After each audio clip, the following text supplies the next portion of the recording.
Again, the blue ring will start out with white border Leicesters, then we'll follow that with natural colored border Leicesters. The white ring, we will have the National Junior Corriedale Show. Will be our first breed in. Then we'll do fitted Hampshires, and we'll do the entire show before we go to slick Shorn Hampshires.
We are ready to begin our shows this morning. We need white border Leicester senior ram lambs into the blue ring, and we need fall ram lambs into the white ring for the National Junior Corriedale Show.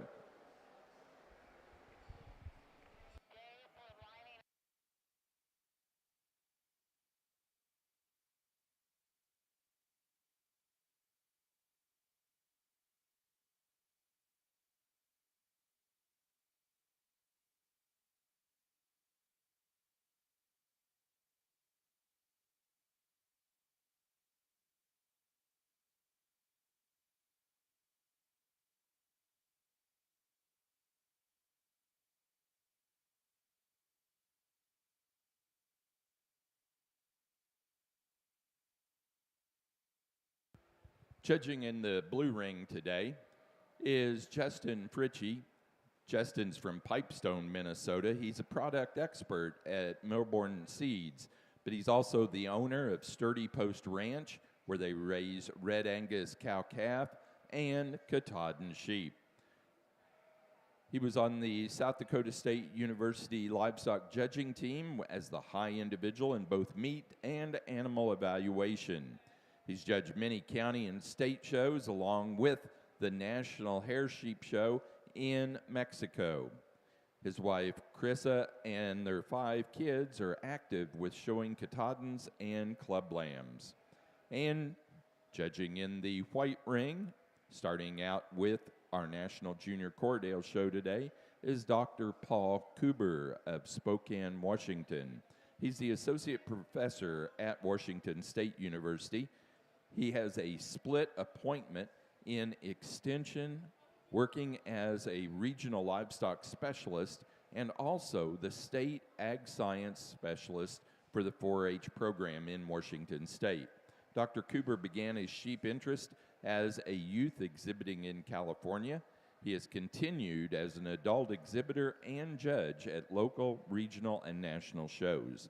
Dr. Kuber is also a board member and past president of the Youth for Quality Care of Animals, or YQCA. He has been part of that program since its inception that promotes food safety, animal well-being, and life skill development for youth livestock exhibitors. Let's welcome both Justin and Paul to the All-American this morning.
do want to announce there's several activities other than the sheep judging today.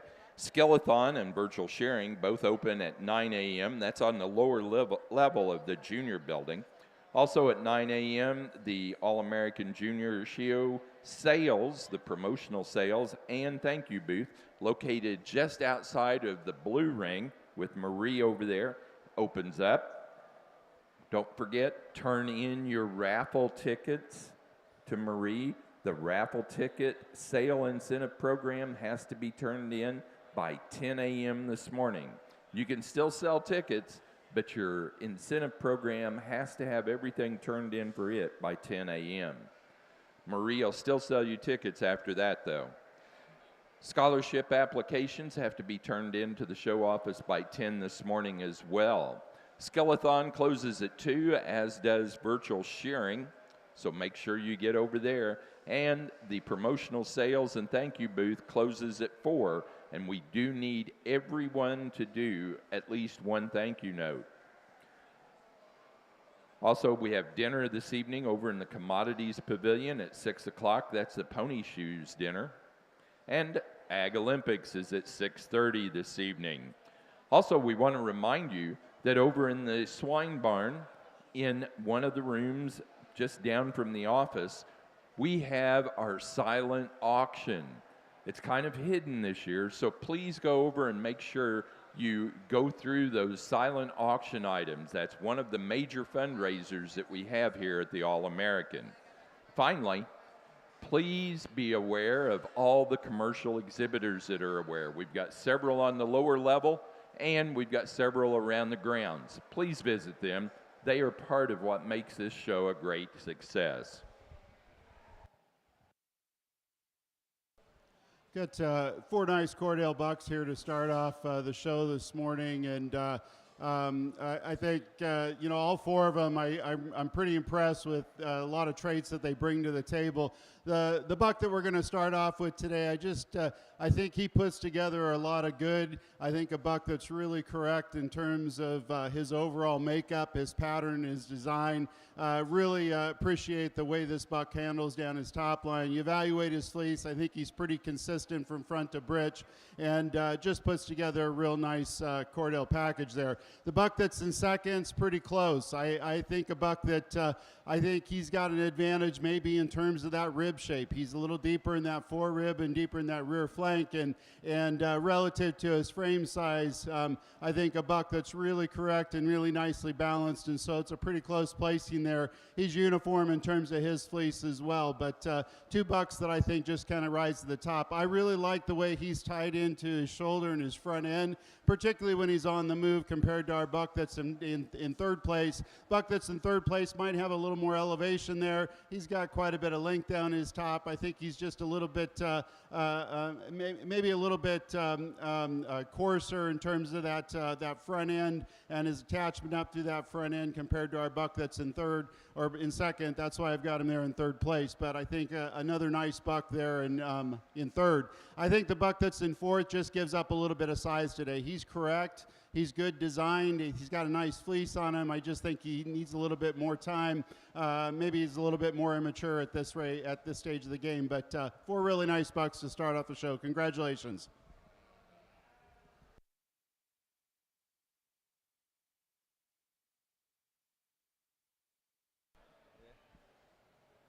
Well, good morning. Certainly a pleasure to be back and start off with the White Leicester show. We've got a class winner in this fall-born buck lamb class that I think handles this division quite well. I mean, you put this one on the move, and he really has a presence about him. Just really, really good in terms of his lines and his design. Super up on his toes and good topped.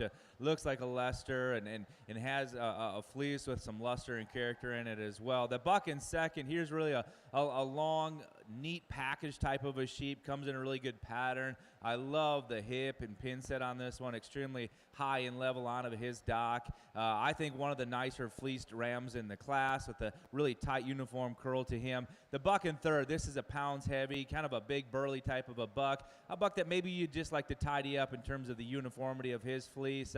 Maybe just doesn't have quite that overall balance, starting to put on a little bit more condition, especially in comparison to those 2 in front of him. That ram in fourth here, another really long-sided individual, a buck that you maybe just like to darken up in terms of his points. You'd like to widen him out all the way through from his hip into his pin set to make that hip structure come out a little bit nicer. Then that buck that comes here in 5th, here's one again that I think in terms of breed character for a Border Leicester is really, really good. I think this is a long-sided buck that can just go out and cover some ground. Well, that's maybe starting to be just a little heavier fronted in comparison to the rear 2/3 of his body. Maybe doesn't just tie everything together as nice of a package, but certainly a great way to start off this Leicester show this morning. Placing on the Corriedale class of Fall Ram Lambs, first place goes to Peters 2420, Andrew Feehan, Bradner, Ohio. Second place to R&R Farms 1077, Riley Smith, Jeromesville, Ohio. Third place to Angeline, Arlington, Iowa, and 4 to Angeline. Placing on the class of white senior Ram Lambs for the White Border Leicester Show. First to T. Johnson 0226, Kylie Oplinger, Smithville, Ohio. Second, T. Johnson 0229, Corbin Reister, Ramona, Oklahoma. Third, Josie Baird, Canfield, Ohio. 4, Mackenzie Adams, Herscher, Illinois. And 5, Brianna Moeller, Orient, Ohio.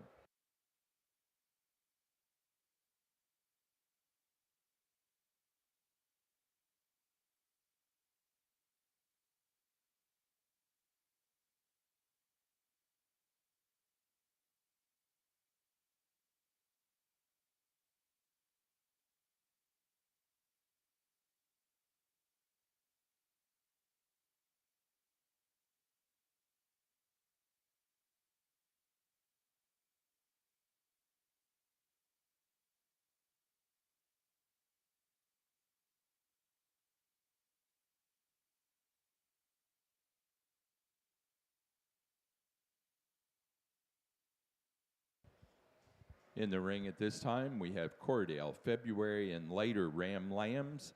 And on the white or blue ring, we have White Border Leicester, February Ram Lambs.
Got a nice February or later class here and 3 different types of bucks out here. I'm going to go with a little bit more of a complete correct kind of a buck, and I think we start to evaluate him when he's on the move. I think he's just a little bit freer in terms of how he moves, a little bit shorter and tighter in those front pastures, which I appreciate. And I think a buck that is uniform in terms of his fleece type from front to breech, and I think he carries it maybe that uniformity a little bit more consistent than our 2 bucks that are in second and third. A buck that I think has got some rib shape to him. He's certainly got some dimension up over his top. Buck that's in second, I think he's the growthy buck in the class. I really appreciate his overall length, his extension. Just like to tighten him up a little bit in terms of his pasterns. It might be that he's fighting those exhibitors today, doesn't want to move real free, but I think a really nice pattern buck, good design buck, plenty of length up at front end and from that 13th rib back. In terms of fleece type and quality, I think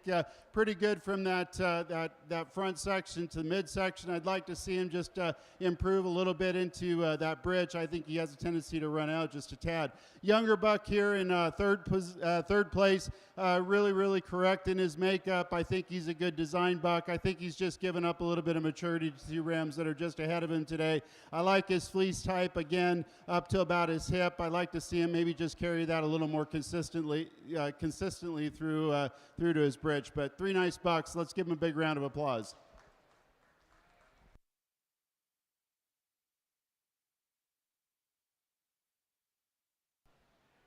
We get into your winter class of your white Leicesters, and I think we got a pair that kind of rises to the top, and there's some subtle differences between these two.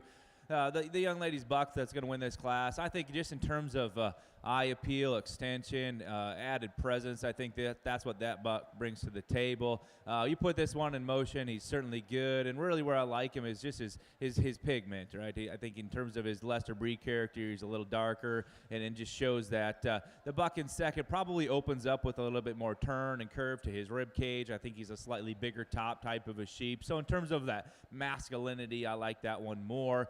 Maybe he just doesn't come with that overall Leicester look to his head in terms of his pigment around his eyes, and maybe doesn't have quite that added extension as our class winner. The buck in third has just as much extension, really a long, tall fronted type of a buck, really neat made. I just read him as being a little bit flatter. If we could open him up, give him more turn to that rib cage, and give him more stoutness in terms of overall body mass. The buck in fourth, here's one that's probably a pretty darn well-balanced sheep. I think in terms of quality and structural correctness, he's on par. A buck that you just need to see more of him, probably starting to get out horse in terms of overall mass and performance. And same could be said with that buck that rounds the class in fifth. Here's one that I think's awfully green to the touch right now. We just need to see more of them, straighten them up on those front legs and pasterns as well. But certainly a great class of 5 border Leicesters.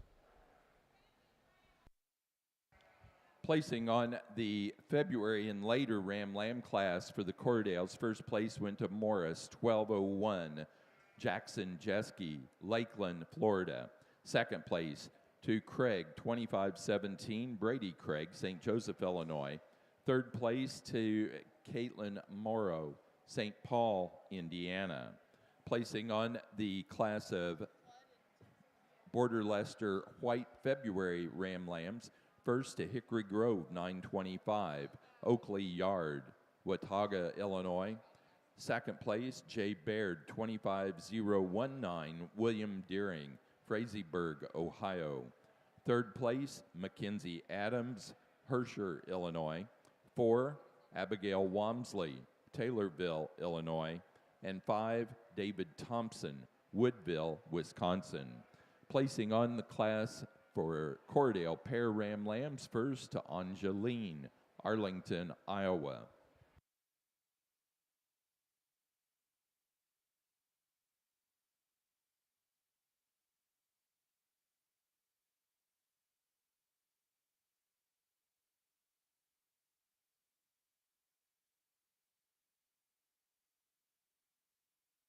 In the white ring, we're now selecting champion and reserve champion Corriedale Ram for your National Junior Corriedale show.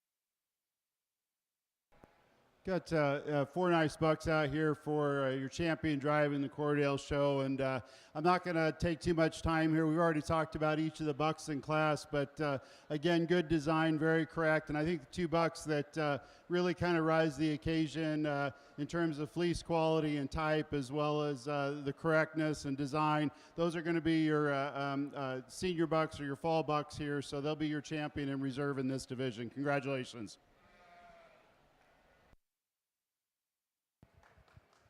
Champion ram for the National Junior Corriedale Show was first place fall ram lamb, Peters 2420, Andrew Feehan, Bradner, Ohio. The reserve champion was second in that fall ram lamb class, R&R Farms 1077, Riley Smith, Jeromesville, Ohio. Now ready to move into yearling ewes.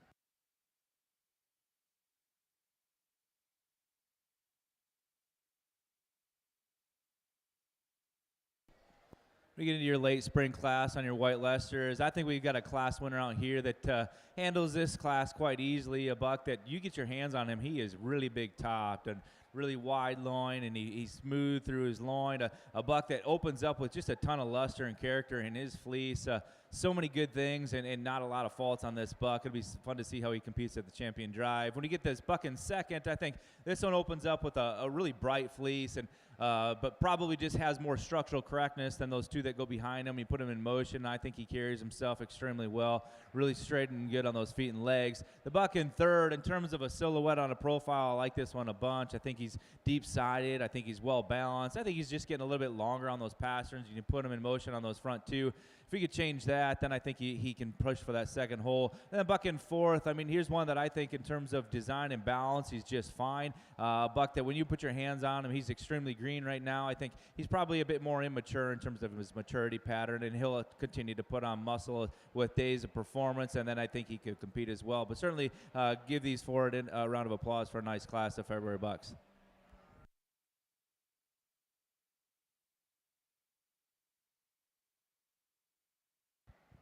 Junior exhibitors, we want to remind you, if you have champion or reserve champion, ram or ewe, you do need to get an official photo over at the photo booth that's up here just outside the blue ring, that backdrop that's set up just especially for those champions. We want a photo in the photo booth, please, for the champions and reserves, rams and ewes.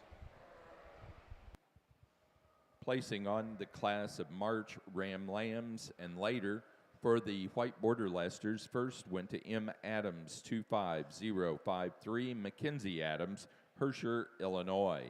Second to Price Wamsley 509, Abigail Wamsley, Taylorville, Illinois.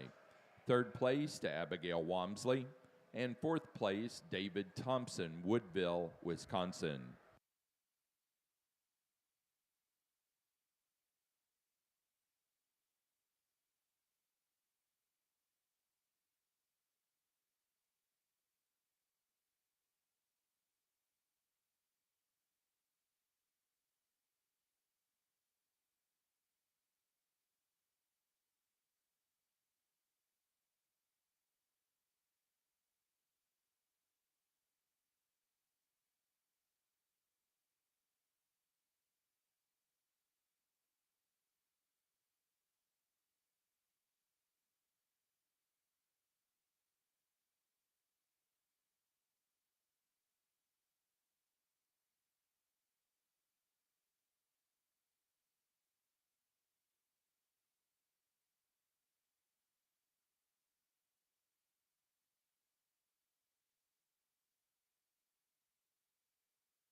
Placing on the pair of white ram lambs for the Border Leicester Show, first place, Mackenzie Adams, Hampshire, Illinois.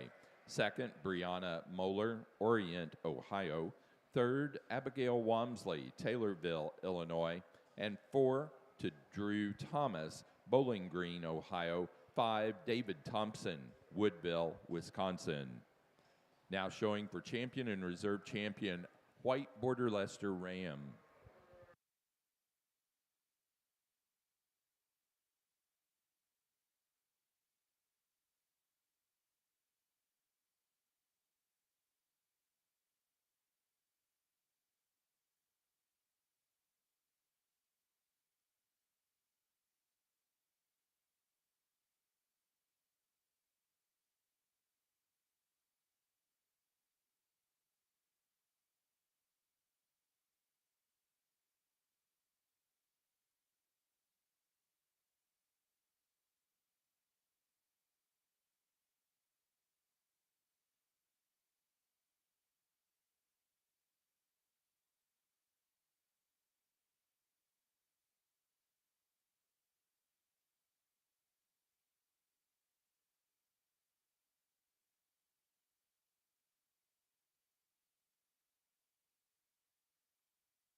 Well, I think we've got a very exceptionally high quality set of 6 out here for your champion Border Leicester show, and I think there's one that really just stands apart, and that's that fall buck. He's going to be your champion today. He's just bold in his makeup. He's stout in his bone work. He's got just a beautiful top on that sheep. So many good things about him. He's going to be your champion. I think there's another buck that kind of follows that type, and you just stand back and you analyze him for one that's made right in his lines. He's got some presence out here. He's really up on his toes and looks like a Border Leicester. That's going to be your class winner from that early class winners. He'll be your reserve champion. Congratulations.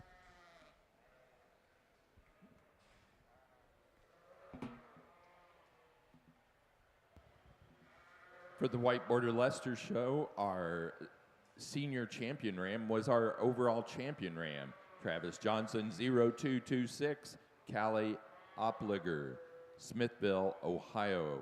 The reserve champion was out of the February Ram Lamb class, the class winner from it, Hickory Grove, 925, Oakley Yard, Watauga, Illinois.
Again, we want to remind you of all the other activities besides the sheep shows today here.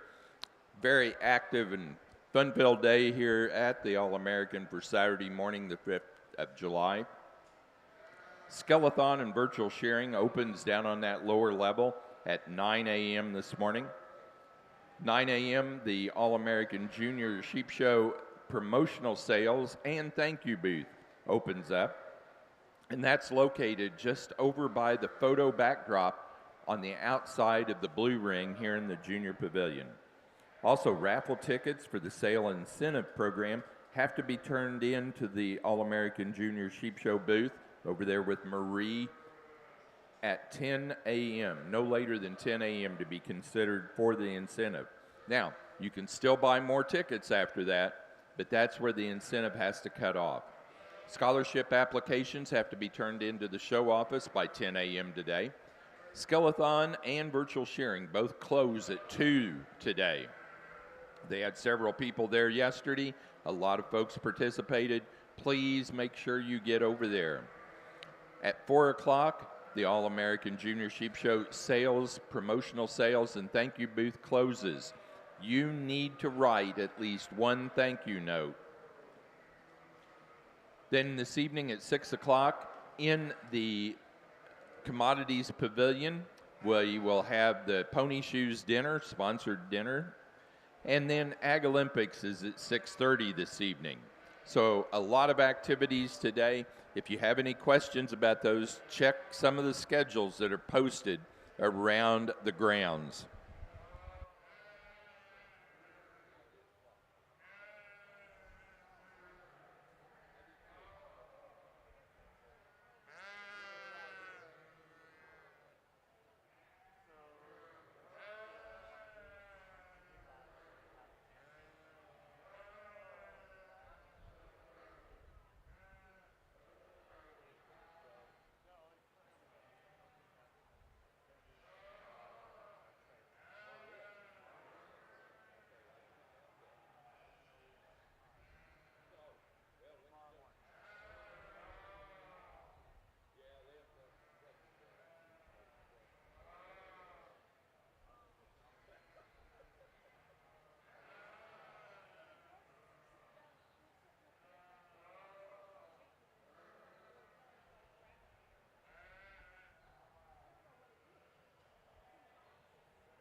Also, we've been informed that the Hampshire Junior Association will be having an open pancake breakfast tomorrow morning, open to all exhibitors, not just Hampshire exhibitors, but all exhibitors, and that's will be located over at the Associated Registries trailer. If you don't know where that's at, it's located up on this level, and it's where the palm trees are, the lighted palm trees. That's the Associated Registries trailer.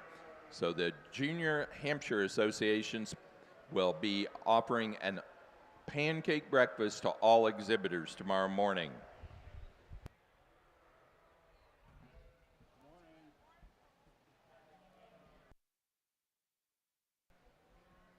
All right, well, let's give your Corriedale exhibitors a big round of applause here in this yearling U class.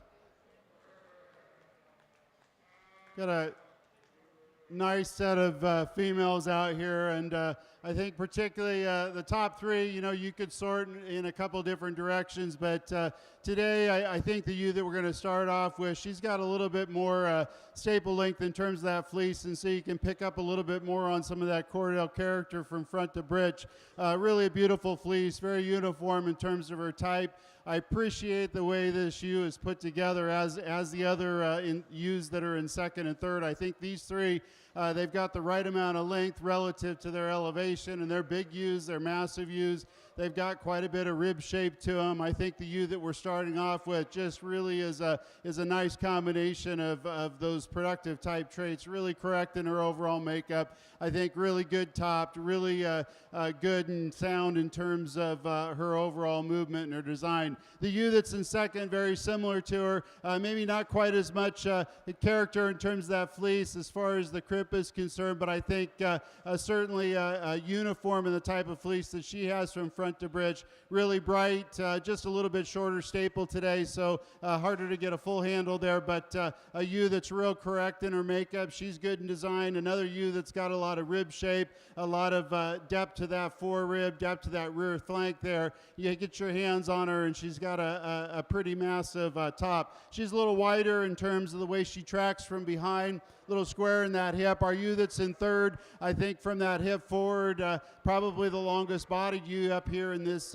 class, and I think a ewe that you really appreciate in terms of her extendedness up through that front, from that 13th rib back. I'd like to see her maybe just a little bit wider in terms of the way she tracks from behind, maybe a little bit wider in that hip, but I think a real powerful ewe in terms of elevation. She's real straight and level down that top. A ewe that's in fourth place, really a nice fleece on this ewe from front to bridge. I think she's correct in terms of her overall makeup, really nice in terms of that Corriedale character. I appreciate the fact that she's got some dimension up over her top. She gives up a tick of length there from that 13th rib back. Not quite as long as the three ewes that are just ahead of her. Maybe gives up a little bit in terms of that overall presence in the ring, but a real complete, correct, very productive kind of a ewe. The ewe that's in fifth, another shorter coupled type of a ewe, but a ewe that you really like in terms of her straightness, particularly that squareness in that hip. I think a ewe that just takes, she moves pretty freely around the ring. I just like to see her maybe a little more extended.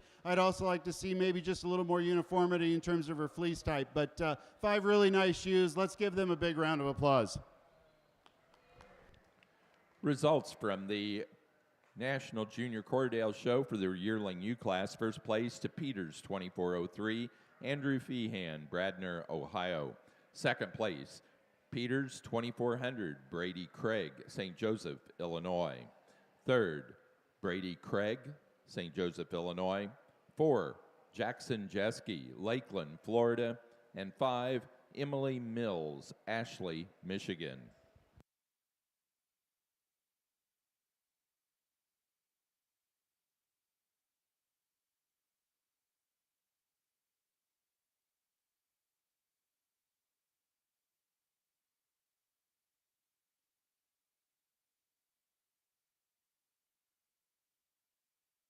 Well, what a heck of a class of yearling ewes and your white border Leicesters. I tell you what, there's a lot of good ones that went out the door that didn't make this top 5, but this top 5 is extremely high quality, and our class winner actually is even better than that, if that makes sense. And I say that because I think she kind of just naturally rises to the top, and as soon as she walked in on the chip, she kind of grabs your attention. She's got an arrogant presence about her.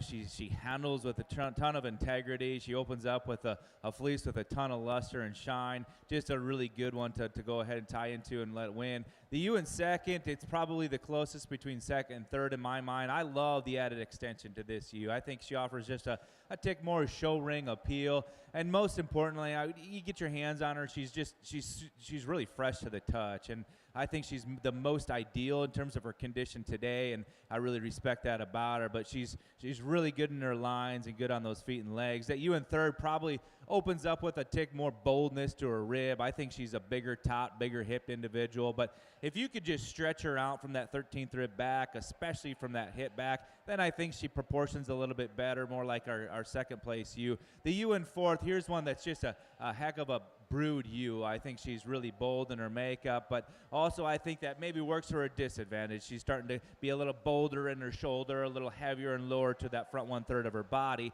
And in the ewe in fifth, it is a lot like that. She's really, really massive in her makeup. She's wide top. She's great in terms of her breed character. Her too, I think when you put her in motion, she tends to just run downhill a little bit more, tends to carry a little bit more weight into her chest than I'd like to see. But once again, a heck of a class of Border Leicester yearling ewes. Let's give them a round of applause for a great one.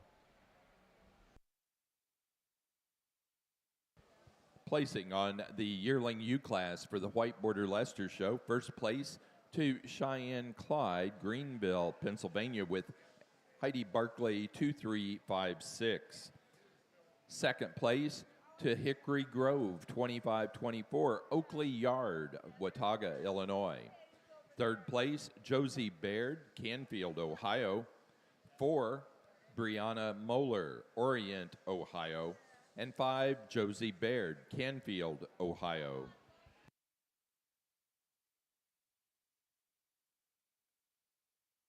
Placing on the pair of yearling U class for the Corriedale Show, first to Brady Craig, St. Joseph, Illinois. Second, Jackson Jeske, Lakeland, Florida. And third, Riley Smith, Jeromesville, Ohio.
Placing on the yearling U class for the White Border Leicester Show, first place to Josie Baird, Canfield, Ohio. Second, Mackenzie Adams, Hampshire, Illinois. Third, David Thompson, Woodville, Wisconsin. And 4, Abigail Walmsley, Taylorville, Illinois.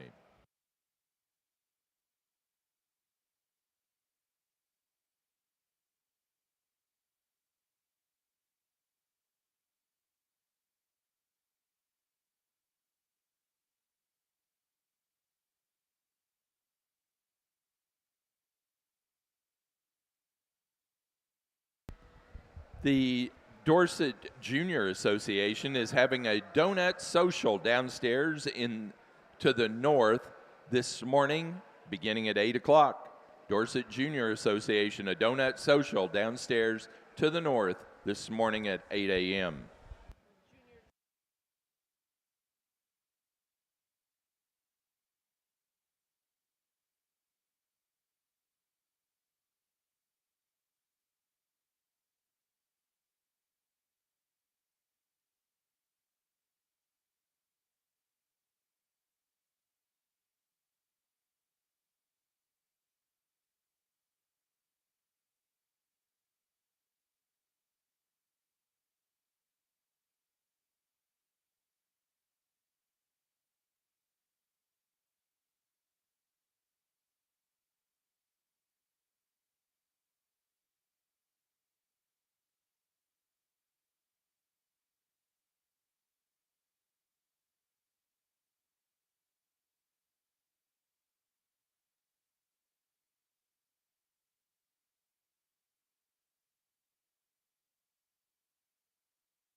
Got a nice fall ewe lamb class here, and I think we're starting off with two ewe lambs that maybe a little bit more complete in terms of their overall makeup. Ewes that I appreciate the way they set down at the ground. They've got some depth of forerib, depth of rear flank. I think both ewes are put together pretty similarly. The ewe that we're going to start off with today, I just really appreciate the breed type and the character. I appreciate the dimension down that top. She's got some thickness and squareness up over her top, and she's certainly uniform in terms of that fiber type from front to bridge. The ewe that's in second, I think, is similar in terms of her overall makeup. She sets down really square up front, a nice Corriedale type to her. I appreciate the dimension up over her top and the uniformity in terms of fleece. The ewe that's in third, she's our biggest frame ewe in the class, really put together very well. I'd like to see maybe just a notch deeper in that rear flank. I'd certainly like to maybe give her just a little bit more color in terms of that Corriedale type, but I think a ewe that she's going to be pretty massive at maturity and a big ewe at maturity. I just think that we've got two ewes that just a little bit more of a complete package there in first and second. Our third place ewe, probably in my mind the best fleece ewe in the class. Really uniform from front to britch. I really appreciate the character and the crimp there. I'd like to see her. I think today she's just given up a little bit of maturity to the ewes that are ahead of her. I think a ewe that maybe just not quite as fleshy or in that show condition just yet, but I think really correct in her overall makeup and good in her design. The ewe that's in fifth place, ewe that I think just gives up a little bit of dimension when you get back to that hip area. Not quite as developed in terms of that musculature compared to the ewes that are just ahead of her. She has some fleece quality that I appreciate, certainly bright and lustrous when you open it up. She's straight and level down her top. I just want to open her up a little bit more in that hip and give her a little bit more dimension there. So nice class of fall ewe lambs.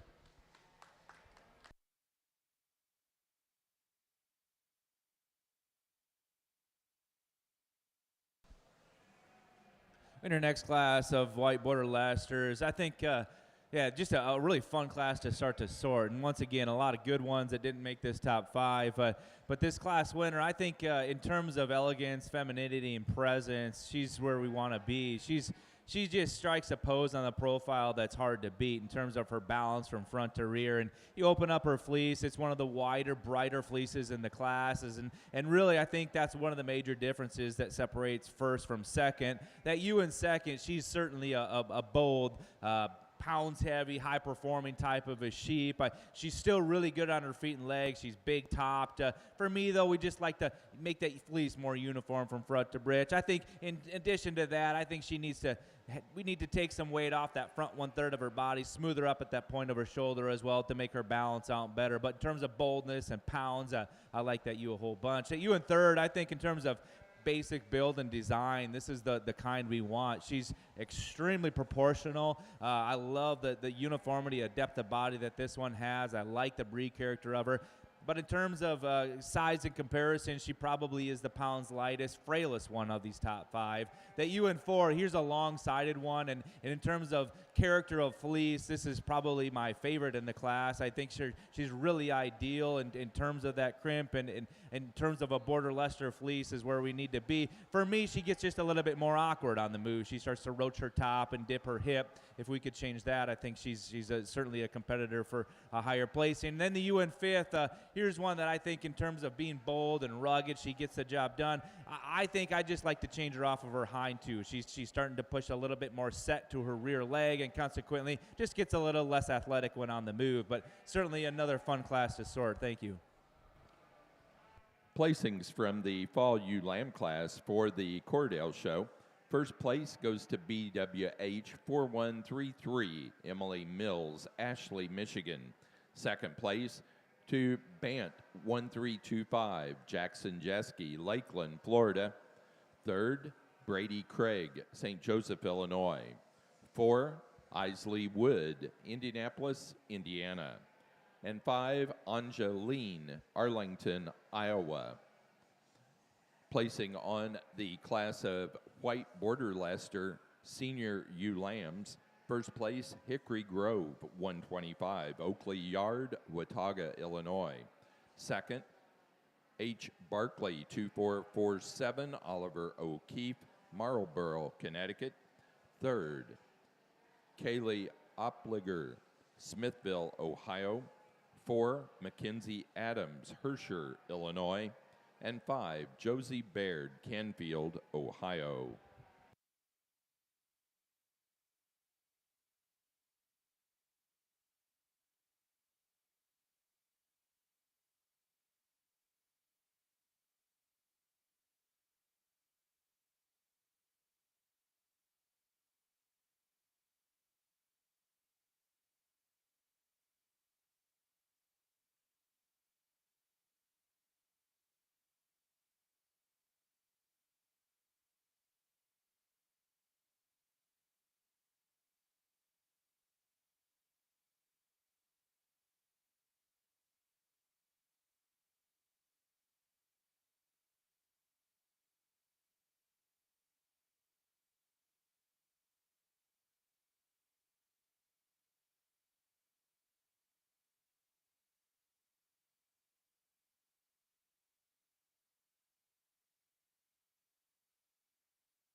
Got a nice spring ewe lamb class here.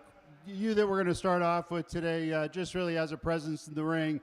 She's put together very well in terms of her feet and legs, a very extended type of a female. I appreciate that. She sets down nice in all four corners in terms of her structure. A ewe that I think is certainly balanced in terms of that underline. You handle her down her top. She's straight and level down that top. And I think she's uniform in terms of her fleece type. I'd like to see her just a little bit longer staple. I think that will come with a little bit of time. But I think a ewe that really is put together very, very nicely. A ewe that just looks a little bit more traditional here in second place. Really complete, really correct. I appreciate that. I like the way she sets down as well. She was struggling a little bit in terms of not moving, not wanting to cooperate, so it was hard to get an idea in terms of how fluid she was. But I think a ewe that you really appreciate in her completeness and her correctness. A beautiful fleece on this ewe from front to britch, and I like the way that she handles down her top line as well. So she's just put together very well, just a smaller package today compared to our first place ewe. The third place ewe, I think a ewe that you appreciate in terms of rib shape and dimension. A ewe that I think is pretty uniform and bright in terms of that fleece when you open it up. The one thing I'd like to change about her is I'd like to change that shoulder structure just a little bit. When you get your hands on her, she doesn't blend quite as neatly from that shoulder blade into that rib cage. She's a little bit rougher down her top compared to the two ewes that are just ahead of her, but a really nice ewe in terms of her fleece and her rib and her dimension there. So just a little more plain profile on that profile side than what we have on our first and second place ewes. Our fourth place ewe, another very correct ewe. I think a ewe that's put together pretty well. She gives up a little bit of length today, a little bit of rib shape. She's just not quite as far along in terms of that growth and that maturity curve. I do appreciate her fleece quality from front to bitch. I think she's pretty uniform there. The ewe that's in fifth, another good ewe, I think. She's really correct. She's long-bodied, good design. Again, maybe just not as consistent or uniform in terms of that fleece type from front to britch. So a nice ewe to round out the top five, though. Let's give these individuals a big round of applause.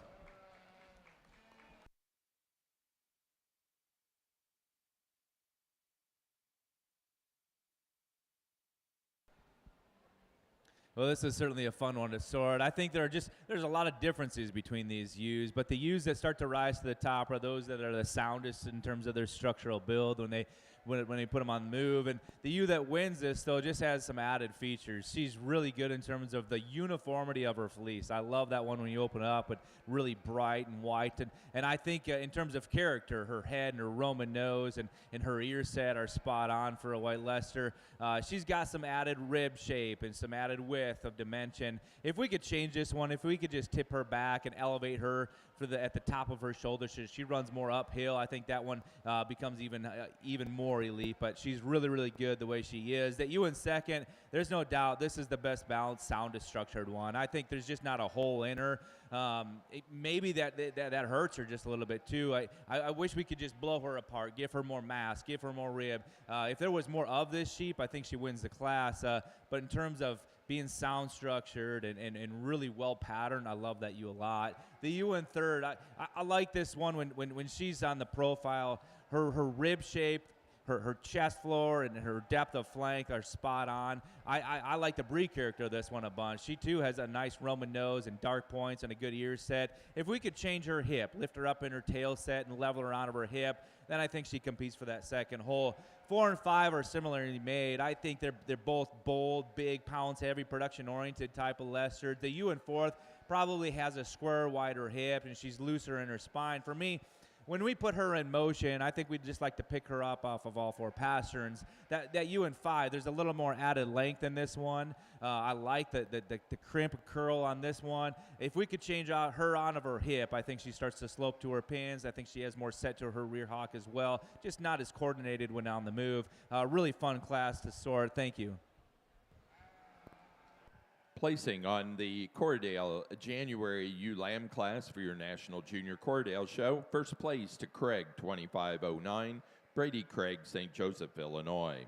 Second place, Peters, 2501, Andrew Feehan, Bradner, Ohio. Third place, Jackson Jeske, Lakeland, Florida. 4, Angeline, Arlington, Iowa. And 5, Conley Hoagland, Glendive, Montana.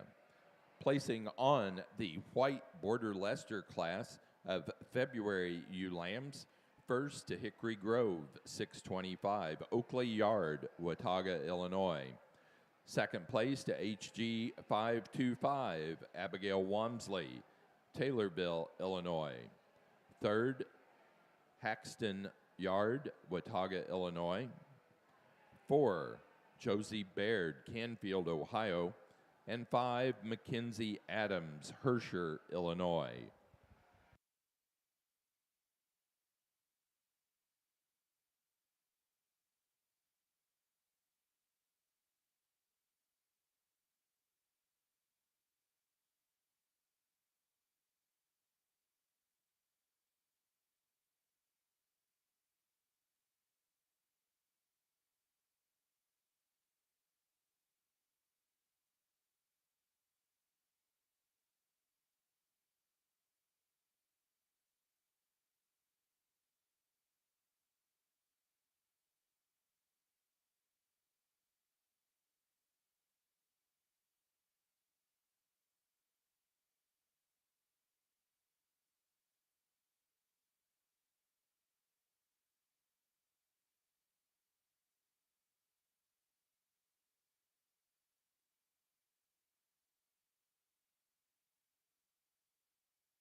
Junior Border Leicester exhibitors.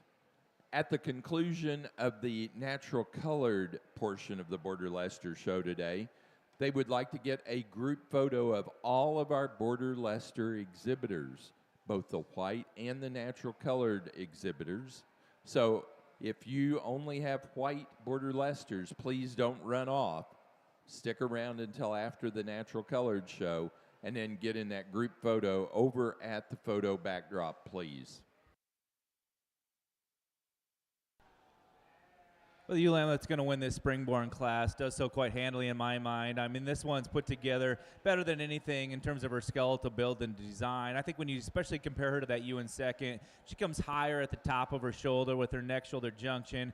I think she lays her chest in tighter and neater through her skeleton, and this one's as pretty as a picture when you set her on a profile and has a beautiful Roman nose. That ewe in second, she's really deep-bodied and bold-ribbed, a ewe that we just need to elevate through that top one-third of her body and make her more elegant when she goes uphill. The ewe in third, here's one that probably has the most luster to her fleece and really neat in terms of her cramp. A ewe that I think maybe just doesn't balance up. If we could just pull her apart from her hip back and give her more width and thickness from there, I believe then she's going to be a better balanced sheep. The ewe in fourth is an extremely green one. I think she's later in terms of her maturity pattern. A ewe that we just need to darken up in terms of her points and see more of her. The same can be said with that ewe in fifth in terms of one that's late in terms of her maturity pattern. Doesn't have quite the overall pounds of performance right now. If we could just deepen her up in terms of her rib, then I think maybe she's a little bit more similar to that built 1 and 4 as well. But certainly a fun class to logically sort here 1 through 5 in this springborn Leicester class.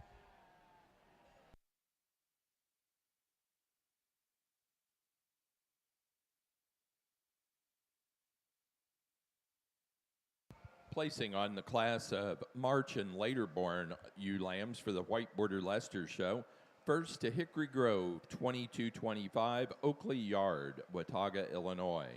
Second place to Hickory Grove, 1625, Haxton Yard, Watauga, Illinois. Third place, Mackenzie Adams, Hampshire, Illinois. 4, Abigail Walmsley, Taylorville, Illinois. And 5, David Thompson, Woodville, Wisconsin.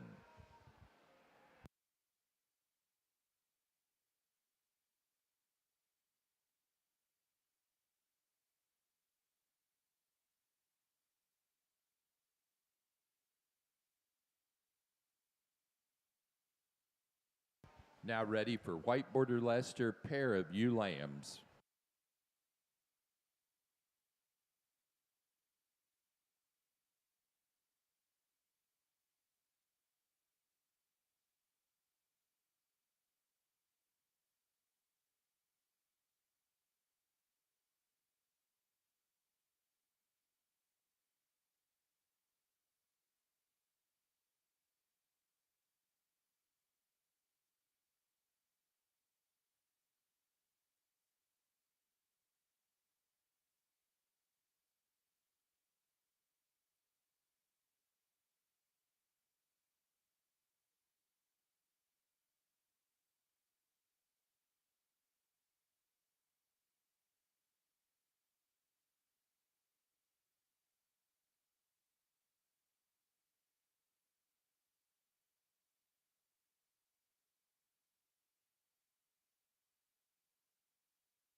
Really nice class of Corriedale ewe lambs. Again, a pair of ewe lambs that you can pick and choose, and there's things that you probably like, and some judges may flip these, but the ewe that we're going to start off with today, really correct, again, in her design and her makeup. I think she's put together extremely well. You get your hands on her beneath that fleece, and she's smooth up through her front end. She's got some rib shape to her. She handles really level and square down her top. She's wide tracking from behind, just a tremendous amount of rib shape and volume there. A lot of breed type, a lot of character to that fleece from front to bridge, and just beautiful and very uniform in terms of that fleece character. The ewe that's in second place, I think a really elegant ewe, very elevated up through that front end. I love the way that she ties in that shoulder up into that neck region. I think a ewe that when you get back to her hips, she kind of narrows up just a tad. Again, I think a ewe that maybe doesn't have quite the depth of that rear flank as what we see in that first ewe. And so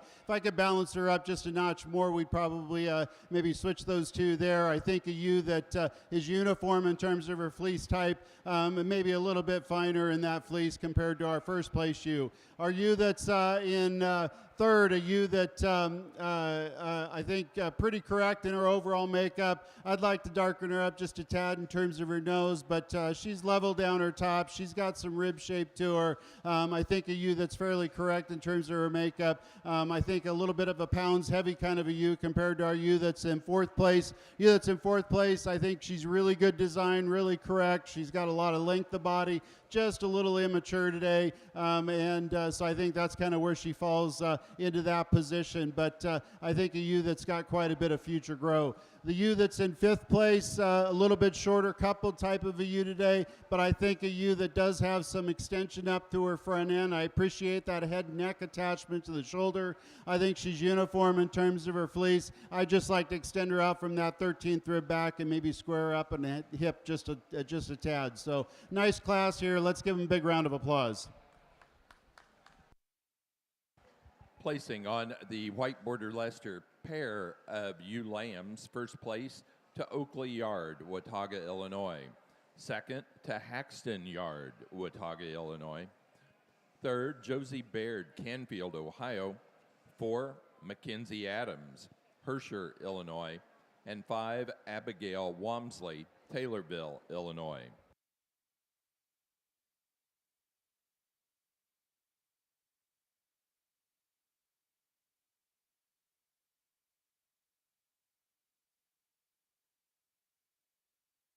Placing on the February and later ewe lambs for the National Junior Corriedale Show. First place to Peters, 2504, Andrew Feehan, Bradner, Ohio.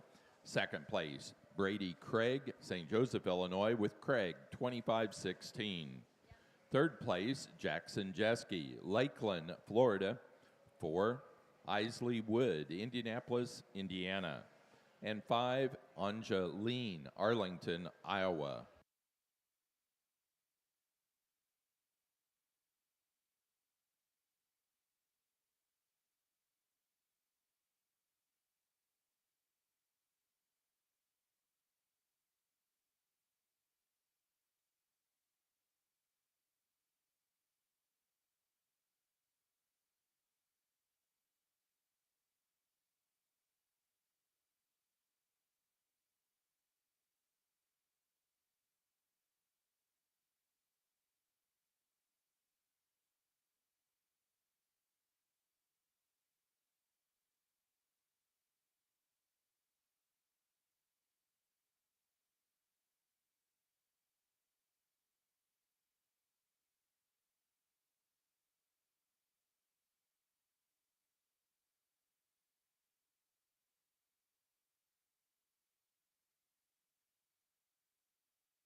Placing on the Corriedale pair of ewe lamb class, first place to Andrew Feehan, Bradner, Ohio.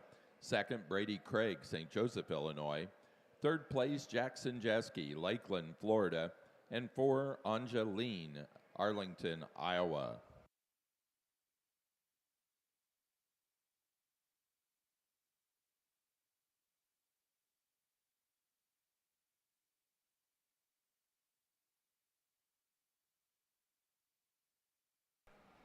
Well, this has been a heck of a set to sort here on your white border lesser division, and I think we get these 8 individuals back out here. This is a very, very competitive show here today. These are all phenomenal females. I think the thing that I was most impressed with all day long was the feet and leg set on these lessers was very, very good, especially when we start comparing them to other breeds. They walked so much better, and so I think you breeders got to be commended for that. That's the genetics behind that and the emphasis that you're putting on it. So that makes a big difference, and certainly makes my job a lot funner to just judge good ones when they're walking too. So when we get these out here, I think there are a couple that actually sort themselves apart quite easily in my mind. So I don't think we need to talk all of these like we did in class, but the one that just separates herself out as being an elite one with all the right pieces and looks like Lester and has a fleece that's really good, and that's going to be your yearling ewe. She'll be your champion. I think there's one that follows that same type with elegance and presence in that ring when she hits it, and that's going to be your late spring ewe. She's going to be your reserve. Congratulations to you as well.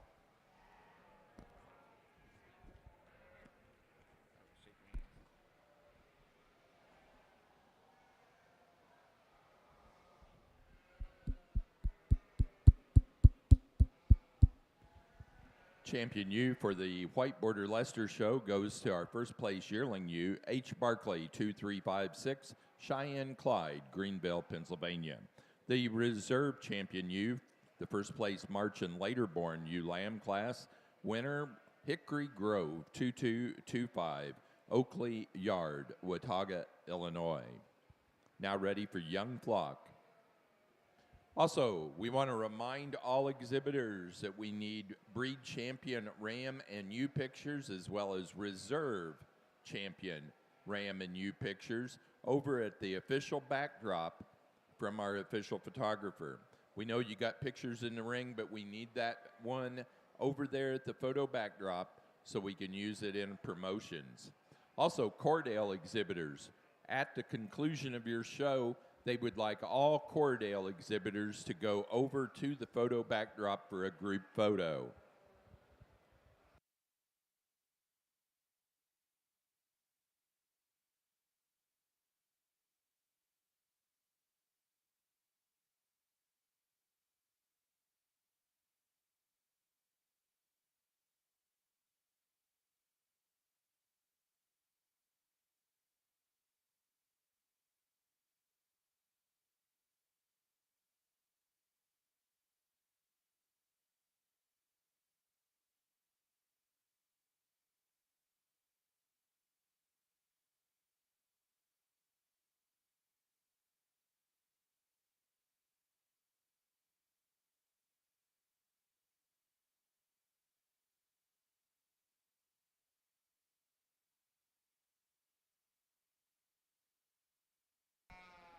Really nice set of ewes out here for your your national junior champion in the Corriedale show. I think ewes that really exemplify some production traits out here. They're correct in their design. They're good in their feet and legs. I think ewes that have got plenty of body to them, plenty of rib. I mean, they're big in all dimensions here. And then we start to evaluate in terms of fleece type, and most of them are uniform in terms of that fleece, certainly high quality. There's some variations in terms of crimp and that type of thing, but I think all pretty bright and lustrous when you open them up. So really nice set out here.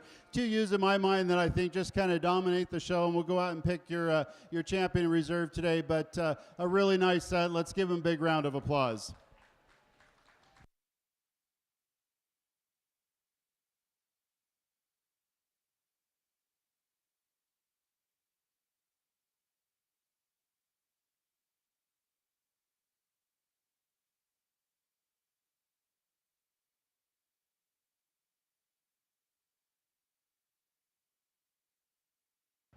For the National Junior Corriedale Show, our champion ewe goes to the first place, yearling ewe, Peters, 2403.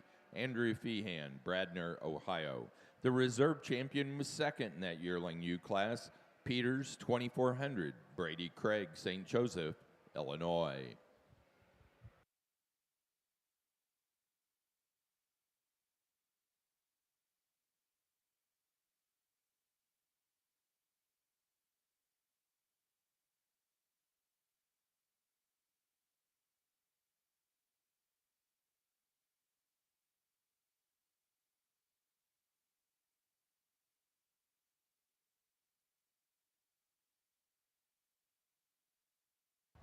Next class for the Corriedales is Young Flock.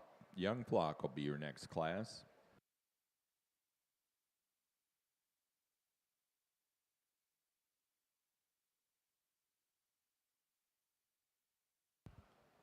Fitted Hampshire exhibitors, please take note. We just selected our champion and reserve champion ewe for the Corriedales.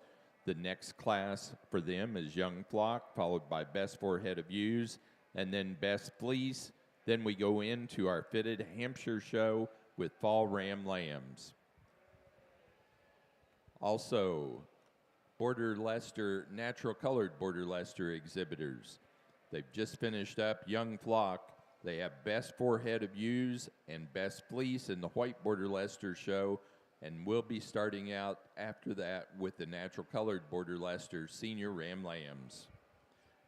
Placing on the White Border Leicester class of Young Flock, first to Oakley Yard, Watauga, Illinois. Second to Josie Baird, Canfield, Ohio. Third, Brianna Moeller, Orient, Ohio. 4, Mackenzie Adams, Herscher, Illinois. And 5, Abigail Wamsley, Taylorville, Illinois.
Placing on the white border Leicester Best Forehead of U class, first place, Oakley Yard, Watauga, Illinois. Second, Josie Baird, Canfield, Ohio. Third, Mackenzie Adams, Hampshire, Illinois. And 4, Abigail Wamsley, Taylorville, Illinois. 5, David Thompson, Woodville, Wisconsin.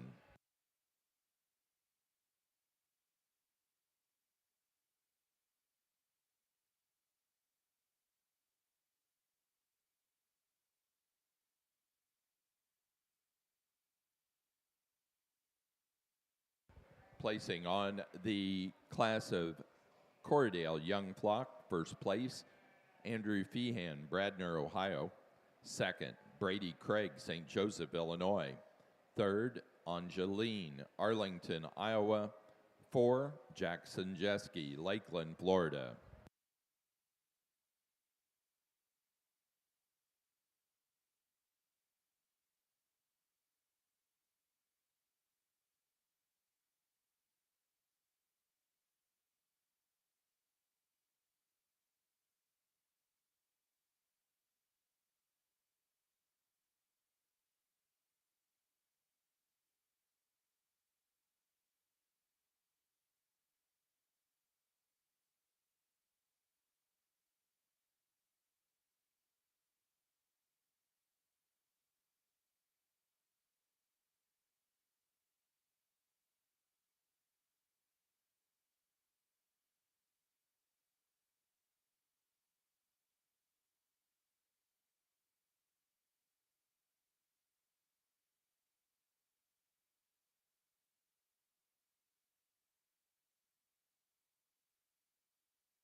Placing on the Corriedale Best Forehead of U class, first to Brady Craig, St. Joseph, Illinois. Second, Jackson Jeske, Lakeland, Florida. Third place, Angeline, Arlington, Iowa.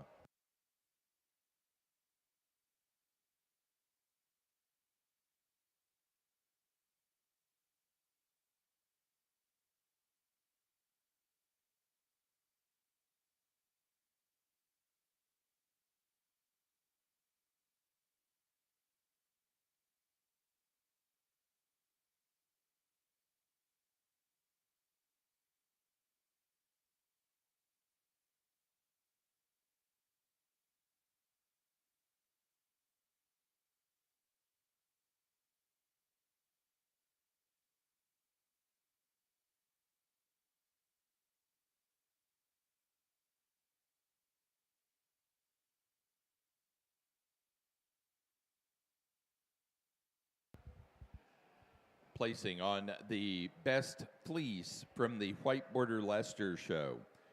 That goes to Mackenzie Adams, Hampshire, Illinois.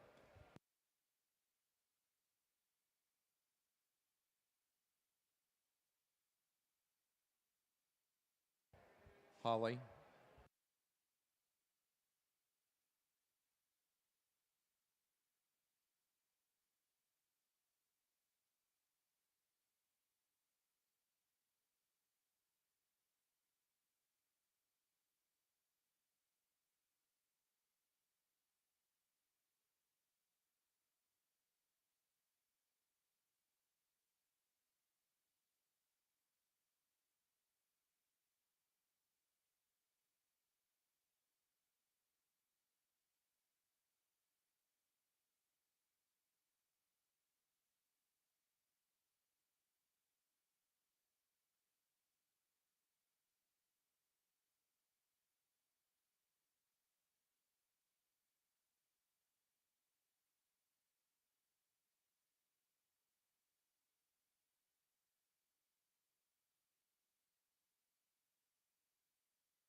We have started our natural colored Border Leicester show. We have natural colored senior Ram Lambs in the ring at this time.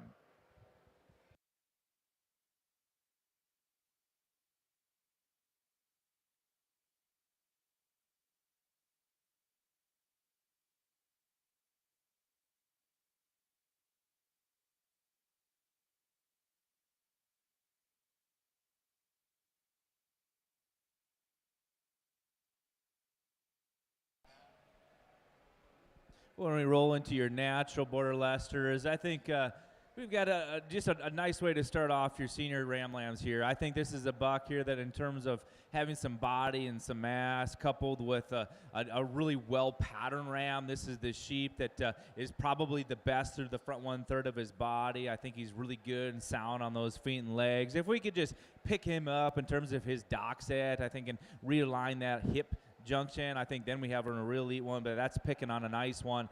The buck that comes in second, here's a really long staple length fleeced buck that has just a ton of boldness to him, really round in his cage and square built. I like those things about him. Maybe just gets a little bit rounder in terms of his overall appearance, not quite that sharpness and eye appeal like our class winner has. The buck in third, here's a tall shouldered sheep. Really a soft fleece to the touch and a high quality fleece with that. A buck that I read as just being a little bit narrower at the ground, a little frailer in terms of his overall makeup. The silver ram that comes in fourth, I think this one's got a lot of character to his fleece, really neat, and actually has a decent amount of bone. I think one we just need to level up behind his shoulder, pick him up in terms of his dock set, give him a bit more balance and more eye appeal. Then the ram that rounds the class, here too, another really dark, soft fleece, a buck that has some rib. I just need to fix him on those front pasterns. If we could pick those up, then I think we could see him coming off that 5th place hole. But a great class of fall bucks.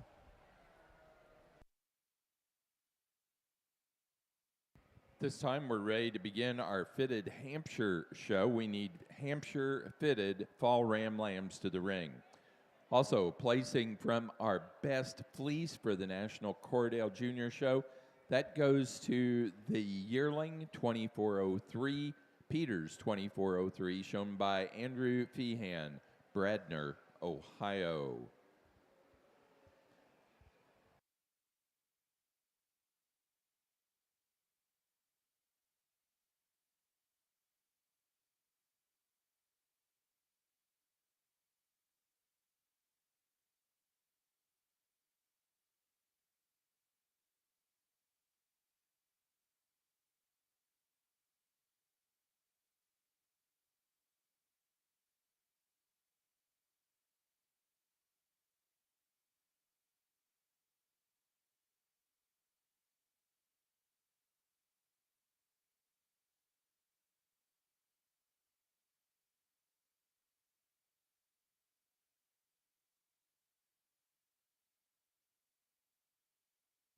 Placing on the natural colored Border Leicester show class of senior Ram Lambs, first place to W.M. Jakeman 2503, Roman Yard, Watauga, Illinois. Second place to J. Baird 25012, Josie Baird, Canfield, Ohio. Third, Lauren Thompson, Woodville, Wisconsin. 4, Elizabeth Handlin, Bear, Delaware. And 5, Lauren Thompson, Woodville, Wisconsin.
Nice full class here to start off the Hampshire show.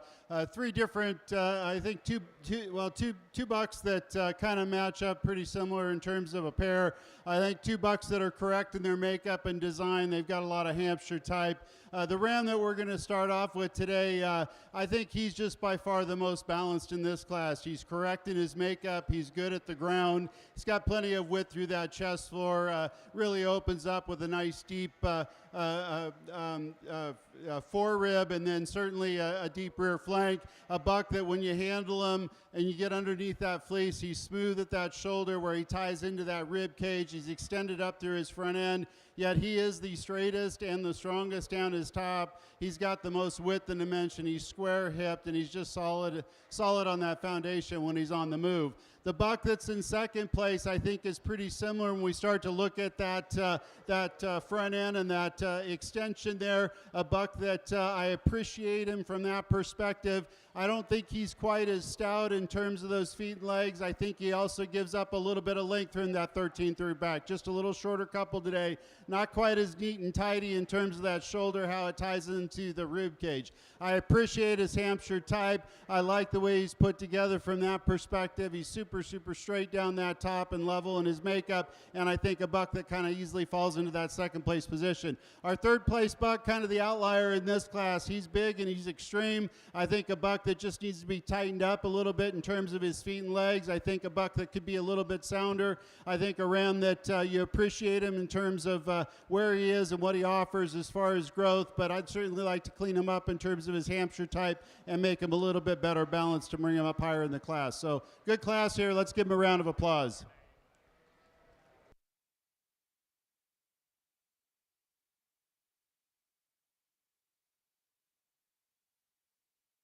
So we move on to your winter lamb class of your natural border Leicesters. I think we've got a very close top pair between 1 and 2, and the one that wins this class. So I think when you get this one set, boy, he's as straight as a string down his top. He opens up with a larger loin and a bigger hip, and I think when you view him from the rear, he's deeper in his twist, and I think he's more ideal in his rear hock set as well.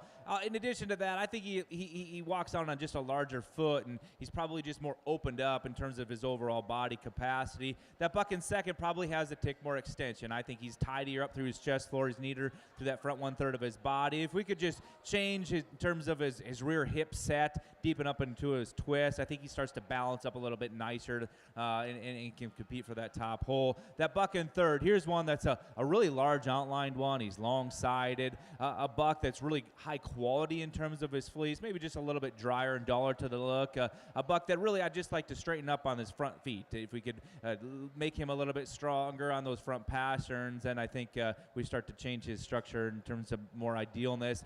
The silver buck in fourth, here's one that I think in terms of balance is pretty darn good. I think he's got some length, he's got some depth of body. For me, he needs to be flatter throughout. We need to see more turn to his rib, more added muscle and thickness. The ram that comes in five, here's really a shiny, lustrous fleece on this buck, really soft to the touch. A buck to me that's just given up too much performance. He needs to have more days on feed and be a bit more further along in terms of his maturity pattern. But certainly a great group of bucks. Let's give them a round of applause.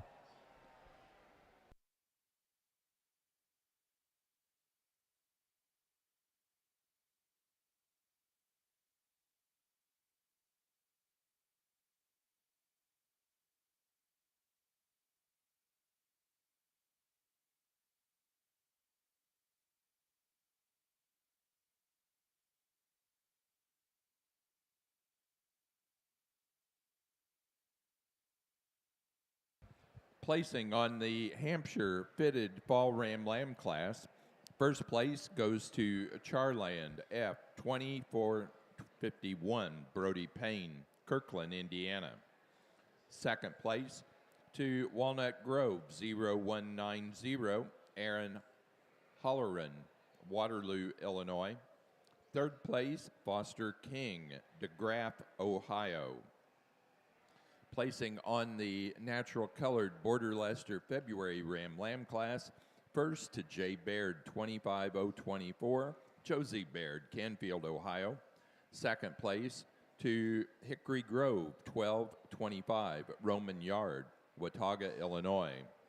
Third to Lauren Thompson, Woodville, Wisconsin.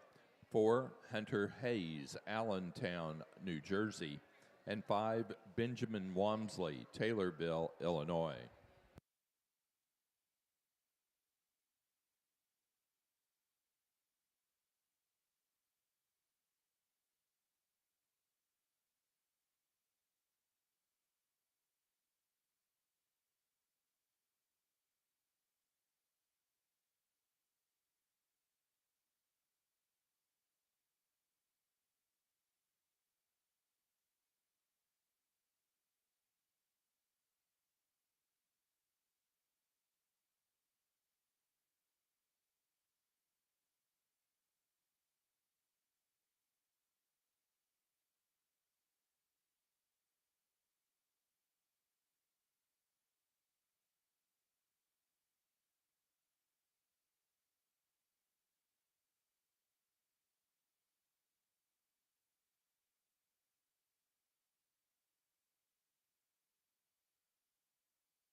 On to your late spring Ram Lamb class. I think we got a class winner that probably just excels the class in terms of his body mass and width. I think he's just bolder in terms of his makeup, stouter featured, just more of a masculine type of a ram. Certainly a longer staple length fleece here on this one. Certainly going to shear off with more total pounds of production as well.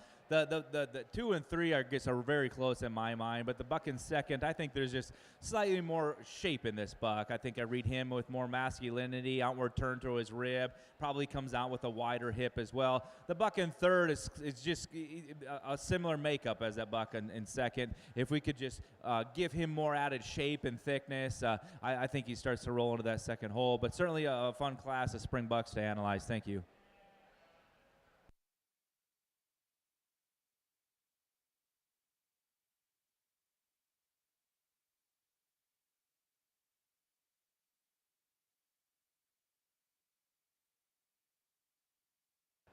Placing on the natural colored Border Leicester March Ram Lamb class. First to Campbell, 5'7", Alyssa White, Lower Salem, Ohio. Second place, Hanlon, 2'5", Elizabeth Hanlon, Bear, Delaware. And third, Elizabeth Hanlon, Bear, Delaware.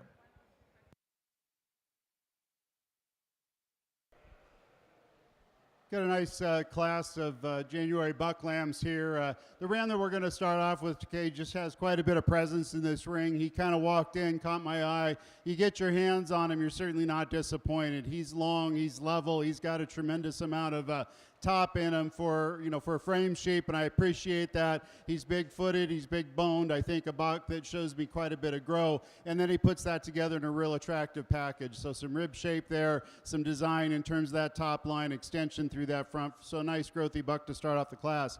The ram that's in second place, another long-bodied buck. You appreciate that. I like the way he ties in that shoulder into that rib cage. He's certainly long and level down his top. He's squaring that hip. He just gives up a little bit of maturity today to our first place buck. I think so that's why he goes into second. I think he's pretty correct in his overall makeup and design. Maybe not as deep ribbed at this stage of the game, but I think he'll come into some of that as he continues to grow. He's got a little bit more fleshing ability, maybe a tad more show ready than our buck that's in third. The buck that's in third really immature at this stage of the game. He's got quite a bit of extension up through his front end, really neatly tied in terms of that shoulder into that rib cage. He's straight and level down his top, just a little bit greener today. I think a little more time on feed, a little bit more maturity, and I think he's going to certainly be one that would be vying for a higher position in this class. The buck that's in fourth place, he's got a little bit more rib, a little bit more weight per day of age compared to our buck that's in third. I think a buck that's pretty correct in terms of his makeup. I'd like to see him maybe just a notch cleaner up through that front end. He has a tendency to be a little bit bolder in that shoulder. He doesn't tie in quite as neat in terms terms of that front. He's maybe not quite as level up over his top, but I think a buck that has got a lot of rib shape and a lot of dimension there when you get your hands on him. Just a little bit more plain today compared to our 3 sheep that are just ahead of him. A real attractive lamb here in 5th place. I think a lamb that, again, just gives up a little bit in terms of overall size and extension. He's really correct in his makeup. He's good design. I appreciate his Hampshire type. I just want to expand him just a little bit in a couple different directions. Give him a little bit more elevation, give him a little bit more length of body. He's correct in his makeup. He just gives up a bit to the bucks that are just ahead. So nice class here. Let's give him a big round of applause.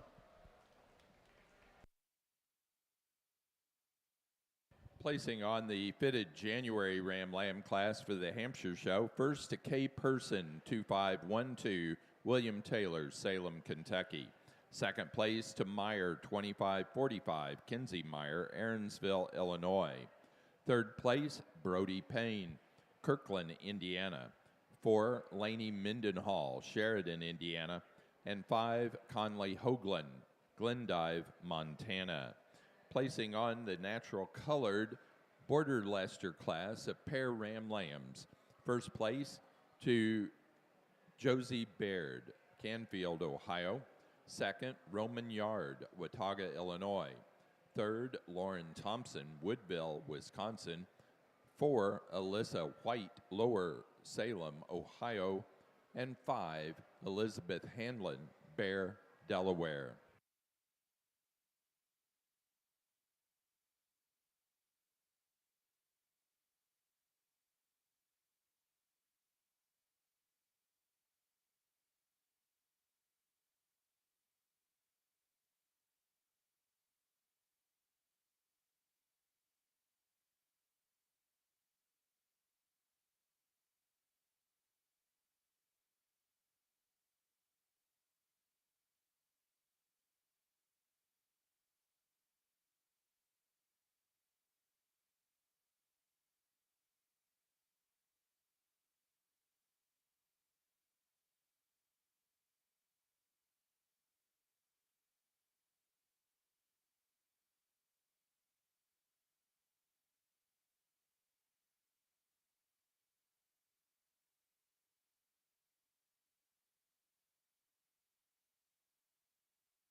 We're going to get these Rams out here for your champion lineup. I think there's a couple that start to separate themselves out. I think if we look at this fall buck, he's really long and level made. I think he's probably built the best through the front third of his body, his shoulder design, how he lies in with his chest floor. If I'm going to change this buck, I'd maybe just like to tweak him in terms of how he runs on his hip and his dock set. He maybe doesn't have quite that distinct Roman nose like this buck on in the winter class does, and that's where I really like this buck on that winter class. I love the shape of his muzzle. I like the shape of his nose. I think in terms of his body build, he looks like a Leicester in terms of his shape. In addition to that, I think he's extremely wide top, big hipped, stout featured. He's going to be your champion. We'll come back and use the faller for reserve. Congratulations.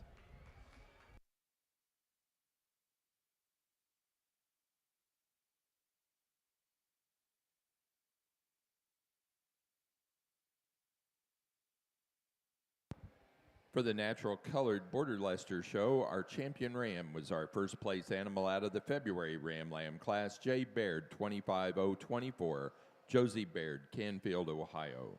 The reserve champion came from the fall or senior Ram Lamb class, W.M. Jakeman, 2503, Roman Yard, Watauga, Illinois.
Got a nice late spring class here in the Hampshire show. Buck that we're going to start off with, again, I think has presence in the ring, walks into the ring and certainly catches your eye. You get your hands on him, you're not disappointed. I like the way he handles up over the top of his shoulder into his rack, his loin. He squares up in that hip when you get back there. And for a young buck, he's certainly got some rib, he's got some dimension there, but he still shows me quite a bit of growth. He's got extension up through his front end. He's neatly laid in at that shoulder into that rib cage, and I think a buck that moves out extremely free and easy on the stride. The buck that's in second place, I was toying with second or third, but he's a real fresh buck. He's young and he's green, and I think a buck that's got a tremendous amount of grow. He's built on the same pattern as our first plate buck. He's just not quite there yet in terms of maturity. I like his straightness down his top. He's really, really good in terms of his feet and legs. I think he's put together extremely well. He just needs a little bit more time at that feed bunk, and I think he'll come into it. A stouter featured buck, bigger bone bucks here in third place. He's correct in his makeup. I appreciate that. I like the way he sets down on his front legs. I think a buck that might just be a little bit bolder in that shoulder, not as neatly tied in from that shoulder into that rib cage as what we see in the first and second place bucks. He's straight down his top. He's thick. He's dimensional up over his top, but I don't think I'd like to see him maybe just a little more extended, a little bit flatter and smoother in terms of that shoulder blade. Buck that is in fourth place, another very correct buck. I think he's got good Hampshire type on him. I think a buck that's level down his top. He just has a tendency to drop that neck when he's on the move. He's not quite as up-headed as the bucks that are just ahead of him, and I think maybe a little bit bolder in terms of that shoulder. Doesn't carry down that muscle pattern as low when you get to that back to that leg region is what we'd like to see. He is really correct. He's good designed. I think he does move pretty well in terms of those feet and legs. I think the buck that's in fifth place is long-bodied. He's big-boned. He's stout-featured. He just needs to tighten up a little bit in terms of those feet and legs. Not quite as nicely structured as what we have in the bucks that are just ahead of him. He's a little bit bolder in that shoulder today and rougher down that top, so I've got him in fifth place. But a nice class here. Let's give all these kids a round of applause. Placing on the February class of fitted ram lambs for the Hampshire show, first place to Meyer 2554, Kinsey Meyer, Aaronsville, Illinois. Second place, Lindo Farms 30049, Jenna Lindo, Chile, Wisconsin. Third, Kirby Joe Bacon, Greenview, Illinois. 4, Conley Hoagland, Glendive, Montana. And 5, Foster King, DeGraff, Ohio.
Got a nice class of late springs here. 3 bucks that I think offer some different traits here. The buck that we're going to start off with, just really, I think the nicest balanced buck. He kind of leads himself to the top. He's correct in his makeup. He's big-footed. He's stout. He's got some rib shape to him. Certainly straight and level down that top, and he handles with enough width and dimension at this young age. And I think a buck that's still going to continue to grow. Really elegant up through that front end, really smooth in that shoulder. A buck that's in second place, I think he's comparable in terms of some of those production traits. He sets down wide at the ground. I think a buck that's pulled apart through his chest floor. He's got some rib up through his forerib.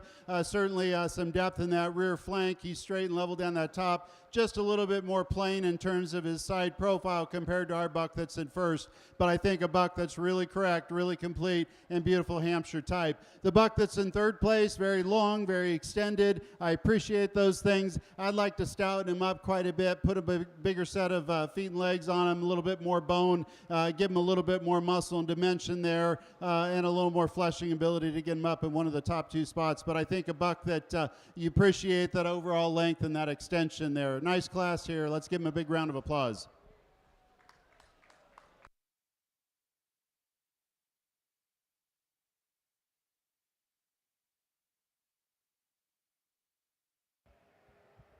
Placing on the class of March Ram Lambs for the fitted Suffolk show, or fitted Hampshire show, pardon me. First place to Spoonster 2525, Tinley Spoonster, Eolia, Missouri. Second place to 7 Mile 25043, Conley, Hoagland, Glendive, Montana. Third place, Beaumont, Whiteheath, Illinois.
Next class in the white ring will be for a champion and reserve champion fitted Hampshire Ram.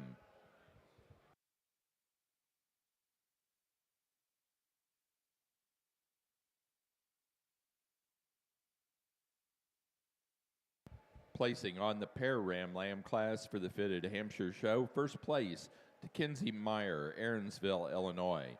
Second, Conley Hoagland, Glendive, Montana. And third, Foster King, DeGraff, Ohio.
I think this has been a whale of a class of yearling ewes and your natural Leicesters. I think some of those that are excused and not in the top 5, exhibitors got to be commended for bringing out some powerful ewes. And so don't be ashamed if you didn't make this top 5 lineup. You probably have a really good ewe to go back and home and do some great things in the breeding barn as well. But I think this class winner, she just does so many things right for me. I think she's so square and true on her feet and legs. She handles like a dream. Big loin, wide hip, level dock. She maybe doesn't have quite the luster or shine to her fleece as that ewe in second. And that's maybe her advantage, that ewe is really, that ewe in second has a really bright fleece with a ton of character. There's just maybe not as much of her. If we could widen her up, stouten her up to match that class winners, that's what she needs to do. The winner, or the ewe in third, very long-sided, very eye-catching ewe. The young ladies do a tremendous job of getting this one set. I read her as being the frailest of this top 5, and she just needs to walk out on a larger foot with more circumference of bone, and probably just need to stouten her up in terms of when you get your hands down her top. She might be the narrowest loined of those 3 as well. The ewe in fourth, this is probably the pounds heaviest, biggest, burliest ewe in the class. There's a lot of this female, a super soft fleece. I'd like to maybe just make her take a longer, more fluent stride. She's one that's maybe just getting a little bit heavier in terms of her chest floor, starting to push just a little bit more condition as well. The ewe in 5, I think this is just a really honest, good, complete ewe, and that's why she makes this top 5 lineup. I think there's not a major hole in her, but maybe she doesn't give you that wow factor in terms of her balance, in terms of her eye appeal. If we could trim her up through that neck and shoulder junction and give her just a bit more eye-catching view, then I think she starts to run. But certainly, once again, a very high-quality class of yearling ewes. The exhibitors need to be commended, so thank you.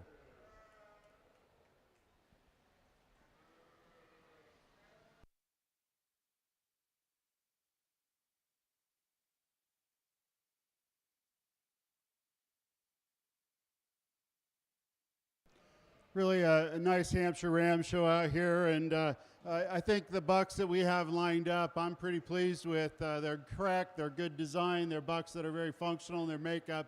I like the rib shape, I like the pattern, good through their front ends. They certainly handle with a lot of dimension up over their top for big sheep, and I think a lot of Hampshire character out here. So we got a nice set. I'll go out and pick your champion in reserve. Again, I could go a lot of different directions here, but I like functional, complete sheep, and I think sheep that show me some future, and so we'll go out and we'll pick your champion in reserve. But a really nice set of Hampshires that these young people have brought out here today. Let's give them a big round of applause.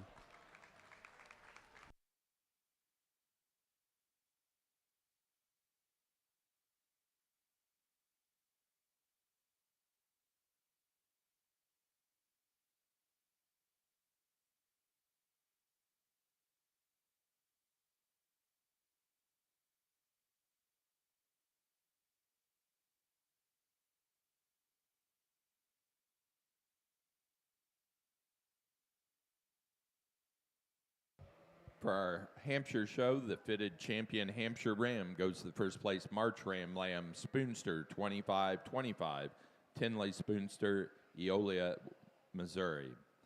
The reserve champion was first in the Fall Ram Lamb class, Charland F2451, Brody Payne, Kirkland, Indiana. Placing on the natural colored yearling U class for the Border Leicesters. First to J. Baird, 2404, Josie Baird, Canfield, Ohio. Second to Hickory Grove, 4724, Roman Yard, Watauga, Illinois. Third place to Josie Baird, Canfield, Ohio. 4, Lauren Thompson, Woodville, Wisconsin. And 5, Benjamin Walmsley, Taylorville, Illinois.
In the ring for the Hampshires, we have Class 1 fitted yearling ewes.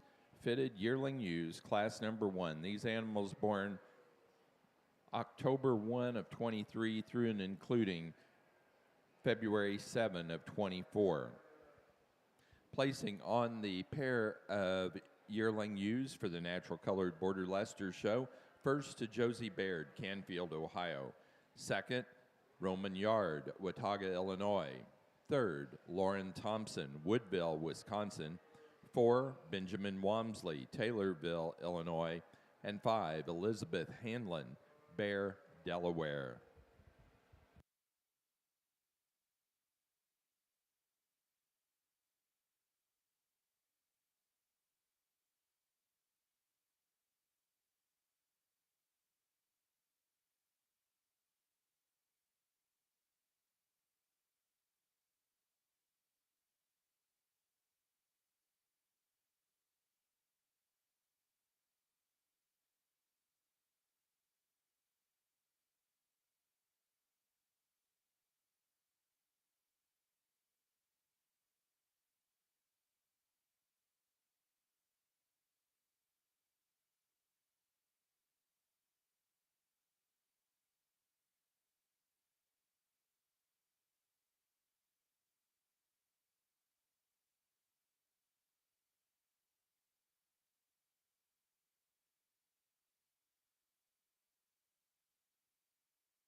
We move into your next natural colored class here at Border Leicesters. The ewe that wins this class, I think when you get her onto the move, she just covers ground so good. She's smooth and fluid and really athletic on the move. You get your hands on her, and she's showing in a shorter staple length with fleece, but I think she's extremely fresh and good down that top. Just a really honest, complete type of a ewe to tie into and let win. This ewe in second kind of matches that levelness, that freshness, that touch down her top. To me, I think she's probably just carrying a little bit more extra weight in her front end in proportion to her rear end. If we could just realign her balance and change her off that rear hock set, I think that structural correctness would tie into that nice package that she already has. At ewe in third, I think here's the one that, in terms of balance, is probably better balanced than the ewe in second. I think she proportions up better in terms of that pattern. For me, I read her as just being a little bit frailer made. I think she needs to be stoutened up in terms of her bone work, but one that I really appreciate for the breed character that she has, that muzzle shape, that Roman nose. I like those things about her. The ewe in fourth, here's a ewe that opens up with a ton of luster to that fleece, really soft to the touch and a ton of character.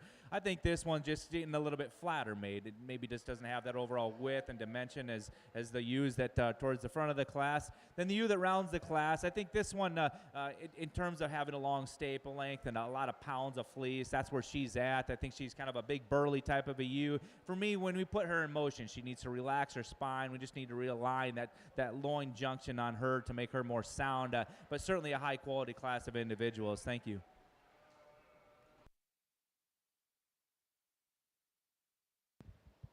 placing on the natural colored border Leicester class of senior ewe lambs. First place goes to Handlin, 2504, Elizabeth Handlin, Bear, Delaware. Second place to Breeze Borders, BB 2507, Brianna Moeller, Orient, Ohio. Third, Lauren Thompson, Woodville, Wisconsin. 4, Benjamin Wamsley, Taylorville, Illinois. And 5, Benjamin Wamsley.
Attention exhibitors and families.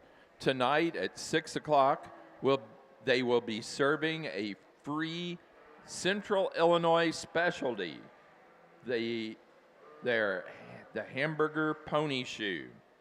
This includes a hamburger, fries, and then cheese drizzled on top. So please plan on joining everyone at 6 o'clock at the Commodities Pavilion, which is just east of the swine barn.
Yearling U class here, number 1 for the Hampshire division. I think we've got a couple ewes here at the top end that when I saw them come into the ring, I really appreciated the way they moved. We got up into the lineup and I started to handle them and I started to evaluate them. They both are really good down their top. They're straight, they're level. I think they're big sheep, and they've certainly got some big dimensional things in a number of different areas, not just frame, but I think very correct in their makeup. And then when you really start to get your handle on them, the ewe that we're starting off with, she's just really attractive on that side view. I appreciate that. She's straight and level down that top. She squares up in that hip. step. I think when she moves out, she probably moves out one of the freest ewes in this class. And so just really a nice combination of traits there. She's attractive, she's up-headed, she's very elegant through the way that front end lays into that shoulder and then into that rib cage. Very uniform in terms of that underline, very correct in terms of her overall body composition, and a nice Hampshire type here for this female. The ewe that's in second, I appreciate her rib shape, her dimension. She's, one of the bigger frame ewes in the class. She's good down her top. She moves, fairly easy around the ring. I think a ewe that if I could change her in any way, I'd certainly like to whiten up her fleece a notch and then certainly give her a little bit more Hampshire type. So she's a little dark for me today, but she's functional and she certainly has got some dimension there and a big-bodied ewe. One of our smaller ewes in the class is here in third place, but she's functional. She can move around the ring. She sets up really, really square on all four legs. I appreciate the straightness and levelness down her top, her rib shape, very complete, very correct, and I think very functional in terms of her overall makeup. Her Hampshire type, her bone structure, I think is a notch better than our ewe that's in fourth place. Our ewe that's in fourth place, she's bigger framed, she's big-bodied. I appreciate that. She's a little bit refined for me today for her size. I'd like to see her bigger-footed and stouter featured. Give her a little bit more wool cap there. Same thing with the ewe that's in fifth. In terms of that Hampshire type, I want to see her bigger bone, bigger footed, a little bit more wool there. I'd also like to tighten her up through her front end. When she's on the move, she tends to open up a little bit in terms of that shoulder blade. Not quite as smooth up through that front end when she's moving around the ring, but a really nice stout ewe there in fifth place to round out the class. Let's give them a big round of applause. Placing on Class 1 fitted yearling ewes for the Hampshire Show, first place goes to Mum 2409, Beau Mum, Whiteheath, Illinois. Second place to Taylor Stock 407, William Taylor, Salem, Kentucky.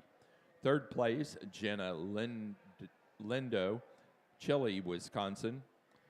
4, Aaron Holloran, Waterloo, Illinois. And 5, Aaron Holloran, Waterloo, Illinois.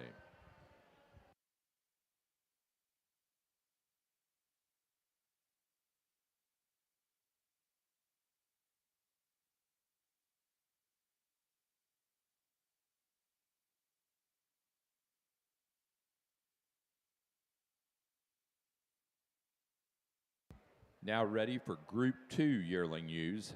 Fitted Hampshire Group 2 yearling ewes into the ring. These animals born February 16 and later.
Well, I think this has just been a really enjoyable class to soar at. I think there are some minor differences between these top two. There's some trade-offs between them as well, but the ewe that wins does the little things better. I think in terms of fleece quality, she's phenomenal. Opens up with a ton of character, a ton of luster, and that one just shines when you view her. A ewe that actually, when you handle her, handles with more firmness. She's wider down her top. She's bigger in her loin. Even though the UN second appears to be the bigger burly of the pair, I think that one handles truer. I think she just has that added extra look through her femininity and front end as well. The UN second, here's one that is she's bold ribbed. She's wide in her design. She's wide pinned. She's got a ton of stoutness to her feature as well. A ewe that I think reads a little bit heavier through the front 1/3 of her body. Doesn't have quite that shiny character when you open up her fleece. The UN third, here's the tall fronted pretty one of the trio in this front 5. A ewe that I think is going to project out to be the largest as a yearling ewe as well. She's slightly later in terms of her maturity pattern. Today I think she's probably the frailest maid of this top 5. If we could just stouten her up, and certainly we'd just like to realign her skeleton, especially when we put her on the move. She's fighting the young man just a little bit, but we need to relax her inner loin as well. The UN 5, this is just a really good handling sheep, a ewe that handles with a tremendous amount of levelness, and from her hip back to her dock, she's the highest in terms of her pin set of this top 5 as well. I think she probably just doesn't balance up quite as nicely as these ewes that go in front of her. The UN 5, this one in terms of fleece quality is very good, extremely uniform, a ewe that I think is as sound, as balanced as any. For me, maybe we just like to trim up that front 1/3, and I don't know if it's her, if it's maybe the fit job. If we could just shave that up and extend her through that front 1/3, I think then she changes into an even nicer one. But truly just need to have more of this sheep as well for her to compete with the top 4. Very fun class. Commend you exhibitors for bringing out some awesome sheep to look at.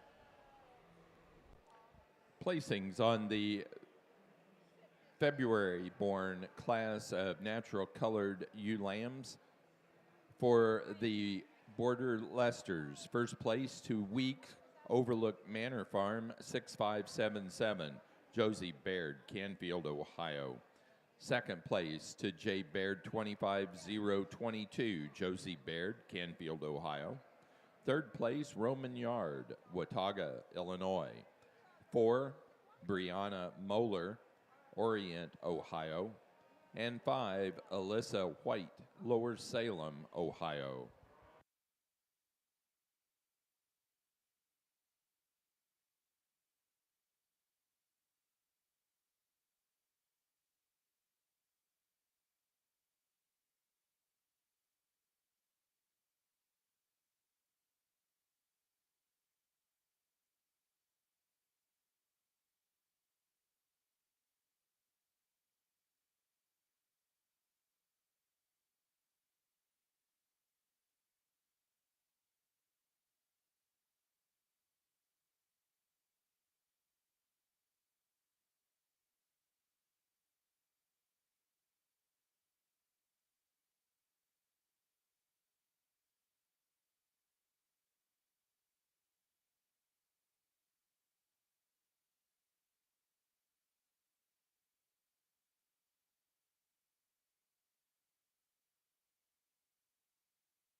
We do want to remind folks that Skillathon is open, as is the virtual sharing.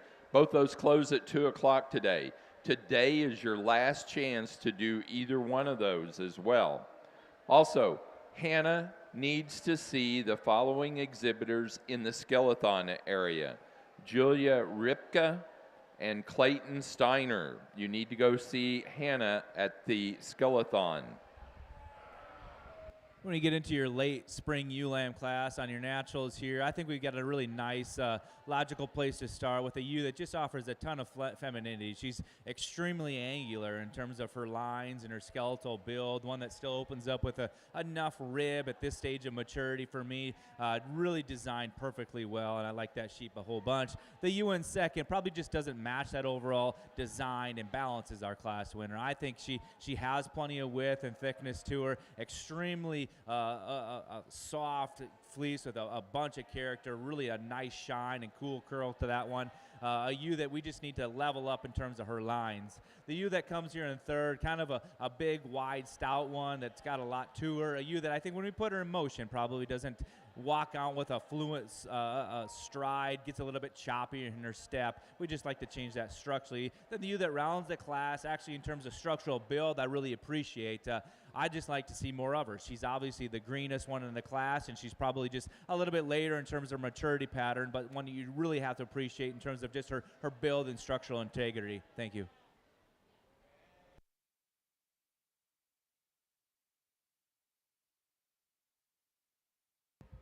Placing on the Border Leicester Natural Colored March ULAM class, first place to Hickory Grove, 23-25, Roman Yard, Watga, Illinois.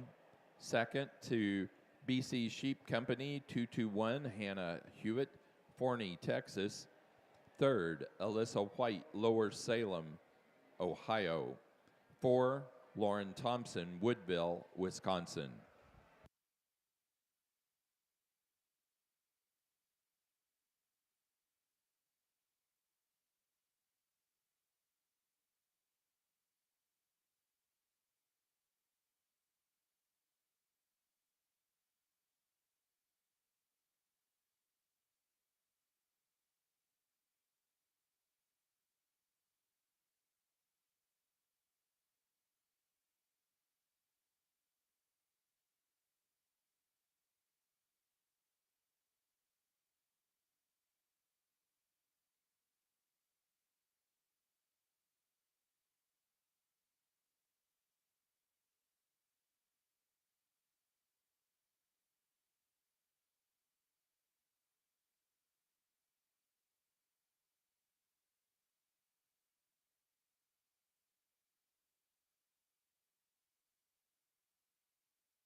Nice second yearling U class here for the late U class. The U that we're going to start off with today, she kind of just has a presence in the ring. She came in here, caught my eye. I appreciate the way she's put together. There's a lot of good about her. She's big in a lot of different directions there. Very, very good in terms of the way she moves out, pretty free and easy. She's straight and level down her top. She's real deep in that forerib, deep in that rear flank, and yet she puts everything together in a beautiful package, really extended up through that front end, very attractive, and just a ewe that I think is just going to continue to bloom there. The ewe that's in second place, certainly a more immature ewe, a ewe that's very correct in her makeup, good in her design. There's a lot of Hampshire type there. She's straight down her top. She's level and square in that hip. I like the way she moves out, really functional in terms of her movement. She just gives up a little bit today in terms of maturity to our ewe that's in first there. Maybe not quite as much mass,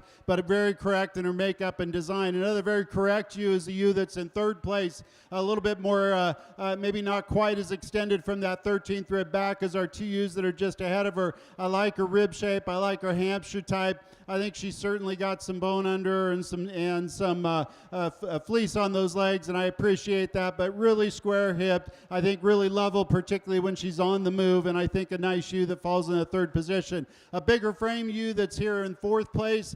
She's certainly taller at the shoulder. She's got some rib shape to her. She handles with some thickness over her top. I'd like to extend her out from that 13th rib back and give her some length to match with that elevation. I'd also like to set her down with bigger feet, more bone, and certainly more type in terms of that those legs. But I think a ewe that certainly has the ribs. She has got the capacity. I'd like to balance her up just a notch and extend her out just a bit. The ewe that's in fifth place, really long-bodied, very elevated. I think she's pretty correct in her makeup from that hip forward. I appreciate her overall extension and length.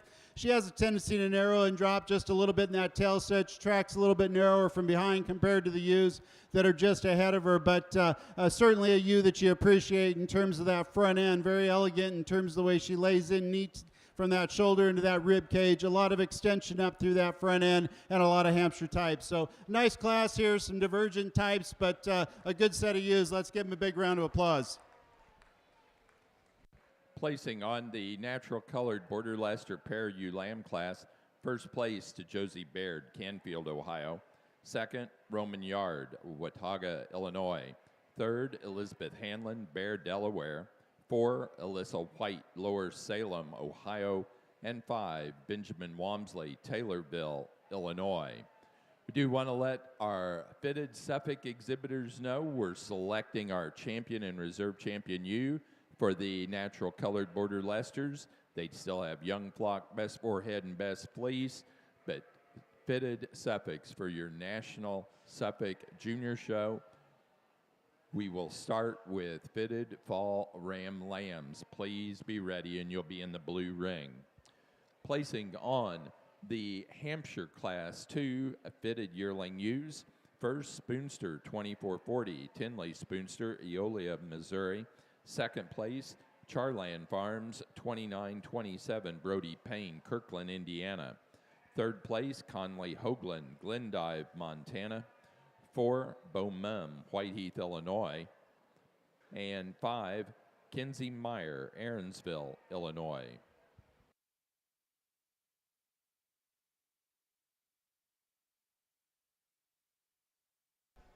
Well, it's certainly been fun to sort these females on the natural Border Leicester side here.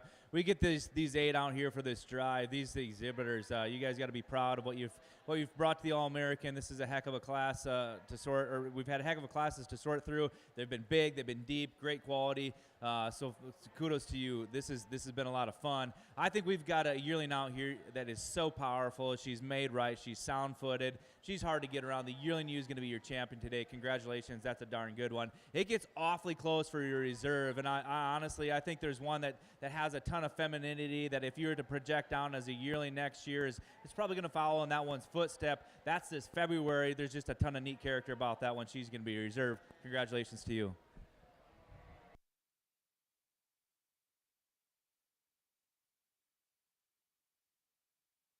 For our natural colored Border Leicester show, our champion U goes to first place yearling U, J. Baird, 2404, Josie Baird, Canfield, Ohio. The reserve champion was first place February ewe lamb, Week, Overlook Manor Farm, 6577, also Josie Baird, Canfield, Ohio.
Placing on the pair of yearling U class for the fitted Hampshires, first place goes to Bo Mum, Whiteheath, Illinois.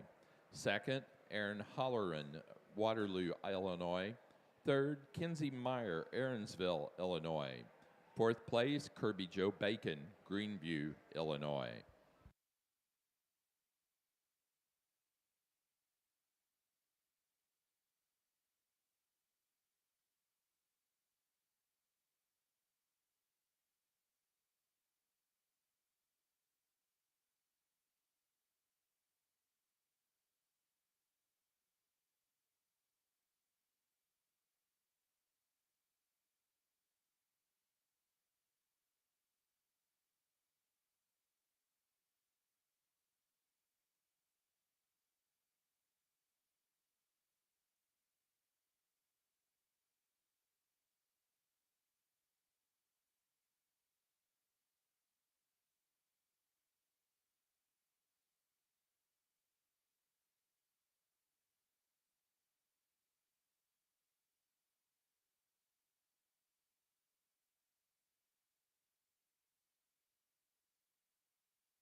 Placing on the natural colored border Leicester young flock class, first place to Josie Baird, Canfield, Ohio.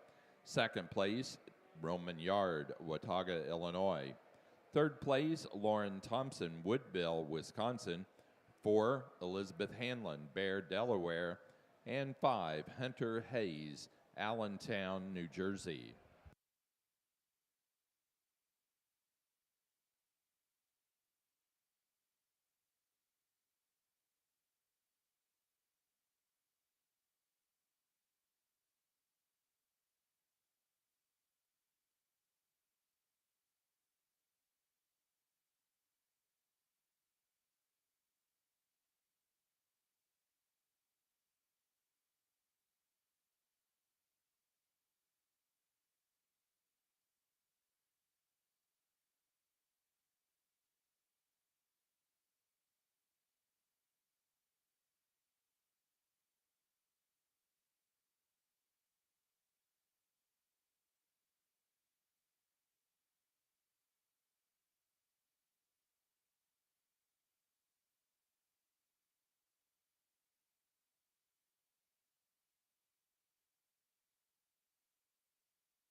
Again, we want to remind everyone that this evening at 6 o'clock, we do have a sponsored dinner. It's a Pony Shoes, which is a Central Illinois specialty. That's a hamburger pony shoe.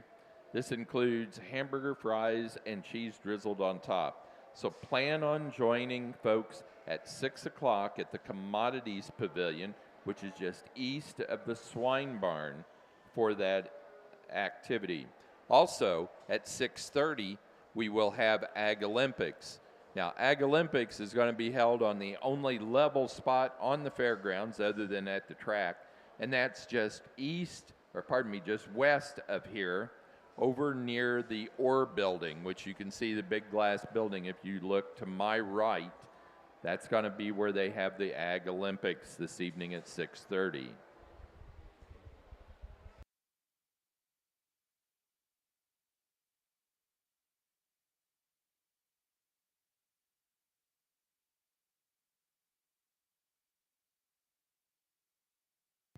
Placing on the natural colored best forehead, first place to Josie Baird, Canfield, Ohio. Second place to Roman Yard, Watauga, Illinois. Third, Lauren Thompson, Woodville, Wisconsin. 4, Elizabeth Hanlon, Bear, Delaware. 5, Benjamin Walmsley, Taylorville, Illinois.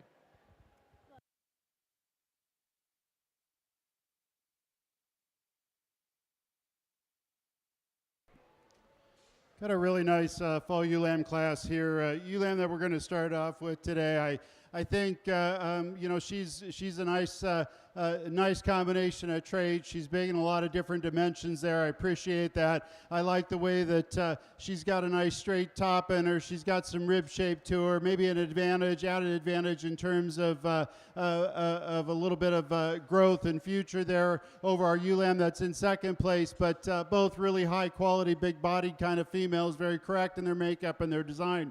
The ewe that's in second place, really correct in her makeup. She's good down her top. I appreciate that. Not quite as long bodied compared to the lamb that's in first place, but I think really, really correct. Very level down her top. Excellent Hampshire breed type, as is the ewe that's in third place. Probably the most immature ewe in the class, at least out of the top 5 lineup. She's really correct in her design, good in her type, super, super good in terms of that move. The lamb that's in fourth place, biggest frame lamb in the class, and I appreciate that. You know, from a growth perspective, really long and level down that top. I just like to open her up in her hip just a notch more, maybe smooth her up in terms of how her shoulder lays into that rib cage. She tends to be a little bit more open at the top of that shoulder and doesn't blend quite as deeply in terms of that front end as the 3 ewes that are just ahead of her. But very, very straight and level down that top. And again, I think a ewe that's got a tremendous future. The ewe that's in 5th place really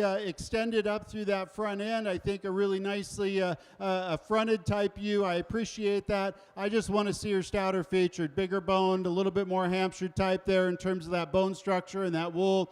I'd like to see her longer bodied from that 13th rib back. She tends to be just a little bit lighter muscled, maybe a little bit more tucked up in that rear flank. Nice class here. Let's give them a big round of applause. Placing on the fitted fall ewe lamb class for the Hampshire show, first place goes to Held 24-5008, Aaron Holleran, Waterloo, Illinois. Second place to Charland F2464, Henry Nielsen, Alexandria, South Dakota. Third, Brody Payne, Kirkland, Indiana. 4, William Taylor, Salem, Kentucky. And 5, Conley Hoagland, Glendive, Montana.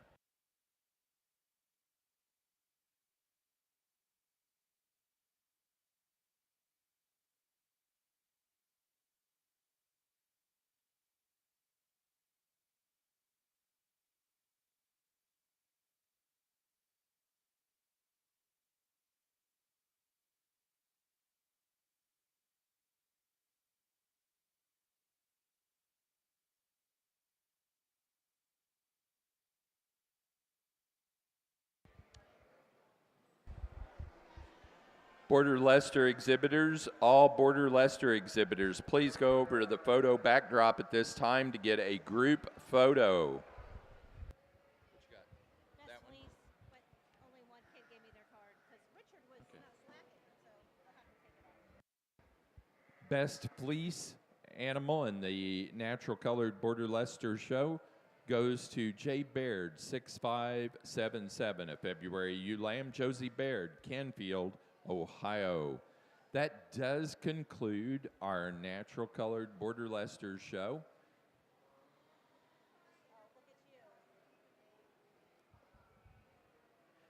So we're ready to begin our National Junior Suffolk show with fitted fall ram lambs.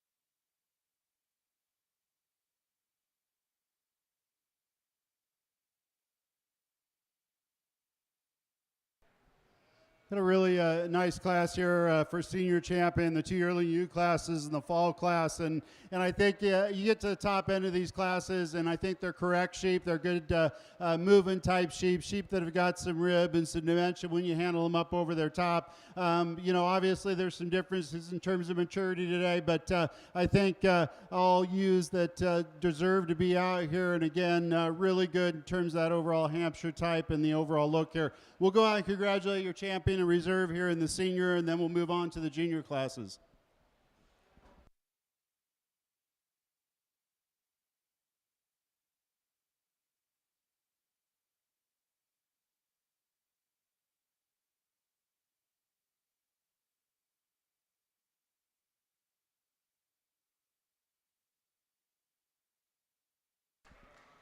Well, as we roll right along into the Suffolk show, we've got a pair of fall bucks out here that are awfully nice. I think the class winner just offers a little bit more of him. Obviously, he is a larger outline buck, but truly, I think the reasons why he wins is I think he's bigger at the ground up. He's wider at his base. He's stouter in terms of his bone work and feature. I think his top line handles with a little bit more levelness, especially right behind his shoulder. That buck that comes in second, I think there's a little bit more outward turn to his rib cage, and I appreciate that about him. I think on the go, maybe he has a little bit more set to his rear hock and tends to drop his pins on the move, but one that you really have to appreciate for being a compact, thick buck that offers a ton of thickness and good. Congratulations for 2 nice bucks.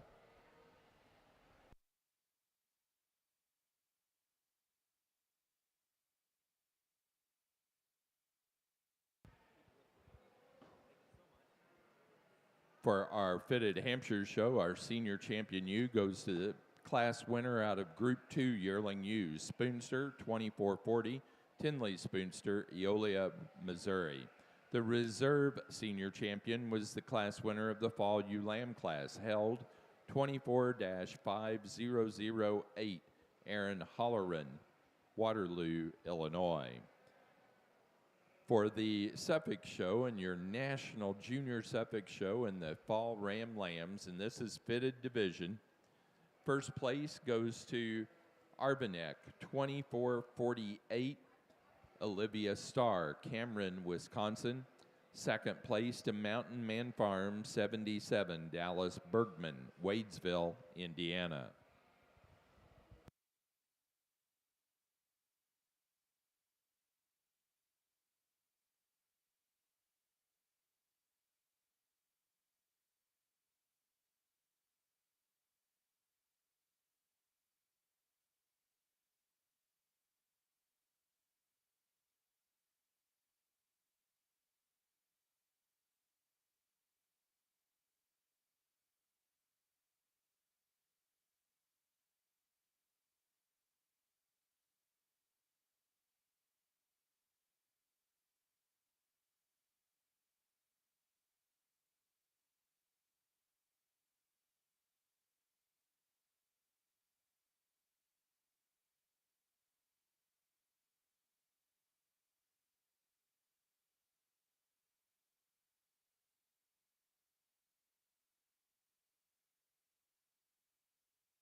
The Suffolk Exhibitor Award ceremony will take place this evening at 7 o'clock over in the Commodities Building, same place where we'll be serving those pony shoe sandwich dinners, which are complimentary to all exhibitors. But the Suffolk Award program for our junior exhibitors will be at 7 in that same location.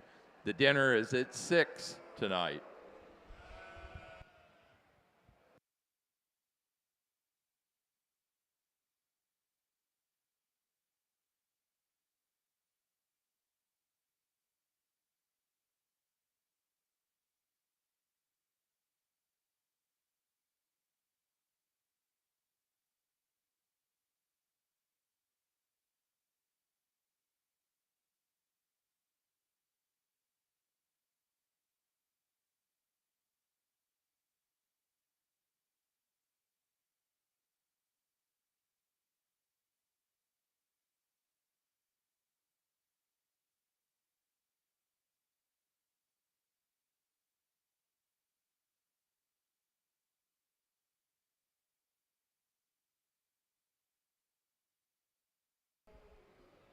I'd say maybe just a bit of a challenging pair to sort these top two, but I think we found the most athletic and soundest structured buck in the class winner today. I think he just offers so much flexibility off of both ends, and he still stands on a really large foot with a ton of circumference of bone.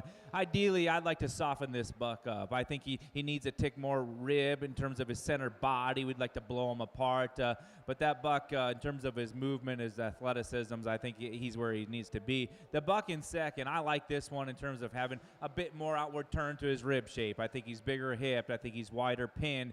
For me, I just can't quite get a read on him in terms of when he's out on the move and how well he can move. I think at times he's getting a little bit more extended. So just a little bit piecier, I would say, in terms of his overall balance. We just need to tidy that all up. The big buck's in third. He's really long. I'd say he's a big, rangy type of a buck that's going to project out to a large yearling. For me, though, we need to fix him in his top line and fix those front pasterns as well. If we can change those structurally, then I think he starts to compete for those top two positions. But certainly a nice class of Suffolk buck lambs.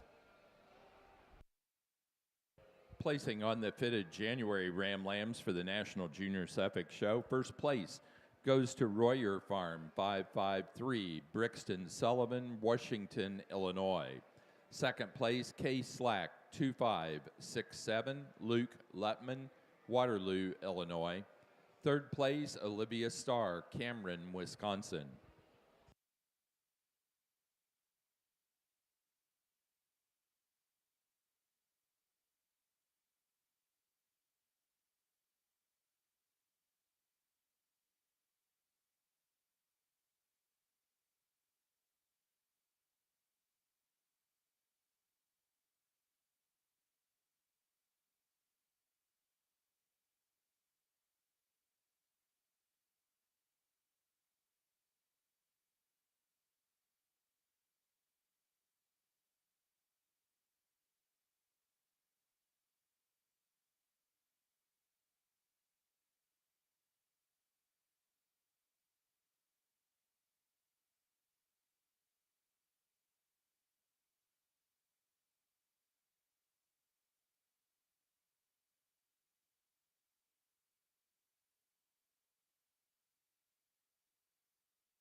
Well, just one out here for your spring Suffolk fitted buck lamb, but a heck of a good one. I think one that I think in terms of his structural integrity is very, very good. His breed type is spot on, extremely good dark face and bell-shaped ears. I like those things a ton about him. It'll be interesting when you compare him for your champion drive, but let's give him a round of applause for bringing on a nice spring buck.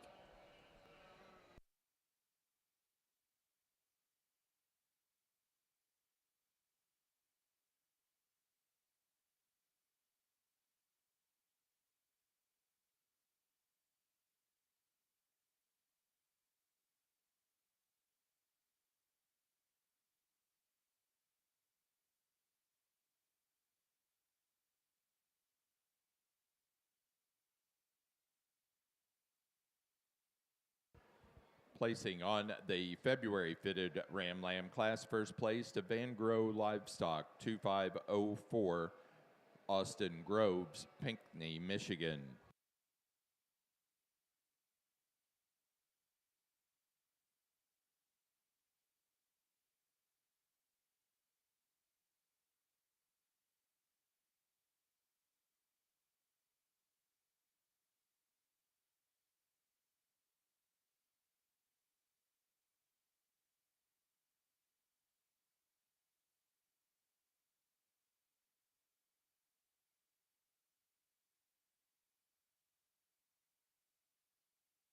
When your late spring buck lamb class, we've got a really fresh handling, level design type of a buck. Certainly extremely green at this stage in terms of his maturity pattern.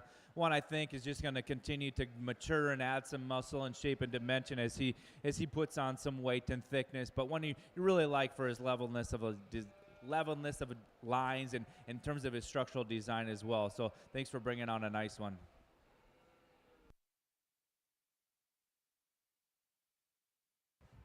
Over in the swine barn, they're beginning Southdown Fall Ewe Lambs. They're starting Southdown Fall Ewe Lambs over in the swine barn. Placing on the fitted March Ram Lamb class for the Suffolk, first place to 4 J's and a T, 25-23, Madeline Miller, Wauseon, Ohio.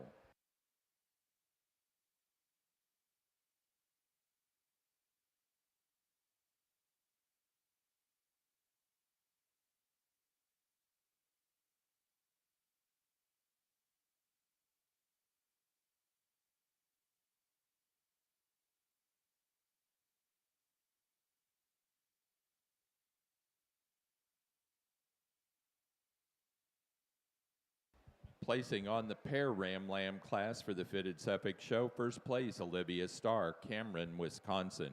We're now ready to select champion and reserve champion ram.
Really nice class here at Springs.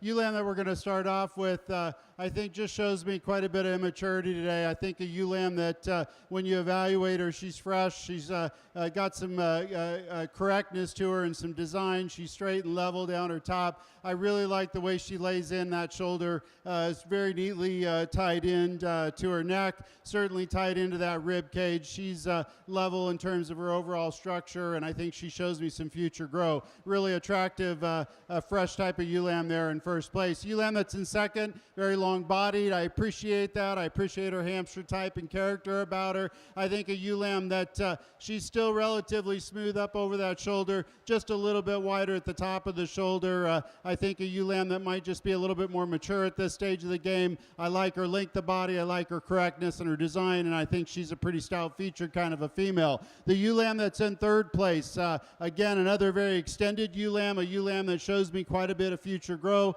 a little bit more refined in terms of that bone structure today compared to the two lambs that are just ahead of her. She's a little bit bolder in that shoulder placement as well, and so I'd like to maybe just tighten her up a notch there. She looks real elegant up through that front end. You get your hands on her through that wool, and she tends to be a little bit less smooth in terms of how that shoulder blade lays into the rib cage. Really level in terms of her design and structure. The ewe lamb that's in fourth place, another ewe lamb that you appreciate in terms of her elevation, her length down her top, really good. I'd like to just change her when you get back to that hip region, widen her up just a notch, give her a little bit more width when she's on the travel from behind, but I think a long-bodied, a long-type ewe there in fourth place. In fifth place, we've got a ewe lamb here that has been fighting the exhibitors. She's real fresh. She's real young. I appreciate that. I like her correctness, her design when she's out on the move and she's cooperating, but I think she just wants to go back to the pen right now, so she's not holding it together. But a nice class here. Let's give them a round of applause.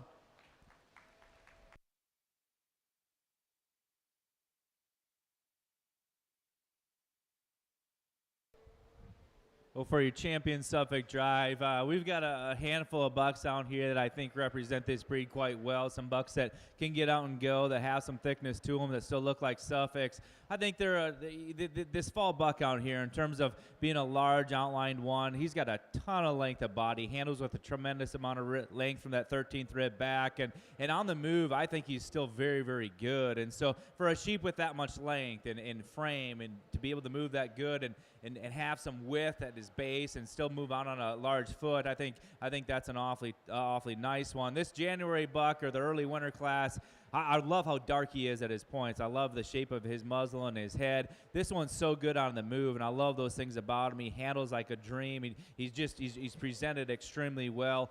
Very, very athletic and smooth in his movement. This February buck, this is one that I appreciate the depth of body of this one. A buck that I think is probably going to weigh up as much as anything out here in terms of projecting them as a yearling buck. A buck that maybe we just like to fix structurally in terms of his spine, laying that into his skeleton nicer. This March buck, or the late spring buck, boy, he's super good in terms of being really level in his line, right in his angles. He's a buck that's maybe not quite over masculine into his design right now, and that's maybe just all immaturity right now. But I think the buck that puts the best things together and the coolest package is going to be your fall buck. He'll be your champion. We're going to come back and use your first place winner for reserve. Congratulations.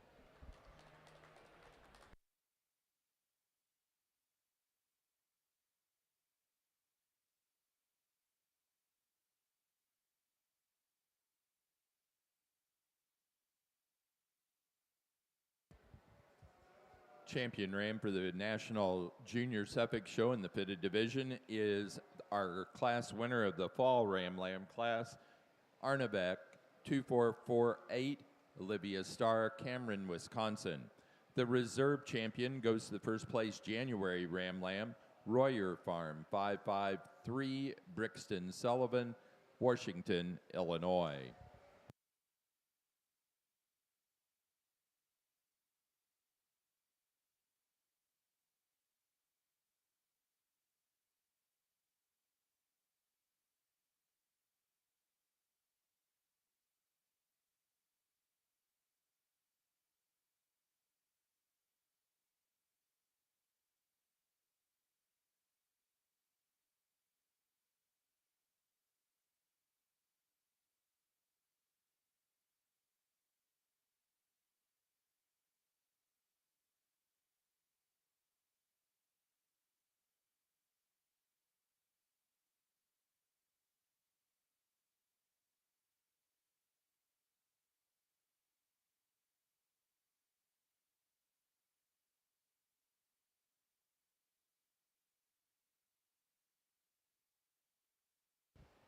placing on the January fitted Hampshire ewe lamb class, first place goes to Alf 454-25, Kirby Joe Bacon, Greenview, Illinois.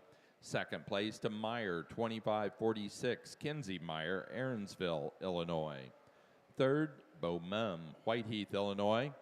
4, William Taylor, Salem, Kentucky. And 5, Brody Payne, Kirkland, Indiana.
Nice class here, spring lambs in the Hampshire division. A ewe lamb that we're going to start off with. I think she's, again, a very complete package. A ewe lamb that certainly sets up nice and square on all four corners. She's big-footed, she's big-boned, she's got a tremendous amount of Hampshire type about her. You go to handle her, she's put in a place in terms of that shoulder blade, just the perfect position, nice and smooth, very extended up through the front end. She blends into a nice, robust rib cage. I like that. She's straight down her top, she squares up in her hip, and I think just proportion in the right areas. And so a really nice ewe lamb here to start off. Still shows some grow. The ewe lamb that's in second place might be a tad more immature. A ewe lamb that's really straight down her top. She's level in terms of her overall makeup. I'd like to widen her up just a notch through her chest floor, maybe set her down just a tad wider. But I think she's very, very correct. Good designed, a lot of Hampshire type there in second place,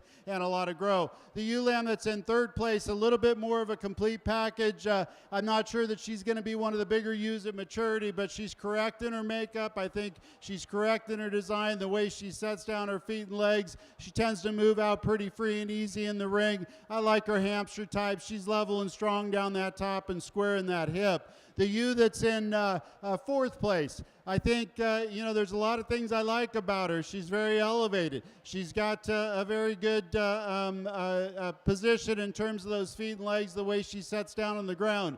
She's a little shorter coupled today for me relative to her frame size. I want to extend her out from that 13th rib back relative to that frame and balance her up just a bit in terms of that. She's a little bit more open in the top of her shoulder, maybe not quite as straight in that top line as the three females that are just ahead of her. But a really nice ewe. I think she's leveler hipped. She's better in terms of that rib shape, and I think maybe a notch better in terms of that muscle pattern when you get behind her compared to our fourth place ewe. Our fourth place ewe really long bodied. She's got some elevation there. I'd like to tighten her up just a notch in terms of her structure, and then also give her a little bit better set to that shoulder blade into that rib cage. So a little bit bolder in that shoulder today for me. But a nice group here. Let's give them a big round of applause.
Results of the fitted February ewe lamb class for the Hampshire show. First place to Plaza Hamps, 1277, Brody Payne, Kirkland, Indiana. Second place, Nob Hill, 2527, Kirby Joe Bacon, Greenview, Illinois. Third, Conley Hoagland, Glendive, Montana. 4, Kinsey Meyer, Aaronsville, Illinois. And 5, Bo Mum, Whiteheath, Illinois.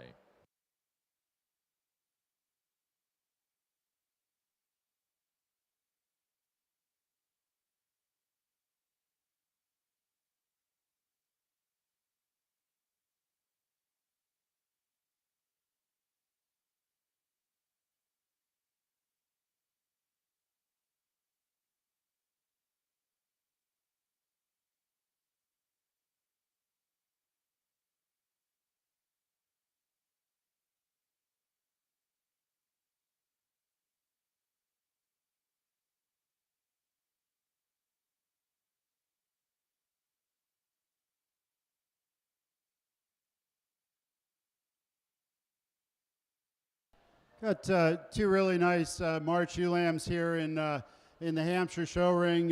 Two ewe lambs that I think are pretty similar in terms of their growth and their future. The ewe lamb that we're going to start off with, just a little bit more fluid in terms of her movement. I think she levels up in that hip when she's on the stride there, really correct in her overall makeup and design. Long and level down her top. She handles with enough muscle, and I think she blends very well from front to dock there, and I think a ewe lamb that's put together very nicely. The ewe lamb that's in second place, I really appreciate a lot of things about her. She's tremendously long from that 13th rib back. She's really straight and level down her top, very much like the first place ewe lamb. Has a tendency to drop her chest for a little bit when she's on the move, and maybe not quite as fluid on her hind legs when she's out there, but I think another ewe to kind of keep an eye on, because I think she'll continue to grow, and she'll continue to make some strides for improvement. So a nice pair there. Let's give them a big round of applause.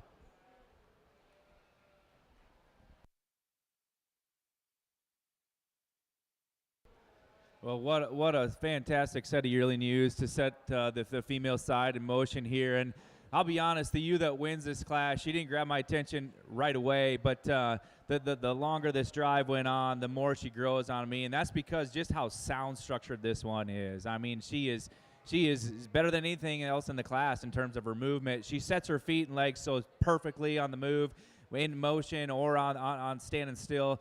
She's just made so good. She's level as a string down her top. From hip back, I think she's better than anything in the class as well. Her dock set's spot on. Her pins are aligned correct with her hip. I mean, this one's just, she's made so good. Those complete ones that are that sound structured and that feminine made are the type that I like, and so we just got to go ahead and let her win. The ewe in second, I think there's just more of this sheep, and certainly really tall at the point of her shoulder, really big topped and bold hip. For me, we could just realign that front 1/3 of her body, let her neck come out higher at the top of her shoulder. That's what's going to change her to make her better. The ewe in third, another big barrel type of a sheep, certainly a pounds heavy, rugged type of a female. I think this one reads like a brood Suffolk ewe more than anything in the class. However, I also think she's just getting a little straighter fronted. I'd like to slightly move that angularity of her shoulder back into her skeleton. She's getting a little over on her front end. That ewe in fourth, this is another one who's big-footed, stout, rugged, a ewe that's got a big old wide hip in her. For me, though, her too, we're starting to lean more weight to the front 1/3 of her body in comparison to the back 2/3. If we could realign that, and when we put this one in motion, we need to relax her spine when she goes out on the move as well. The ewe in fifth, I really appreciate this one for being probably the freshest to the touch. I think she's more ideal in terms of her condition today. I like her head in terms of her breed character. One that I just like to deepen up in terms of her rib shape, loosen her up in her flank, and just widen her out in terms of her overall width and build as well. But a fantastic class of yearling ewes. Thanks for bringing on an awesome set. Placing on the March and later born fitted ewe lambs for the Hampshire show, first place to 7 mile 25.049, Conley Hoagland, Glendive, Montana. Second place to Mum 2587, Bow Mum, Whiteheath, Illinois. Placing on the yearling ewe class for the fitted Suffolk show, first place goes to Van Grow Livestock 1361, Austin Groves, Pinckney, Michigan. Second place, Royer Farm 531, Brixton Sullivan, Washington, Illinois. Third, Austin Groves, Pinckney, Michigan. 4, Brixton Sullivan, Washington, Illinois. And 5, Ruthie Bivens, Manhattan, Illinois.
For the fitted Hampshires, our pair ewe lamb class, first place goes to Kirby Joe Bacon, Greenview, Illinois.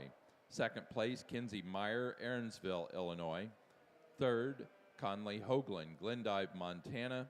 4, Bo Mem, Whiteheath, Illinois. And 5, William Taylor, Salem, Kentucky. Placing on the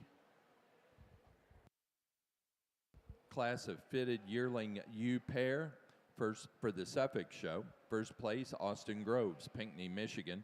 Second place, Brixton Sullivan, Washington, Illinois.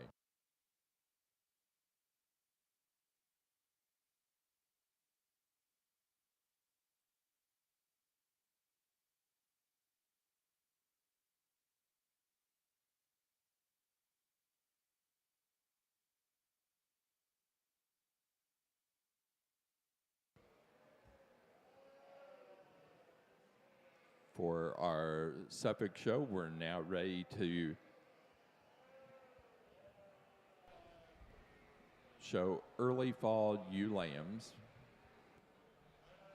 All right, over in the Hampshire ring here, we've got a nice set of ewes out here for junior champion. Again, correct, good design ewes, very feminine, their overall makeup. I think when you get your hands on them, they've got some body, they've got some rib shape. I think there's certainly going to be some production traits, and they certainly have got quite a future ahead of them. So a real nice set of females out here. We'll congratulate your champion in reserve, and then we'll move on to that grand champion ewe overall.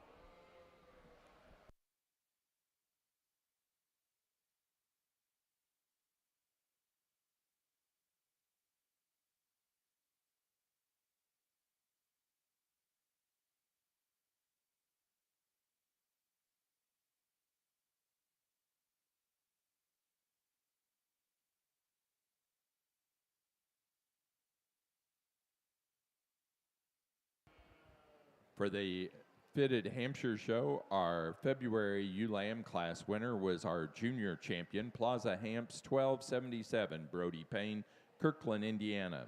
The January ewe lamb class winner, Alf 45425, Kirby Joe Bacon, Greenview, Illinois, will be our reserve junior champion. Now ready to show for overall grand and reserve grand champion fitted ewe for the Hampshire show. Following the class that's in the ring in our National Junior Suffolk show, we have early fall ewe lambs. The next class will be senior champion and reserve senior champion ewe.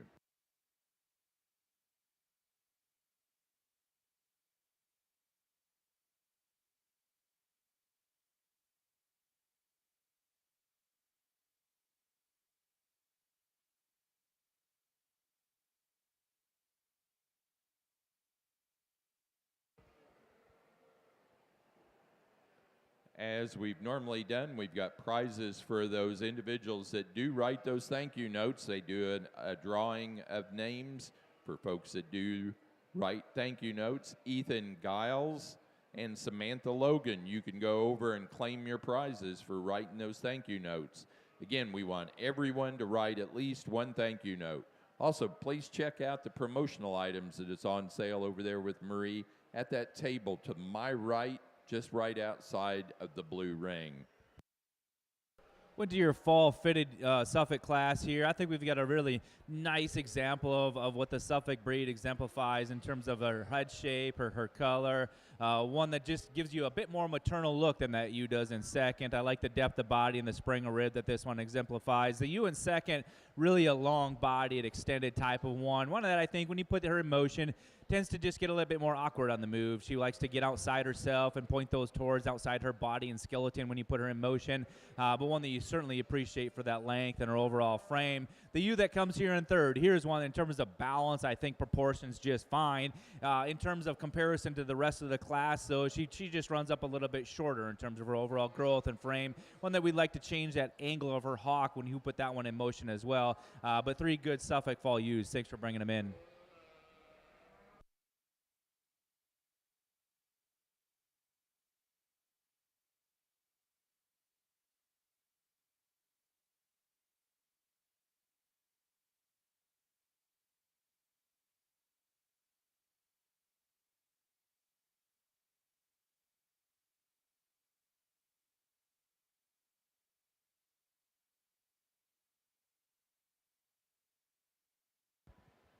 Results from the early fall ewe lamb class for the National Junior Suffolk Show in the fitted division. First to Arnavec 2453, Olivia Starr, Cameron, Wisconsin.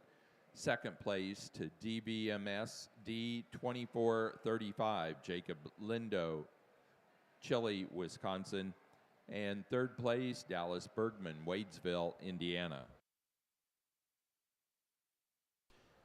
Over in the Hampshire side for the champion ewe class, I think we got 4 very, very nice ewes, and there's some ewes that sent back to the pen that I think were comparable to some of these females out here, but I like the correctness, I like the design, I like the rib shape on most of these sheep out here. You get your hands on them, they're certainly square up over their top, they're straight down their top, they've got plenty of dimension and correctness there in a lot of Hampshire types. So we'll go out and we'll congratulate your champion and reserve. I think 2 individuals that kind of really rise to the top, but a nice group out here. Let's give your Hampshire exhibitors a big round of applause.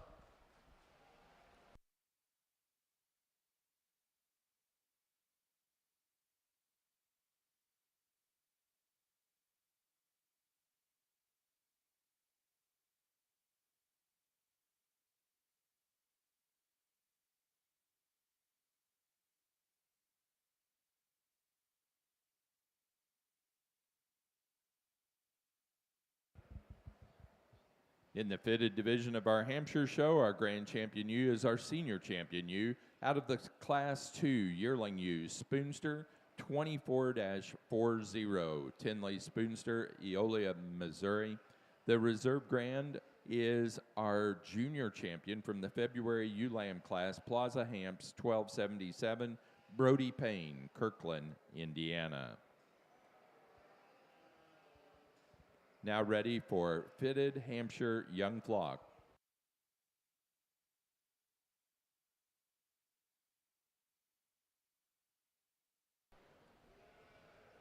Well, in your senior champion Suffolk fitted ewe, I think we've got 4 individuals that are really, really high quality ones. And so commend you exhibitors for bringing out some nice ones. That yearling ewe that came out of that hard class is hard to fault. We talked about her structural integrity and her flawless build in terms of her skeleton design, and I think that holds true when you compare her to that fall as well. It's just hard to put a hole in her, so we're going to tie into that, and that yearling ewe is going to be your champion. It maybe gets a little bit closer, but when we've got a yearling ewe that powerful that came out of that class, the second yearling will be your reserve champion. Congratulations.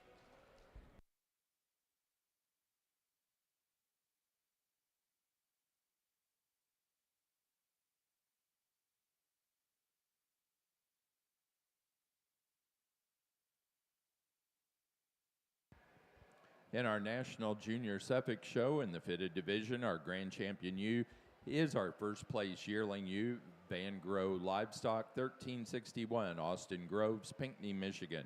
The reserve grand champion goes to the second place yearling ewe, Royer Farm 531, Brixton Sullivan, Washington, Illinois.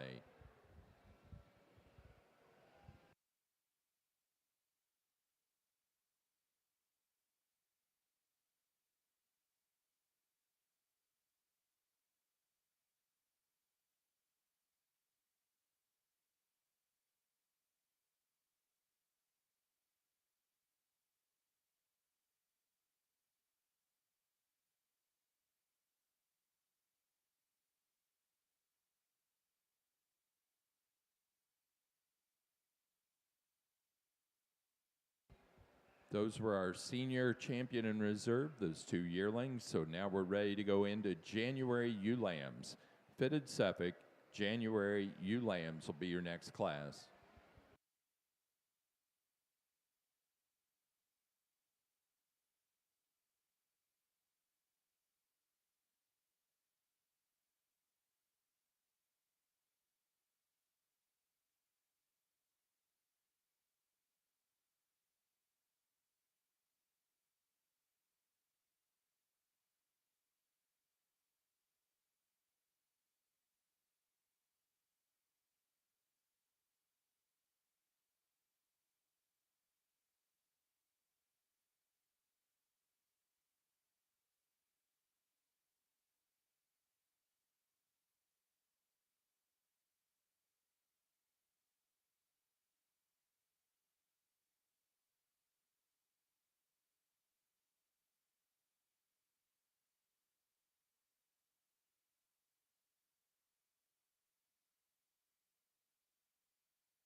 Slick Shorn Hampshire exhibitors, Slick Shorn Hampshire exhibitors.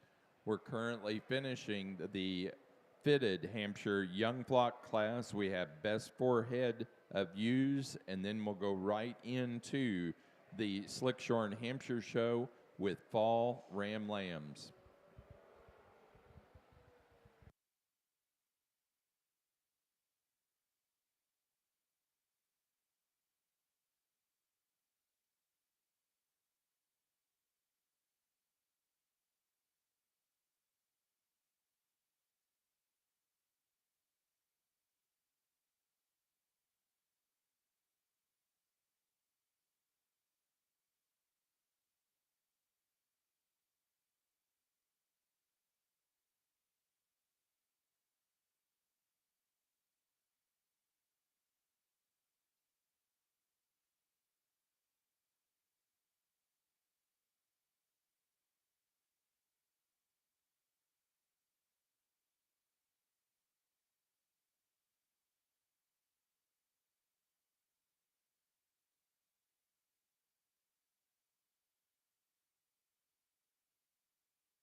Placing on the fitted Hampshire young flock class, first place goes to Kirby Joe Bacon, Greenview, Illinois.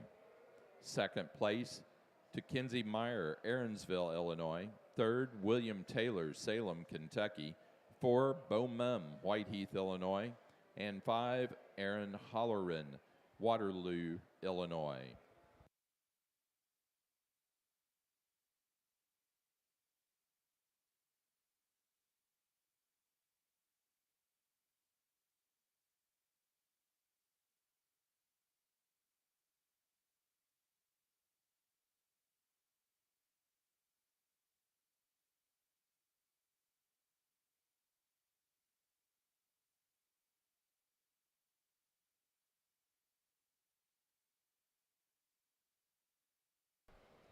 We get into your junior U's here. I think this is a class that there's a lot of give and take, to be quite frank with you. I think it's a little bit hard to sort, but I think the one that needs to win, though, is still going to be the soundest structured individual in the class. That's really why she just continued to gravitate her way towards the top. I mean, this one's feet and legs are better than anything in the class. Ideally, I'd like to just stretch this one out. I don't think she just blows you away with her shouldering presence. I think we'd like to smooth her up at the point of her shoulder, lengthen her out, extend her up to make her just a flashier shouldering ewe. But because of her structural integrity and the way that skeleton's built, I want to use that type and let her win. The ewe that comes here in second, really a pounds-heavy, deep body type of a sheep. I'd like to make her a little darker in her pigment. Ideally, I'd like to tuck her up in her chest floor and just loosen her up in her spine when you put that one in motion. Really a fancy one that comes here in third. Long-bodied, extended fronted. I mean, she's the neat one that you're going to project to be a big yearling ewe. For me, we need to deepen her up in terms of her rib shape. We need to change her off of her rear hock when you put that one in motion and just widen her up in terms of her overall thickness. Same can be said with that ewe that comes here in fourth. Extremely long-bodied, fancy one that actually has quite a bit of circumference of bone. She just gets a little bit tighter in terms of her overall body, in terms of her movement as well. Then the ewe that rounds this class in 5. Here's one that I think in terms of balance is just fine. I think she proportions out just as good as anything, but she consequently tends to be the smaller, lighter performing one in the class. It doesn't go as smooth and free off of those rear two when we put that one in motion, but thanks for bringing on a nice class. Placing on the fitted January ewe lamb class for the National Junior Suffolk Show. First place, Arnavac 2506, Olivia Starr, Cameron, Wisconsin. Second place, Knutson 25-10, Cassandra Knutson, Centerville, South Dakota. Third, Caden Jacoby, Wauseon, Ohio. 4, Ruthie Bivens, Manhattan, Illinois. And 5, Jacob Lindo, Chile, Wisconsin.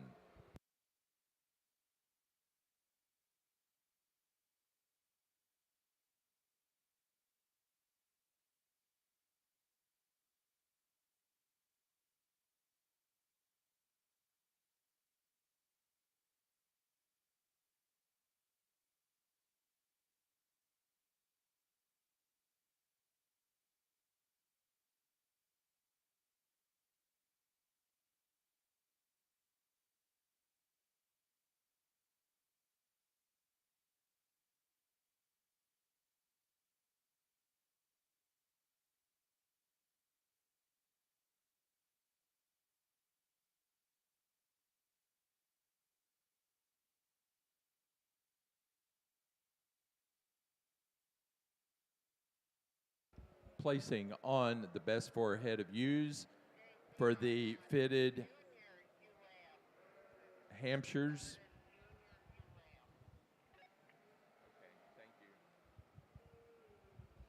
First place goes to Bo Mum, Whiteheath, Illinois. Second place, Kirby Joe Bacon, Greenview, Illinois. Third, Kinsey Meyer, Aaronsville, Illinois. 4, Aaron Holleran, Waterloo, Illinois.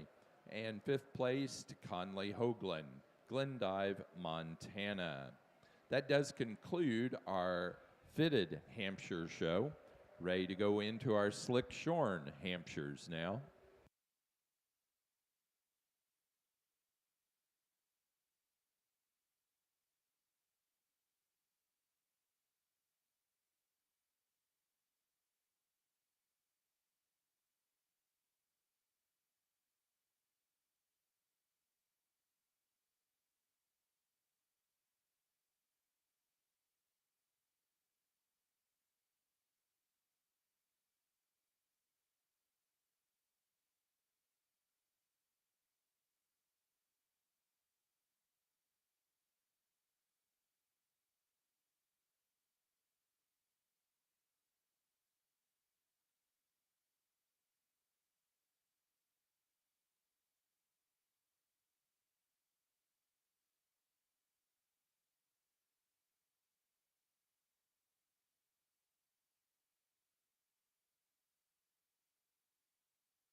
Over in the swine barn, they're beginning junior ewe lambs. Junior ewe lamb classes are beginning in the Southdowns over at the swine barn.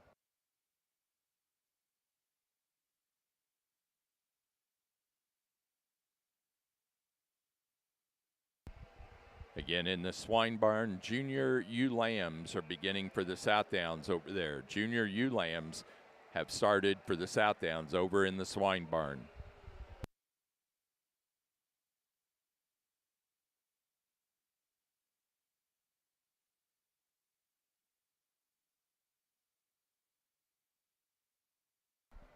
Well, this is a nice class with a lot of quality all the way from top to bottom, and I think we've got a class winner that just kind of logically sorts herself to the top. I mean, here's one that in terms of her skeletal build, her spine and way it lies with her, the rest of her skeleton is spot on. On motion, I like this one the best, and that's really why she wins. You'd maybe like to tuck up that chest floor ever so slightly into her heart a little bit cleaner and tidier, but that's being pretty critical. The ewe that comes here in second, in terms of breed character and look of a Suffolk, I really appreciate that one. I like that head shape a whole bunch on her. Her nice bright white fleece on that one as well. One that I think maybe just gets a little bit lazier when you put this one in motion. She tends to break just a little bit in her hip-loin junction. Doesn't tie everything together quite as neat and tidy as our class winner. A really big frame, long body one that comes in third. And I know that this one's still got a ton of future growth potential. She's big-footed.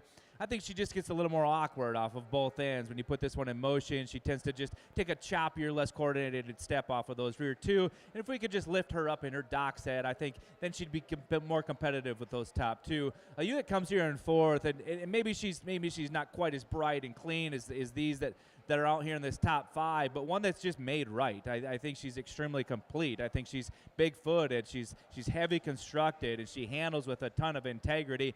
Just doesn't have quite the overall show ring presence to compete with those 3 in front of her. Then the ewe that comes here in 5, this one's really neat, and I think she's cool. I think she's attractive and eye-appealing. I think she's probably the latest in terms of her growth pattern. Right now, she's given up too much maturity. She needs to be stouter in terms of her bone work. She needs to have a bit more rib shape and depth of body to compete with those top 4. But certainly a fun class to analyze. Thanks for bringing them in.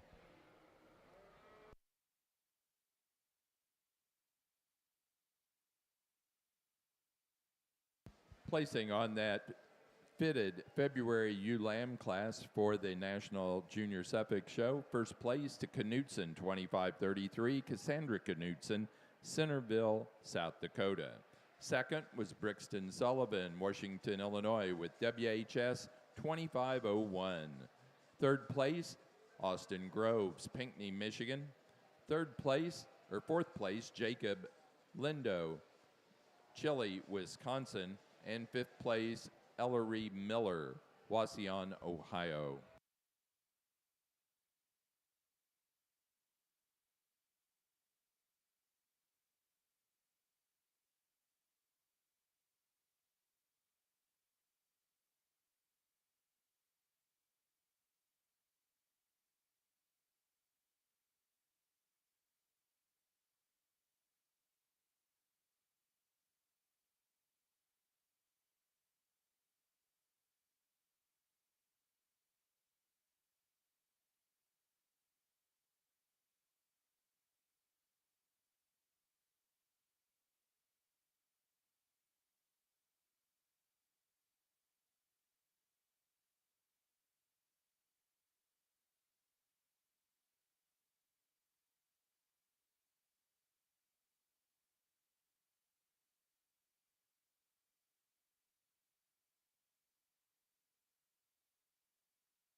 Just a heads up to our Suffolk Slick Shorn exhibitors, we are on our final individual class of the fitted division of Suffolk's.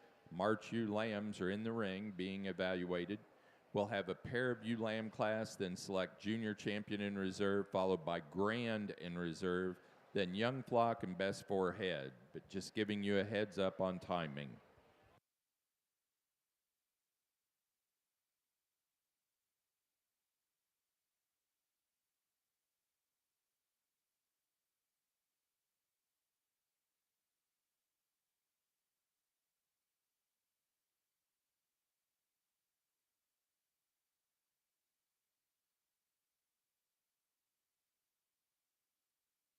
Just 2 March fitted Suffolk ewe lambs out here, but 2 darn good ones. I think the ewe that wins, this is a really well put together Suffolk ewe.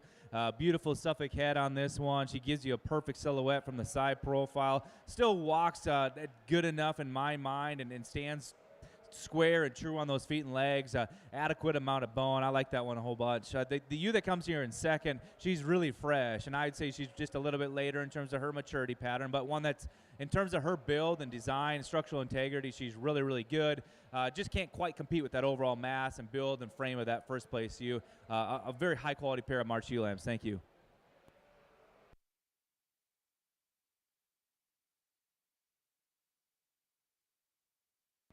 Results from the fitted March ewe lamb class of your National Junior Suffolk Show. First place, Ben Grow Livestock 2505, Austin Groves, Pinckney, Michigan. Second place, 4 J's and a T 2519, Madeline Miller, Wauseon, Ohio. Now ready for pair of ewe lambs.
Placing on the pair of fitted ewe lambs for the National Suffolk Junior Show. First place to Olivia Starr, Cameron, Wisconsin. Second place to Austin Groves, Pinckney, Michigan.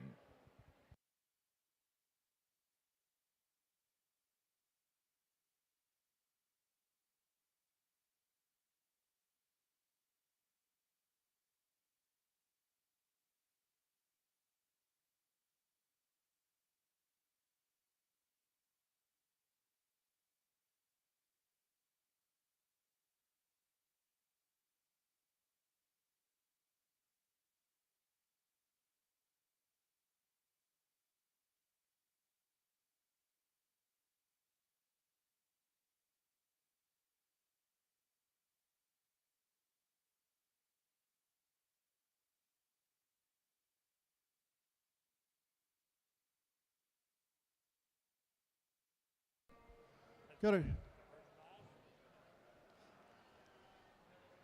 nice set of fall bucks out here. A few different types as we go down the lineup. The 2 bucks that I pulled up into the top of this class here, really I think exemplify a lot of Hampshire character and type, and I think kind of the right type of structure and design that we're looking for. Both very correct in their makeup. I think bucks that set up real square on all 4 corners. The buck that we're going to start off with today, just a firm handling buck, a buck that's straight and level down his top. He's square in that dock region. He tracks off really wide from behind, handles with the right kind of balance of muscle and design, and so I think the right kind of sheep to move into that top position. Very smooth in terms of his shoulder and his front end and the way he lays into that rib cage. Certainly a lot of rib shape there, and I think a tremendous amount of muscle to go with that. Put together in a very attractive package. He's up fronted, up headed, and I think a really nice buck to start. The buck that's in second, I think just a notch more open in terms of his shoulder. I appreciate his muscle design up over his top. He's square hipped, he's long bodied, he's got all the right parts there.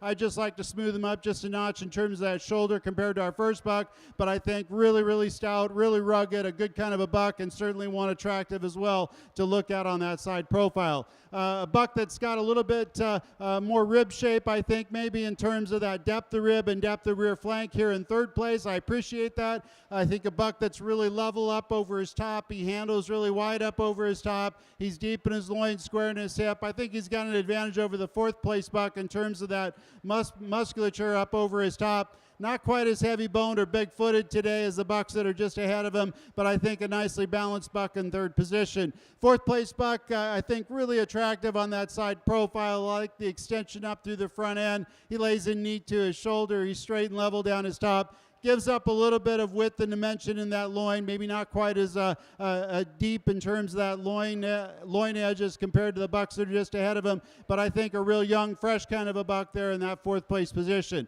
Big stout, rugged kind of buck here in fourth place. He's got a lot of bone. He's got a lot of dimension there. He's a little bit bolder and more open in that shoulder today for me. He's got a little bit more maturity, so that's probably what's reading to a few more pounds today. I like his dimension up over his top, his length of body, but I just like to maybe clean him up a notch in terms of that front end and that shoulder to get him higher in the class. So nice class here. Let's give him a big round of applause.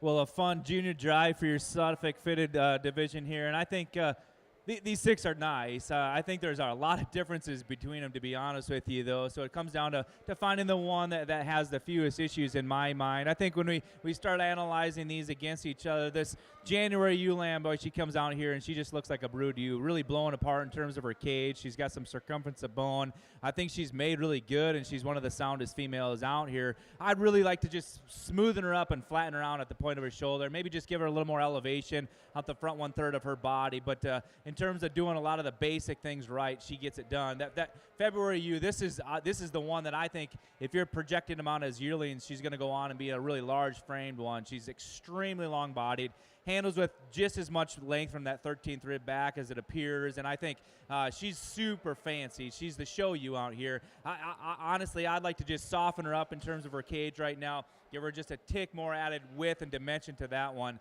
That comes out of that March class, I think as far as a silhouette with balance and dimension, I think she gets it done really well. I think she's made the most correct in terms of her cage and her depth of body from her chest floor into her flank. I like the balance she has. I love the Suffolk breed character on her. We're going to use the March for your champion. We're going to come back for the February for reserve. Congratulations.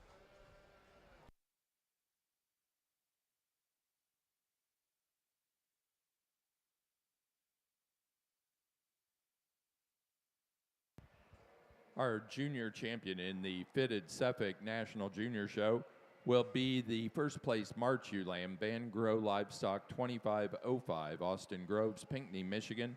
The reserve junior champion goes to our first place from the February class, Knutson 2533, Cassandra Knutson, Centerville, South Dakota. Placing on the Slick Shorn Fall Ram Lamb class for the Hampshire show, first goes to Friesen 2501, Nyland, Isabella Free, Woodbury, Tennessee.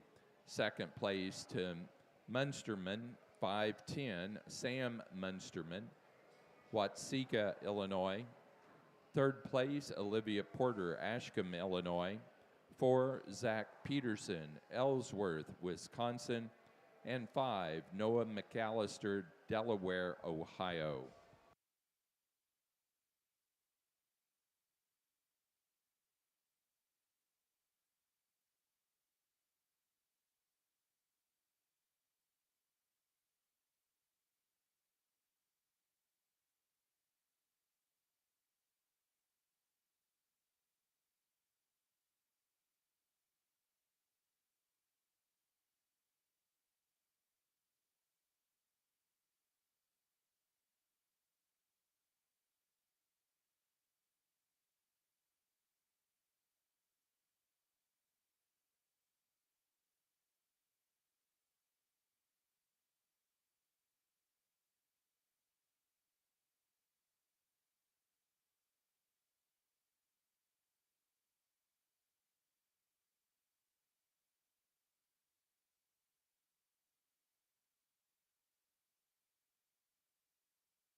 Well, we talked about these individuals in class and in the junior and senior drives quite a bit. So we're gonna keep the show moving that way. But I just want to say congratulations to you exhibitors. I think the quality was extremely good on the fitted side. So you breeders need to be commended for bringing out some darn good ones. That pair of senior reserve senior champion, they're hard to get around. They're powerful yearling ewes. We're gonna stick with them for your overall champion and your reserve champion. Congratulations.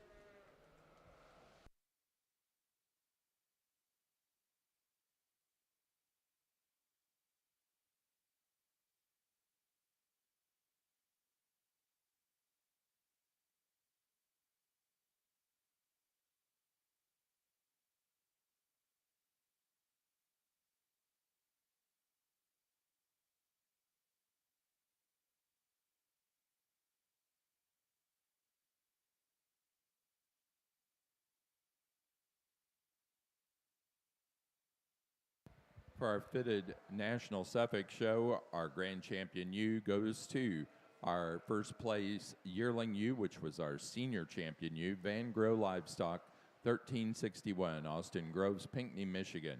The reserve grand champion was second in that yearling class, was the reserve senior champion ewe, Royer Farm, 531, Brixton Sullivan, Washington, Illinois.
Placing on the fitted Suffolk Young Flock class, first place to Olivia Starr, Cameron, Wisconsin.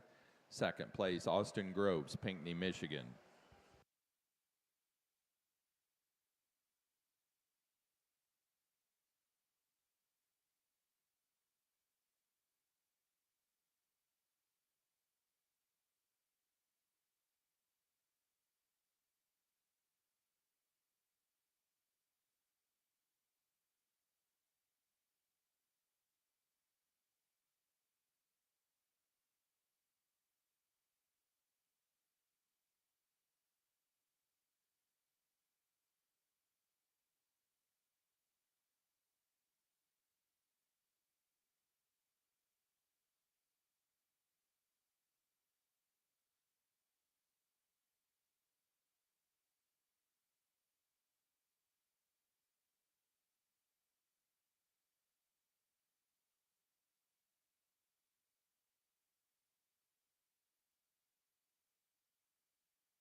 Slick Shorn Suffolk exhibitors, we've just finished up our last class of the fitted Suffolk show. So we need to have Slick Shorn Fall Ram Lambs ringside and ready, please.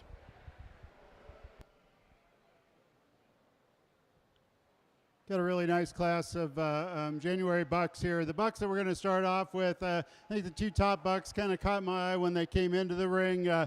Certainly they got some handlers that are doing a great job with them, but when you get your hands on these bucks in the show ring, you start to handle them. They certainly open up over the top of their shoulder. They're straight and level in terms of how they're put together. They handle extremely wide up over that top, square into that dock region. They carry down nice and low into that lower leg region, and I think both bucks are really attractive on that side profile. The buck that we're starting off with just a little bit more up fronted, I think, just a tick in terms of that. I think a buck that just has a little bit more attractiveness from that standpoint, and maybe just a notch more product. The buck that's in second, a solid buck. He's got a lot of dimension there, a lot of muscle expression, really correct, really nice in terms of his Hampshire type. I like the fact that he's got some length and he's level. He's certainly attractive on that side profile, and I think his side profile attractiveness, in addition to the fact that he's one of the heavier muscle bucks in this class, kind of overtakes our third place buck. The third place buck, he's sound, heavy structured, heavy muscled, just a little more plain in that side profile today. Doesn't quite get that job done and kind of fighting the exhibitors a little bit, but I think as the class went on, you start to handle him. He really rose to the occasion, ended up coming up here into third because of his soundness and his design, his structure, and his muscle. The lamb that's in fourth place, another good lamb, real correct, nice design, nice pattern, just gives up a little bit of dimension today. Not quite the maturity in terms of muscle pattern is what we see in the three that are just ahead of him, maybe not quite the length of body from that 13th rib back, but I think a real sound, functional kind of ram and one that's very attractive on that side profile. The buck that's in fifth place, really correct in his design. I think a ram that when you handle him, he's got a tremendous amount of dimension to his top, starting at the top of that shoulder. He opens up into that rack. He's deep in that loin edge, wide in that loin, and certainly square in that dock. A buck that gives up a little bit of length, doesn't have quite the extension up through his front end, a little bit more plain in terms of that profile compared to the four that are just ahead of him. But a really nice class. Let's give him a big round of applause.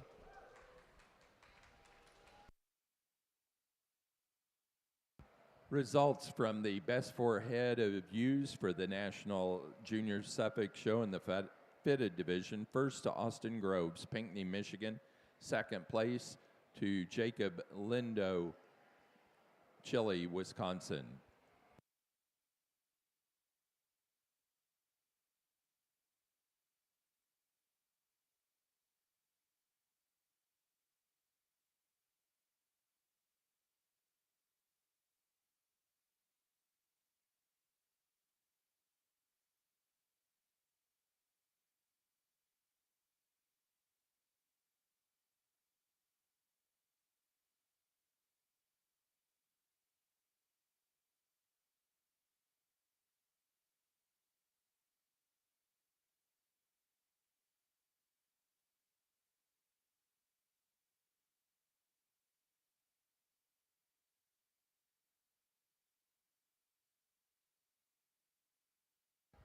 Placing on the Hampshire Slick Shorn January Ram Lamb class, first place, Terradice 25035, Clark Coyle, Danville, Kentucky. Second place, Ellerbrock 7675, Maylee Adams, Bonnie, Illinois. Third place, Ross Doyle, Pleasant Hill, Illinois. Fourth place, Ty Thorson, Columbus, Wisconsin. And five, Urban Sweeterman, Arcanum, Ohio. Well, we get started with the slick sheared side of the Suffolks. I think we've got a very close place in between first and second. I think their body shape and style is just slightly different. We're going to use the one who just offers a little bit more width and circumference to his overall skeleton. He's just a little boxier built type of a sheep. And I think really where I like him better is probably from his hip back. He just comes down a little square from his pins, offers a little bit more true shape to that leg. I like the buck's breed character in second better. I think he's darker about his points. I like the shape of his muzzle. I think he's a little bit smoother when you put this one in motion.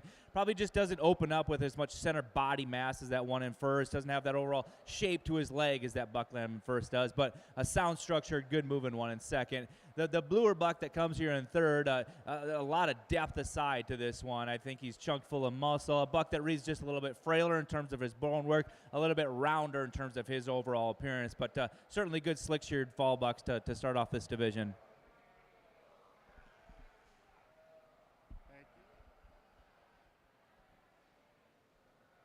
Nice class here in the February class.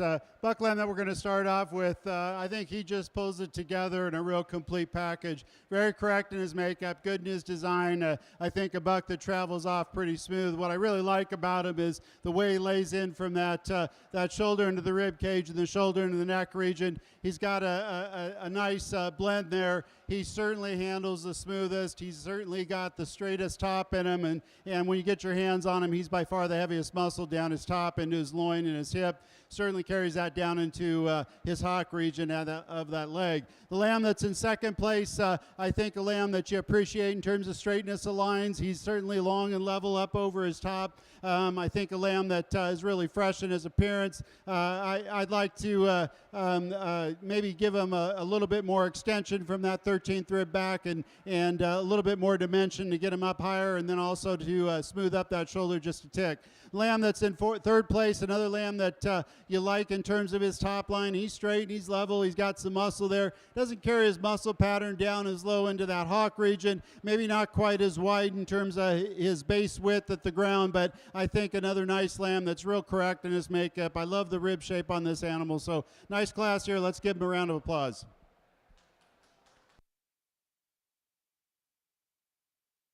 Placing on the class of Slick Shorn Suffolks for the National Junior Suffolk Show. First place in the Fall Ram Lamb class, Russell Sheep Company 2487, Claire Ford, West Lafayette, Indiana. Second place to Macaulay 6774, Ethan Giles, Clinton, Tennessee.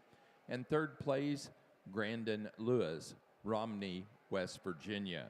Placing on the Slick Shorn February Ram Lamb class for the Hampshires, first place to Sylvius 0726, Brooke Ewald, Byron, Illinois.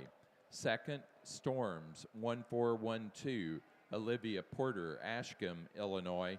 And third, to Brixton Sullivan, Washington, Illinois.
Well, I think we have a really nice, logical place to start in this next slick-sheared class of buck lambs, one that in terms of build and design is better than anything in the class. He just excels in terms of his structural correctness, and honestly, you get your hands on top of him and over his loin and through his hip, he's probably the widest and the biggest. Just a really nice place to start. The next, like him in terms of that structural integrity, is the buck in second. I think he's really true and level in his lines. I think he stands extremely square and true on all four corners. Maybe he just doesn't have the overall rib, mass, and width as that class winner. The buck that's probably as wide as anything in the class and has just a whole bunch of circumference of bone is the young man's buck in third. I mean, this thing is really raw and rugged in terms of his bone work. I think he's just going to get out and cover ewes and do a great job of it. He's probably just not as well balanced. I'd like to pick him up off of those front pasterns a little bit, smooth him up in terms of his blade. The buck that comes in fourth, this is a deep-bodied, soft-sided one. I think this is one that probably can just get out and be a low-maintenance type of a buck. And I'd like to smooth him up. I think he gets a little rougher in terms of his line, doesn't balance up from front to rear quite as nicely. The pounds-heavy, production-oriented buck comes in 5, and this guy, in terms of pounds of production, will get the job done as a terminal sire. But here's a buck that, off of each end, I think lacks the athleticism, probably gets a little bit softer on all four pasterns. If we could pick those up and change the angle of his hawk, I think he'd be truer and better designed. But certainly a fun class to analyze. Thanks for bringing him in.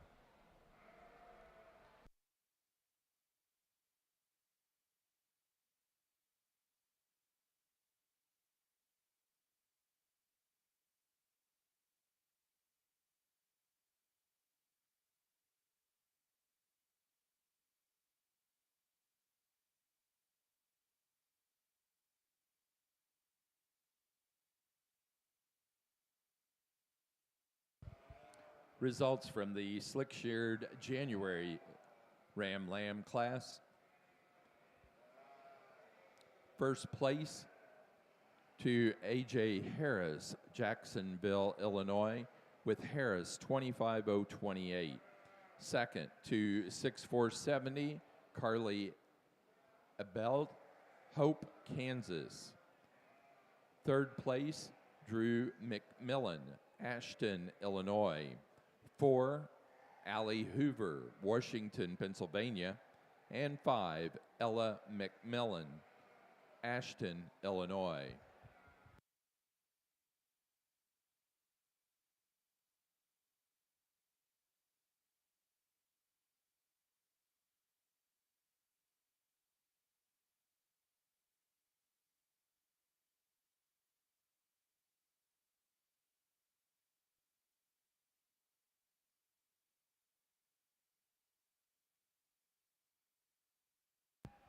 Southdowns have just started their first of 10 classes of junior ewe lambs.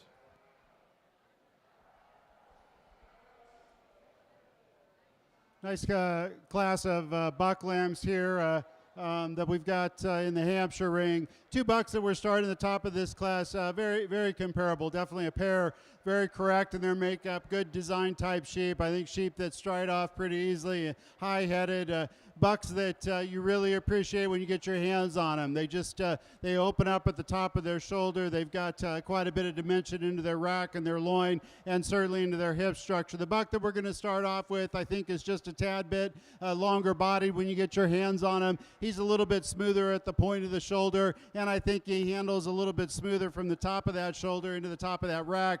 And so I think a sheep that's just a little bit better blended up through that front end. Both bucks really, really high quality. The ram that's in second, I appreciate a lot of things about him. He's really, really elegant up through that front end. That head and neck position is just fantastic. Very high-headed, super long down that top, super level. He gives up just a tick bit of muscle into that rack region, maybe a little bit more open at the point of the shoulder. And again, this is critical because I think they're 2 high-quality bucks. The buck that's in third place, I really appreciate the pattern and design on this sheep. I think the exhibitors have done a great job. He's super level up over his top. He's real extended up through his front end. He just doesn't have quite the product today that we see in the first 2 sheep. Maybe not quite as much dimension up over that top, and so that's why he's in third. Just a little bit more immature as far as that's concerned. A real complete correct buck here in fourth place. He sets up real square on all 4 corners. He's got some rib shape to him. He's certainly got the muscle. He's just a little bit more more plain in his overall side profile today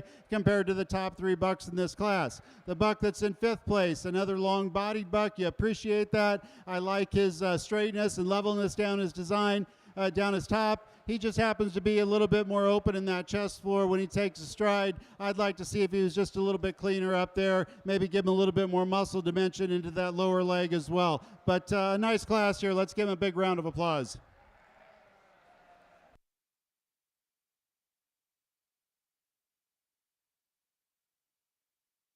We need the following exhibitors to return to the skillathon area: Thomas Wallace and Charlie Schramer. Thomas Wallace and Charlie Schramer, you need to return to the skillathon area.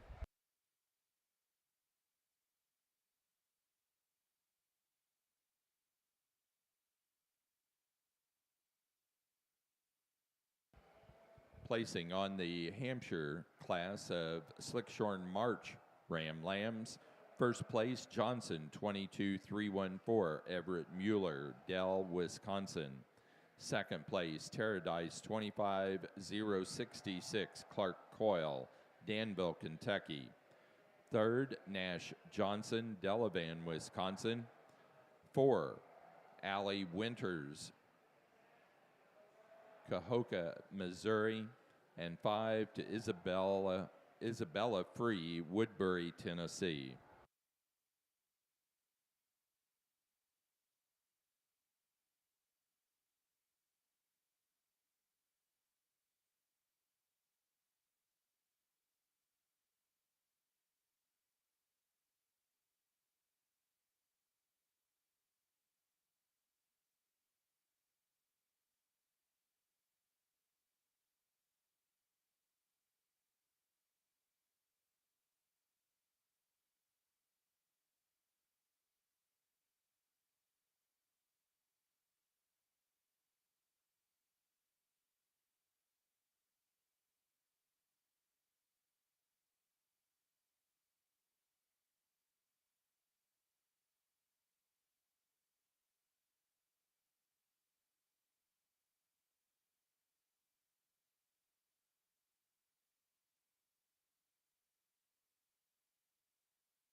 Placing on the Slick Shorn Hampshire Pair Ram Lamb class, first place to Clark Coyle, Danville, Kentucky.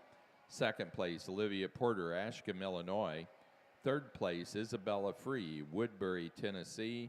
And 4 to Vivian Stephenson, Viroqua, Wisconsin.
We are now showing for Grand and Reserve Grand Champion Ram.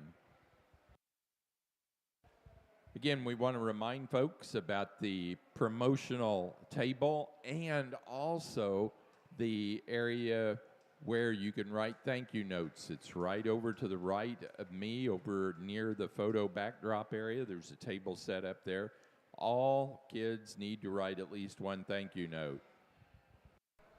Well, this is a really fun class to sort. I think it's awfully close to between these top two, but the more I look, the more I handle, the more I analyze this class winner, I think he offers just the most true natural thickness, and especially in comparison to that Ram in second, where he wins out is from his hip and his pins back. I think he has more width all the way through his pins. I think he's deeper through his twist, and he pushes more stifle on the move.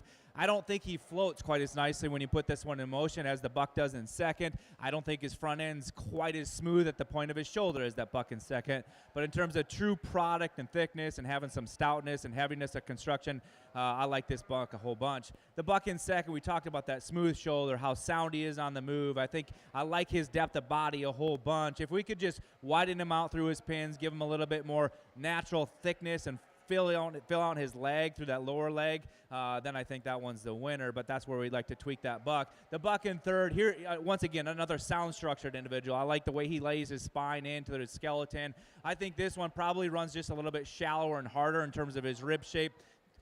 In comparison to those top two. A big framey buck that comes here in fourth relative to those in the rest of this class. I think this buck, in terms of just being smoother and better balanced, we'd like to just trim everything up and make everything blend a little bit nicer up through his chest floor, in through his blade.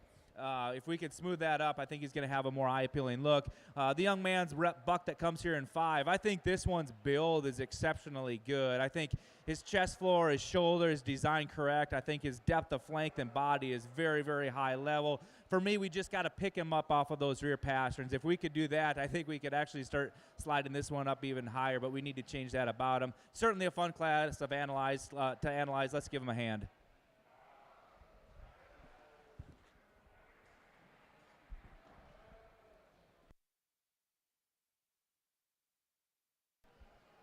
Your champion Ram drive out here. I think we've got really 8 bucks that just bring a lot of good to the ring here. They're sound, they're functional kind of sheep, long-bodied, heavy-muscled, really, really good in terms of their structure. They've got plenty of Hampshire type to them, so you appreciate that. There's some subtle differences and I guess personal preferences, but we had a couple bucks that just kind of resonate in my mind. I think they're very similar in terms of their makeup, and so we'll go out and congratulate your champion in reserve. Again, real functional sheep, big-footed sheep that have got a tremendous amount of product there and put it together in a really nice, tidy package. So let's give these exhibitors a big round of applause.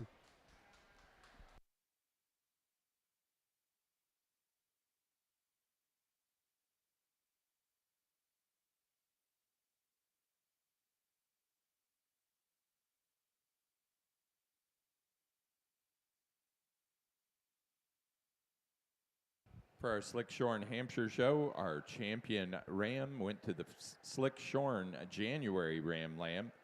Paradise 25035, Clark Coyle, Danville, Kentucky. Reserve champion was second in that January Ram Lamb class. Ellerbrock 7675, Maylee Adams, Bonnie, Illinois. Placing on the Slick Shorn February Ram Lamb class for the National Junior Suffolk Show, first place goes to LR Suffolk's 24263, Lily Rowe, St. Ansgar, Iowa. Second place to Howe Farms 2570, Bo Howe, Danforth, Illinois. Third to Colton Abelt, Hope, Kansas. 4, Allie Hoover, Washington, Pennsylvania. And 5, Urban Sweeterman, Arcanum, Ohio.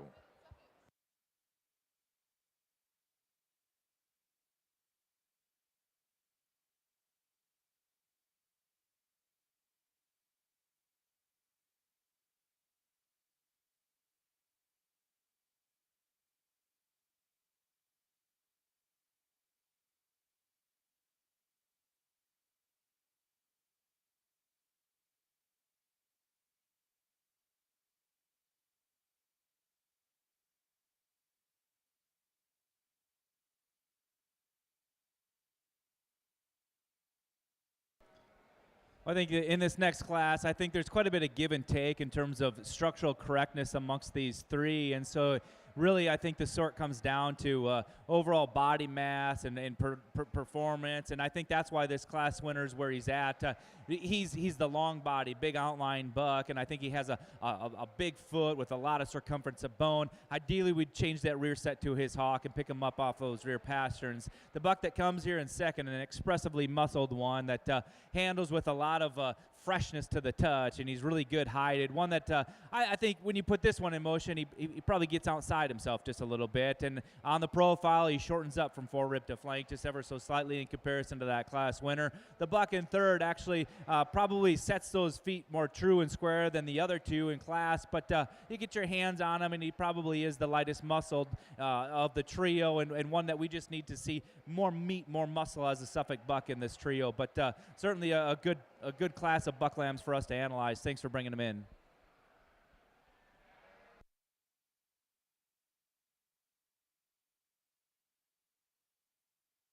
Placing on the Slick Shorn March Ram Lamb class for your National Junior Suffolk Show. First place to Lazy 5, 4363, Vivian Stephenson, Viroqua, Wisconsin.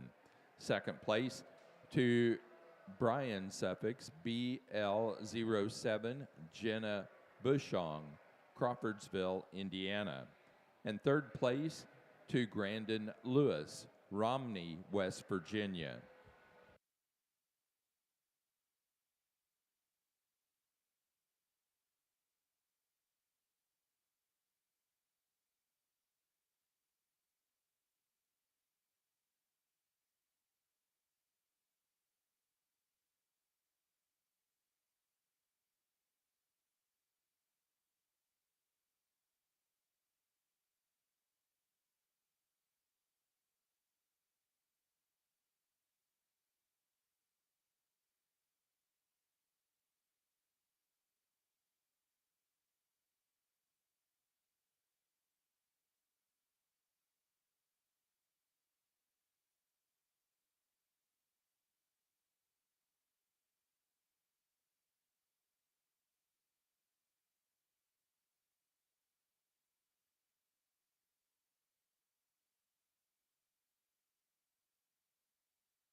Placing on the pair of Slick Shorn Ram Lambs for your National Junior Suffolk Show. First place, Lily Rowe, St. Ansgar, Iowa. Second place, Allie Hoover, Washington, Pennsylvania. Third place, Jenna Bushong, Crawfordsville, Indiana. And 4, Grandin Lewis, Romney, West Virginia.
Well, I think this has just been an exceptionally good lineup of your Suffolk Bucks. All these classes have been a lot of fun to sort, and I appreciate the opportunity to do so.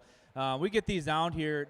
We start to see some subtle differences amongst these. I mean, that fall buck that came from that class he was so powerful when we first started this slick sheared class, and he still is when we get him out here. He's chock full of muscle. He's good at the center portion of his body. A buck that if I'm going to tweak, you put this one in motion, he could just take a longer stride off of those rear two. And I think standing still, we just like to clean him up through that front shoulder and lay that blade in tighter to make him a bit better balanced buck. But if you like meat and muscle and product, that's your type of sheep. The buck that comes out of our January class, in terms of one that's built really good with his skeletal design, he's super smooth and really just kind of flawless in terms of how he lays everything together. I read this one as just being a little bit flatter and plainer in terms of his muscle shape in comparison to some others in this drive. We get to that February class, and this is the buck that we talked about where he's really big topped, and he is. He's really thick and full through his rack and loin. He has such an exceptionally good hip and pin set in this one, and he stands on a really square, big set of feet and legs. When we come back to this March class, that one was a long-bodied buck, and we like that added extension. We just need to change him structurally off those rear two, and so when we compare all these together as a group of four, I think the buck that comes to us with the fewest problems, with the most awesome things, is this first place February. He's going to be your champion buck. I actually think the buck that's most similarly built to him is that second place buck. He's going to be your reserve. Congratulations.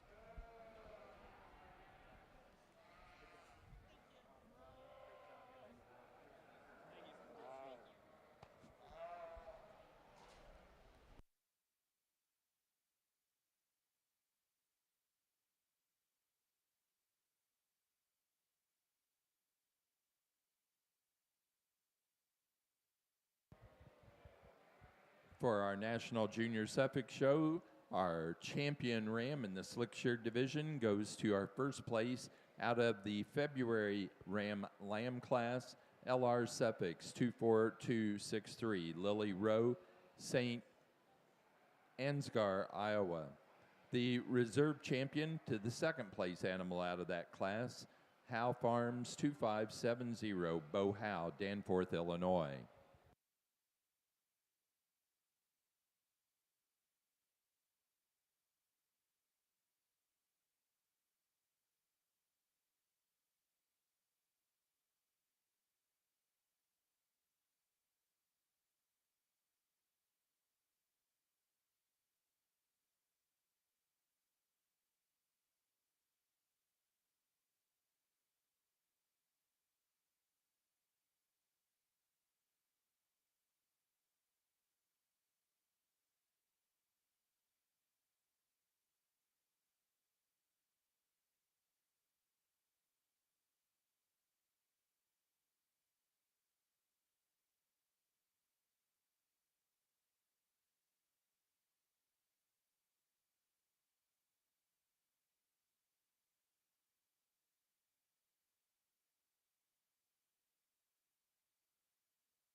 For the Suffolks, we're now ready for class number 1, Slick Shorn Yearling Ewes, class 1.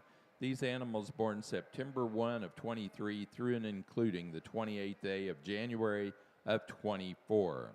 Over on the Hampshire side, we're showing slick sheared yearling ewes, class 1, born September 1 of 23 through and including January 9 of 24.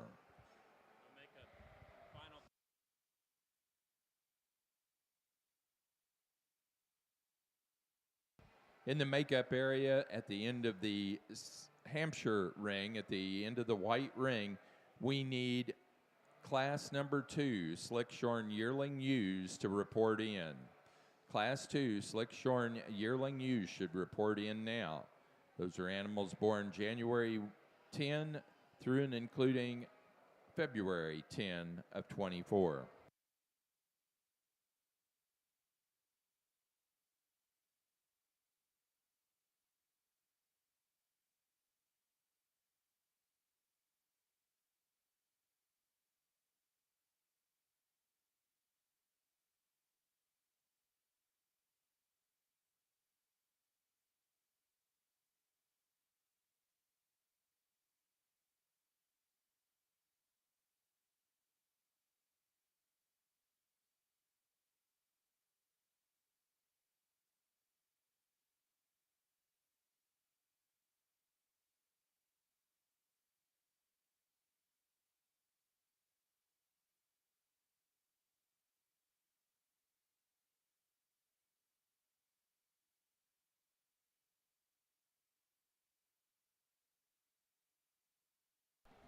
Nice class of yearling ewes in the first ewe class that we have. I think 5 ewes that are pretty high quality. There's some subtle differences as we go down the lineup. I'm going to go with a couple ewes that I just think a little bit more in terms of that freshness of a handle. I like their condition just a notch better. The ewe that we're going to start off with, she's really correct, really complete, really dimensional. I appreciate the muscle pattern up over her top. I like the way she ties in at her shoulders. She's got some extension up through her front. I love her rib shape. I love her rear flank depth, and I think just a real complete package there in the first place position. Utes in second, a longer profiling ewe, probably one of the longer profiling ewes in the class. I appreciate that. I think she handles with some dimension up over her top. She's certainly got a tremendous amount of shape up over there. I like her handle and her dimension into her loin. I'd like to square up just a notch in terms of that hip a little bit more, give her a little bit more width there. But I like her cover and I like her condition today, and I think a nice ewe there in second place. The third place ewe, she's stout and she's rugged. She's got a lot of rib shape there.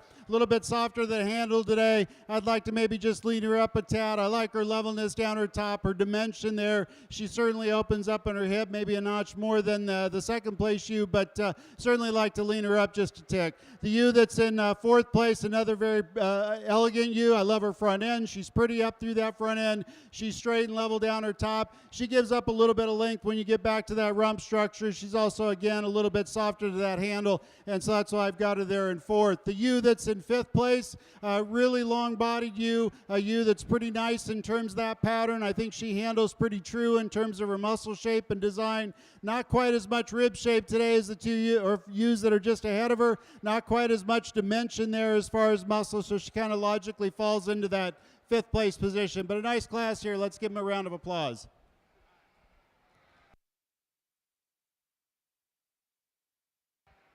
Placing on Class 1 Slick Shorn yearling ewes for the Hampshire's first place to Everhart 2385, Lexi, Samantha Everhart, Carlisle, Indiana.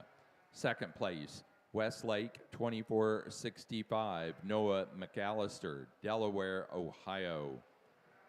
Third, Levi Willman, Hartford City, Indiana. 4, Rayanne Liggett, Carmel, Indiana. And 5, Sam Munsterman, Watseka, Illinois.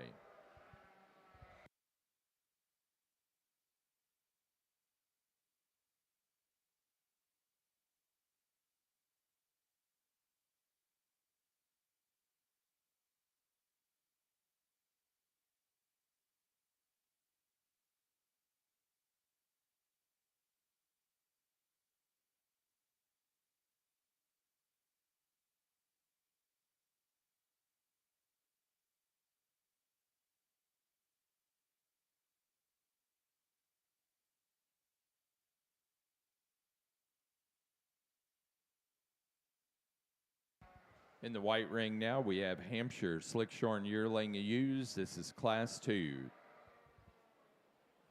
These animals born 1/10 through 2/10 of 24.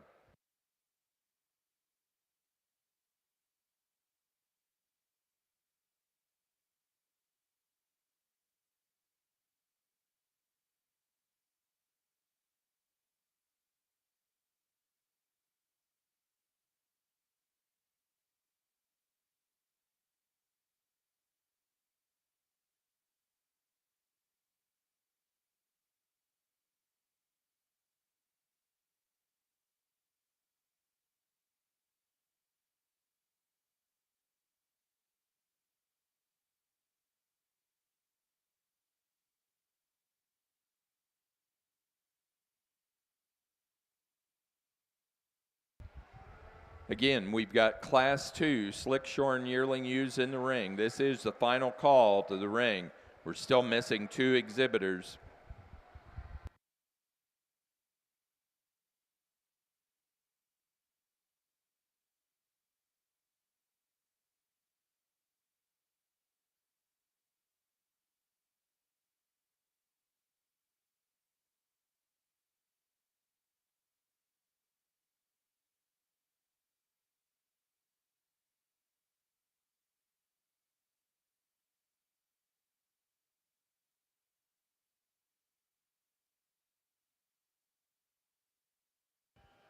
Again, we want to remind you that you've got about an hour and 45 minutes left.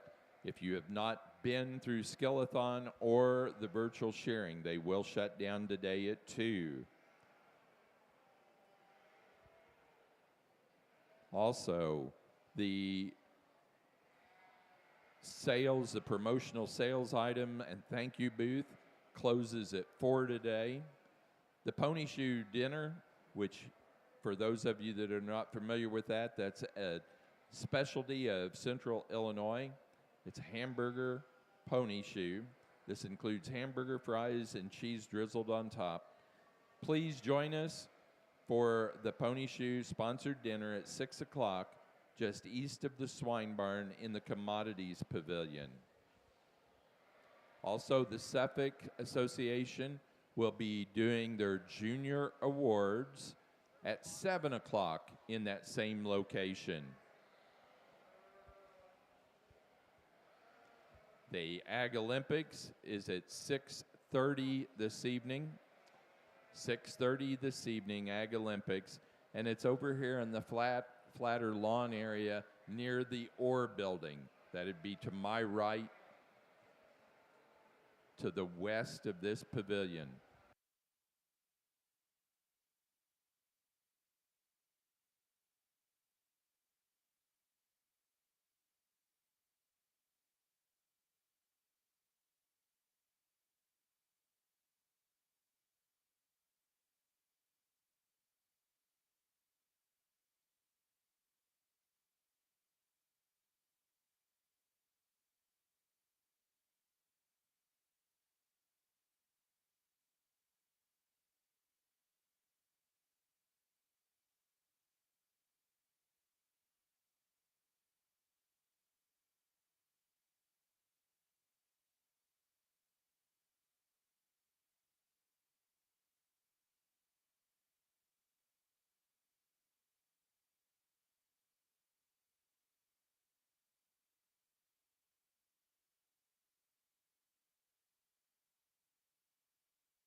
Well, if you're sitting ringside, I think this class of Suffolk Yearling Ewes should get you really excited about the Suffolk breed, because I tell you what, from top to bottom in this class, they were really good. And so breeders got to be commended for making this elite. That's a feat. They're darn good. And so these top 5 out here are extra special. The one that wins, I think when you start to just break this one down in terms of her build, she starts to just flow everything together extremely smooth. And the young man on the head does a fantastic job of showing this one, keeping her jacked fronted and hard to the touch every time I handle her. But even on the move, she's extremely elegant and feminine as a female. And you get over top of her, and she is so good from her loin and into her hip, and just handles with so much meat and muscle, and still fresh enough to the touch as a yearling female. I like that one a bunch. I think the one that maybe gives you a little bit more maternal look is the Ewan second.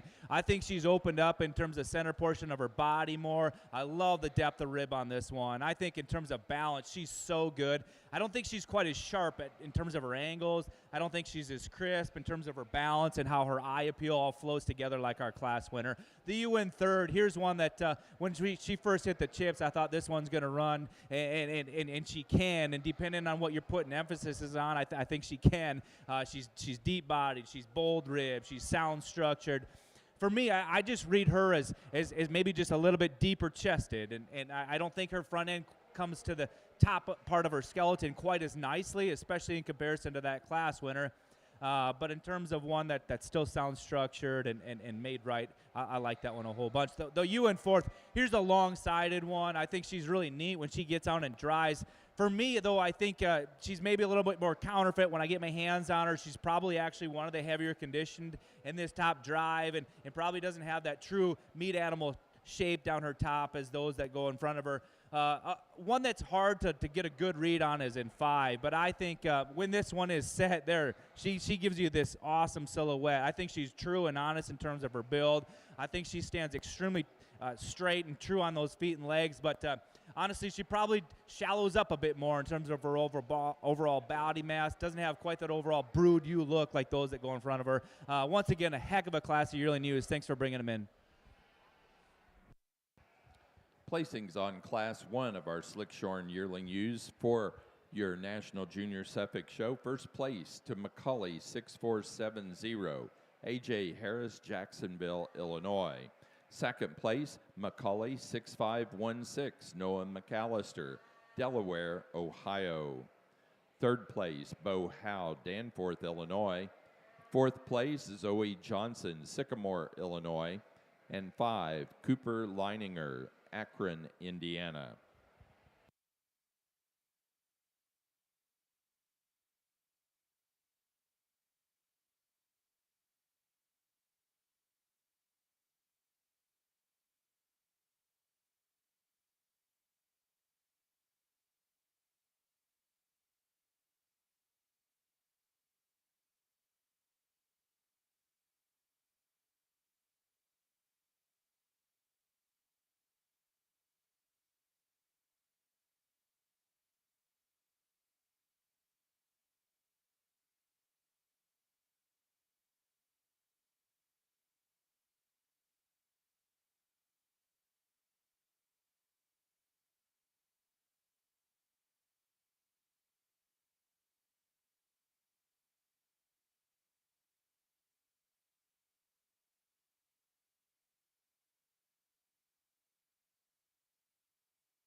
Another nice yearling U class here in Class 2. And again, pretty close when we look at the top 5. I think we got 5 U's that are very similar in terms of their makeup, or at least what I prefer. I think U's that are sound on the ground. They've got some structure to them. They've got some design to them. They certainly have got a tremendous amount of mass here, and we appreciate that. But they put it together in a real feminine package. I think all 5 of these U's really are put together very nicely. They show me quite a bit of broodiness to them. They show me quite a bit of attractiveness on that side profile and a lot of femininity. The U that we're going to start off with today, I think she's just a complete package. She's structurally sound. She's good design. She's level down her top. She's certainly a very up-fronted type of a U that's real smooth up through that front end, a lot of extension there. Yeah, you get your hands on her and she opens up from the top of her shoulders all the way to the back in her dock region, her hip. I think a U that's just really wide, really expressive, a lot of rib shape there, and she puts it together in an attractive package. The U that's in second place, I think pretty similar in terms of that, from that hip forward. A U that I'd like to see just tie down maybe a notch lower in terms of that muscle pattern into a hock region like our first place U. A real sound structured type of a female that I appreciate the way she's built through her chest floor and through her shoulder, and the way she lays into that rib cage with that shoulder blade. So just a really nice U there. The U that's in third place, she's big, she's stout, she's a rugged kind of a U that's maybe a little bit more open at the point of her shoulder compared to the 2 U's that are just ahead of her. I think if we could clean her up just a notch there, we'd move her up. She's really certainly knocking on the door, and it's just fine-tuning her a little bit. But I love her hip, I love her rib shape and dimension there, a pretty solid U. The U that's in fourth place, a long-bodied U, a U that handles with a tremendous amount of muscle up over her top. She's good in her design and correct in her makeup. I'd like to drop her in the dock just a little bit. I think she's a little bit high in her tail set, lower in her loin there. So if we could clean her up there, I think it certainly would help her. The U that's in fifth place, another U that you appreciate. I think she's very correct in her makeup. She's very attractive on that side profile. She's got a lot of muscle. She just gives up a tad bit of length from that 13th rib back. Not quite as long in that hip structure as what we see in the U's that are just ahead of her. But a nice group here. Let's give them a big round of applause.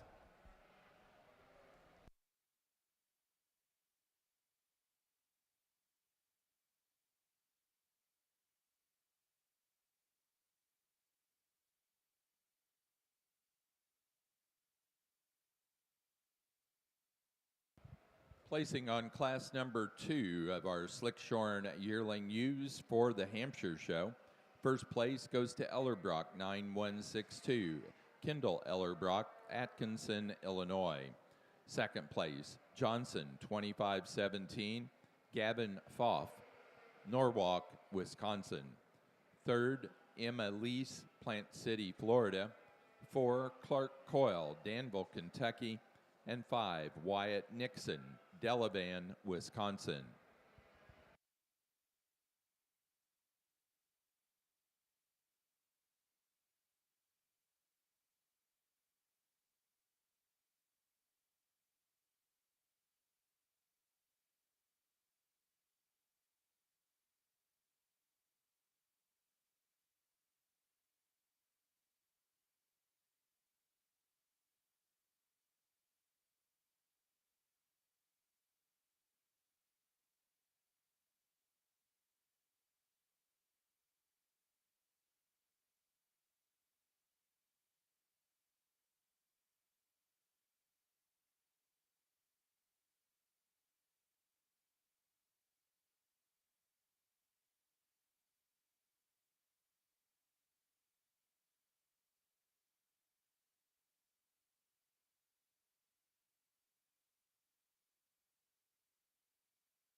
Another whale of a class, Suffolk 6-year yearling U's. I think this class winner actually kind of rises to the top quite easily for me, though. In terms of giving you a maternal look, coupled with having plenty of meat and muscle, this one's so good. And in motion, she's flawless, and that's really why we walk them that second time, and she just clearly needs to be at the top of the class. That ewe that comes in second, I think is close between second and third.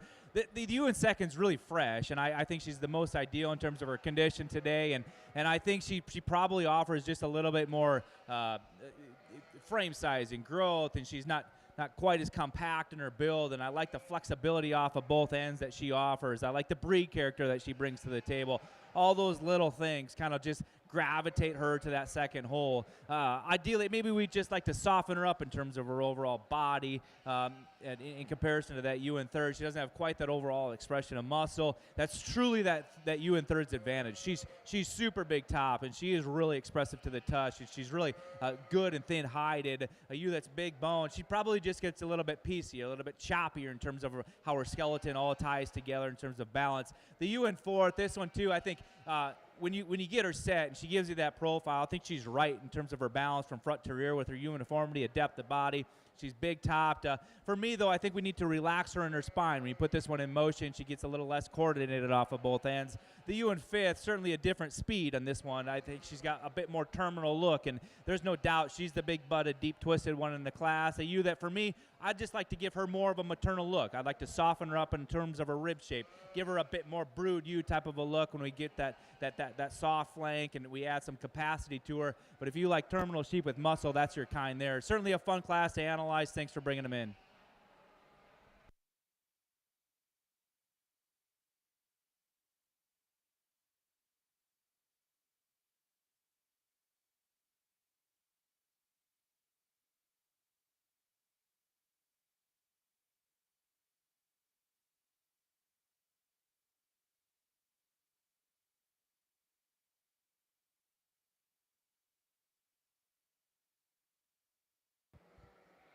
Results of the Slick Shorn Yearling U Class 2 for the National Junior Suffolk Show. First place goes to Harris Livestock, 24227, Clayton Heisey, Lebanon, Pennsylvania. Second place to McCulley, 6609, Clayton Heisey, Lebanon, Pennsylvania. Third, A.J. Harris, Jacksonville, Illinois. 4, Lily Rowe, St. Ansgar, Iowa. And 5, Brinley Cruel, Evansville, Wisconsin.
The following exhibitors that have written thank you notes have prizes over at the thank you table.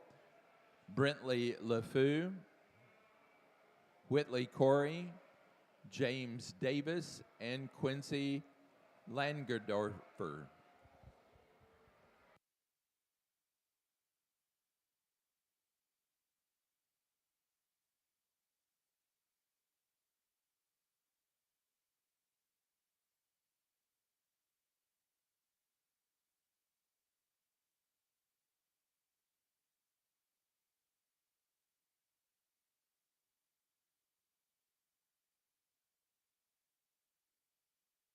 Now ready for Slick Shorn Suffolk, early fall ewe lambs. Early fall ewe lambs.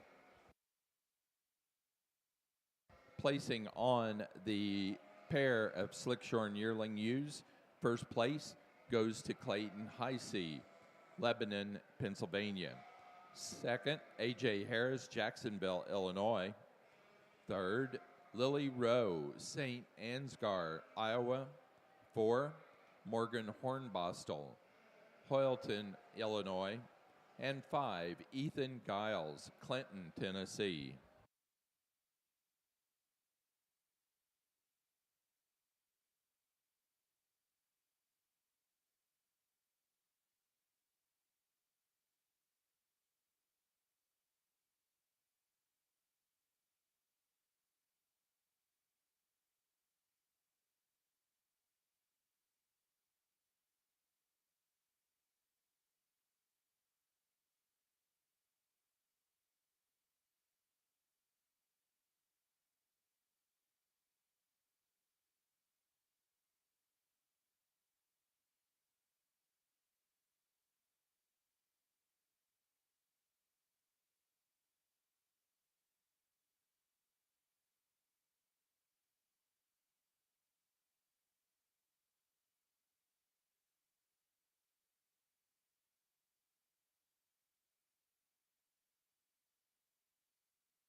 Nice class. Again, a yearling ewes here as we get to the third class.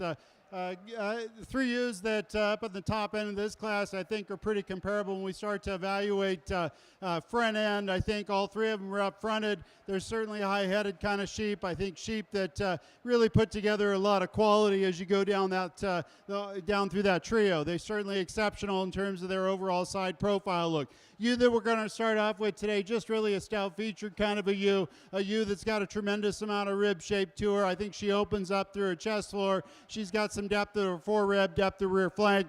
When you get your hands on her, she's exceptional down her top. Really wide up over that top, into that loin, certainly square into that dock region and ties down low into her muscle pattern. So a real attractive ewe and a ewe that's got a lot of product there. The ewe that's in second, I think a really feminine kind of a ewe up through her front end. I think she's certainly straight and level down her top. I think she gives up just a little bit in terms of muscle dimension and pattern up over top compared to our first place ewe, but she's certainly above average. She's square in that hip. She sets down square on all four corners. She's got a lot of good about her, and I really appreciate her falling into that second place position. I think she's just a little bit more petted, a little bit smoother fronted than our ewe that's in third place. Ewe that's in third place, very similar pattern, really straight and level down that top. I think she's got some dimension to her rib there, and I think certainly a ewe that you appreciate for her overall balance. She's certainly really feminine, really extended up through that front end compared to our fourth place ewe.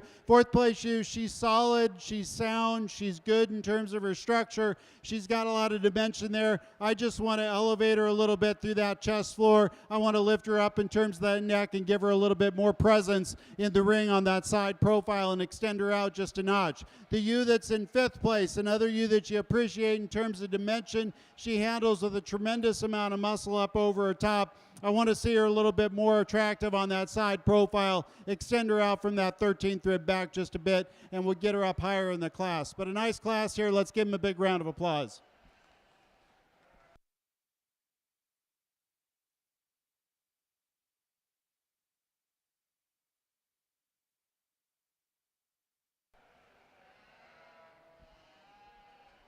Over on your slick-sheared Suffolk class, I think we've got just a super sound one to win this class. Every time this one walks, I fall in love with her. She's super smooth and collective on the move. And you view her on the profile standing, she's still extremely well-balanced. She's really maternal and feminine in her look, and I like all those things about her. I think the reason why she places over the ewe in second is her front-end design. I think she's tidier up through her chest floor. I think she's slightly more extended up through her neck. And if you like meat and muscle, then you like that ewe in second the most. She's the biggest racked, most expressively muscled sheep in the class. For me, though, I think we just need to pick her up through that front one-third of her body and extend her out that way, give her a bit more feminine look compared to our class winner. The ewe in third, this is just a really honest, good, complete type of a sheep that kind of slowly gravitated her way up here.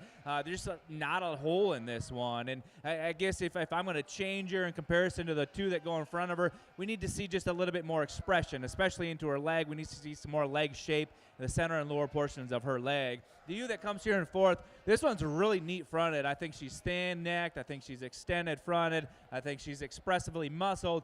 But I also think she's just a little bit unbalanced. She comes in a little bit piecier and doesn't tie everything together and it's need of a package. The ewe in fifth, this is a really long-sided one. I think she's got some really eye-appealing, attractive features to her. One, I read just being a little bit flatter ribbed, a little bit narrower design. We needed to have more width and mass to that one to add that, to make her more of a complete sheep. But certainly a fun slick-sheared class to analyze. Thank you.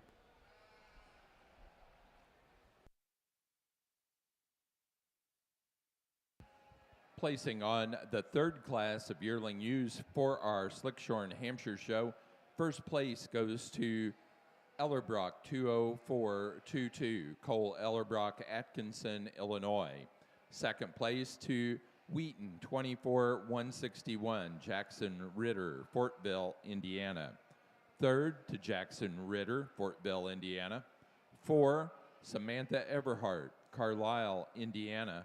And 5 to Adeline Foff, Norwalk, Wisconsin. Placing on the Suffolk class of Slick Shorn Early Fall Ewe Lambs for your National Junior Suffolk show. First place to Russell Sheep Company, 2439, Caitlin Ford, West Lafayette, Indiana. Second place to Harris, 24184, A.J. Harris, Jacksonville, Illinois. Third place, Mackenzie Hornbostel, Hoyleton, Illinois. Fourth place, Brody Boyd, Latonia, Ohio. And 5 to Grandin Lewis, Romney, West Virginia.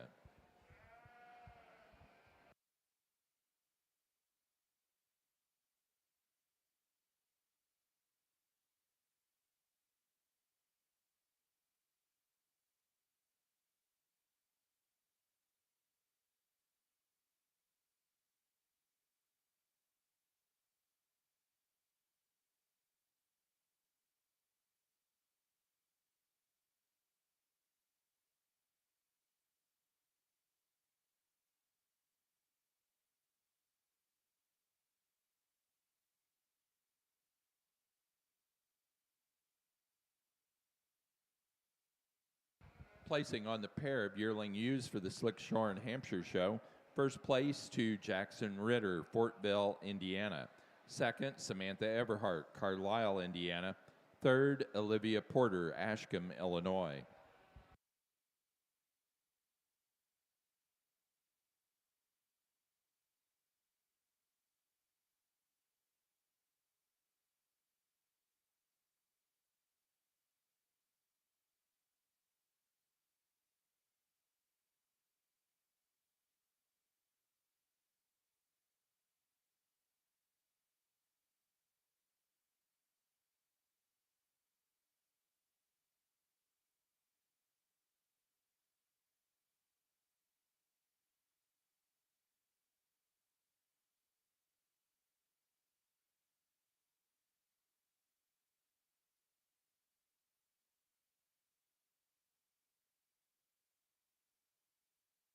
Just three late falls out here, but we've got an exceptional one to win. You talk about one that just floats when she hits the chips, and you get your hands on her, and she's as big as anything in terms of her top shape and her rack shape.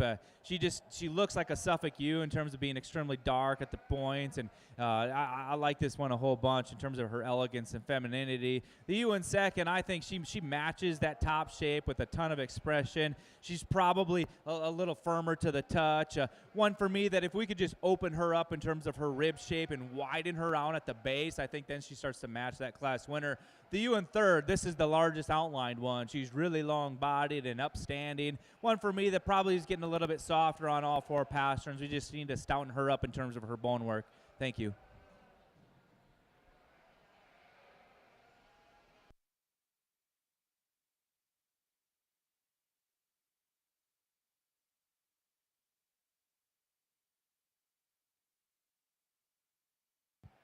Placing on the class of late fall ewe lambs in the Slick Shorn Suffolk show for your National Junior show. First place goes to O'Neill, 502. Lily Rowe, St. Ansgar, Iowa.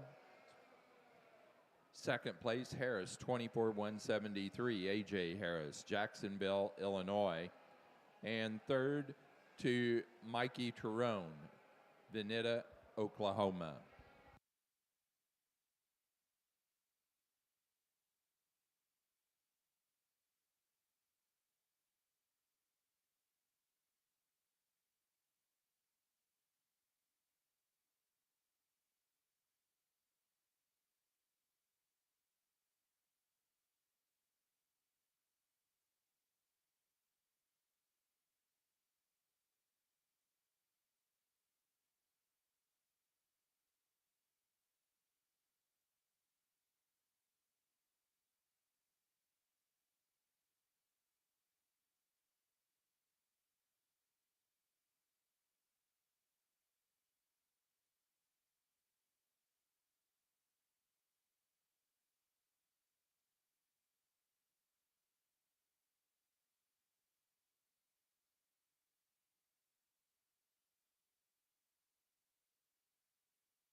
Over in the swine barn, they're getting ready to start their 4 classes of February ewe lambs in the Southdowns.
Well, like I said, after the first class of Suffolk Yearling Ewes, if you're not excited about the Suffolk breed, you better be now, because these are so good.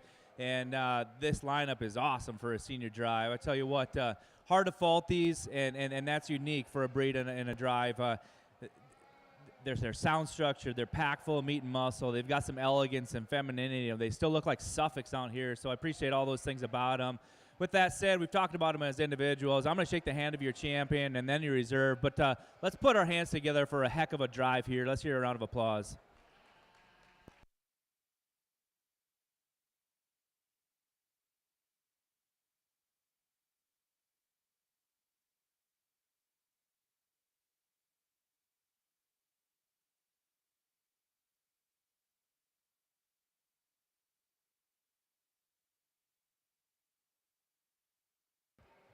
Senior champion Slick Shorn ewe goes to our first place animal from the Class 1 of our Slick Shorn yearling ewes in the Suffolk show.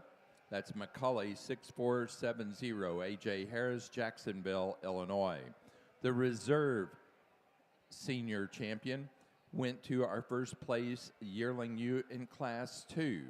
Harris Livestock 24227, Clayton Heisey, Lebanon, Pennsylvania.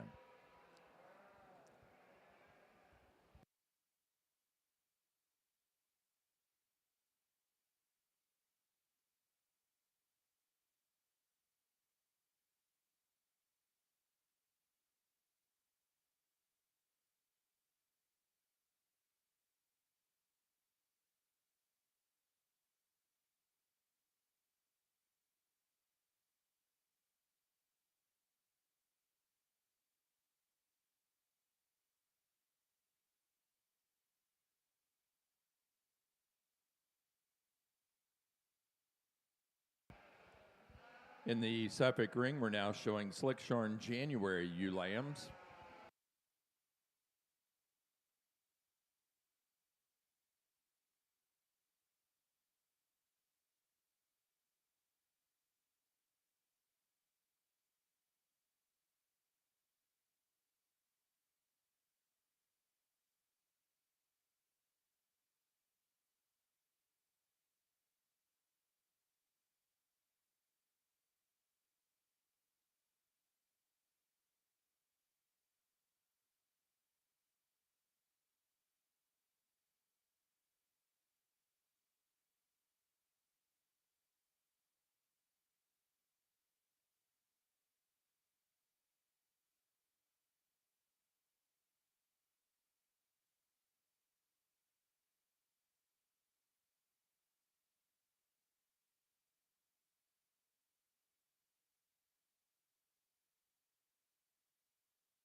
A nice fall class of Hampshire ewe lambs out here, and again, the top 5. We get into this class, and when you have classes that are so deep, we've got 5 really, really good individuals out here, and I think when you look at soundness and function, they certainly fit that mark. I think all 5 of these sheep actually take a pretty easy stride out here. I think, it'd be splitting hairs to really talk about some differences there, but I think the ewe that we're going to start off with today, when you really look at balance, you look at that presence in the ring, she really is up-fronted, she's up-headed, she's in a very attractive ewe, she's straight and level down her top, and then you handle her, and she's every bit good from the top of her shoulder all the way to the back of her dock region. She just continues to expand in terms of muscle down that top line. She carries nice and low into that hock in terms of her muscle dimension. A lot of rib shape, a lot of development there, so I really appreciate her. A tad more expressive, a tad more dimensional in terms of muscle in that top ewe over our second place ewe. Our second place ewe, really beautiful pattern. She's straight line, she's beautiful fronted. I think the young lady's done a great job in terms of presenting her. I like it every time I go to handle her. Not quite as massive in terms of that muscle pattern, not quite as dimensional as what we see in that first ewe, but I think she's every bit above average. She's certainly big-footed and stout-featured. She sets down wide at the ground, has got a lot of width through her chest floor. I love the depth in her rear flank and the way she's put together, very productive in her overall structure. A lot more extension, a lot more elevation through that front end. Our ewe lamb that's in third place, very muscular, very dimensional, a lot of rib shape there. I appreciate that. I like the way she sets down nice and square. I just like to extend her out through that neck just a tad and extend her from that 13th rib back just a tad compared to our top 2 ewe lambs. She's really correct. She's really dimensional, and I think a lot of judges would like her. I think a level top, level hip kind of a ewe and really good pattern there. Our ewe lamb that's in 4th place, really pretty, really elegant on that side profile, very feminine in her overall makeup. I think she just gives up a little bit of mass today. She's not quite as dimensional, not quite as developed over up over that top. Really smooth the way she lays in that shoulder blade into that rib cage. I think a ewe that sets down really well in terms of her width, has quite a bit of rib shape there, and I think just fits the mark. Just not as dimensional when we talk about that muscle pattern to get her higher in the class. The ewe lamb that's in 5th place, another very correct kind of a sheep that's real straight and down that top. I think certainly above average in terms of muscle. Again, giving up just a little bit of length of body, not quite as much muscle, and maybe a little bit more plain on that side profile compared to the 4 ewes that are just ahead of her. But a real exceptional class of ewe lambs. Let's give these exhibitors a round of applause.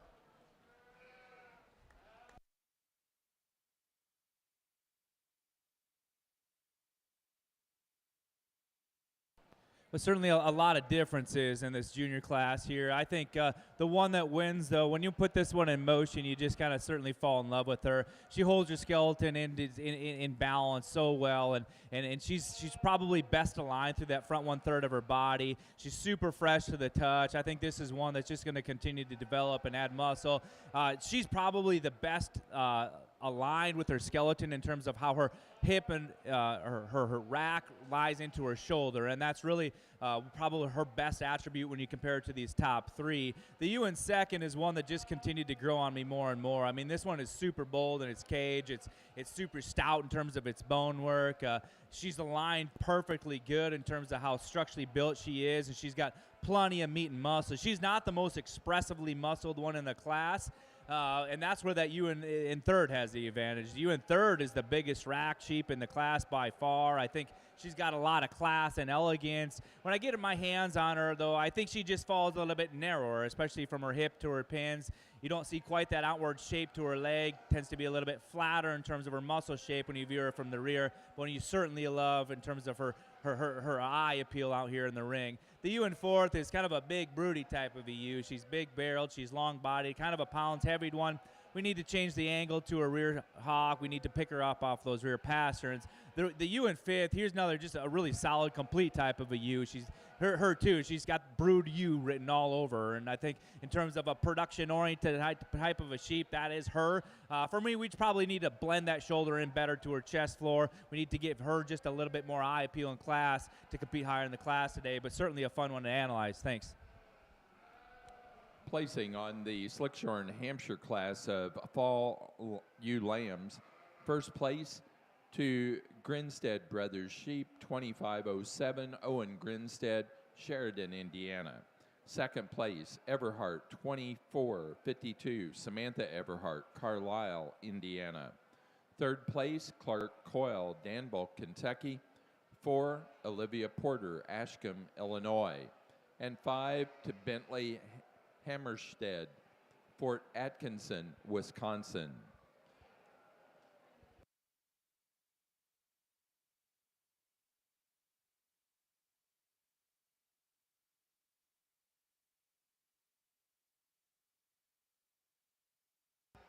Placing on the Suffolk Slick Shorn January ewe lamb class, first place to Slack 515U, Riley Smith, Kentland, Indiana. Second to 6469, Colton Abel, Hope, Kansas. Third, A.J. Harris, Jacksonville, Illinois. 4, Cooper Leininger, Akron, Indiana. And 5, Mackenzie Hornbostel, Hoyleton, Illinois.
Got 8 exceptional senior ewes here for senior champion in the Slick-Shorn Hampshire division. We'll go out and we'll pick your champion ewe. I think when you look at all 8 of them, again, very correct, nicely balanced kind of sheep, very functional in their overall makeup, and I think they all put it together in an attractive package on that side profile. So they're elevated up through the front end. They're smooth in that shoulder. They're neat the way they lay into that rib cage. They've got rib, they've got muscle, really, really good design, really good balanced kind of sheep. So we'll go out and congratulate your champion and reserve, I think, a great set of 8 out here. Let's give them a big round of applause.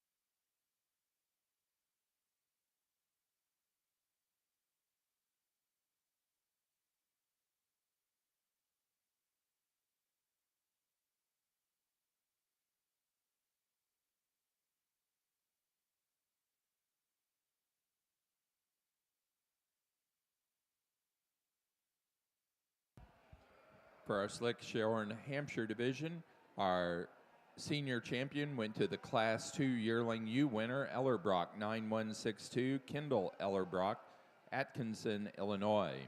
The reserve senior champion went to the Class 3 yearling ewe winner, Ellerbrock 20422, Cole Ellerbrock, Atkinson, Illinois.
Hampshire exhibitors.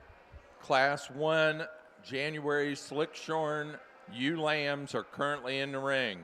This is final call, Class 1 slick shorn January ewe lambs.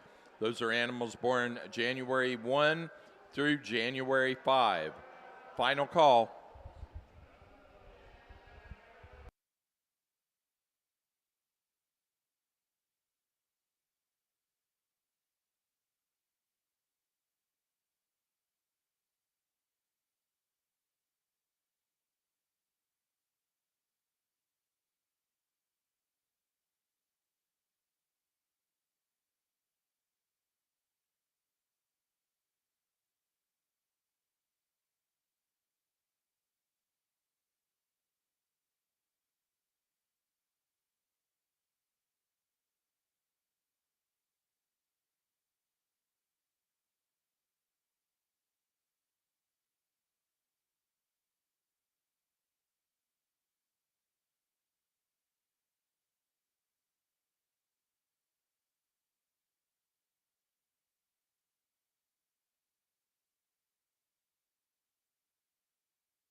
Well, in your slick-sheared ULAM class, I think we got one that rises to the top quite logically for me. This is the combination sheep. She's big back, yet she's still got some neat rib shape to her. She's still elegant and feminine through her front end and ties in high and tight at the top side of her skeleton. Just a really nice place to start. A really elegantly moving one comes in second. When this one goes, she's super smooth, and from the profile, I think she's level and really built neat. I'd just like to see more of her, especially in comparison to our class winner. We need to see more width out of her hind leg. We need to see more shape pushing through that stifle. The ewe that comes here in third, kind of a deep-bodied, brood ewe type of a sheep who does a lot of the basic things nice. For me, we need to balance her up. She gets a little bit heavier into her shoulder set, probably doesn't match that with as much mass when we view her from the rear three-quarter profile. A very tall fronted, upstanding type of a female who's very feminine comes in next. And I love the Suffolk breed character on this one.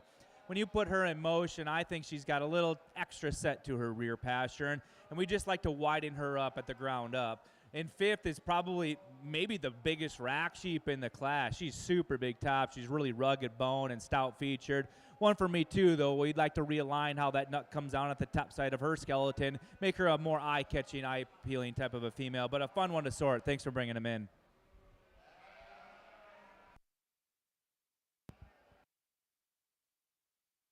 Placing on the February ewe lamb class, Slick Shorn for the National Junior Suffolk Show. First place to Harris 25064. AJ Harris, Jacksonville, Illinois. Second place to Macaulay 7089. Noah McAllister, Delaware, Ohio. Third, Lily Rowe, St. Ansgar, Iowa. 4, Bo Howe, Danforth, Illinois. And 5, Mikey Terone, Veneta, Oklahoma.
When your springborn slick-sheared class, we've got one that rises to the top quite easily in my mind. Here's one that's put together very, very well. I think at every angle you see her, you see a feminine-made sheep that's got plenty of turn and meat animal shape working for her. Her breed character is maybe less than ideal in terms of her cap, but certainly one that's built so good that you just got to tie into all that and let her win. The second place here is a larger outlined one that I think in terms of of touch and feel is might be the best in the class. She's really expressively muscled. She's still open enough in her rib. I think she just gets a little bit flatter and plainer, though, when you view her from that rear, and maybe just doesn't open up with quite the eye appeal and the showing presence as that first place winner does. The third place, here's a big rack sheep, and I like the outward turn to the upper portion of her rib shape. Where we need to change her is from her hip back. She gets a little bit flatter, lighter muscled in her leg. In the fourth place hole is one that's got a lot of depth of body. That she's sound structured. She sets those feet square and true, but she's also just a little bit bolder shouldered, gets a little bit flatter in terms of her muscle shape. A large outline one comes fifth, and I think if you like them big and you want some added grow, this one can do that for you. For me, though, she just gets too piecey in terms of her front 1/3 with her rear 1/3. She needs to blend that all together and take a longer, more fluent stride and go, but certainly a fun class to sort here.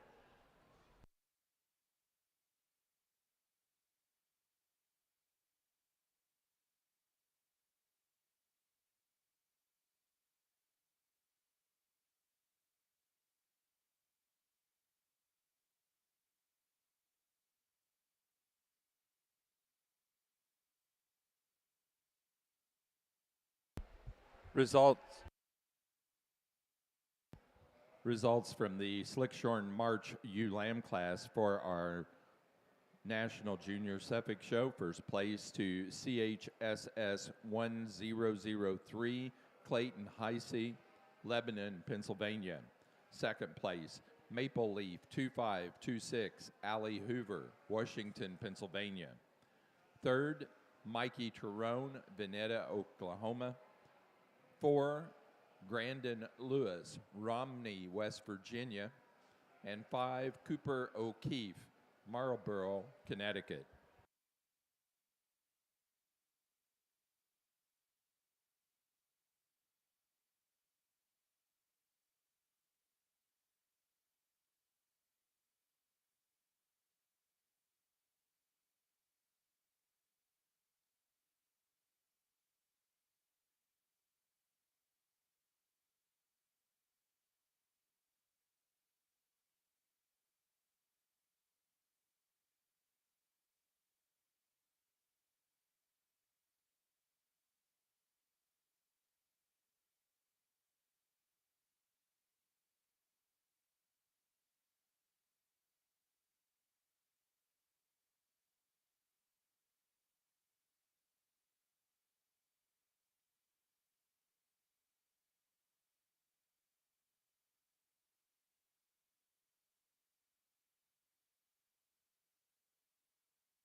Nice January class here to start off the ewe lamb division. January ewe lamb that we're going to start off with today just really, again, has a presence in the ring. I think a ewe that stands out. She's elevated up through that front end.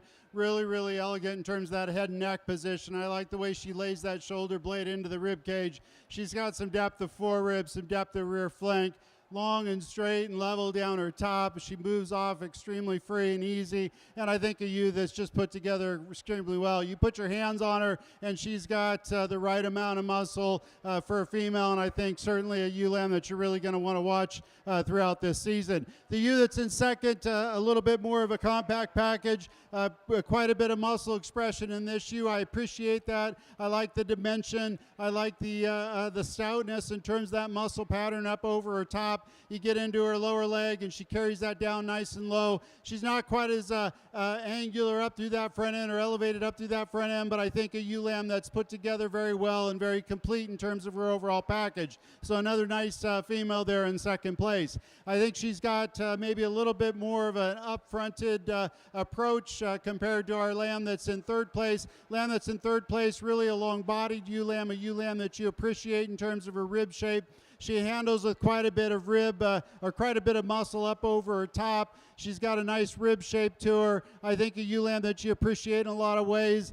She kind of pulls back a little bit straighter in terms of that hock. Maybe not quite as up-fronted as the two ewe lambs that we have in first and second. The ewe lamb that's in third place, I think a really nice pattern ewe lamb. She's good design. She's structurally sound. A ewe lamb that's really, really good in terms of her top. She has a tendency to be a little bit lower through that chest floor when she moves out. In my book, I think a ewe lamb that maybe could be more extended from that 13th rib back, but I think she's straight, she's level, she's got some muscle there. If we could extend her from that 13th rib and then give her a little bit more extension through that front end, we'd work her up in this class. The lamb that's in third place, another ewe lamb that you appreciate. She's stout, she's rugged, she's got a lot of depth of rib to her. She gives up a little bit of that side profile pattern. Not quite as a little bit more plain in that profile compared to our lambs that are just ahead of her, but I think she's really sound and really functional. She handles with a tremendous amount of muscle up over her top, and it's the right kind of muscle and the right kind of pattern there. So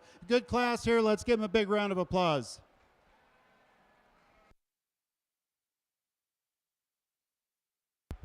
Attention in the barn, Ag Olympics. Ag Olympics posted, or pairings have been posted. Ag Olympics information has been posted back on the back wall behind the behind the show ring bleachers toward the outside of the building. So that'd be on the south end.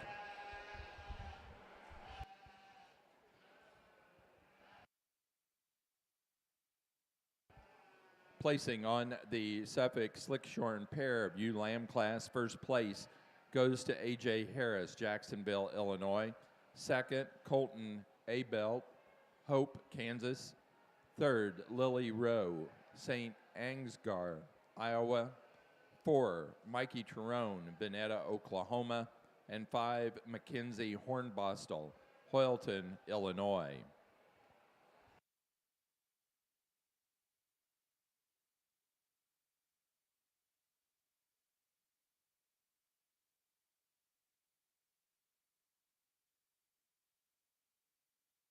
Placing on the first class of January ewe lambs for the Slick Shorn Hampshires. First place goes to Hogger 25006, Riggin Klotz, Richmond, Indiana. Second place, All-Star 2507, Lily Williamson, Elwood, Indiana. Third, Noah McAllister, Delaware, Ohio. 4, Clark Coyle, Danville, Kentucky. And 5, Samantha Everhart, Carlisle, Indiana.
Final reminder that Skeleton as well as virtual sharing closes at 2 o'clock. After 2 o'clock, the Skeleton answers will be posted for about an hour so you can go back through, see how you did, and then learn for next year.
Well, for your junior champion, Suffolk Slick Sheared, I think this decision's awfully close for your champion and your reserve. But I think the more you analyze them, the more you pick them apart, and you just start to find the one that has the fewest faults. For me, the ewe that has the fewest faults in terms of still having a lot of meat animal shape and still being super sound on the move and the most proportional in terms of her balance and angles is our class winner from this class 2. Young man in the purple shirt will be your champion junior. For reserve, it's even tighter, I think, and now we're splitting hairs in terms of angularity and movement and give and take on both of those. But I think the ewe lamb that combines that muscle into a very elegant look and still has enough meat and muscle for me is your class winner for your last class. She'll be reserved. Congratulations.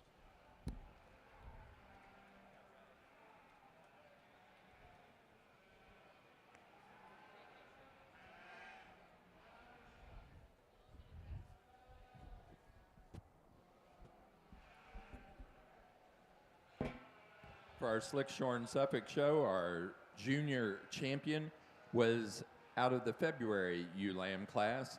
First place in that class, Harris, 25064, A.J. Harris, Jacksonville, Illinois. The reserve junior champion came from the March and later ewe lamb class, CHSS 1003, Clayton Heisey, Lebanon, Pennsylvania.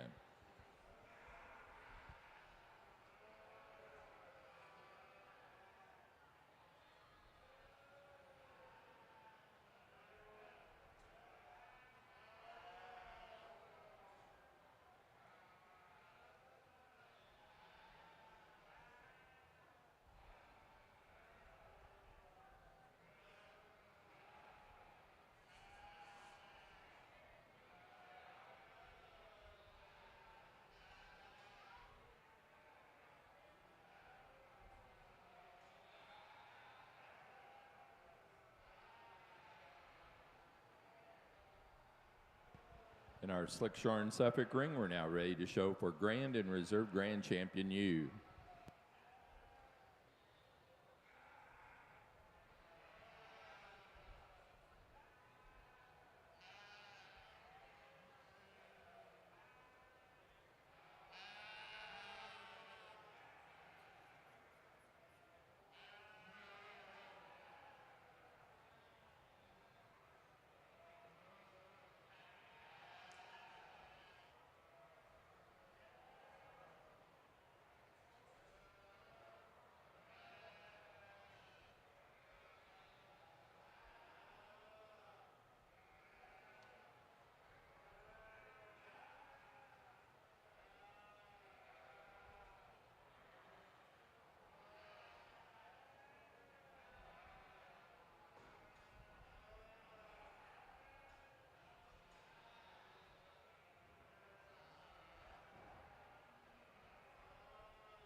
Well, it's truly been a ton of fun to judge your Slick Sheared Suffolk show, and I think your breeders got to be commended for just breeding a fantastic set of sheep. I mean, they've got meat and muscle, they've got some balance, they got a show ring look. I think this is a very practical part to be in right now with the breed as far as the industry goes. There's just so much good to be had by these Slick Suffolks right now. So commend you for continuing to do that. And you exhibitors have done a fantastic job of showing these sheep. You four out here, I commend you for getting them to this point. I know how much work it takes. So as individuals, I think these four are phenomenal, but when we put a set of yearling ewes like those two together, it's hard to come back to use a junior ewe. So we'll stick with the yearlings for your championing reserve. Congratulations.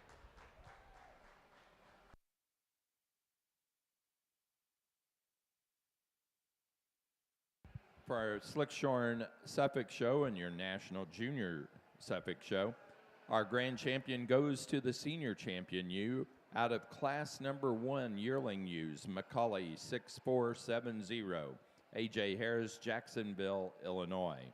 The reserve grand champion was our reserve senior champion out of class 2 yearling ewes, Harris Livestock 24227, Clayton Heisey, Lebanon, Pennsylvania.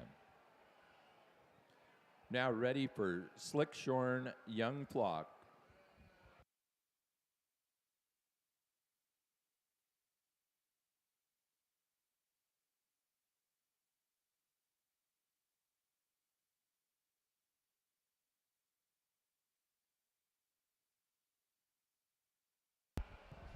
Attention, white Cotswold exhibitors.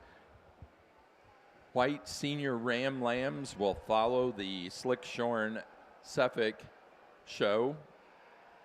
We just finished selecting grand and reserve grand champion ewe. We have a young flock class, a best 4 head of ewe class, and a single class of market lambs before we're ready for the white senior ram lambs for the Cotswolds.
Again, we want to remind everyone that virtual sharing and Skillathon closes in 15 minutes.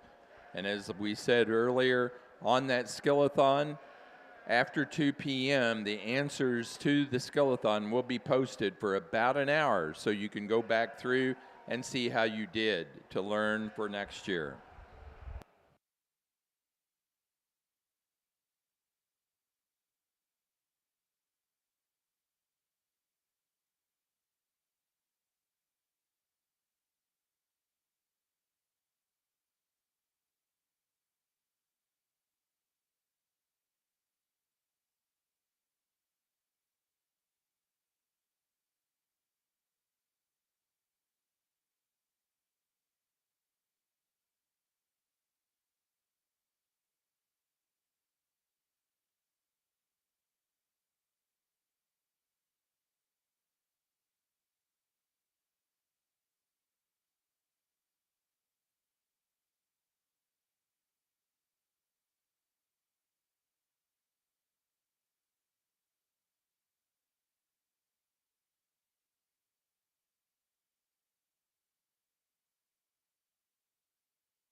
A really nice class of ewe lambs. Again, 5 that I think kind of rose to the top. They're not the biggest frame sheep in the class, but certainly they're sheep that they've got enough frame. They're certainly sound in terms of their design. They're very functionally made kind of sheep, and I appreciate that. The ewe lamb that we're going to start off with today, really, the top 3 are pretty similar in terms of muscle. They're pretty similar in terms of makeup. The top ewe lamb she's got more extension from that 13th rib back. She's long and level in that hip, really extended, very feminine up through her front end. Just really a tremendous amount of Hampshire type and a really pretty beautiful ewe on that side profile, and one of the heavier muscled sheep in the class. And so I think she's got a combination of femininity, balance, and design and product. And so a really good kind of sheep right there to start this class off with.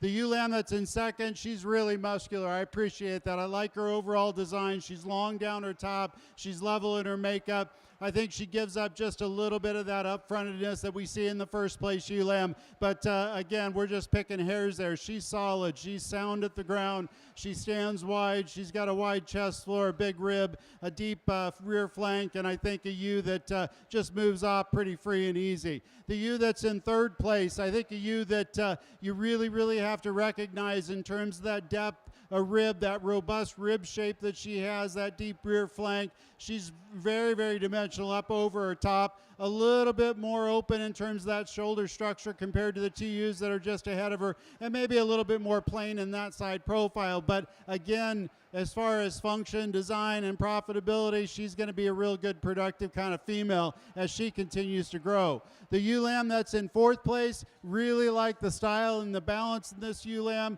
She's up-headed, she's up-fronted. I think she may even be a tick more than our third place ewe lamb, but she's not a long enough bodied sheep for me. I'd like to see her more extended from that 13th rib back. She kind of shortens up a little bit, and so shortens up in that hip as well. She's real correct in her top line, really good design. She handles with enough muscle, correct at the ground. I just want to see her more extended from that 13th rib back.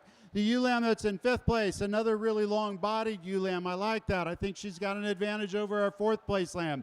A little bit more plain up through that front end, and she doesn't carry her muscle pattern quite as deep or quite as wide into that dock structure or quite as deep into that rear leg, tying into that hock as our lambs that are just ahead of him. So I put her there, but she's very feminine, very unique up through that front end, and I think a ewe that's got a tremendous future from that hip forward. So a nice group here. Let's give them a big round of applause.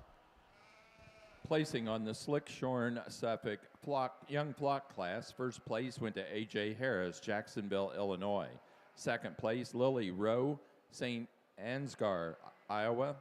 Third, Colton Abelt, Hope, Kansas. 4, Allie Hoover, Washington, Pennsylvania. And 5, Carly Abelt, Hope, Kansas. Placing on the Class 2 January ewe lambs for the Slick Shorn Hampshires. First to Ellerbrock, 21154, Cole Ellerbrock, Atkinson, Illinois. Second, Buckham Farms, B5015, Logan Corzat, Berwick, Illinois. Third place, Landry Krieger, Washington, Indiana. 4, Lyle Leeper, Argus, Indiana. 5, Emily Mills, Ashley, Michigan.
Placing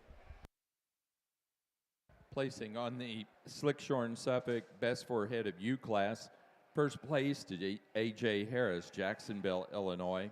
Second, Lily Rowe, St. Ansgar, Iowa. Third place, Allie Hoover, Washington, Pennsylvania. Fourth place, Mikey Terone, Veneta, Oklahoma. And 5, Vivian Stephenson, Viroqua, Wisconsin.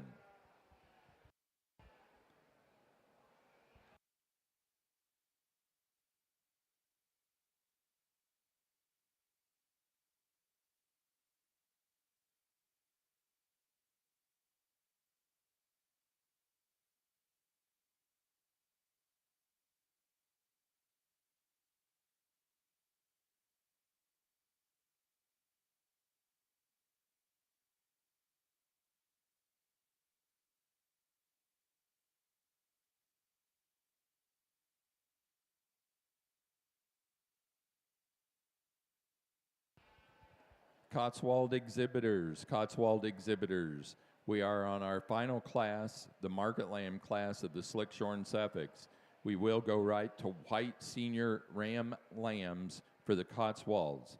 Please note, we alternate between natural colored and white. So we'll do white senior ram lambs first, followed by natural colored senior ram lambs, and then white junior ram lambs for the Cotswolds.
Well, into your weathers on the Suffolk side here. We've got a ewe-lamb, I think, that handles this class quite nicely. In terms of top shape, with some rack and some dimension into her loin, I think she certainly excels the class. And her body and build is still impeccable. And well, all those good things we just got to tie into and let her win. Really a deep-bodied, big-middled wether that comes in next. Certainly a high-performing one. Probably doesn't meet your hand with quite as much expression, maybe getting a little bit softer to the touch. A bluer wether that comes in third, really green and fresh. He's got some expression of muscle, but in comparison to those two that go in the front of the class, probably just comes up a little bit narrower and frailer. Then a deep-sided, big-bodied wether comes next. I think this guy's actually just really green and needs a little bit more time. I think he's true and level in his lines, but when we compare his leg shape to the top three, we just need to see more of it. And if we could add some meat and muscle to him, that's where he's going to finish out. But a nice class of 4 wethers to round up your Suffolk show here today. Thanks for bringing them out.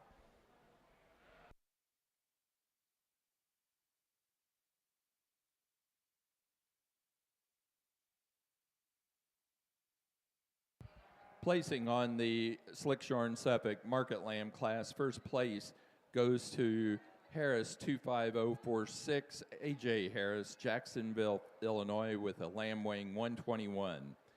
Second to Mackenzie Hornbostel, Hoyleton, Illinois, with M&M 2420, lamb weighing 150. Third, Josie Dillard, Claremore, Oklahoma. And 4, Grandin Lewis, Romney, West Virginia.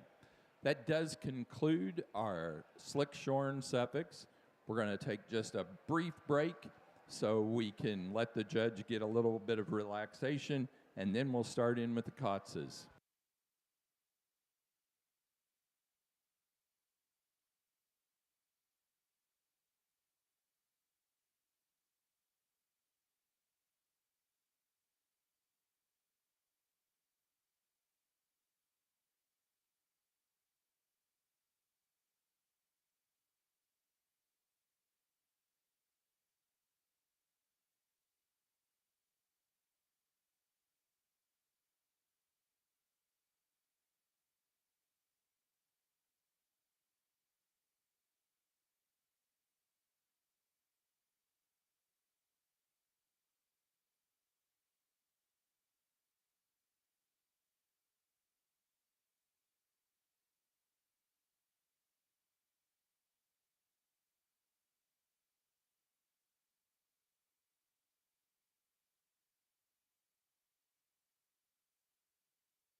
this time, we're ready to begin our Cotswold show. We need white senior ram lambs into the ring.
All right, here's your third class of January ewe lambs, and again, I think there's a lot of lambs that we sent back to the pen, depending on the judge, a different day, different choices, and certainly we could mix things up because the quality runs deep in these classes. We got some really good ewe lambs out there. What I prefer is a ewe lamb that's sitting up at that top hole. I think she's just really an elegant ewe lamb.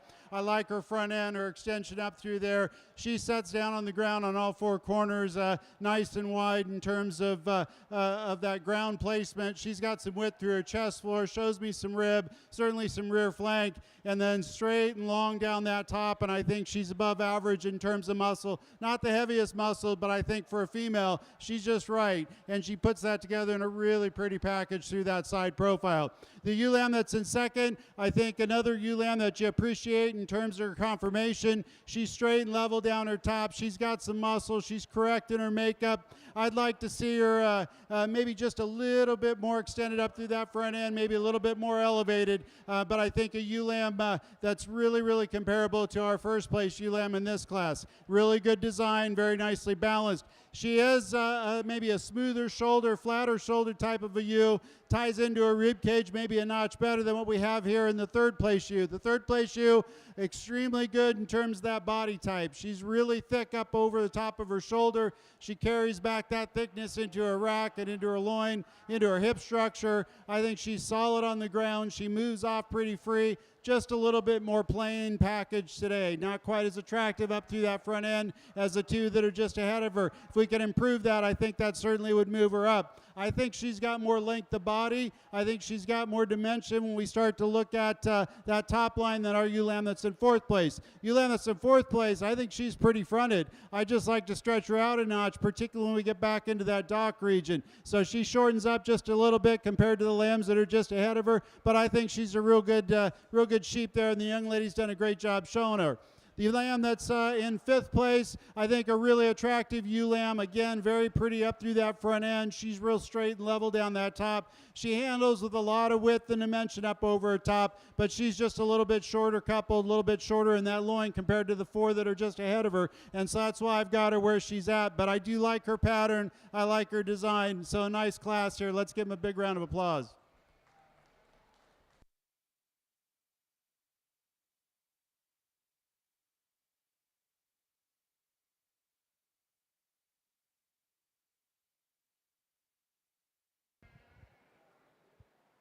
Placing on the class of January ewe lambs in the Slick Shorn Hampshires. This is class number 3, born January 17 through and including the 31st day of January. First place goes to Wheaton, 25067, Jackson Ritter, Fortville, Indiana. Second to Menon Livestock, 5413, Kinsey Menon, Logansport, Indiana. Third place, Clark Coyle, Danville, Kentucky. 4, Emma Thompson, Kempton, Indiana. And 5, Cole Ritter, Fortville, Indiana.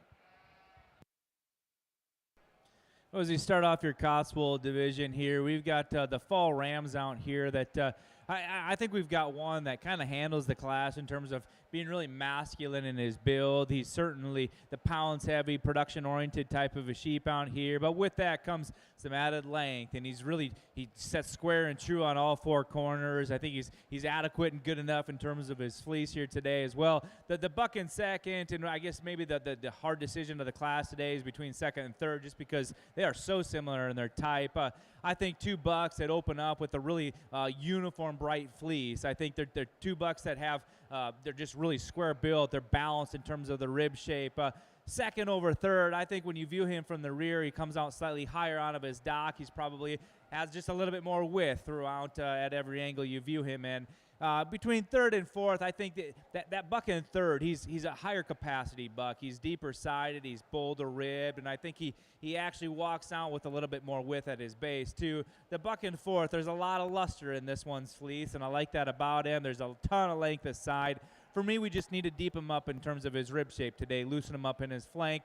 To me, he tends to be just a little bit shallower in terms of that overall rib cage. Doesn't have quite that mass as those 3 above him. In 4, here's a buck that, this one too opens up with a really bright fleece, and I like that about him. He's really dark at his points. A buck that probably just gets a little bit rounder in his makeup, doesn't have quite that angularity out of his hip, and consequently tend to slope a little bit. The buck in 6 actually is a tall-shouldered one, and I think he's made pretty good in terms of his balance of pattern. For me, he's the frailest design, probably the pounds light buck in the class, and consequently, that's why he falls his way down to 6. But great way to start off the Cotswold breed here today.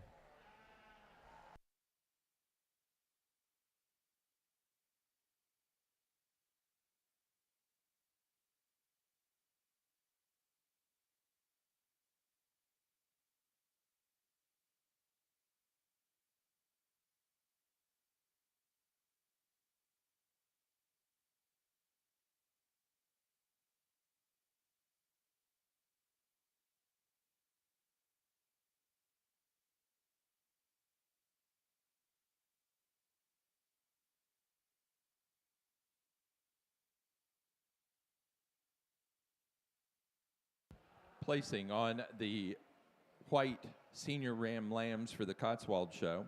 First place to Meyer, 2511, Kinsey Meyer, Aaronsville, Illinois. Second place to Steiner Farms, 2502, Clayton Steiner, Mason, Illinois. Third to Drake Steiner, Mason, Illinois. 4, Peyton DeWeese, Fort Branch, Indiana. And 5, to Clayton Steiner, Mason, Illinois.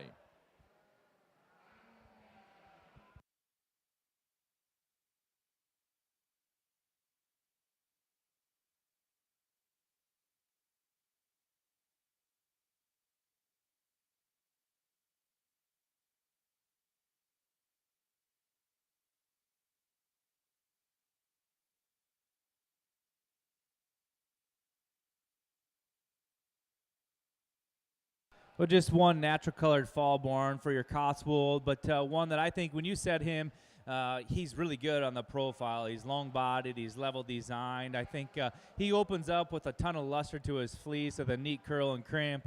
One that maybe if you're going to change, you could pick him up on those front pasterns ever so slightly and give him a shot more substance. But that's being pretty critical of a nice fall born buck. Thanks for bringing him in.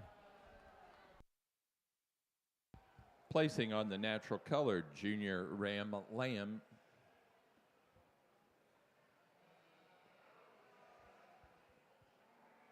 on the natural colored fall ram lamb.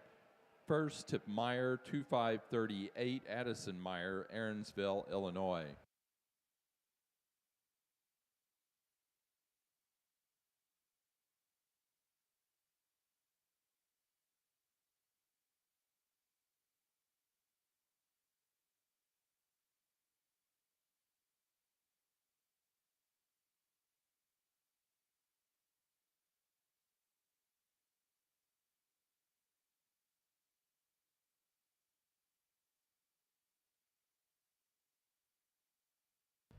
For the Cotswolds, we're currently showing white junior ram lambs, Cotswold white junior ram lambs. Your next class will be pair of ram lambs and then champion and reserve champion ram.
We get into your springborn white Cotswolds.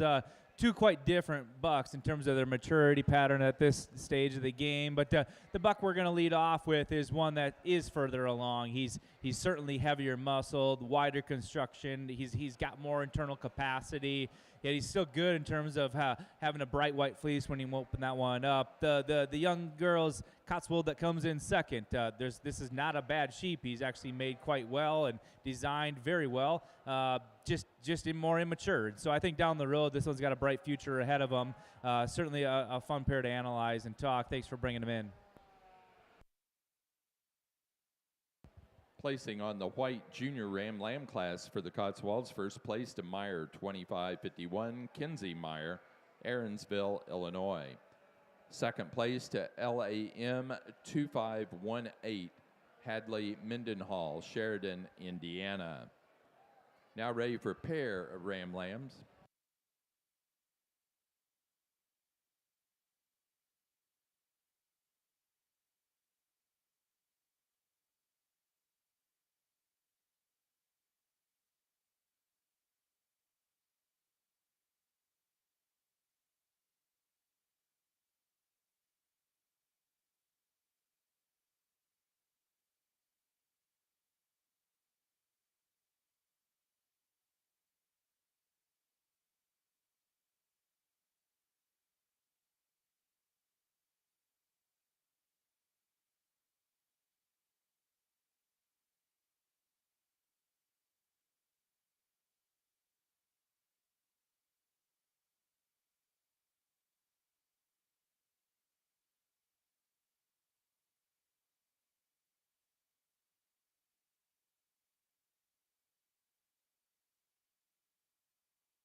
Placing on the pair of ram lambs for the Cotswold Show, first place to Kinsey Meyer, Aaronsville, Illinois. Second place, Clayton Steiner, Mason, Illinois.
Well, as we start to recompare these bucks in here for your champion Cotswold Ram Drive, I think it's quite close. I guess that fall buck, in terms of one that's really long and still great fleece. He's got good breed character. He does those things right.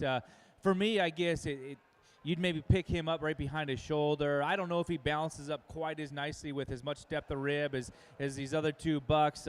Maybe you'd like to square him up off of those rear legs, but he does some things very well. That black buck, like we said in class, he's long, he's level, but for me, we need to correct him on those front pasterns. And this spring buck, I guess in terms of balance of proportions and angles, I think he's the best. I think he ties down of the top side of his shoulder very, very good, and he lays that blade in flat to his skeleton. You open up his fleece, and it's bright with a nice curl to it, and his breed character is really cool. So for me, he's a very complete buck who's got some added features and some extra eye appeal. He's going to be your champion today, where fall buck's going to be reserved. Congratulations.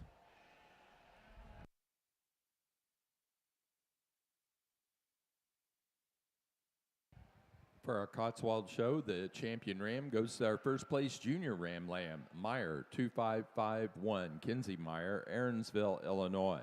The reserve champion to our first place senior ram lamb, Meyer 2511, Kinsey Meyer, Aaronsville, Illinois.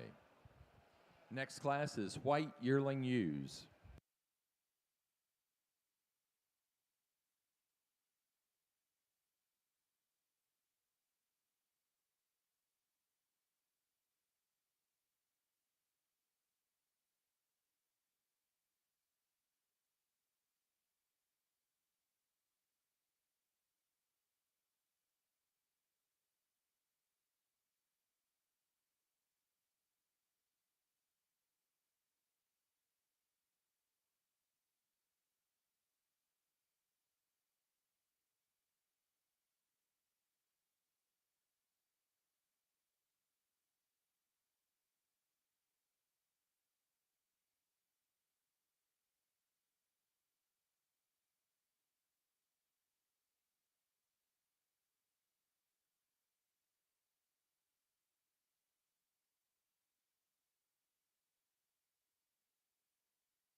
Again, we want to remind everyone, exhibitors and families, tonight at 6 o'clock, we will be serving a Central Illinois specialty, the hamburger pony shoe. That includes a hamburger, fries, and cheese drizzled on top. Please plan on joining everyone at 6 o'clock in the Commodities Pavilion just east of the swine barn. Then, later, we'll do the Ag Olympics over here close to the Orb building, which is to my right, or the west area of this barn.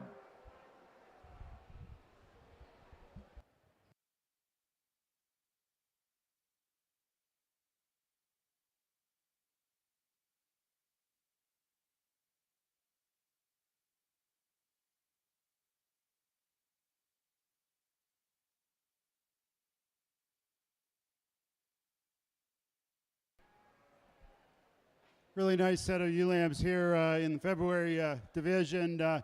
We've got 5 ewe lambs that really kind of measure up.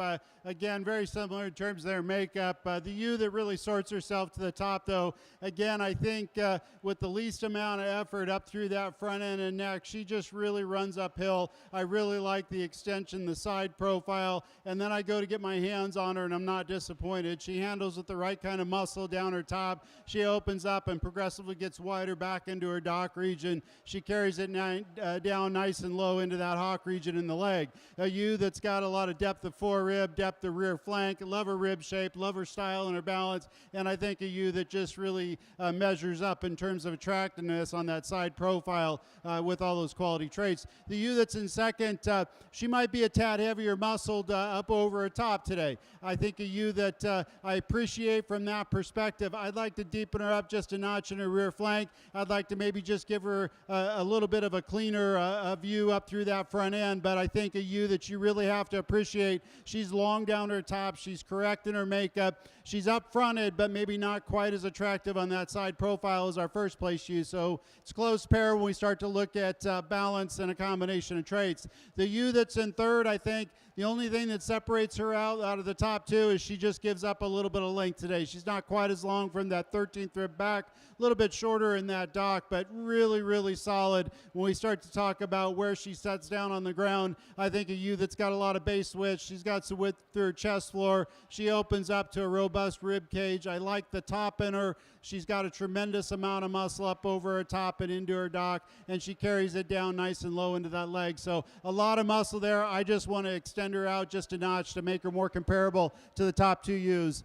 The ewe that's in fourth place, another muscular ewe, really, really dimensional, and really a ewe that I wasn't, at first I thought, well, seems to be a little bit plain, but when this young lady gets her out on the move, she really takes a nice stride. She really pops up her head there, and I think she just looks like a cool sheep out there. And I think the young lady's done a great job showing her. I really appreciate her top line. I like her dimension. She's a little bit bolder in that shoulder today, maybe a little bit shorter bodied, and so that's why I've got her in fourth place, but she's a cool sheep, and I think the young lady's done a great job. The sheep that's in fifth place, a sheep that I think is just pretty solid. Every time I looked to that animal, every time I went to handle it, she had muscle, she's got ribs, she's got shape. I think she's balanced to a high degree. She's just a little bit more plain today compared to the lambs that are just ahead of her. And again, we're splitting hairs here. I think she's high quality. She sets down on the ground the way she's supposed to. She moves the way she's supposed to. I think she's going to be a solid kind of brood ewe as she matures, but just not quite as attractive as the ewes that are just ahead of her.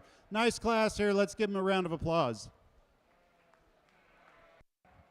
Placing on class number 1 of our February ewe lambs for the Slick Shorn Hampshire show. First place goes to Menon Livestock 5430, Kinsey Menon, Logansport, Indiana. Second to AAA 0105, Sophia Hurst, Fillmore, Indiana. Third, Caden Lake, Norwich, Ohio. 4, Braylon Slack, North Manchester, Indiana. And 5, Bristol Buckland, Huntington, Indiana.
Well, a fantastic set of Cotswold yearling ewes, and the quality was extremely deep. And I do think we're splitting hairs between the first and second place ewe. I think they're really, really close. There's some give and take. I think that the ewe with the young man that's going to win this class, I think her build, her skeletal integrity is just a little bit nicer. I think she's just a little fresher to the touch. I think standing still or in motion, I think she holds her top line together just a little bit better, and maybe that's just because she's acting a little calmer today. But when we put her in motion, that holds true, and then that's really what I like about her. In addition to that, I think she has just a tick more substance of bone. I think she's square and wider on of her hip. I think in terms of her breed character, it's maybe there's some give and take. I prefer the fleece of that ewe in second. I think there's a little bit more luster and shine to that one. I prefer the head and the forelock on that ewe in first. And so there's some give and take there. That ewe in second, the things I love about her is her length of body. She's super long. She's probably a tick larger outline. For me,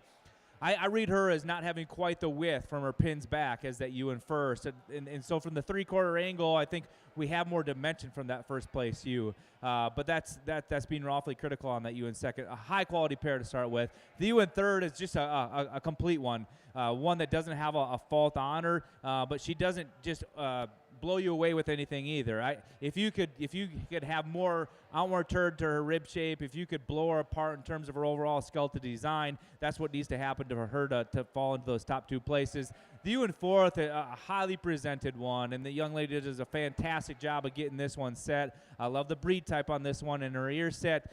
For me, I read her as just being a little bit narrower at the ground and tighter at the forerib. We need to just blow her apart at the base. That ewe in five, here's one that does have a ton of capacity. She's probably the brood ewe, if you will, one that I just expect to go out and cover ground and be an easy keeping maternal piece. 1, 2 that's probably getting a little bit heavier fronted, a little lower at the base of her chest floor. Doesn't have quite that show ring appeal and balance. Certainly a high quality Cotswold ewes. Let's put our hands together for congratulating them.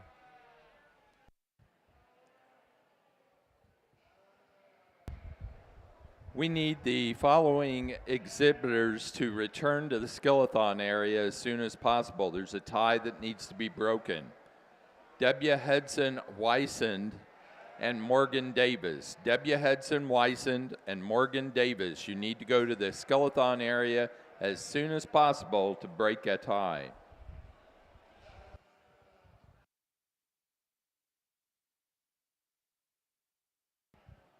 Placing on the class of white yearling ewes for the Cotswold Show. First place to Four Season Farm, 2403, Rhett Steiner, Mason, Illinois.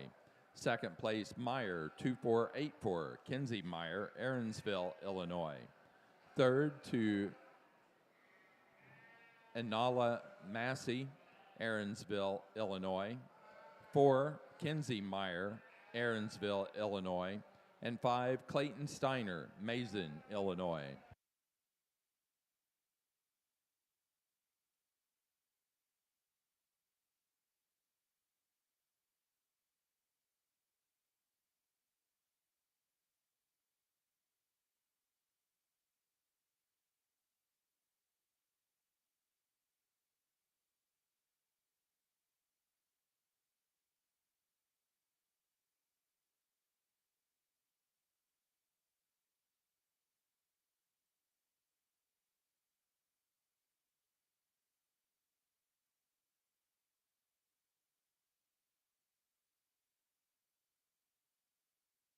Placing on the pair of yearling ewes for the Cotswolds, first place to Kinsey Meyer, Aaronsville, Illinois. Second, Clayton Steiner, Mason, Illinois.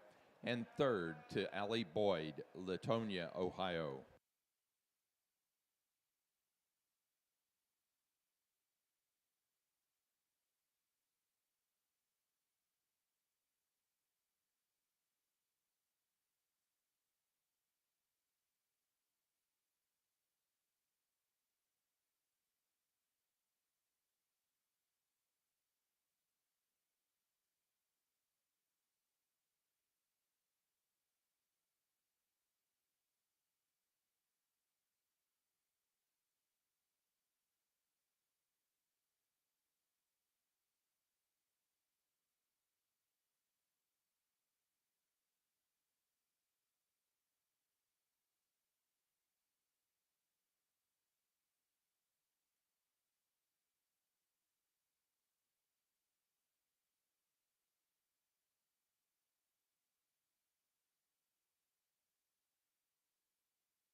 Currently in the Cotswold ring and in the blue ring, we have white senior ewe lambs. Cotswold white senior ewe lambs are in the ring.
On to the fall class of the Cotswolds. We've got a class winner that just kind of walks in and grabs your attention and lets you know she needs to win. I really think this is an awfully nice one. I think in terms of being built right, she's good. In terms of her structural design, she's good. Extremely bright uniform fleece on this Cotswold with great breed character. The young man's ewe that comes in second, it's probably the closest between second and third. I think their type is very similar, but the one in second, I think on the move, this one, she tends to walk uphill just a little bit better. I think she's more extended up to the front one third. There's probably just a tick more of that one. Though you in third, here's one that in terms of just a nice, neat pattern, she's really good. I think she's balanced really well. Like I mentioned earlier, she's probably one that tends to just run downhill a little bit. We like to jack up that front end and make her taller at the point of the shoulder. The ewe in fourth, here's one that in terms of crimp and curl is really neat. She's long in terms of her forelock. I think she's dark at her points for her Cotswold, and I appreciate those things about her. That's why she runs her way up into fourth. And fifth, here's one that opens up with a brighter fleece, but this one's probably getting to be the shallower body, narrowest made one in the class, and that's why it finds its way into the fifth hole. But a nice class to start off for your fall lambs here in your Cotswold breed.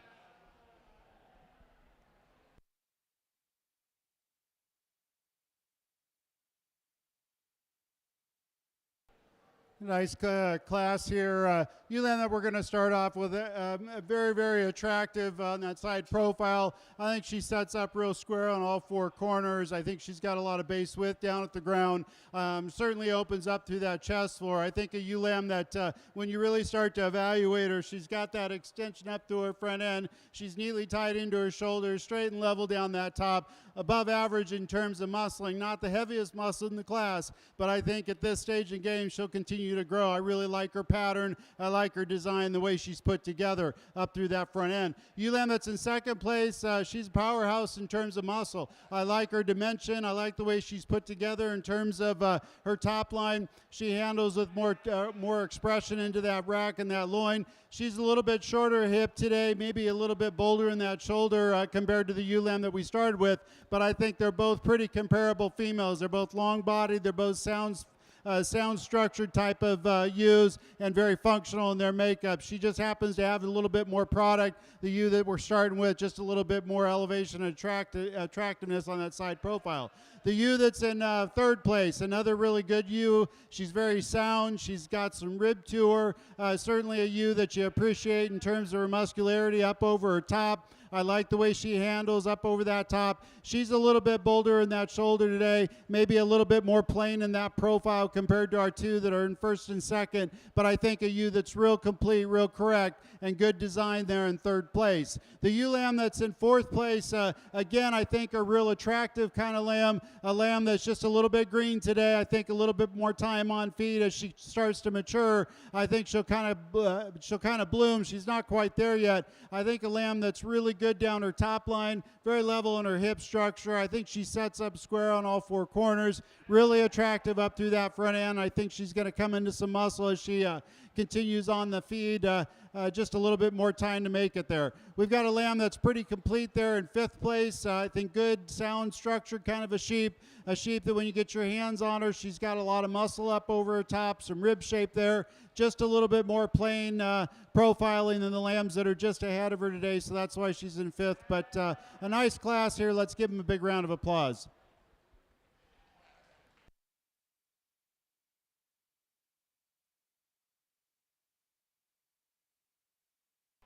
Only one for your natural colored Cotswold, but one that's quite good. I really respect this one in terms of how she sets square on all four corners. You handle her, and she's really level down her top. She opens up with a ton of luster to that silver fleece. I really like that one a bunch.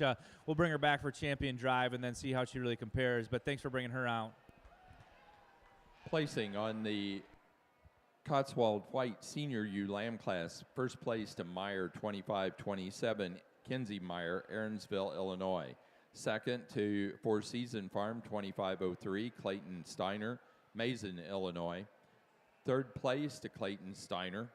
Fourth place, Olivia Blum, Whitehall, Maryland. And 5 to Olivia Blum. Placing on the Cotswold class of natural colored senior ewe lambs, first place to Addison Meyer, Aaronsville, Illinois. Placing over on the second class of February ewe lambs in the Slick Shorn Hampshire classes, first place to Beckmeyer Brothers, 2533, Riker Beckmeyer, Morrisonville, Illinois. Second to Carson, 5062, Eleanor Carson, Arcadia, Indiana. Third place to Parker Wheaton, Caledonia, Michigan. 4 to Jackson Ritter, Fortville, Indiana. And 5 to Gavin Foff, Norwalk, Wisconsin.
really a close pair at the top of this Cotswold class. I think really the ultimate determining factor between these two is that class winner she opens up with more width at the top side of her rib cage. I think she's a bigger loin, bigger top sheep, and you can see that all the way on her hip and her pins. There's no doubt that Ewan second offers just a little bit extra length and maybe just a little bit extra class. When she first came in the ring, I thought this might be the one to use, but if you could just widen her up, and maybe that's part of her immaturity, I think down the road this one's going to be awfully good, but certainly a high quality pair with a lot of excellence between the both of those. The Ewan third is a really big, powerful type of a sheep. I think she's probably the pounds heavy Ewan in the class. For me, you put this one in motion, we just like to relax her in terms of her spine. She needs to take a longer, more athletic stride when you put her on the move. The Ewan fourth, now here's one that's just really, really neat. Obviously giving up some days of age here in this class, but in terms of one that's built good, she's level top, she's good hipped and pinned. She's got a lot of things going for her. Just hard to compare her with that much immaturity, and almost the same could be said for that one in fifth. I think this one's extraordinarily good in terms of her fleece, extremely soft and white and bright, one that stands on all four corners quite well. She's really green to the touch, and so obviously giving up some days here of maturity as well, but one that I really appreciate for where she is today. A fun class to analyze. Thanks for bringing them in. Placing on the class of white junior ewe lambs for the Cotswold Show. First place to Meyer, 2558, Kinsey Meyer, Aaronsville, Illinois. Second place to Meyer, 2563, Ansley Mendenhall, Sheridan, Indiana. Third place to J.W. Sims Reisner, Albion, Illinois. 4, Peyton DeWeese, Fort Branch, Indiana. And 5, Rhett Steiner, Mason, Illinois.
We just have one natural colored ewe lamb here in the Cotswold side, but one that I really appreciate for how tall fronted this one is.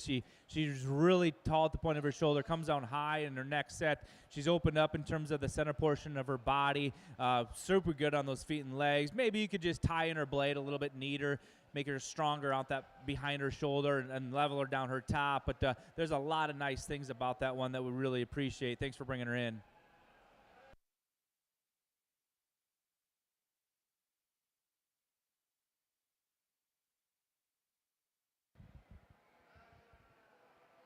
Placing on the natural colored junior ewe lamb class, first place to Four Season Farm 2504, William Wilds, Farmington, Connecticut. Now bringing into the ring, pair of ewe lambs.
Placing on the pair of ewe lamb class for the Cotswolds, first place to Kinsey Meyer, Aaronsville, Illinois. Second, Clayton Steiner, Mason, Illinois. Third, Ansley Mendenhall, Sheridan, Indiana. And 4, Olivia Blum, Whitehall, Maryland.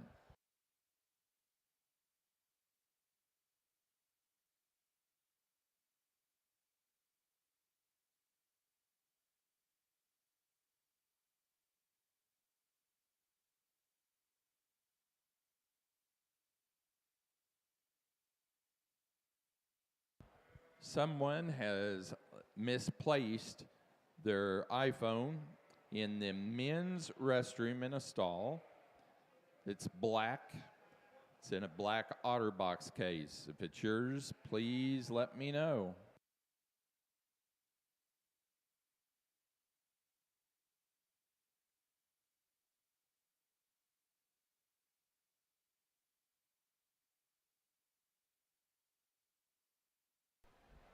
Nice class of March ewe lambs here. And again, as we sort down through these, I think I've got 5 ewes that are very similar in terms of what they bring to the ring. There's some subtle differences. The ewe that we're going to start off with here, I think she's got an advantage up through that front end. Again, I just really an attractive female up through that front end. She's high-headed. She's up-fronted. She moves off correctly on all 4 corners. And I think a ewe that when she's at the when she's being driven, I mean, just really has a nice look to her. I like that front end. I like the straightness of her top line. She has a great muscle pattern up over her top, widens into that hip and carries down low and tight into that hock region with her muscle. She's deep and bold in her rib and puts that together in a real feminine package. So a nice combination. The ewe lamb that's in second, very similar in terms of body type. She's thick, she's dimensional, she's got the right look to her in terms of that overall balance. I'd like to maybe get her just a little bit more up-fronted through that front end, a little bit more extension through that neck. I like her length down her top, her levelness of design, very correct in her overall makeup and good Hampshire type. The lamb that's in third place, another lamb that you appreciate. She's really up-fronted. She maybe doesn't have quite the overall length of body that we see in the top 2 lambs, but I think she's pretty close, and she's certainly level up over her top. She's got some rib shape there. She sets up nice on all 4 corners. Big-footed and stout-featured kind of female there in third. A ewe lamb that's in fourth place, I think a little bit of a immature package there when you start to evaluate her. I think she's got some good pieces to her. I like her top line. I think she's certainly got plenty of muscle relative to her frame size. I think she's put together real well in terms of rim shape. I think she gives up just a little bit of overall extension to be able to get up higher in the class, and maybe not quite the overall development of that rib at this point, but I think she'll come into it as she continues to grow. She's a real correct, really good design kind of a female there in fourth. In fifth place, another lamb that I appreciate in terms of her overall length of body. I think this ewe lamb really handles long. She's got some muscle over the top of her shoulder into her rack. She's wide and deep in her loin. I'd like to maybe just lengthen her up a notch in terms of her dock region, her tailhead, but I think certainly a ewe that you appreciate from that hip forward, and a ewe that you really like, you look at, and she's got the right components in terms of balance and structure, maybe just not the overall package that or combination of traits that we see just above her. But a nice class here. Let's give them all a big round of applause.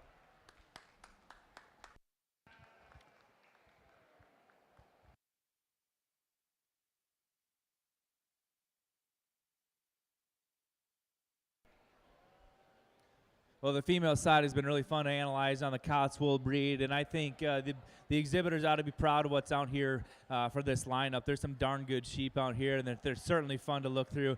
I guess this yearly new out here it continues to grow on me. I think she's built right. I think at the ground up, she matches that width. I think she stands really true on all 4 corners. I think she handles extremely good, and from her loin into her hip all the way on her pins is quite unique as a Cotswold, especially when we compare them to some of these others out here. I like her head. I like her ear shape, her forelock. Everything looks really nice about that one. Just a really hard ewe to fall. That fall ewe, when you get her out here, you can see that luster of her fleece. It just shines and glows down here. I think she's extremely long in terms of how she proportions with the rest of those out here. I like the added eye appeal that she brings to the table. For me, I'd like to just blow her apart in terms of having a bit more turn and curve to that rib shape and a little bit more dimension and width on her pin set.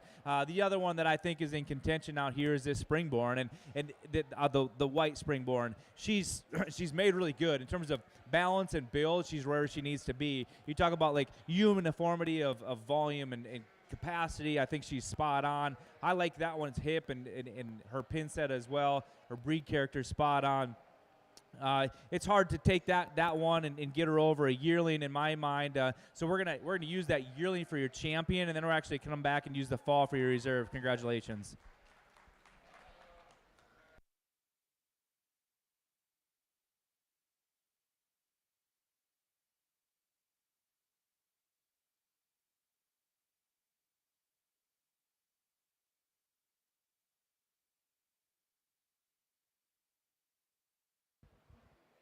For our Cotswold show, our champion ewe came out of the yearling ewe class in the white division for Season Farm 2403, Rhett Steiner, Mason, Illinois. The reserve champion was out of the white senior ewe lamb class, Meyer 2527, Kinsey Meyer, Aaronsville, Illinois. Placing on the March and later born ewe lambs in the Slick Shorn Hampshire show, first place goes to Ellerbrock 9606, Kendall Ellerbrock, Atkinson, Illinois. Second place to AC 23-031, Clark Coyle, Danville, Kentucky. Third, Jude Parker, Franklin, Indiana. 4, Garrett Might, Avalon, Wisconsin. And 5, Abigail Mattingly, Murray, Kentucky.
In the Cotswold ring, we are showing young flock, then 4 head of ewes. We just finished the young flock. Best 4 head of ewes, and then we'll do a white best fleece followed by a natural colored best fleece. Fall ram lambs of the Tunis, please be getting ready. We will show Tunis following the Cotswolds in the blue ring. First class is Tunis Fall Ram Lambs.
Placing on the Cotswold class of best four-head of ewes. First, Kinsey Meyer, Aaronsville, Illinois.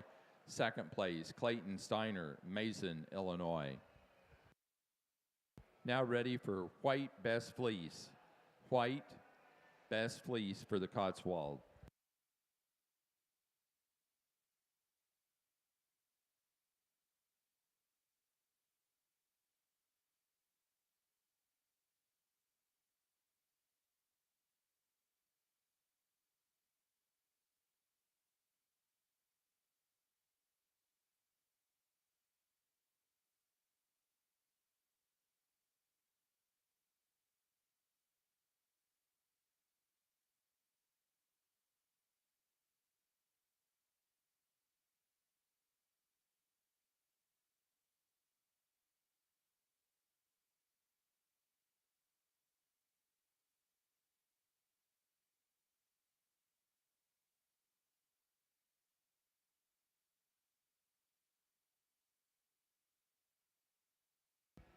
We've just finished the Slick Shorn Hampshire pair of ewe lambs. We now need to show for junior champion and reserve junior champion Slick Shorn Hampshire.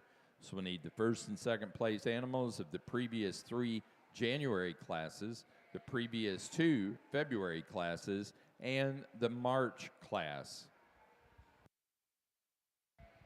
Placing on the pair of Slick Shorn ewe lambs for the Hampshires, first to Jackson Ritter, Fortville, Indiana. Second, Clark Coyle, Danville, Kentucky. Third, Samantha Everhart, Carlisle, Indiana. 4, Bristol Buckland, Huntington, Indiana. And 5, to Olivia Mashing, Odell, Illinois.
Final call for lambs in the junior drive for junior champion in the Slick Shorn Hampshires.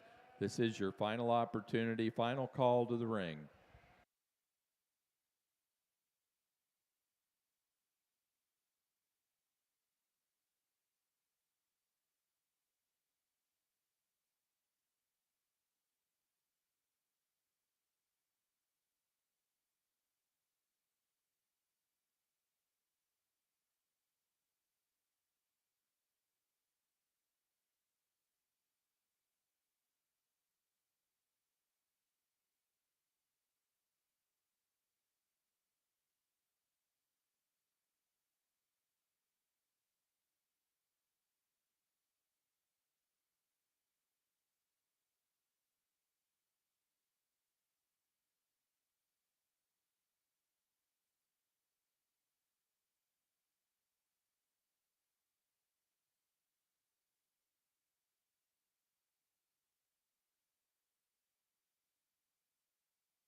For the white best fleece in the Cotswold show, it goes to Kinsey Meyer, Aaronsville, Illinois. with Meyer 2527, a fall ewe lamb.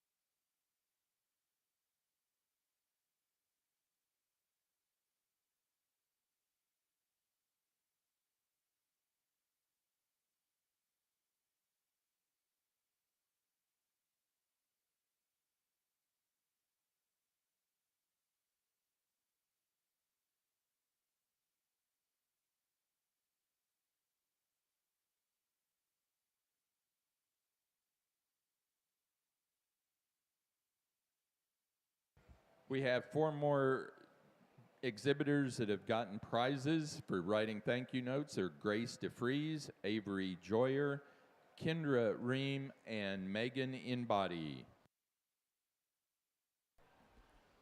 Really an exceptional class of in this champion drive for junior champion. I think we've got 6 representatives. Well, actually, I guess 11 representatives. We had one that didn't come out because she overheated a bit, but that really, I think they're kind of peas in a pod. They match up really well. They're correct design sheep. They're sheep that have got some pattern. And then you get your hands on them, you're not disappointed. They're above average in terms of muscle. They've got the right muscle shape. They're not extreme by any stretch of the imagination, but they certainly have plenty of it. And they put that together in a really, really nice package. So we've got 2 individuals just kind of stand out in my mind. I think all of these individuals out here are exceptional sheep, but there's 2 that just really kind of resonate with my thoughts today. And so we'll go out and we'll pick your champion and reserve. You guys have brought out a really good set, and we'll get to that grand champion class here in a second.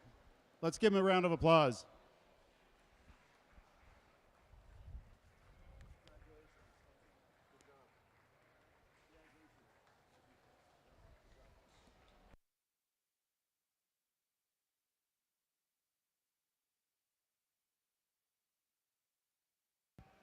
Placing on the natural colored best fleece for the Cotswolds, it goes to a fall ewe lamb 2512, Addison Meyer, Aaronsville, Illinois.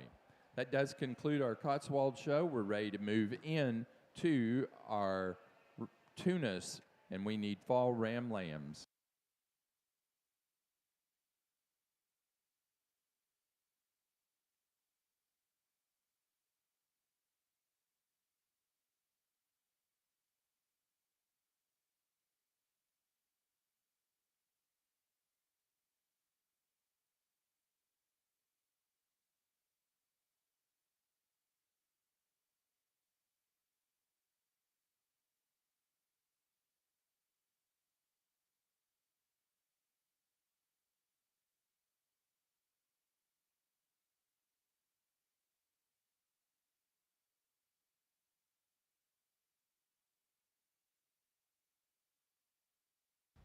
For our Slick Shorn Hampshire show, our junior champion went to Class 1 January ewe lamb winner, Hogger 25006, Regan Klotz, Richmond, Indiana. The reserve junior champion went to our Class 2 January class winner, Ellerbrock 21154, Cole Ellerbrock, Atkinson, Illinois. Now ready to show for grand and reserve grand.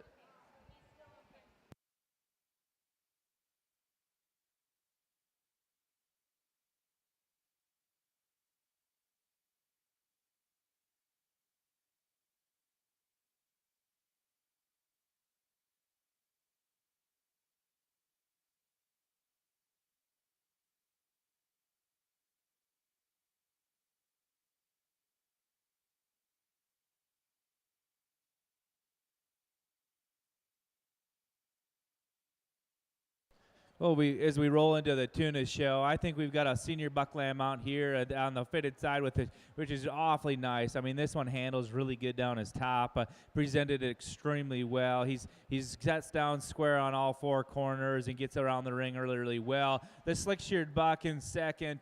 Here's one that I think has some length aside. I think he comes out high at the point of his shoulder. One that I think we'd just like to change down his top line. We could strengthen him up behind his shoulder, give him a bit more natural thickness when you view him from the rear into his leg, but certainly a great way to start off the tuna show here today.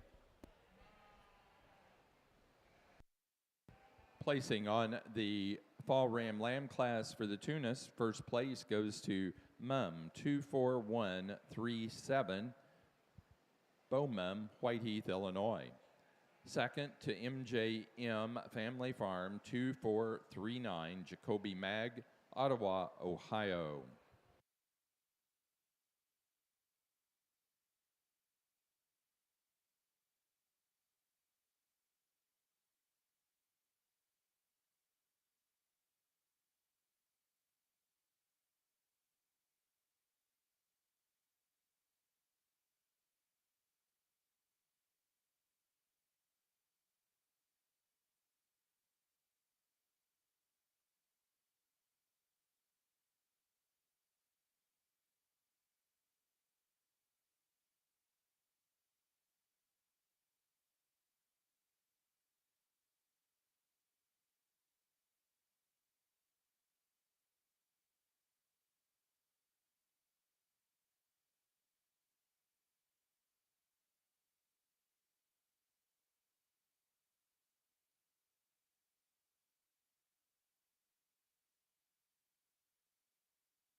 Just one Tunis Junior Ram out here, but one that in terms of one built great and good in terms of his structure. This is a big-footed, stout-featured buck that has some masculinity to him. We'll see how he compares when he gets out here for Champion Drive, but thanks for bringing him in.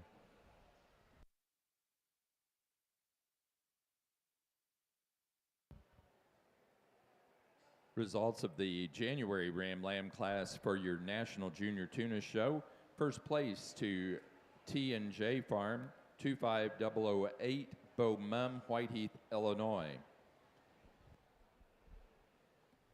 Got a pretty exceptional champion drive here in the slick-shear Hampshire division, and I think four really, really great individuals in terms of what I'm looking for. And, you know, that's a balanced sheep, a correct sheep, and then when they look, they've got that look in the show ring. I think all four of these ewes kind of do that for me. I think they're really, really exceptional in terms of their presence and what they bring out here. A couple of nice yearling ewes, really sound, really functional, a lot of dimension there. A couple of ewe lambs, the same type of a build, a lot of length of body, a lot of elevation, and a lot of elegance up through their front ends for all four of these females. So really a sound group out here. I'll go pick your champion in reserve, and again, it's been a pleasure to be able to sort through these slick-sheared Hamps this year. So congratulations to you individuals, and we'll pick our champion in reserve.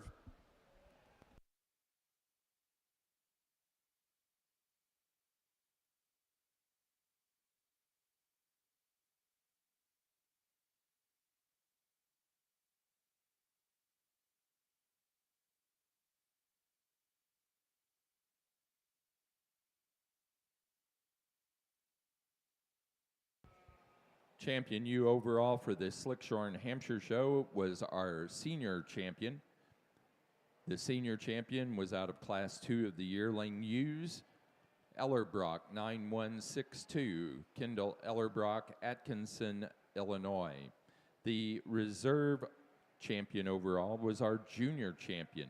The junior champion came out of class number 1 of the January ewe lambs. Hogger 25006, Riggins Klotz, Richmond, Indiana.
your February class at Tunis Bucks. I think we got one that probably has the easiest time getting to the front of the class, and I think that's the most logical decision to sort here. One that, in terms of his levelness of lines and his skeletal build, he's very good. The best when you put this one on the move, and the best in terms of his handle here today.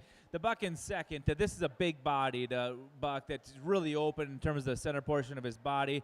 For me, we just need to realign his top side of his skeleton. He needs to blend in that loin better into his rack, and he needs to realign that shoulder. If we could change him structurally, that's where he needs to be fixed. The buck in third, here's one that I think actually is more sound. I think he's more complete. I think he tracks actually a little bit truer and square. For me, he's probably actually the lowest performing buck out here, probably just giving up some pounds of performance and average daily gain compared to the rest of those.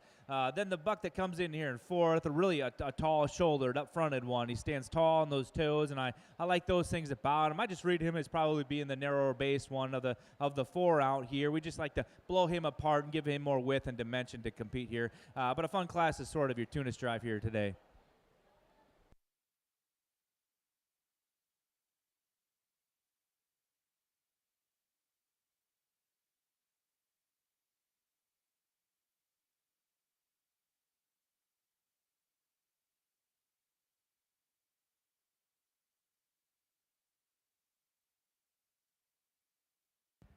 Placing on the class of February Ram Lambs for the Tunis National Junior Show. First place to Mum 2547, Beau Mum, Whiteheath, Illinois. Second place to Murray 2560, Olivia Graves, El Dorado Springs, Missouri.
Placing on the Slick Shorn Hampshire Young Flock class, first place to Clark Coyle, Danville, Kentucky. Second, Olivia Porter, Ashcombe, Illinois. Third, Noah McAllister, Delaware, Ohio. 4, Micah Haig, Jordan, Montana.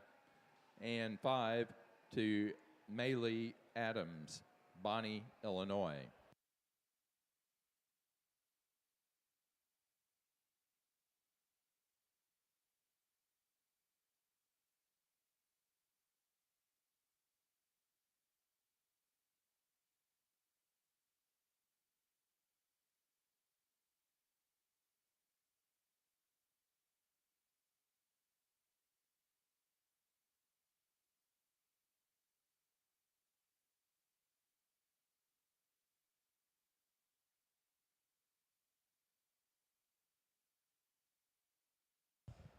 Hampshire Market Lamb exhibitors, we're on the final class of the breeding show with the best 4 head of ewes.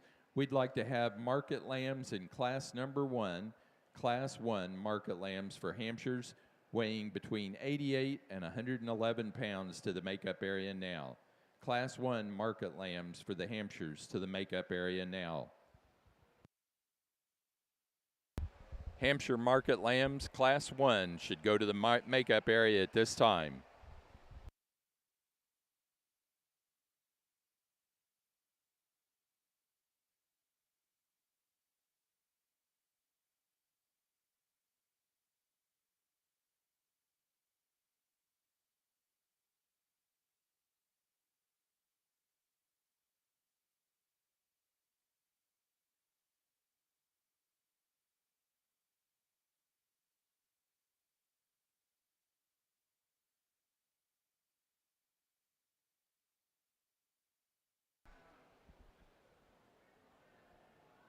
Well, certainly a tight placing between these top 2 bucks, but the immature red fleeced one, I think in terms of how he's aligned with his skeleton is just a little more correct, and certainly off of those front feet is really where I think a decision has to be made, and you got to start with that one. He's really level and long and designed really well, and it's super attractive on the side. The buck in second, this is the bigger barreled of the pair, and I think he's a bit further along in terms of his maturity pattern. If I could pick him up on that front left pasture and make his toes point more forward, I think we could use this buck. In addition to that, though, I think we just need to tie everything together and make him a bit more coordinated and athletic when on the move. The buck in third, here's another deep-bodied, soggy-milled type of a sheep. Here, too, though, I'd just like to correct him on those front 2 pasterns to make him a more correct buck. Thank you. Again, we'd like to remind everyone that the Junior Hampshire Association is inviting all exhibitors and their families to pancakes tomorrow morning, and that'll be over at the trailer for Associated Registries. If you don't know where that's at, it's on this level, right outside the front doors, and you go to find the palm trees tomorrow morning for pancakes with the Hampshire Junior Association, all exhibitors. Placing on the class of March Ram Lambs for the Tunis, first place to Mum 2596, Beau Mum, Whiteheath, Illinois. Second place to Red Barn Farm 5054, Gregory Loper, Nunda, New York. And third place to Nathan Everhart, Shelbyville, Indiana.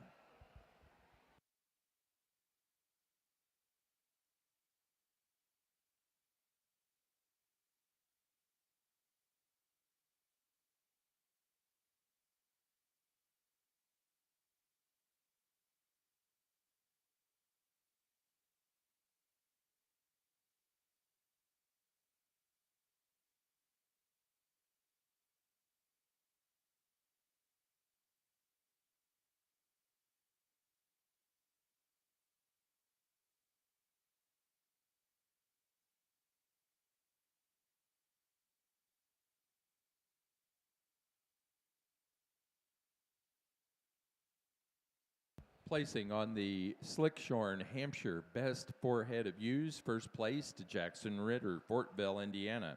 Second place, Clark Coyle, Danville, Kentucky.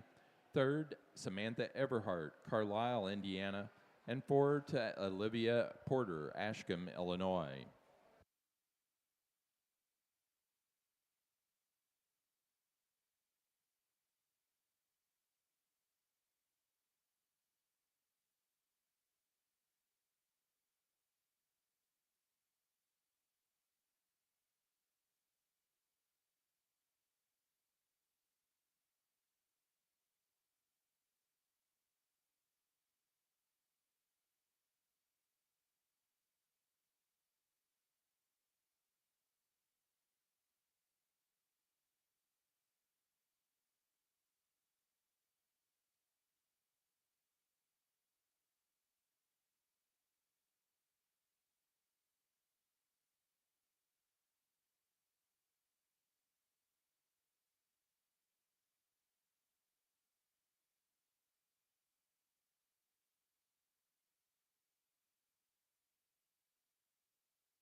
In the makeup area, we need Hampshire Market Lambs, class number 2, class 2 Hampshire Market Lambs, those weighing 112 to 131 to the makeup area.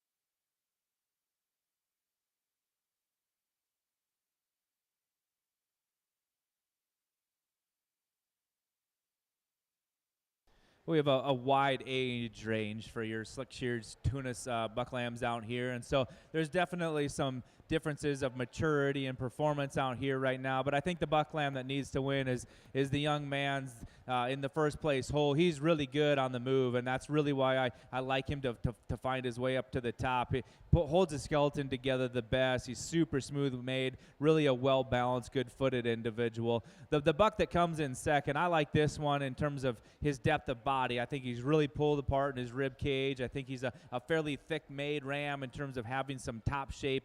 For me, we just like to pick him up on his front pasterns to make him more structurally correct to compete with that class winner. The buck in third, the pounds heavy, most mature ram in the class, and you love those things about him from a production standpoint. For me, I just like to shallow him up in terms of his chest floor. He's getting a little bit heavier fronted, and it doesn't quite match that with enough muscle or width from the three-quarter view. The young lady's ram that comes here in the fourth hole, here's one that I think in terms of angularity is right. For me, he just reads a little flatter and narrower. We need to just stouten that buck up, deepen him up in terms of his flank. And the one that comes in fifth, here's a really long-sided one. He's probably going to mature into a larger outline one. He needs to be leveler designed, pick him up behind his shoulder, smoothing him out in terms of a balance standpoint. But a fun class of slick-sheared ones to sort here. Thanks for bringing him in. Placing on the Slick Shorn Ram Lamb class for the National Junior Tuna Show. First place to Creekside Tunas 2511, K. Joseph, Columbus, Ohio. Second place to MJM Family Farm 2513, Jacoby Mag, Ottawa, Ohio. Third place, Autumn Piazza, Wilmington, Delaware. Fourth place, Jacoby Mag, Ottawa, Ohio. And 5 to Kaylee O'Neill, Columbus, Ohio.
Placing on the class of Tunis pair Ram Lambs, first place to Beaumont, Whiteheath, Illinois.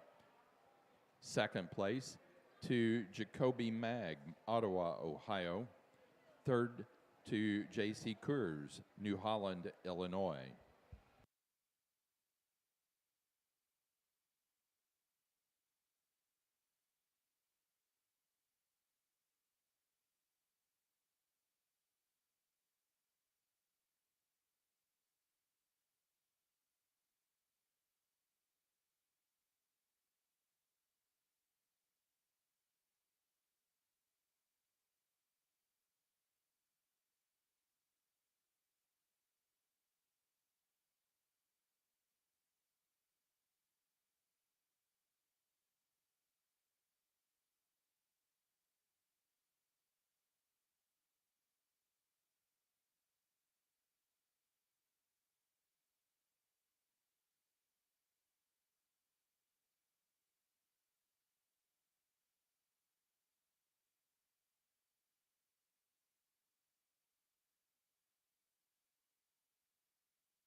When we get these Tunis bucks out here for your champion drive, the type that we've been looking for with a buck that's good on his feet and legs, has some muscle and thickness down their top, and bounces up from front to rear. And the buck that has all those things with a little added show ring presence is this buck from that February class. He's going to be your champion. Congratulations.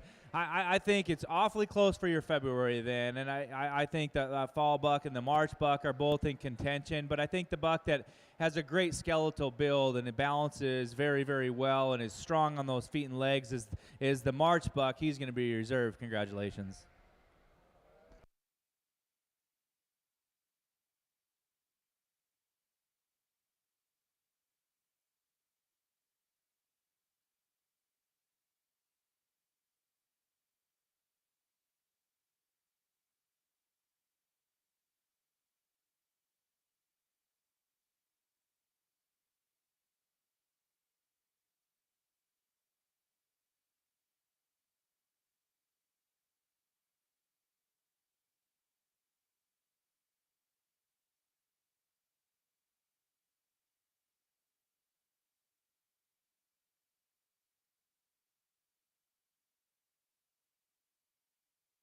All the bucks here.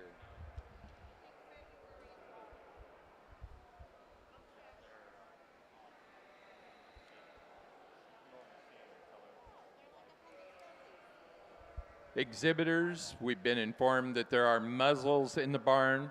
You need to realize our rules and requirements require no muzzles at all on any animals, and water must be in front of all animals at all times.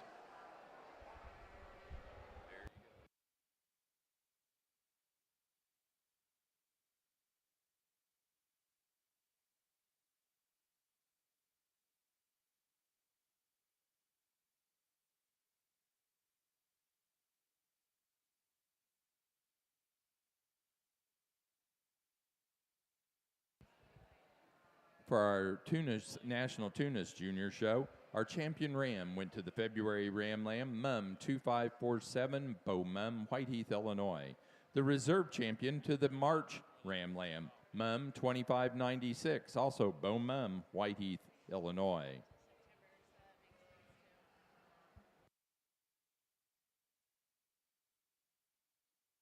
Got a nice lightweight Hampshire market lamb class here to start off this division, and And I think 5 lambs, again, that, if you look for correctness and design and balance, they all kind of balance up to a similar degree. There's subtle differences in terms of design, and we'll kind of talk about those. The lamb that we're going to start off with today, this ewe lamb, in terms of her look and her design, I really think that she's beautiful. I love that front end. I love that extension. You start talking about pounds of product and dimension, and at this stage of the game, I think she handles with enough dimension up in her rack. She's got some depth and width to her loin. She's square in her hip, and she carries down low into her leg. I think a ewe lamb that sets up real well in terms of this type of a market class and a lot of product there, and still has that look on that side profile of balance and design. The ewe lamb that's in second, very, very similar in terms of that makeup. Again, another very attractive lamb. I appreciate that. I think she gives up just a tick amount of muscle up over that loin edge today. Maybe not quite as deep in that loin edge, but I think certainly acceptable and above average. I like the fact that she's, again, put together very well in terms of that front end. She gets progressively wider down her top as she goes back, and I think a little bit more maturity, a little more time at the feed bunk, and she's going to be a powerhouse. The lamb that's in third place, again, a heavy muscled lamb, a dimensional lamb. He's got a tremendous rack in him, probably a deeper turn to that loin, really square in that hip, but again, just a little bit more plain in terms of his overall profile. Not quite attractive as up through that front end as the 2 animals that are just ahead of him, but he's a pretty powerful wether. He sets down really wide at the ground. He's got a lot of dimension there, a lot of balance, and I think certainly as time goes on and depending on the class that he's in, he might rise to the challenge. A really nice lamb there. The ewe lamb that's in fourth place, another lamb that you appreciate in terms of her thickness and her dimension. She handles really, really expressive in that rack and in that loin. She's square in that hip. She ties in low into that hock with that muscle pattern. She gives up a little bit of length of body today. She's not as long in the loin area as the 3 lambs that are just ahead of her, and that's what kind of took her out of the top 3 there, but really correct in her makeup and good design. The lamb that's in 5th place, again, another lamb that you appreciate. She's really elegant up through her front end. She's set up square in terms of her feet and legs, a lot of base width at the ground, pulled apart through her chest floor. She's got some depth of forerib and depth of rear flank. I really appreciate those things. Again, I'd like to just maybe see a notch more muscle and expression up over her top to get her a little bit higher in this class, but really a tremendous market lamb class for this first run in the division. Congratulations.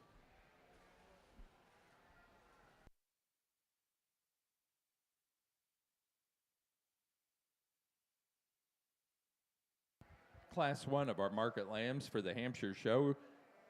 First place is 245 Penelope Kemp, Ridgefield, Connecticut, lamb weighing 110. Second place, Wheaton, 25053, 111-pound lamb, Jackson Ritter, Fortville, Indiana. Third to Landry Krieger, Washington, Indiana. 4, Emma Hegg, Fort Atkinson, Wisconsin. And 5 to Avery Walton, Cisco, Texas.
Well, we really turned up the heat with the Tunis breed here on this yearly new class. I think this is an exceptional class from top to bottom. We pulled a lot of good ones that didn't make this top 5.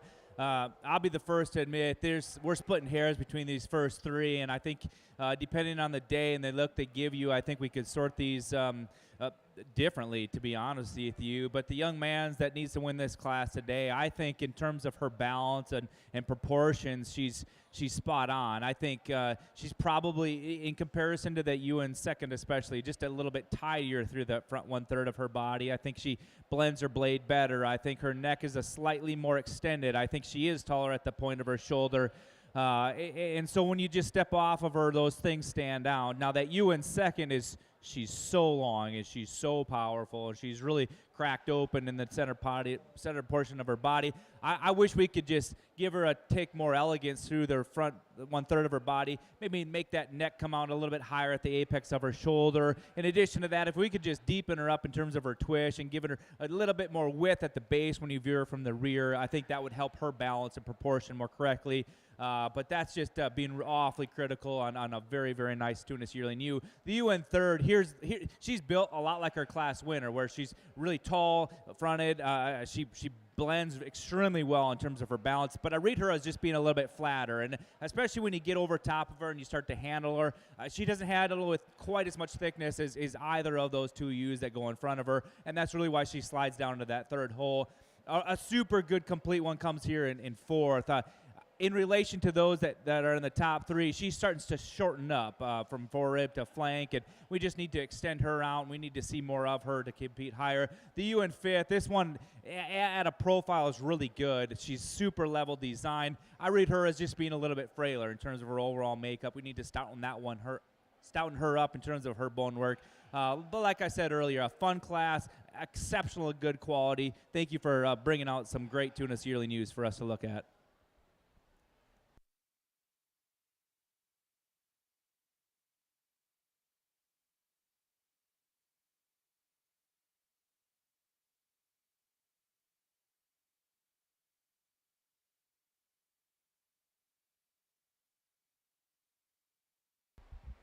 This is final call for class number 3, market lambs. Final call, class 3, Hampshire market lambs, 132 to 162. Final call to be at the ring.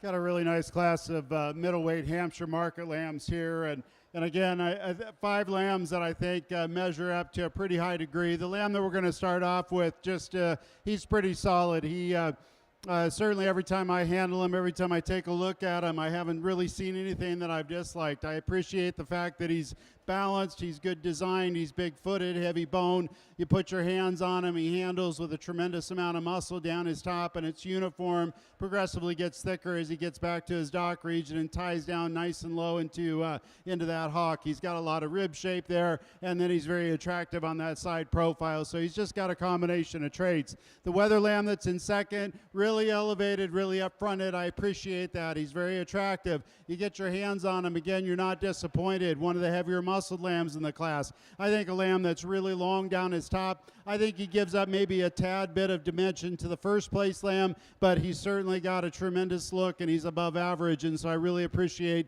the combined traits there. The lamb that's in third place, very heavy muscled, very stout. He's rugged in terms of his overall makeup and design. I think a lamb that when you get your hands on him, he opens up in his rack. He's got a nice deep twist to his loin. He's got some dimension in his dock, and he carries down low in his leg. I appreciate that. I like the rib shape there. He's a little bit more open at the point of the shoulder than the 2 lambs that are just ahead of him, but I think in terms of what he brings to carcass traits, he certainly has got those put together extremely well. The lamb that's in fourth place, another lamb that I appreciate in terms of muscle, a lot of rib shape in this lamb, depth in forerib, depth in the rear flank. I think a lamb that when you get your hands on him, he's plenty thick up over his top. gives up a little bit of length today. He's not quite as long-sided as the 3 lambs that are just ahead of him, and so that's why I've got him where he's at. But I think he's a really nice lamb in terms of his overall shape and his carcass conformation there. A lamb that's certainly going to have a shapely carcass. The lamb that's in 5th place, really correct, really complete. I think she's a good sheep just all around. I appreciate the way she handles. She's firm. She's got some muscle and dimension up over her top. She's not the most expressively muscled when you get your hands on her, but she's certainly above average. Really correct in her overall design. Maybe just a little bit plainer profiling on that side profile compared to the lambs that are just ahead of her, but I think a really nice lamb to round out the top 5. Let's give him a big round of applause. Over in the swine barn, they have begun the Dorset Advantage classes. Dorset Advantage classes. They've just called the first Ram Lamb class in. Placing on the yearling U class for the Tunis, first place goes to Mum 2456, Bow Mum, Whiteheath, Illinois. Second place to Red Barn Farm 0476, Gregory Loper, Nunda, New York. Third, Gregory Loper. 4, Parker Smith, Cardington, Ohio. And 5, Bow Mum, Whiteheath, Illinois. Placing on the second class of market lambs for the Hampshire show, first place goes to 20977, Cole Ellerbrock, Atkinson, Illinois, with a lamb weighing 120. Second to 25129, Abigail Mattingly, Murray, Kentucky, a lamb weighing 118. Third, Cade Beckmeyer, Morrisonville, Illinois. 4, Madeline Adams, Bonnie, Illinois. And 5, to Emma Hagg, Fort Atkinson, Wisconsin.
When we get into your slick-sheared yearling ewe class of Tunis, I think there's definitely some give and take amongst these. Oh, shit.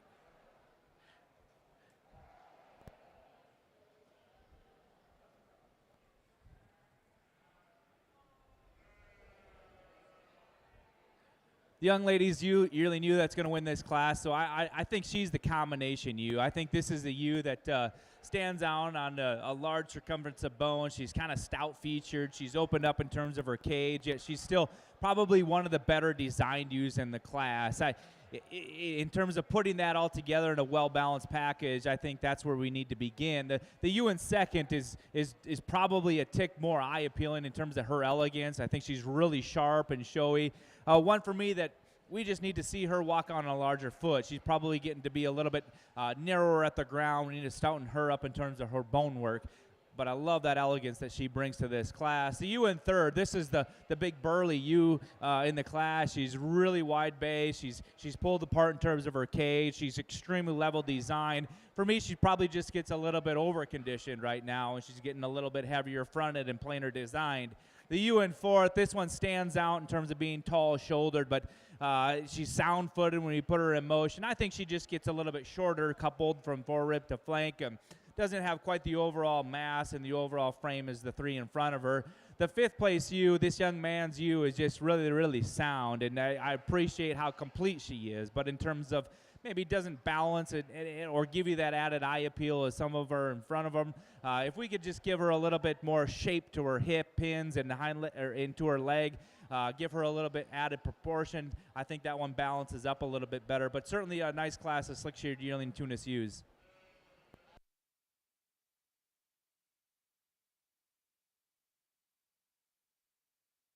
Next class is pair of yearling ewes for the Tunis. For the slick-sheared class of your National Junior Tunis Show, first place went to Jet 2407 Brooke Kyle, Honey Eye Falls, New York.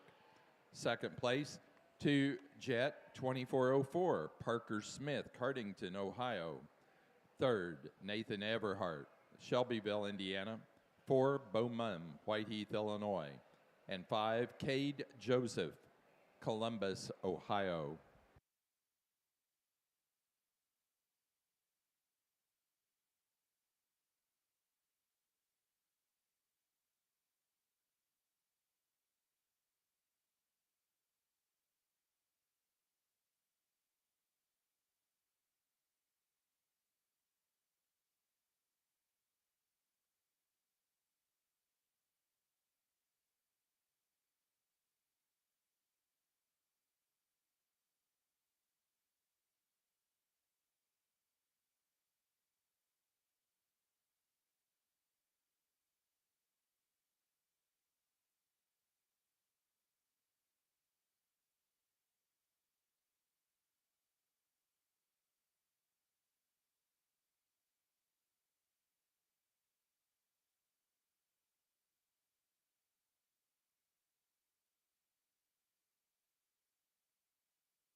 Getting to these heavyweight classes, and we start to see some of these lambs really starting to flesh up a bit. And I think trying to sort down the lambs that are acceptable in terms of cover and condition, I think these 5 lambs certainly fit that mark. I think lambs that are also correct in their design and their overall makeup. And granted, there's differences between them, but you know, trying to sort through a class and figure out how to get up to the point where we've got lambs that we're going to be happy with those carcasses. We're going to be happy with what they present or show in the show ring, and I think we've got 5 individuals here that kind of rise to that occasion. The lamb that we're going to start off with, really a lamb that when he walked in the ring kind of caught my eye. He's attractive. He's put together very well balanced. He's structurally sound, and I think when he moves out, then you go to get your hands on him, and he's every bit as heavy muscle as any lamb in the class. He's got a longer muscle pattern in some instances, but really long down his top. He handles really wide up over the top of that shoulder. He opens up in that rack.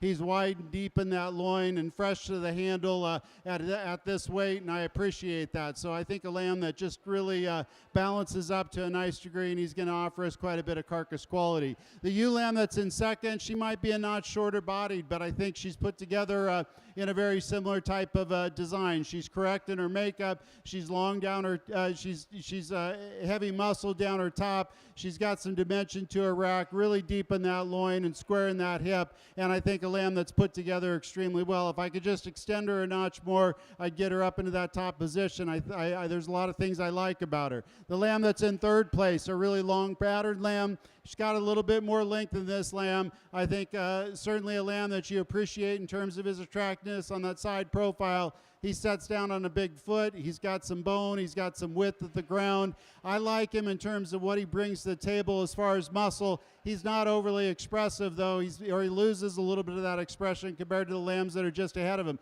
He's got the muscle there, but he's just not extreme in terms of that muscle. I think a lamb that handles really, really good in terms of his cover and his finish, and so he fits into that position right there. The lamb that's in fourth place, another correct lamb, balanced lamb, a wether that you really appreciate in terms of his rib shape and dimension. You get your hands on him, he really opens up in the top of that rack. He's wide in that loin, deep in that loin edge. A little bit bolder in the shoulder today, maybe not quite as clean up through that front end as the lambs that are just ahead of him, but I think a nice lamb to round out the fourth position. Our fifth place lamb here, I think a ewe lamb that I really appreciate. I like a lot of things about her. I think she's correct in terms of her cover and condition. She's got a tremendous amount of muscle there. I really want to extend her from that 13th rib back. I want to give her more length in that loin, more length in that hip, and I would probably work her up in this class. But a nice group here. Let's give them a round of applause. Placing on the Tunis pair of yearling ewes for your National Junior Tuna Show. First place to Gregory Loper, Nunda, New York. Second place, Bo Mum, Whiteheath, Illinois.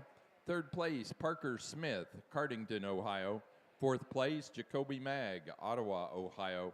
And 5 to Autumn Piazza, Wilmington, Delaware.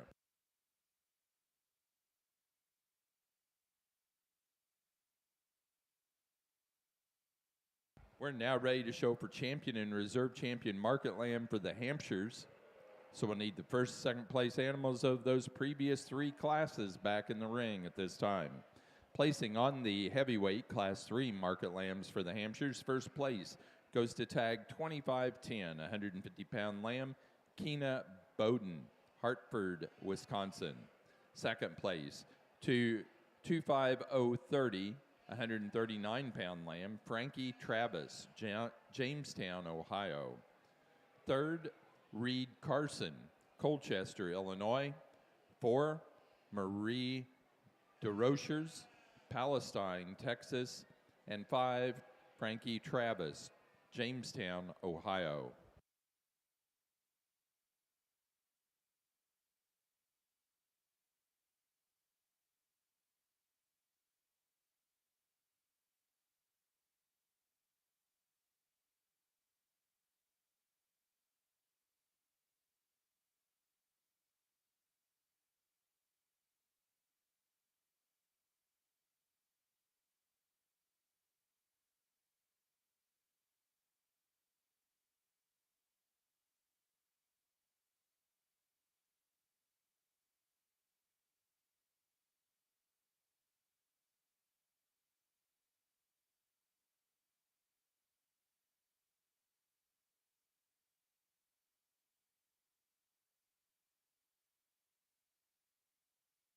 As we roll into their fall class of your Tunises, we got a powerhouse female to win this class. And I think just in terms of this one's body and build and her color, her breed character is just spot on. I love the shape of this one. You put her in motion, and I think she might be one of the soundest females we've got to analyze all day. Just a lot of good to love in that one. The ewe in second is actually quite awesome as well, and just kind of gets stuck behind a powerhouse of a female. I love the design of this one in terms of how sharp she comes out of her front end. I think she's extremely triangular in terms of her skeletal. Doesn't quite have the overall width and dimension and body as our class winner, so just kind of falls into that second hole quite comfortably. The UN third also has a ton of length, and I appreciate that about her. She's pretty green to the touch. One, when you put in motion, tends to get a little bit higher in her spine, a little bit steeper onto that rear hawk. The UN fourth, this one moves out really good, and I think she travels great. She's fluid in that stride. For me, when you put your hands on her, she's one that starts to break a little bit more behind her shoulder, doesn't handle with quite as much width and as thickness.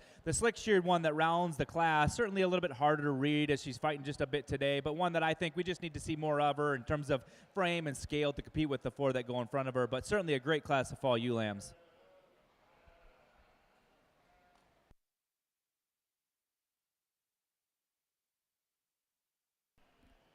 Nice class of, or the champion drive for the market lambs here. And I think 6 individuals that really balance up to a pretty high degree. They're correct in their makeup. They're really good design. They're pretty patterned lambs. And then when you get your hands on them, they've got a tremendous amount of product and certainly provide a shapely carcass once they get to that end point. So a real good group here.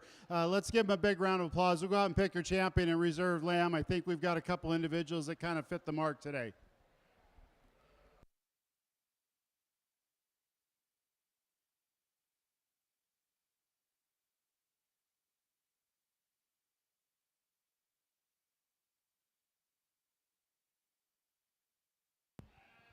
Champion Hampshire Market Lamb goes to tag 20977 Cole Ellerbrock, Atkinson, Illinois. The lamb weighing 120. The reserve champion came out of Class 3, 2510, Keena Bowden, Hartford, Wisconsin. That lamb weighing 150. That does conclude our Hampshire show. Give us just a few minutes to reset the ring before we go on to White Romneys.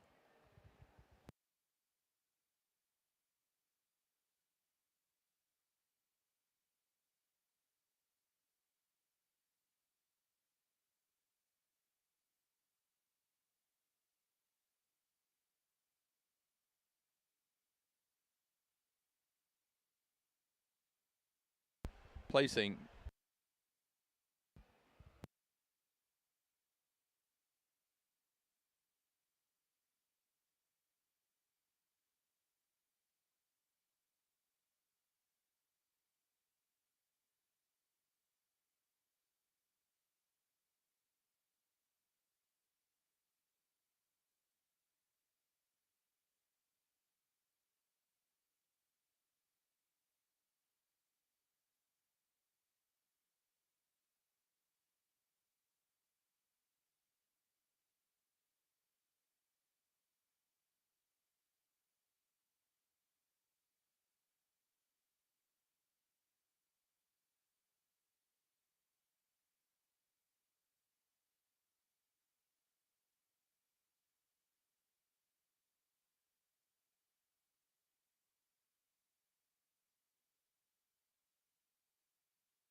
placing on the fall ewe lamb class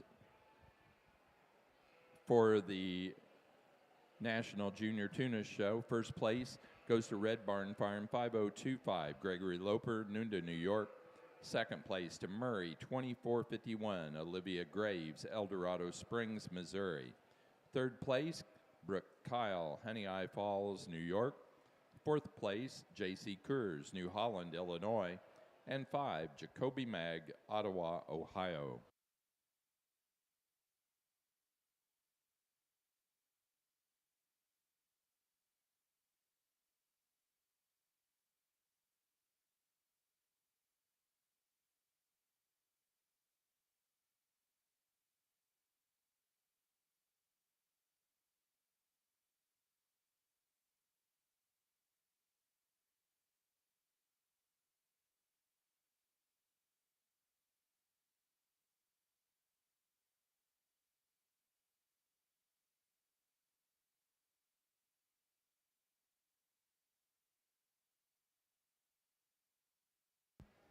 In the ring, we now have White Romney. White Romney Senior Ram Lambs is what's in the ring.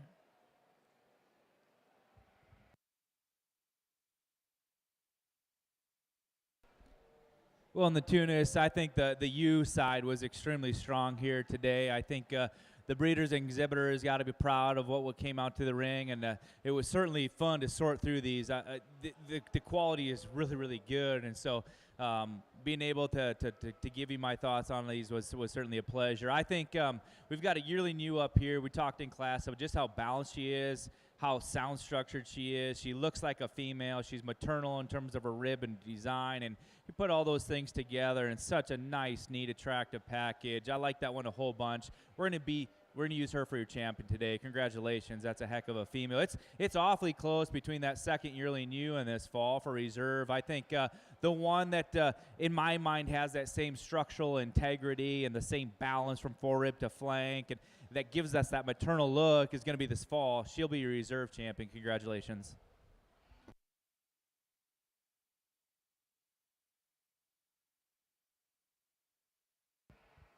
Senior champion U for the Junior National Tuna Show goes to our first place fitted yearling U, Mum 2456, Beau Mum, Whiteheath, Illinois. The reserve senior champion was first place fall ewe lamb, Red Barn Farm 5025, Gregory Loper, Nunda, New York. Now ready for January ewe lambs.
We're going to start off the Romney show here in this fall or senior buck class. A buck that we're going to start off with, just really correct in his overall makeup and design. He's got a lot of length of body down his top. You handle him, he's certainly long and level down that top. He's correct in his makeup. He's got some rib shape to him. I think a buck that's uniform in terms of his fleece type from front to britch, and he kind of fits into that position. Certainly a buck that's got the most maturity in this class in terms of that body type and composition, but a really nice, sound structured buck. The buck that's in second, I really appreciate his fleece quality from front to britch. I think a ram that gives up a little bit of length of body, maybe not quite as stout featured when you get your hands down his top, but I think a ram that's really, really type in terms of that Romney head and fleece type, and I just appreciate the fact that he's pretty long and level. He's got a little bit more grow in him left. He's a little bit fresher in terms of that, maybe a little bit more immature in his muscle pattern at this stage. The buck that's in third, a real complete, correct kind of a buck that maybe has a little bit more of that traditional appearance. I like that. He's long-bodied. He's level top. I think he just gives up a little bit in terms of maturity today. He's got some more growing to do to catch up to the two boys that are just ahead of him. The buck that's in fourth place, really a big ribbed buck, a buck that I think he moves around the ring just fine in terms of his design. I think a buck that, even though he's a little bit smaller pattern, he's still got some rib shape to him, still some thickness, very uniform in terms of that fleece from front to britch. And I think a buck that just sets down a little bit better in terms of his feet and legs than our fifth place buck. Fifth place buck's got a little bit more size, a little more length of body there, but he's a little bit bolder in that chest, maybe not quite as stout featured in terms of that bone setter where he puts those feet and legs. So that's why I've got him there in fifth place. But a nice class here. Let's give him a round of applause. Next up is Junior Ram Lambs. Placing on the white senior Ram Lamb class for your national junior show of the Romneys. First place to Rinker 2779, Claire Von Baron, Stewartson, Illinois. Second place to Rinker 2770, Claire Von Baron, Stewartson, Illinois. Third, Lindsay Schmall, Wausau, Wisconsin. 4, Sadie Bonage, Aledo, Illinois. And 5, Thomas Wallace, Casstown, Ohio. We get into your January Tunis females. I think this is a class that kind of starts to logically sort with a female at the top that does so many things just a little bit better than everything else. When this one's set on a profile, she's really, really hard to beat. I tell you what, she's super, super long, but most impressively is her body. She's more opened up in terms of her rib cage. She's extremely uniform in her depth of body. She carries that all on a super nice blended package. Just a phenomenal place to start. It's probably a little closer in second and third, but the female in second, I think, just offers a tick more width, a dimension, especially when you handle her. She's certainly bigger down her loin and into her hip. I think she probably has a bit more base width and true dimension than that ewe in third. That ewe in third, I think if you're to project one out as a yearling, I could see this one being the largest outlined one. She's super green to the touch today. Just ends up being a little bit narrower, and probably because she is more immature in terms of her maturity right now. But the one that's really up-fronted and really, really elegant. The ewe in fourth, I like this one in terms of her breed type, but she's really beautiful as far as a Tunis goes. One for me that probably gets more piecey. I think she's probably more open-shouldered. She tends to break just a bit behind her shoulder. We need to tie that all together. Then the ewe that rounds this top five is one that I think is balanced up as good as anything in the class, and she sorted herself to that fifth position because she is sound structured. She has some depth of body, but when we compare to the top four, she just runs out in terms of her frame size. Doesn't have quite that overall extension as those that go in the top four. A very fun class to sort of your January Tunis ewes.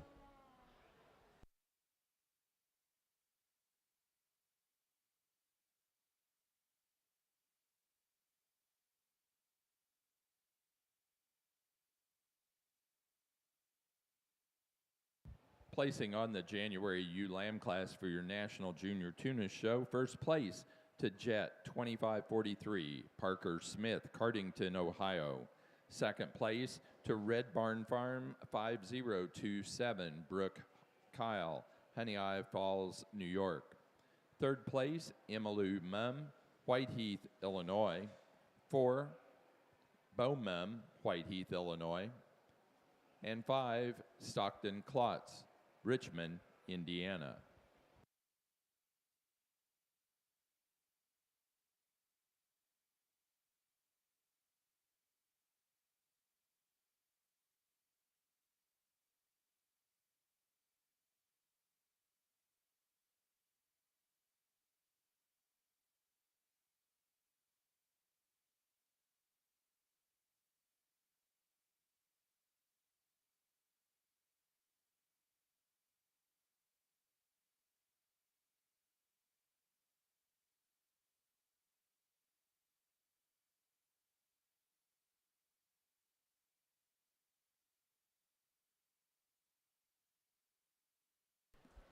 Got 3 entries here in the late-born buck lamb class for the white Romneys. I think 3 lambs that, they're just really immature at this stage of the game. But the buck that we're going to start with, he's a little bit straighter down his top today. He's certainly got a little bit more depth of forerib and depth of rear flank. And you go to evaluate his fleece, he's pretty uniform from front to britch at this stage. So I think a nice complete ram there that we're starting with. The buck that's in second's got a lot of extension up through his front end. He's certainly a little bit more elevated in terms of that height.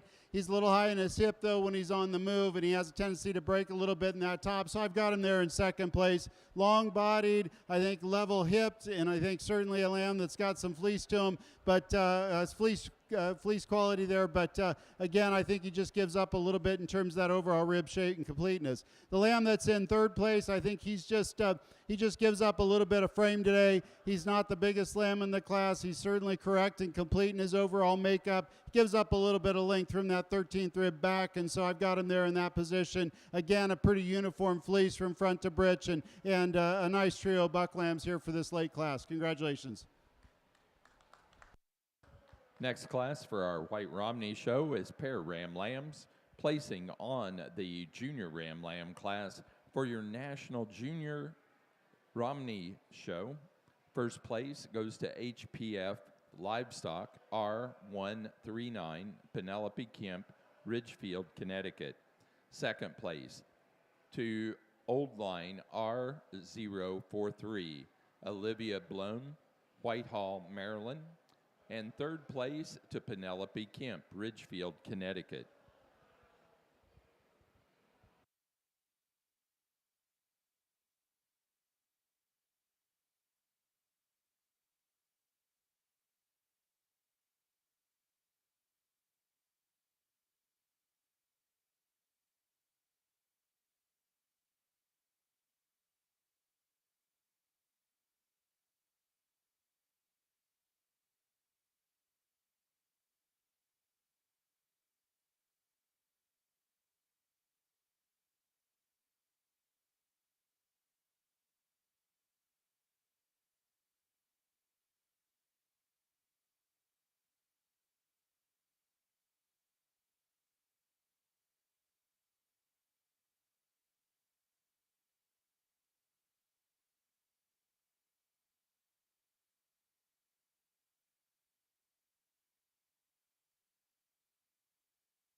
Placing on the pair of ram lambs for our National Junior show for the Romneys. First place to Claire Von Barron, Stewartson, Illinois.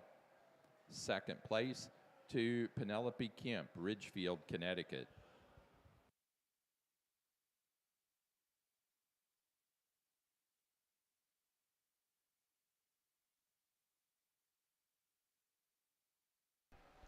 This is a nice set of ram lambs out here for the National Junior Romney Show on the white side. I really appreciate the bucks that we've got out here. They're correct in their makeup. They're good design. They've got some rib shape to them. The two bucks that just resonate with me, and I think if we look at maturity and quality at this stage of the game, are going to be your fall bucks. They're going to be champion and reserve today. Just really outstanding in terms of their structure and design and fleece quality, particularly that champion buck. Just really like the way he's put together. So congratulations. Not to take anything away from the springs that'll continue to grow, but a nice pair on those senior bucks.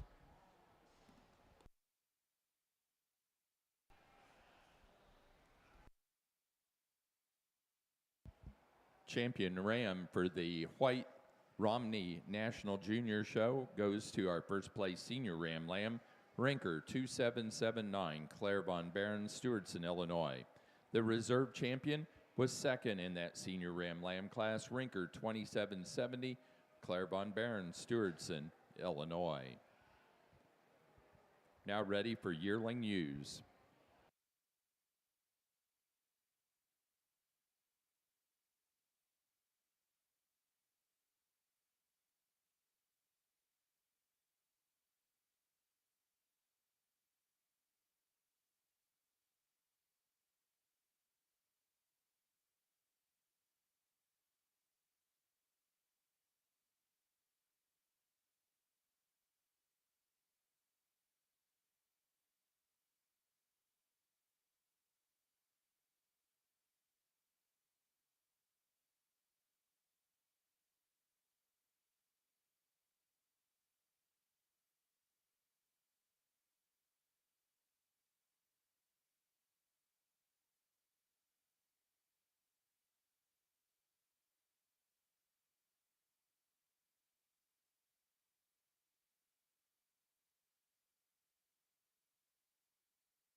Well, I think these top 3 or 4 get awfully close in your Tunis ewe lambs here. But the one that wins this, every time we put this one in motion, she attracts my attention. And I think that means that she's obviously the one that is definitely the soundest on the move. I think she's built the best in terms of her skeleton. I think where she comes together nicer than that ewe in second is she ties her shoulder better through her blade into her loin. That top line stays leveler when on the move. And I think she still opens up with enough rib shape. She's really deep bodied and loose in terms of her flank. I think that balance from forerib to flank is unique for her as a ewe lamb as well.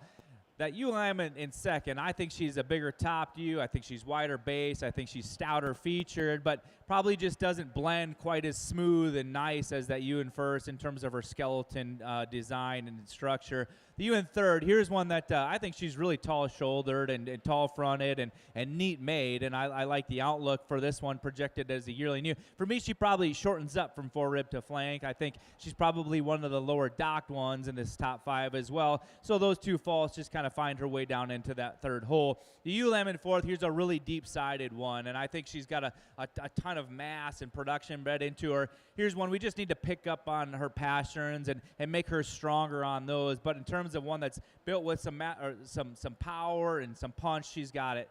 The ewe in five, this one too, she's built really neat through the front 1/3 of her body. I like that about her. There's times when when she's set right on her profile, I think she's as good as anything in the class. We need to fix her from her hip back. I think she tends to taper in terms of her leg, doesn't have quite enough base width when you view her from the rear as well. Certainly a fun class of ewe lambs for Sorton. Thanks for bringing them in. Placing on the February-born ewe lambs for your National Junior Tuna Show, first place to Woolly Hollow 553, J.C. Kurz, New Holland, Illinois. Second place to Mum 2590, Beau Mum, Whiteheath, Illinois. Third to Beau Mum. Fourth place to Presley Sharon, Lincoln, Illinois. And 5 to Olivia Graves, El Dorado Springs, Missouri.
We get into your late-born Tunis ewe lambs here. We've got a really nice female to start this class. Not only is she big and powerful, but you get your hands on her, and she's extremely good down her top in terms of being level design.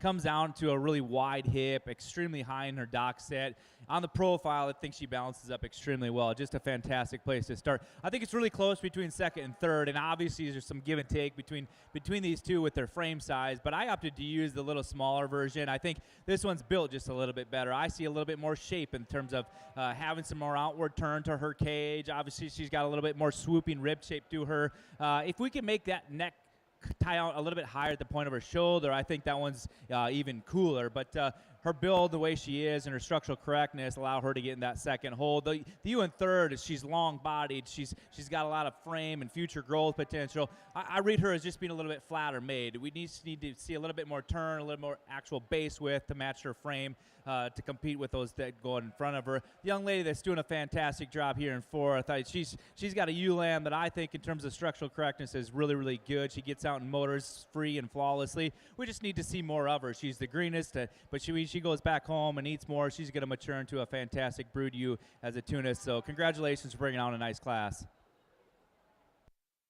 Placing on the Tunis March and later born ewe lamb class for your National Junior Tunis Show. First place to Red Barn Farm 5055 Gregory Loper, Nunda, New York. Second place to O'Keefe 2503 Oliver O'Keefe, Marlborough, Connecticut.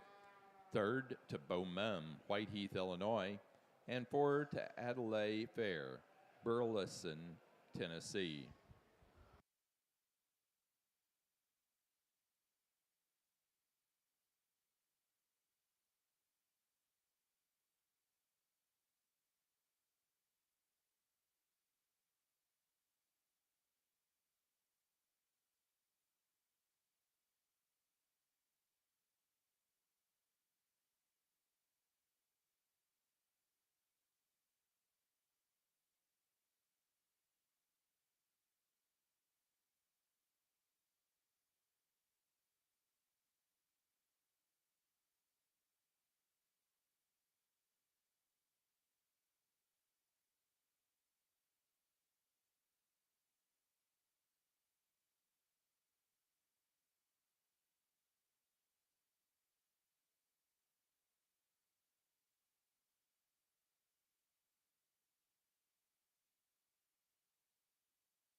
Got a nice set of Romney yearling ewes here, and I think two ewes that kind of dominate this class. They were at opposite ends of the lineup for most of it, but now that you've got them together, I think they line up pretty well. They're big-bodied ewes. They're deep rib, deep in their flank. Ewes that when you handle them, they handle really dimensional up over their top, and I appreciate that. The ewe that we're starting off with, I think she's just a tick more balanced in the way she pulls herself together. She's square on all four corners. She's level in her hip structure. She carries down low in terms of that muscle pattern. I really appreciate the fleece that she's got on her from front to britch. Just really uniform, bright and lustrous, and certainly soft to the handle from front to britch. So a really nice ewe there to start off the class. Very balanced, very elegant up through that front end. The ewe that's in second, I think she's got that similar type of elegance up through her front end. She ties in neat with her shoulders. She's got some extension up through her neck. She's got that depth of forerib, depth of rear flank. I appreciate her when I handle her down her top. When we get to the back end of her, I don't know that she widens up quite as well as that first place ewe. She's a little bit more refined in her feature, doesn't set down on as big a bone or a big a foot as what we see in that first place ewe, but a really nice ewe there in second place. She's long down her top. I think a ewe that's got quite a bit of rib, as mentioned, and very uniform in terms of her fleece type and character. The ewe that's in third place, a ewe that I think you appreciate her Romney type. You like the way she's put together. She's very balanced. She's extremely good in terms of her feet and legs. I like the way she handles down her top. Very smooth down that top. She's got a little more length than our fourth place ewe. She gives up a little bit of elevation and size to our two ewes that are in first and second, but she's real complete, real correct, and a nice looking female there in third place. The ewe that's in fourth place, I really like this ewe. I appreciate her fleece from front to britch. She really handles great up over her top. She's got a lot of muscle there. She's wide in her loin. She's wide in her hip structure, so really balanced. I just like to extend her out from her 13th rib back, give her a little bit more length in that dock and hip region. But I think a real nice ewe, very correct, very complete, and certainly deserving of being in the top 5 here. The ewe that's in fourth place, another ewe that you appreciate in terms of that rib shape. She's really bold and sprung in that rib, that forerib, deep in that rear flank. You get your hands on her, she's wide up over her top. Not quite as straight topped as the 4 ewes that are just ahead of her. Maybe not quite as neatly tied in with her shoulder blade into her rib cage, but a ewe that's really, really good in terms of that rib. Very uniform in terms of that fleece. If we could kind of clean her up a little bit in terms of her feet and legs as well, I think we'd move her up a little higher in the class. But a nice group of ewes here. Let's give them a big round of applause.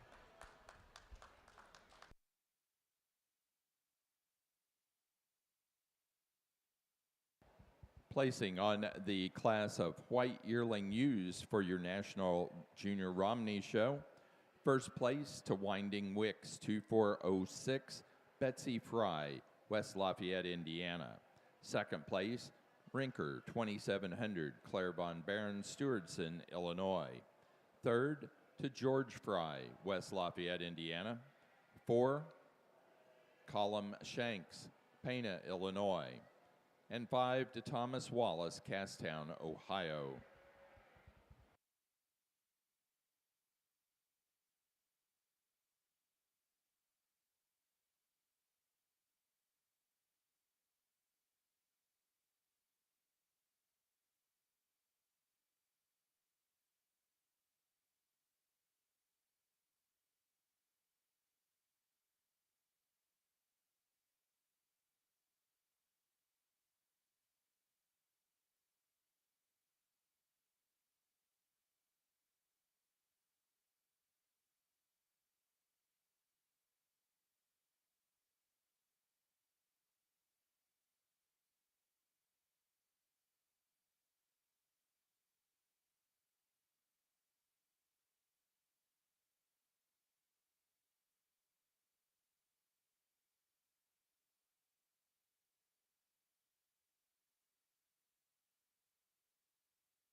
Placing on the pair of yearling ewes for the white Romneys, first place goes to Thomas Wallace, Castown, Ohio. Second, Penelope Kemp, Ridgefield, Connecticut. And third, Olivia Blum, Whitehall, Maryland. Now ready for senior ewe lambs.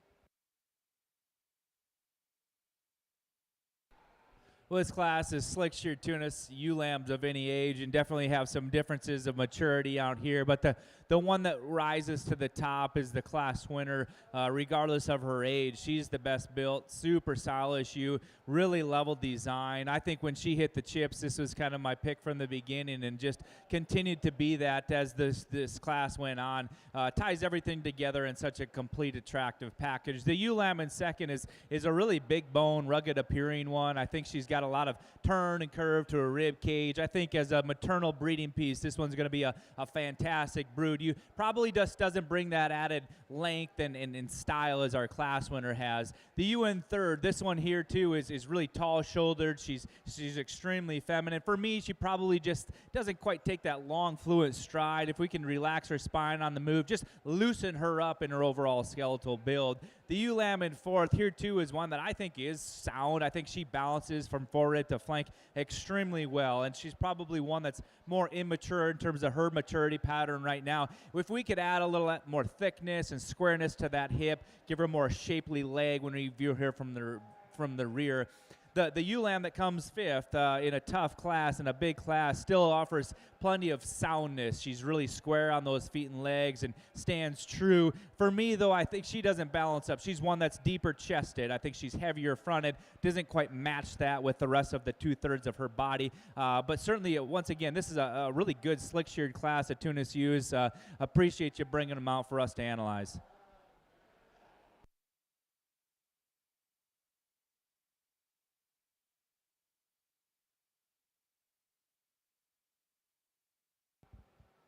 Placing on the slick shorn ewe lamb class for the Tunis, first place goes to Jet 2540, Parker Smith, Cardington, Ohio. Second to MJM Family Farm 2503, Jacoby Mag, Ottawa, Ohio. Third to Emma Kyle, Honey Eye Falls, New York. 4, Abigail O'Neill, Columbus, Ohio. And 5 to Mason Johnson, Worcester, Ohio.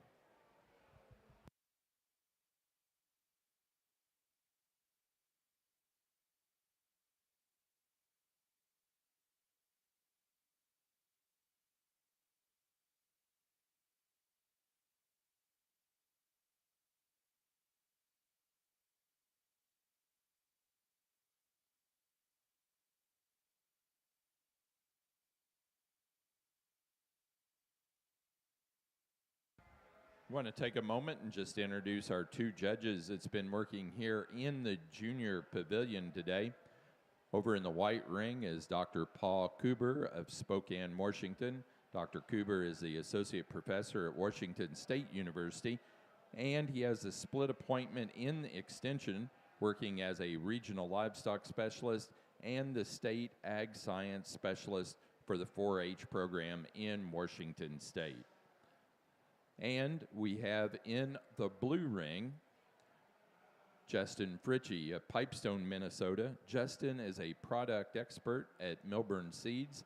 He's also the owner of Sturdy Post Ranch, where they have Red Angus cow-calf operation and Katahdin sheep. Let's welcome both Justin and Paul to the All-American once again.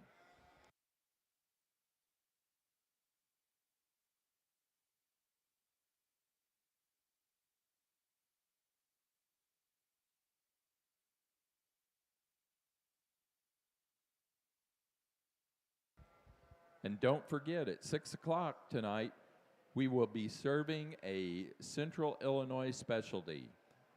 It's a hamburger pony shoe. This includes a hamburger, fries, and cheese drizzled on the top. Please plan on joining us at 6 p.m. at the Commodities Pavilion, which is just east of the swine barn. Then later, they will be also having in there at 7 o'clock the Suffolk Awards program, and then we'll also have the Ag Olympics taking place over here near the Orr building, which is to the west of this pavilion.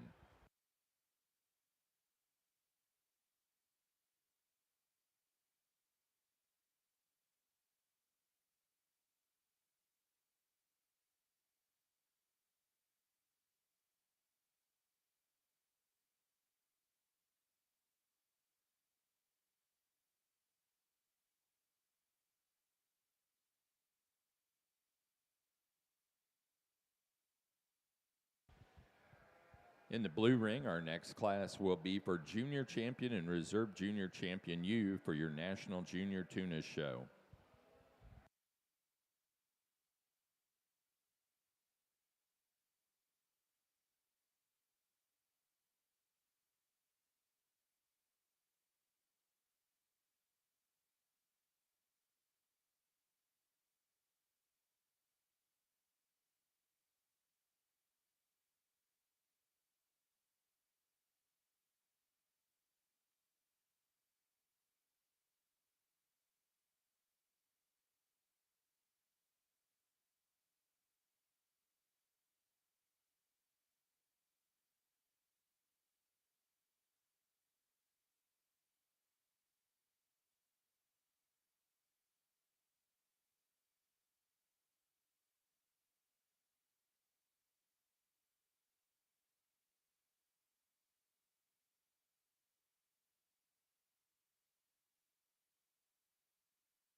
Placing on the pair of ewe lambs for the tunas, first place goes to Gregory Loper, Nunda, New York.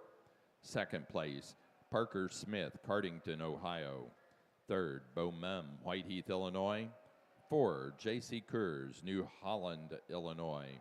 And 5, Brooke Kyle, Honey Eye Falls, New York.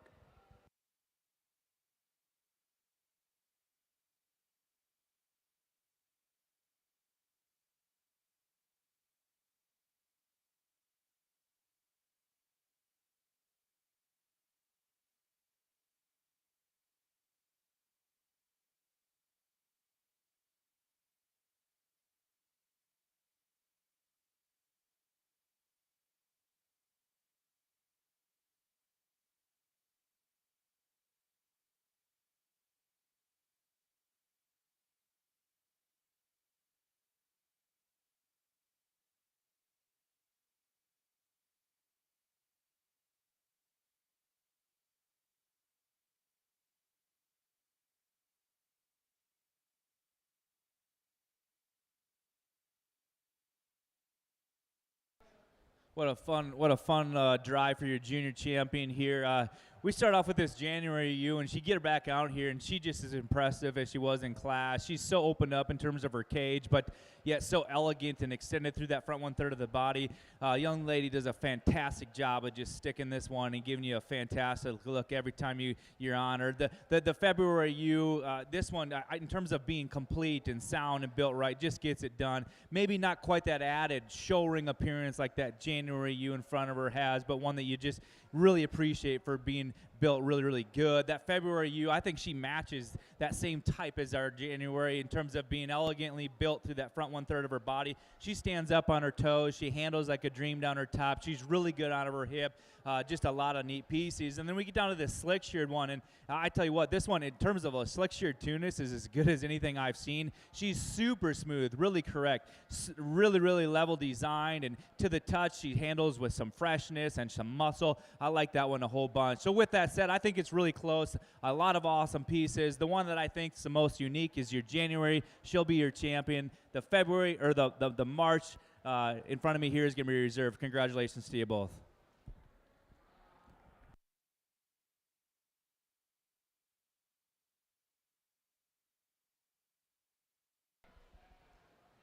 Nice senior U class here, and again, you know, we got in this type of class, we've got a pretty big age spread, and so the top 2 U's are really high quality U's. I appreciate the way that they're put together. The U lamb that we're starting off with, I think she's just a more youthful appearing U. She's got a few less months under her feet at this point. She's correct in her makeup. She's good in her design, uniform in her fleece, and good down her top. I think a U that's a little bit bigger footed and bigger bone. The U that's in second, I really like her top line. I like her dimension. mentioned there, she's uniform in terms of her fleece. I'd like to see her maybe just a little bit heavier bone. Again, she's further along in that growth curve, so she shows a little bit more maturity there, but I think two nice ewes in first and second. The ewe that's in third, a really long-bodied ewe, a ewe that you appreciate in terms of that length of body.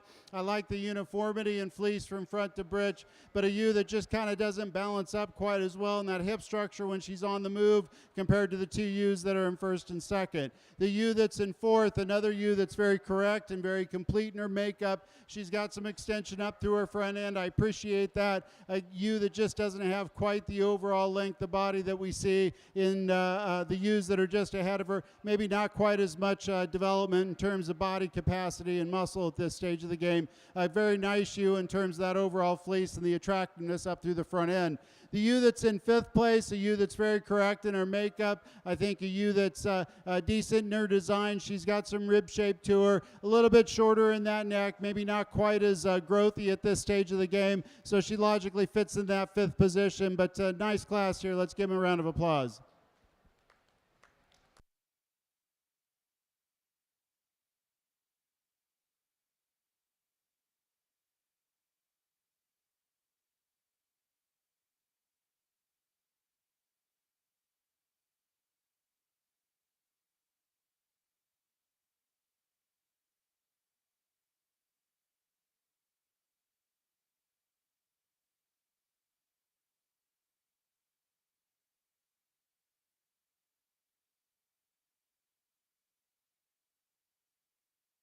Junior champion ewe for the National Junior Tuna Show went to our first place January ewe lamb, Jet 2543 Parker Smith, Cardington, Ohio. The reserve champion came out of the March ewe lamb class, Red Barn Farm 5055 Gregory Loper, Nunda, New York.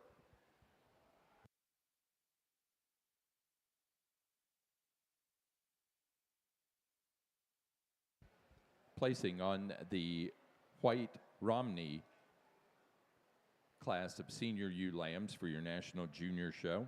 First place to Winding Wicks 2501, Thomas Wallace, Castown, Ohio.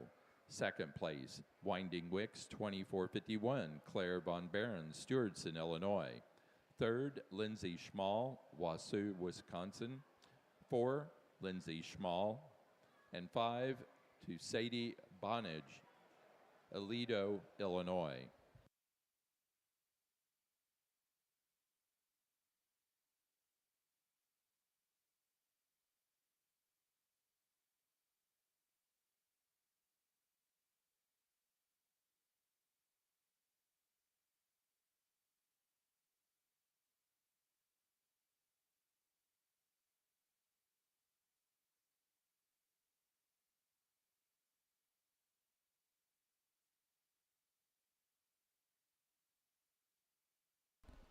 Well, what a stout set of four females we've got for you, champion overall ewe. And to say it's close is an understatement. And I mean that between champion and reserve. And it's just we're picking really fine things amongst these females. And I guess when we get them all out here, and between those senior champion ewes, there wasn't a big difference. And I think that yearling ewe that came out of your senior drive is so good, so well balanced.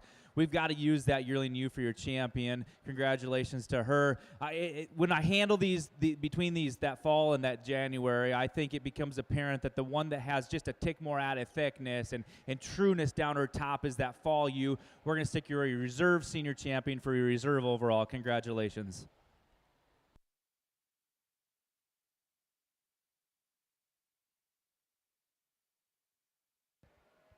For your National Junior Tuna Show, our grand champion ewe goes to our senior champion ewe, first in the fitted yearling ewe class, Mum 2456, Bowmum, Whiteheath, Illinois.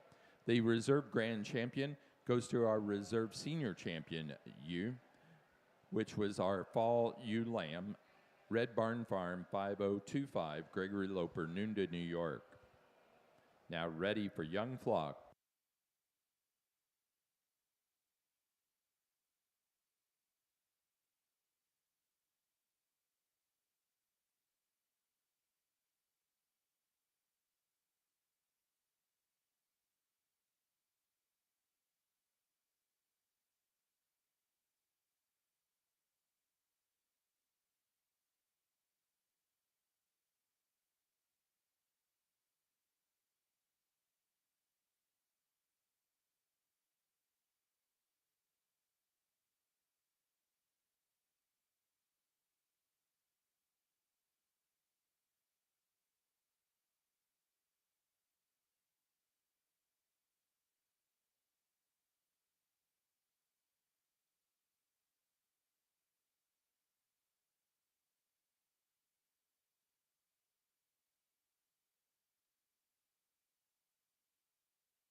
Got a really nice pair here of Romney ewe lambs to start off this class. Actually a trio, two that just have a little bit more maturity on them. I think ewes that are very correct in their makeup, good in their design. The ewe that we're going to start off with, really an up-headed ewe. She's straight and level down that top. She's just got a little bit more rib shape today, a little bit more body to her, a little bit deeper in that rear flank. And again, this is a minor detail because I think they're built off the same mold, very correct in their design, good-footed, good-legged in the way they move around the ring, and very productive in terms of their overall makeup. The ewe's really uniform in terms of her fleece from front to bridge. I like the character in the fleece on the second place ewe. I think she's uniform as well. She just gives up maybe a little bit of that quality in terms of that rib shape and the dimension. She's really long down her top. She's level in her design, just like the ewe that we have in first place. And I think a ewe that's very correct. And certainly you're going to watch these two because they'll probably flip-flop back and forth. But a nice pair there to start the show off with.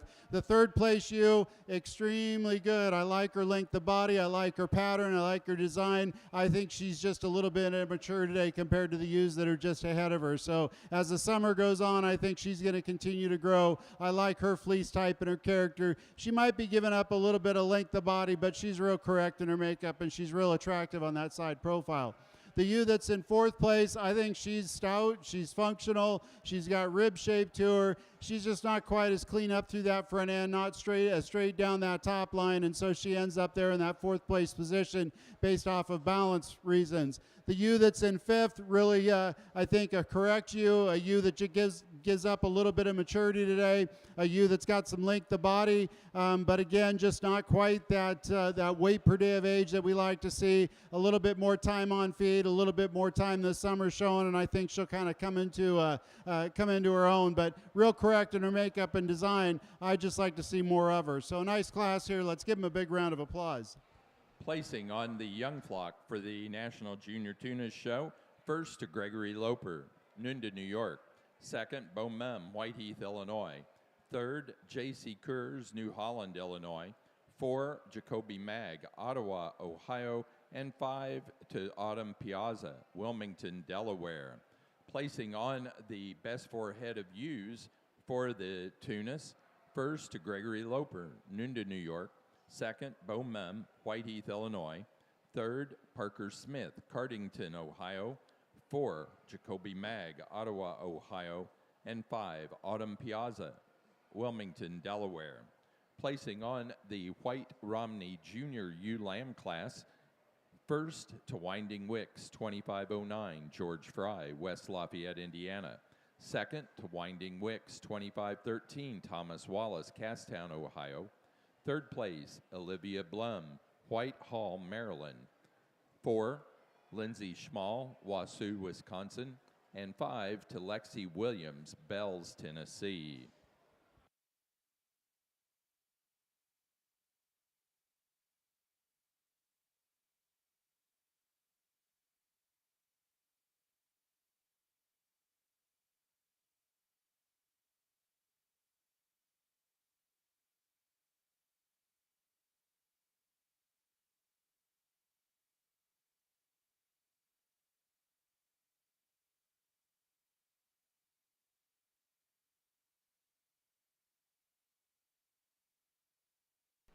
When your market lamb class for the Tunis, we got a wether that wins this class quite handily. This is a wether that could see a lot of competition. As a Tunis, I mean, this guy's packed full of muscle, big top, actually he has a really shapely leg to him. He's deep twisted, stands on a big foot, just a really rugged made, good doing type of a wether.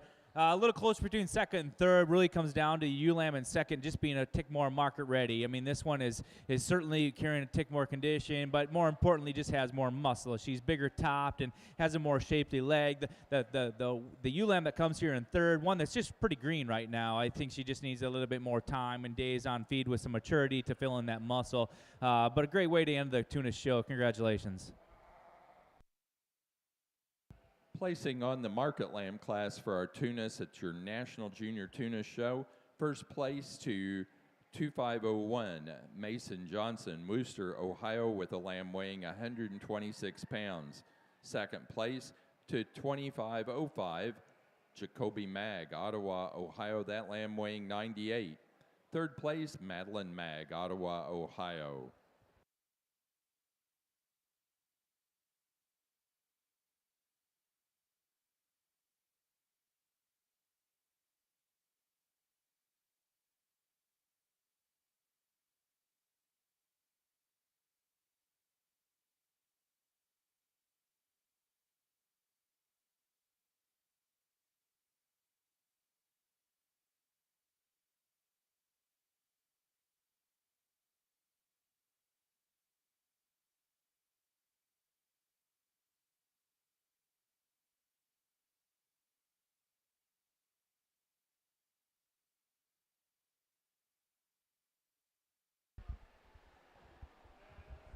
Give us just a moment. We'll make some changeover and be ready for Targhee in this ring.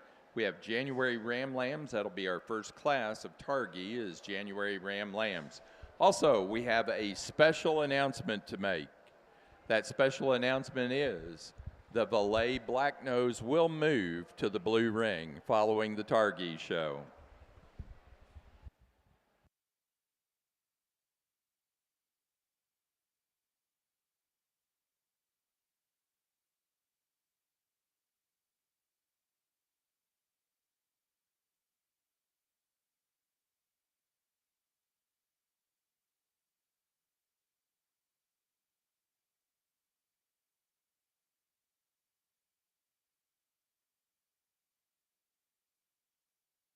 Placing on the white Romney pair of ewe lamb class, first place, Thomas Wallace, Castown, Ohio. Second, Lindsay Schmall, Wausau, Wisconsin.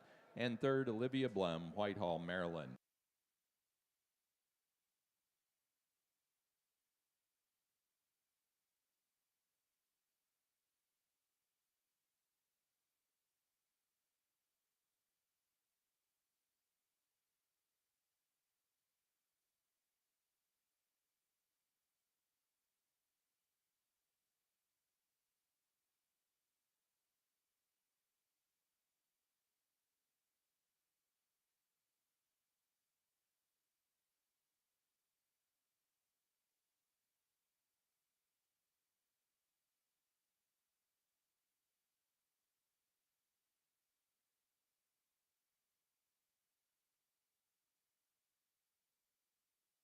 A really nice set of Romney ewes out here for the champion drive in the white division.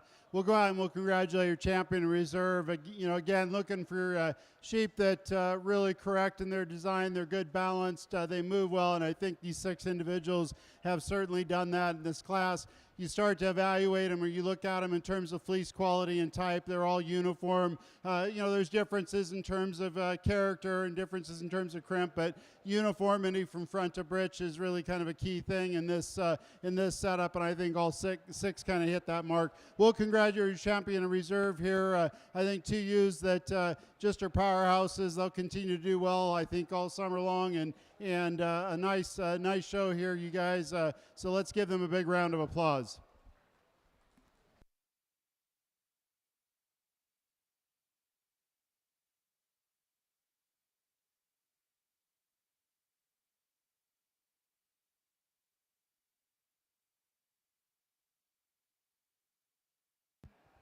For our White Romney National Junior Show, our champion ewe goes to the first place yearling ewe, Winding Wicks 2406, Betsy Fry, West Lafayette, Indiana.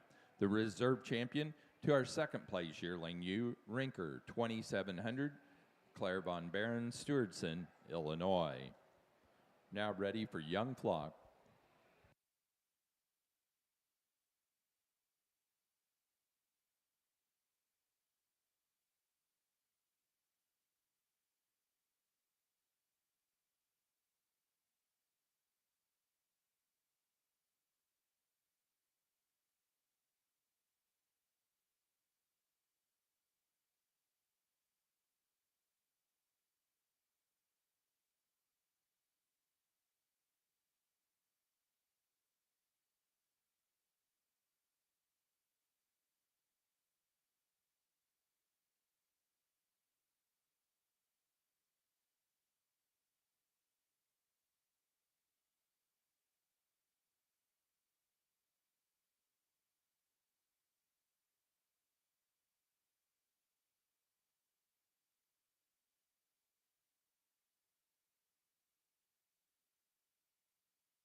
Well, as we start off the Targhee breed here, we've got a class of January Ram lambs with just two, but two awfully nice ones. The ram that's going to win this class, for me, is just a bit more structurally sound. And I think when you put this one in motion, I think he's stronger on all four corners. Still opens up with a really bright, dense fleece, and I like that about him. He's got plenty of masculinity and muscle all into this nice balanced package. The buck in second, I think this is probably a bigger topped individual. I think he's heavier constructed. For me, though, we just need to pick him up on all four pasterns to compete with that class winner, but certainly a high-quality pair of January buck lambs.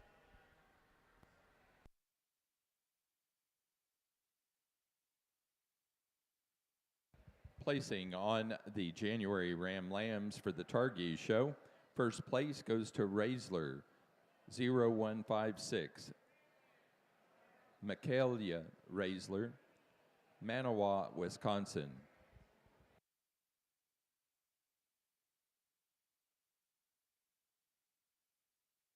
Second place to Codron 0008, Andrew Codron, Marshall, Minnesota.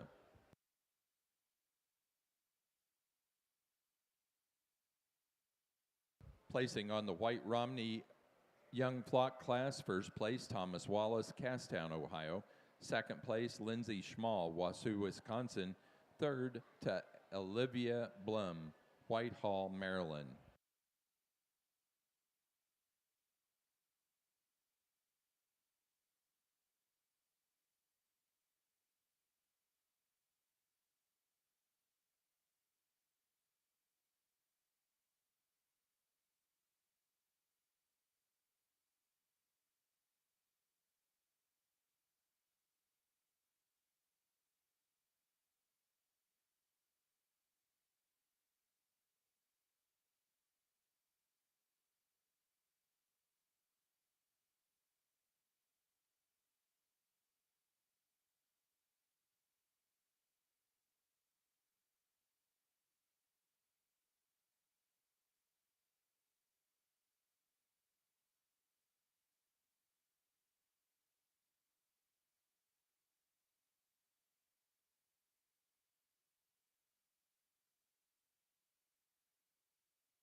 Placing on the class of White Romney Best Four Head of Ewes, first place to Thomas Wallace, Castown, Ohio.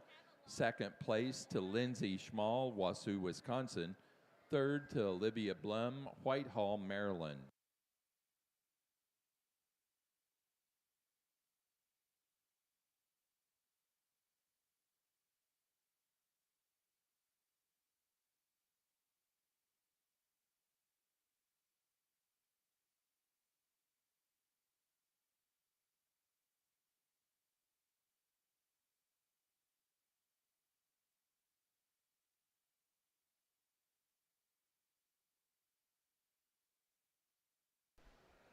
Well, with this pair of Targhee February-born buck lambs, I think there's probably just a little give and take in terms of structural correctness. But the buck that wins this class does so just because his body and mass. There's just more of this sheep, and I think as a production-oriented breed, this buck's just got more pounds of performance bred into him. He's going to get out and cover more ewes, and I really like how open he is in terms of his body. He's wide base. He's got some thickness. I really would like to pick him up on those front toes and make him stronger in his pasterns, but because of that mass and production, he needs to win the class. The buck in second, really where he excels is in his feet and leg placement. I think he stands a little truer and stronger on all four corners. This one probably gets a little bit more open in terms of his shoulder. You put this one in motion, he tends to roach in his top. We need to level out his spine, but really, in order for him to compete with that class winner, we need to see more of him. We need to widen him up, give him more overall body capacity as our class winner. But a good pair of February buck lambs.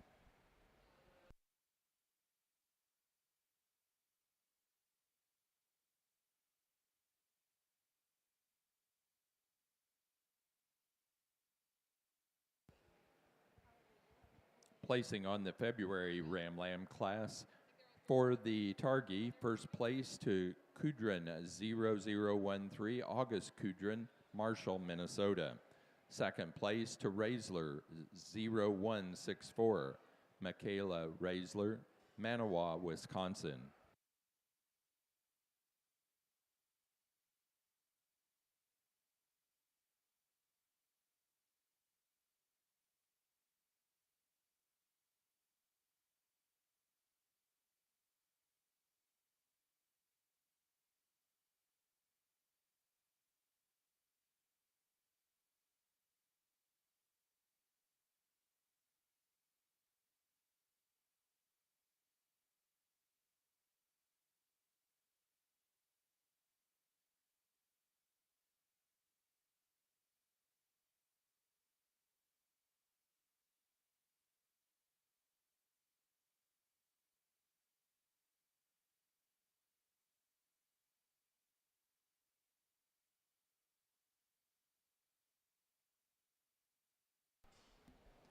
Just a single March buck lamb out here in the Targhee ring, but one who's awfully good. I think this one, in terms of his frame and his growth, is exceptional for the breed. I think he stands really true and square on all four corners, opens up with a fairly dense fleece as a Targhee. But I think as a Targhee, I think this one's really neat with his extension through his front end. He's got some length aside and some show ring presence. It'll be fun to see when he competes for your champion overall drive. But give her a hand for bringing on a nice March buck lamb.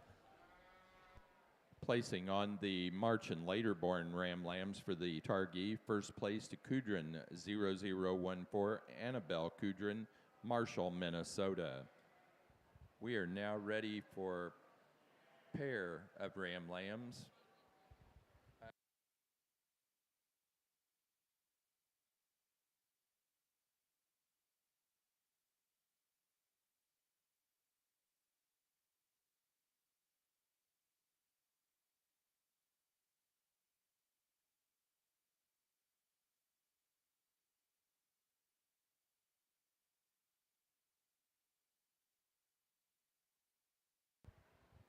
We have moved into our natural colored division of the Romney National Junior Show.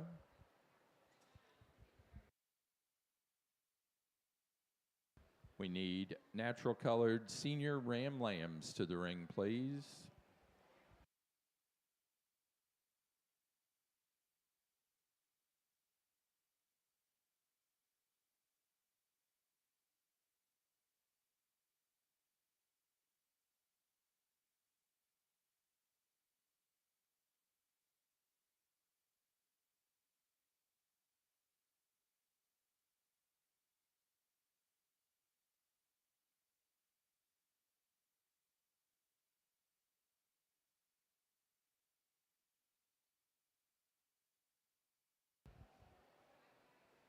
Final announcement on the white Romney. The best fleeced animal was the senior Ram Lamb, Winding Wicks 2456, Thomas Wallace, Casstown, Ohio.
Placing on the pair of Ram Lambs for the Targhee, first place to Michaela Raisler, Manawa, Wisconsin.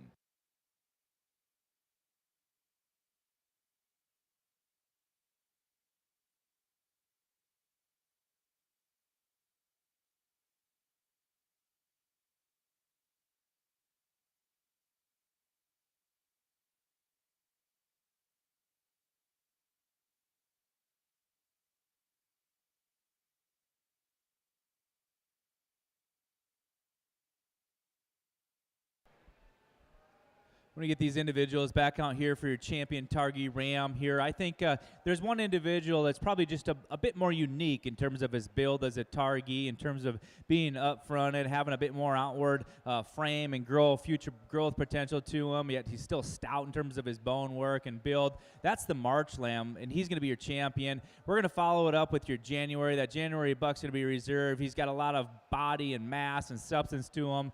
Congratulations to both of you. For the Targhee show, our champion ram was the March Ram Lamb, Kudrin 0014, Annabelle Kudrin of Marshall, Minnesota. The reserve champion was the first place in the January Ram Lamb class, Raisler 0156, Michaela Raisler, Manawa, Wisconsin.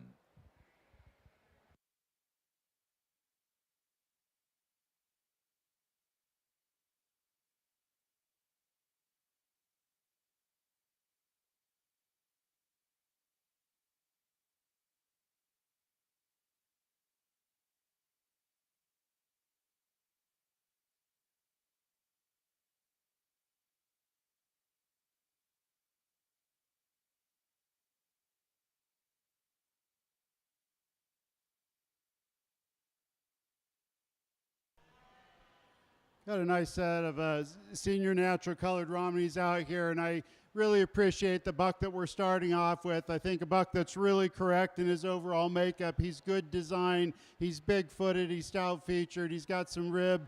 I really appreciate the fact that he tracks really wide from behind as well. I think a buck, when you get your hands on him, he handles with some dimension down his top. What I really appreciate about him is his fleece quality. He's just uniform from front to bridge, really high quality there. Opens up, he's got a lot of crimp in terms of, or the type of character that we see in a Romney. I think really uniform in terms of that fleece, very soft to the touch. It's just a nice buck to fall into that position. The ram that's in second place, a real long-bodied ram, a ram that I think you appreciate in terms of his straightness down his top. I think he sets up square in all four corners. Doesn't have quite the rib shape that we see in that first buck, maybe not the uniformity in fleece, but I think a nice buck to fall into that second place position. The buck that's in third, he's a little bit off in terms of his hip today compared to the two bucks that are just ahead of him. A real long-bodied buck, a buck that's he's big-footed, big bone. I think a buck that's uniform in terms of his fleece type. I just like to widen him up in terms of his hip structure just a little bit. But a nice buck there in third place. A ram that's in fourth place, really correct, very complete kind of ram. I think he's got some rib shape to him. He's very sound in terms of that ground. I appreciate the way he moves off. I just like to extend him out from that 13th rib back a notch and give him a little bit more uniformity in terms of his fleece type. Nice class here. Let's give him a big round of applause.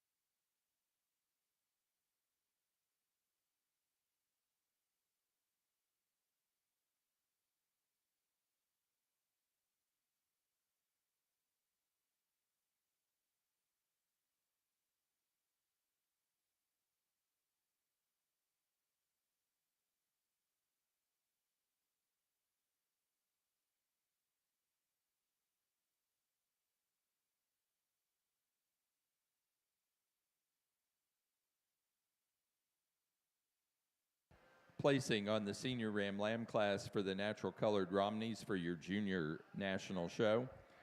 First place goes to Winding Wicks 2455, Avery Walton. Second place to FP Livestock 24118, Ainsley Porter, Ashcombe, Illinois. Third to Kingston Rinker, Stewardson, Illinois. And 4, Ainsley Porter, Ashcombe, Illinois.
Over on the Targhee side, we've got 4 individual yearling ewes that are quite a bit different, and so really comes down to priority preferences. But the one that I think is the best built is this class winner. She's so neat made, she's so correct, and in terms of fleece quality, this is by far my favorite.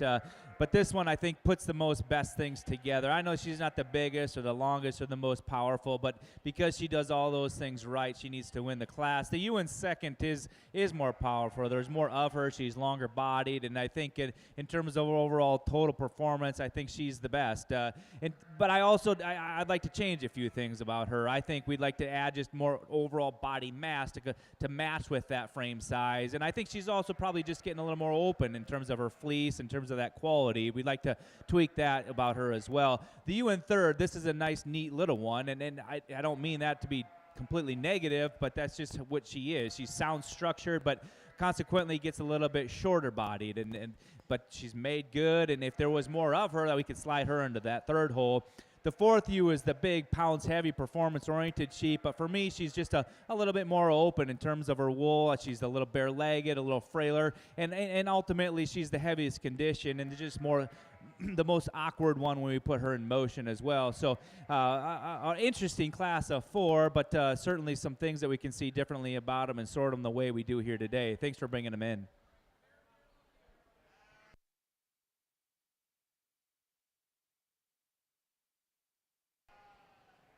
Got a nice class of spring buck lambs here, and really 2 buck lambs that kind of sort themselves to the top, and this one buck that we're starting with, just really a flashy buck. I really appreciate his overall look, his pattern, his design.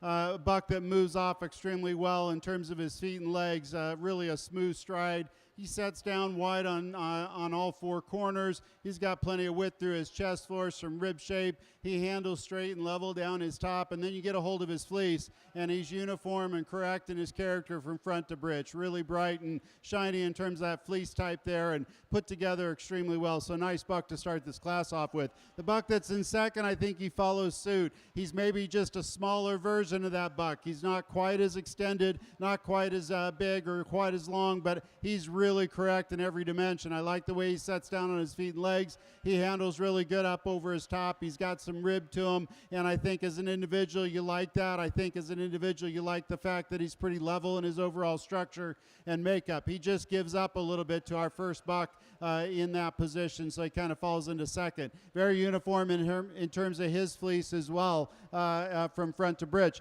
A buck that's just a little bit smaller version here in third place. He's correct in his makeup. He's good in his design. Maybe not quite as uniform in terms of his fleece type from front to britch at this stage. He's got character in his front, character in his midsection. I'd like to see him with a little bit more in terms of that in the britch region, but a buck that's really straight and level down his top. He's pretty youthful in his appearance. I think he's got some future grow left in him. I think we've got a pretty useful buck here in fourth place. He's correct in his makeup.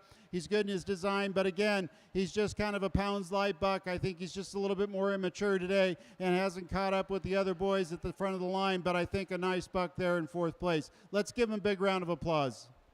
Placings on the yearling U class for the Targhees. First place to Kudrin 0003, Annabelle Kudrin, Marshall, Minnesota. Second place to Beestrom 3496, Michaela Reisler, Manawa, Wisconsin. Third place to Annabelle Kudrin, Marshall, Minnesota. And 4 to Michaela Reisler, Manawa, Wisconsin. Placing on the pair of yearling U class for the Targhees, first place Annabelle Kudrin, Marshall, Minnesota. Second, Michaela Reisler, Manawa, Wisconsin. Placing on the class of natural colored junior ram lambs for the National Junior Romney Show. First place to Doty Sheep Farm 181, Jaden Slutz, Maple Park, Illinois. Second place to Chatterbrook 2501, Kenneth Briggs, Deerfield, New Hampshire. Third place, Kingston Rinker, Stewartson, Illinois. And 4, Brooke Hershey, Wooster, Ohio. We've got 2 fall ewe lambs on the Targhee side here. The young man's ewe that's going to win this class, I think there's just more body mass in this ewe. She's really opened up in terms of her overall rib capacity, stouter and wider featured type of a sheep. The ewe in second really has a soft fleece with a ton of luster when you open that one up. She's really pretty profiling. We just need to widen her up and give her more total body mass to compete with that class winner.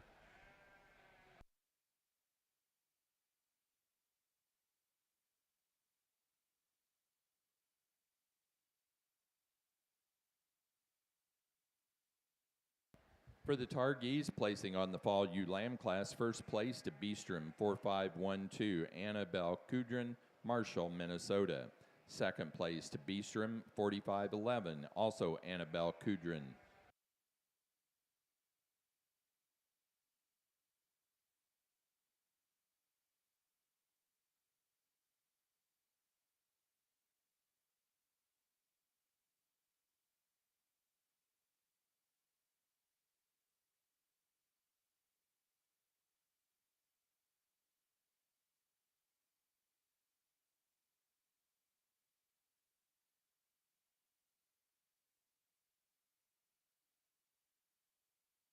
Placing on the pair of ram lambs for the national natural colored portion of our Romney show. First place, Ainsley Porter, Ashcombe, Illinois.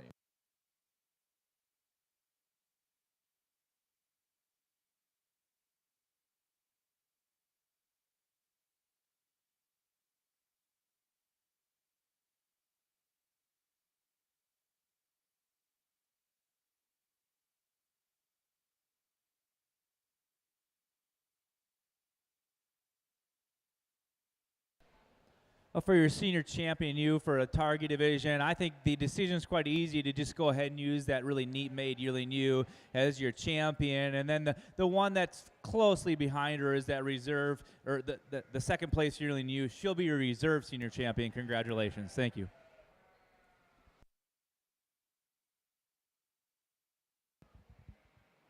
For our Targhee show, our senior champion ewe was first place yearling ewe, Kudrin 0003, Annabelle Kudrin, Marshall, Minnesota. The reserve senior champion was second in that yearling ewe class, Beestrom 3496, Michaela Reisler, Manawa, Wisconsin. Got 4 ram lambs out here in the Romney, natural colored Romney show for your champion drive. And I get, I think 4 rams that are very correct, very nicely balanced, very good design. They're pretty easy moving around the ring. They're uniform in their fleece type. There's some differences in terms of character, but all 4 of these bucks are pretty uniform in what they bring into the ring. We'll go out and we'll pick your champion in reserve. I think we've got a couple individuals that really rise to that occasion, and a nice set of sheep out here. Let's give these exhibitors a round of applause.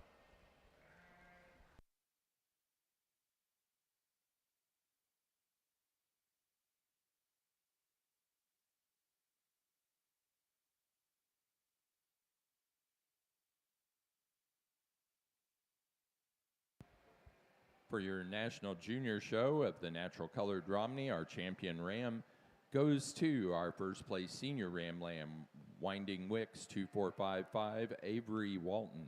The reserve champion is our junior ram lamb class winner, Doty Sheep Farm 181, Jaden Slutz, Maple Park, Illinois.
I think we've got a really nice January target ewe to win this class. In terms of balance and design, this one's really good. You study your underline, and I think it's about as perfect as it gets as far as being tucked up in its chest floor and coming back with some depth of body through her flank. She gets out and motor is really good on her feet and legs, and I think she's dense enough in terms of her fleece. Just a great place to start. A little more immature female comes in that second hole, but you really have to appreciate her for being up fronted. I think she lays her blade in extremely well into the base of her skeleton. I think she's designed good enough. Just gives up some pounds of production to our class winner today.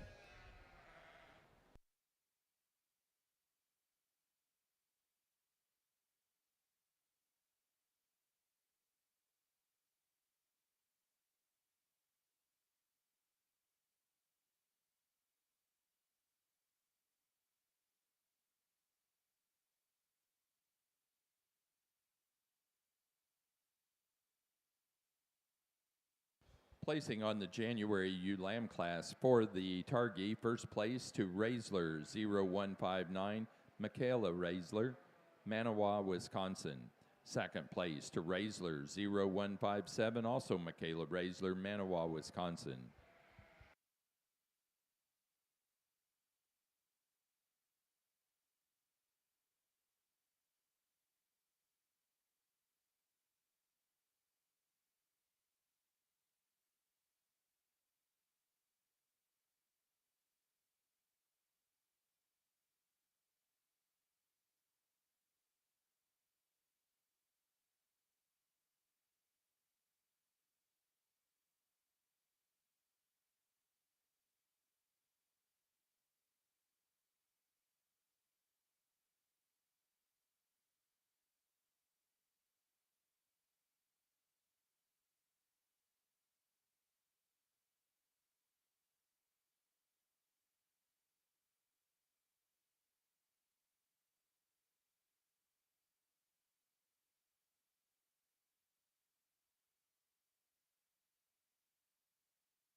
Got four really nice yearling ewes here in the natural colored Romney division. Two ewes that we're starting off with really kind of match up as a pair. I appreciate both these ewes. I think the ewe that we have in that first place position, she's just a little bit bolder about her rib cage. I think a ewe that's got just a little bit more depth and a little bit more dimension there. I like the way she handles down her top. I like the way she sets down on her feet and legs. I think very square and very dimensional there. And then when you get your hands on her fleece, she's super uniform, really bright and lustrous.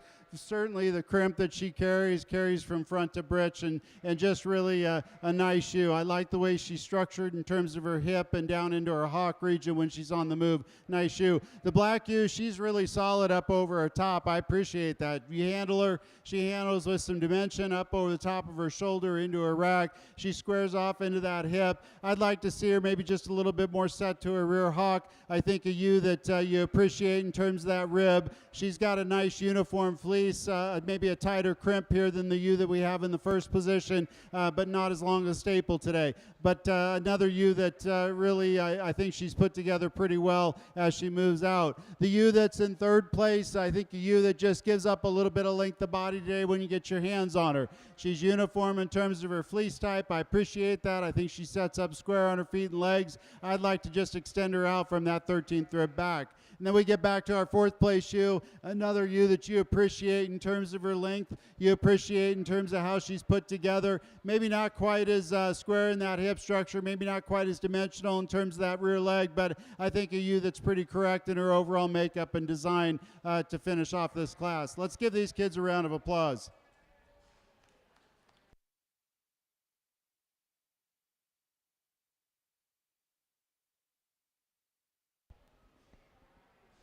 I think we got a fairly close place in between this first and second place ewe on here. I like the more rugged appearing ewe in first. I think she just walks down on a larger foot. I think she's wider at the ground and at the base of her cage. I think she's got more turn to that rib cage. Certainly we like to just level her out from her hip into her rump structure, but in terms of that overall width and mass, I think that's the place to start. The ewe in second, when she's standing and gives you this profile picture, I think she's a better profiling, more eye-appealing ewe. I think she is leveler down her top. We just like to stouten her up. I think at the ground she's just a tick narrower at the base and maybe doesn't quite have that overall circumference of bone as that class winner, nor the denseness of fleece. The ewe in third, I think she just kind of gets a bit more piecey in terms of her makeup. She's a bit more open in terms of her shoulder design.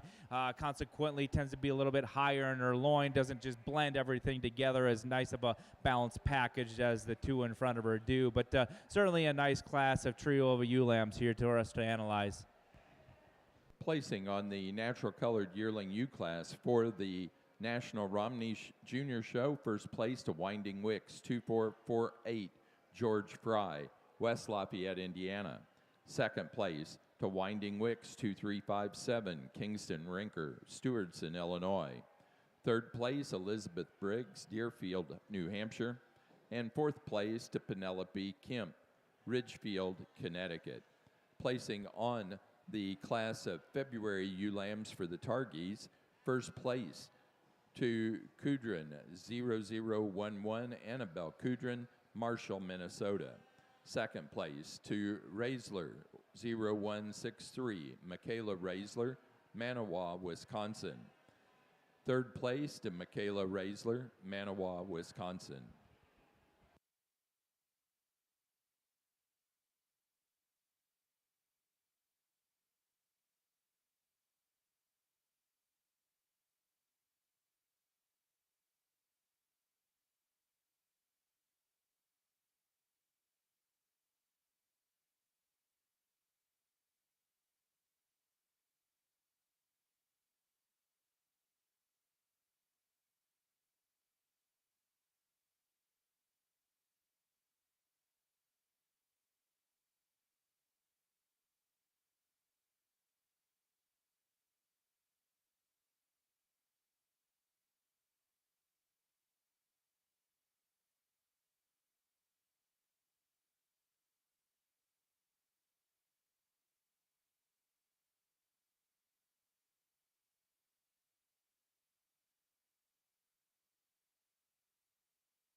We get into your March Targhee class. I think we got one out here that's just made extremely well. She's, in terms of eye appeal and class ring presence, she's so neat made. And every time when you put her in motion, you walk her go, I think she's just so fluent in the way she travels.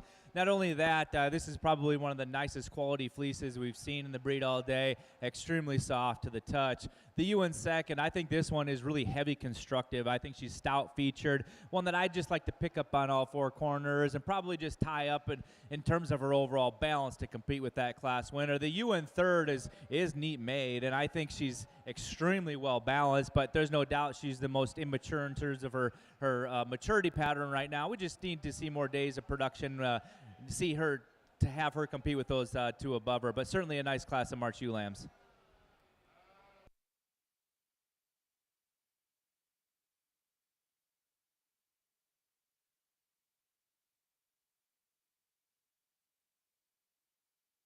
Placing on the March ewe lamb class for the Targhee show, first place goes to Kudrin 0015, Annabelle Kudrin, Marshall, Minnesota. Second place to Raisler 0184, Michaela Raisler, Manawa, Wisconsin. Third place to Michaela Raisler, Manawa, Wisconsin.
Placing on the Targhee pair of ewe lambs, first place to Annabelle Kudrin, Marshall, Minnesota. Second to Michaela Raisler, Manawa, Wisconsin.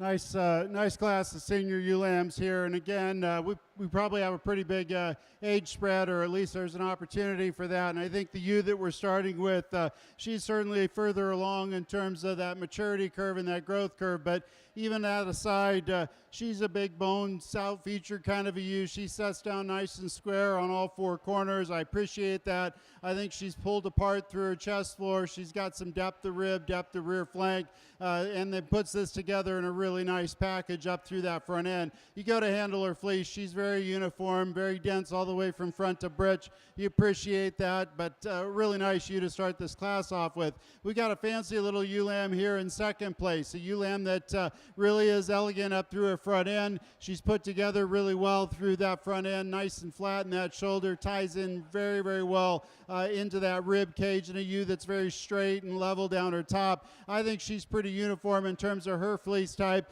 Maybe not the character that we see in the ewe that's got a little bit more maturity there, but she's really, really good in terms of her fleece type from front to bitch.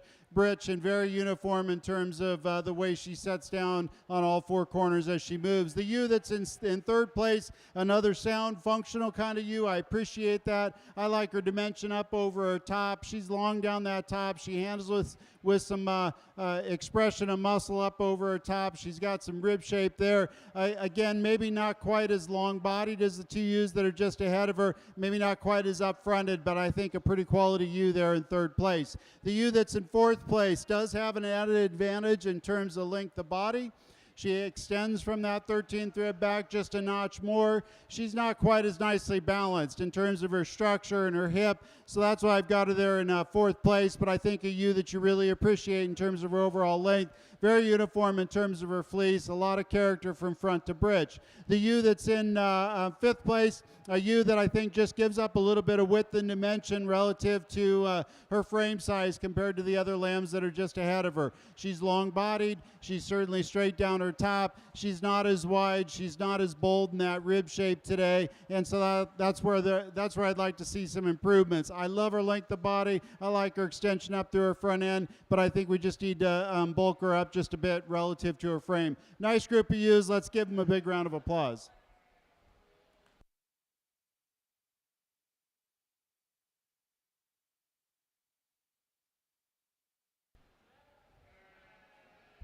We get these 6 individuals out here for your junior drive on the Targhee side. I think there's one ewe out here that, in terms of being massive in her build, but still really neat in her lines and cool in her underline for a Targhee, is this January. I think that one's awfully neat. She's going to be your junior champion. It gets awfully close between the February and the March for your reserve, but the one that offered a few extras in terms of having a soft fleece and really cool to the touch is that March. She's going to be your reserve junior champion. Congratulations to you.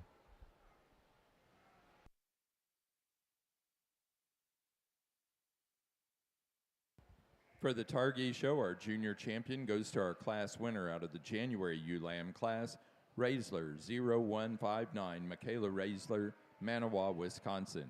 The reserve junior champion was our March class winner, Kudrin 0015, Annabelle Kudrin, Marshall, Minnesota.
when we start to compare your senior champion with this junior champion, I do believe this is kind of a close decision. That yearling ewe is built really good, and at the corner she's so square for a target, and I think that's pretty unique. And she hits a pose, and it's hard to beat that pose when she's perfect in terms of her angularity and her femininity. And you open it up, and she's got a really nice dense target fleece on that one.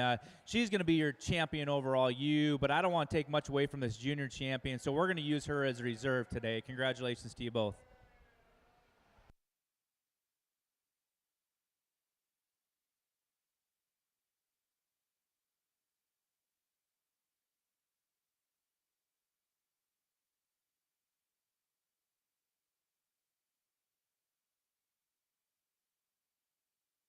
For our Targhee show, the grand champion ewe goes to our senior champion ewe, first place yearling ewe, Kudrin 0003, Annabelle Kudrin, Marshall, Minnesota. The reserve grand champion was our junior champion ewe. Out of the January ewe lamb class, Raisler 0159, Michaela Raisler, Manawa, Wisconsin. We're now ready for young flock.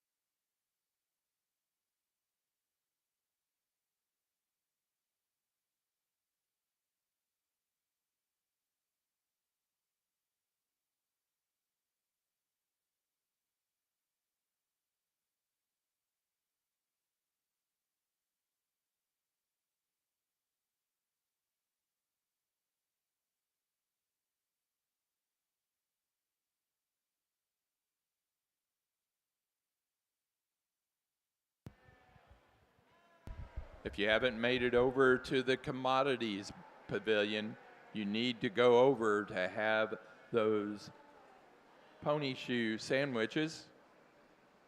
That's part of the things that the hosts have provided. That began at 6 o'clock. 7 o'clock, they're going to do their awards ceremonies for the Suffolk kids. And then we'll be doing the Ag Olympics later on.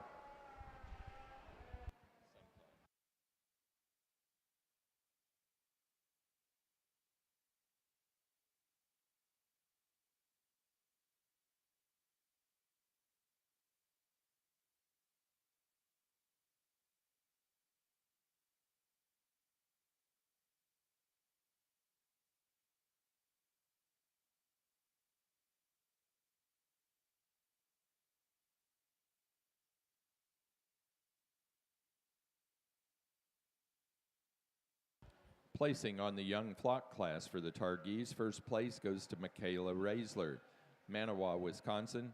Second place, Annabelle Kudrin, Marshall, Minnesota.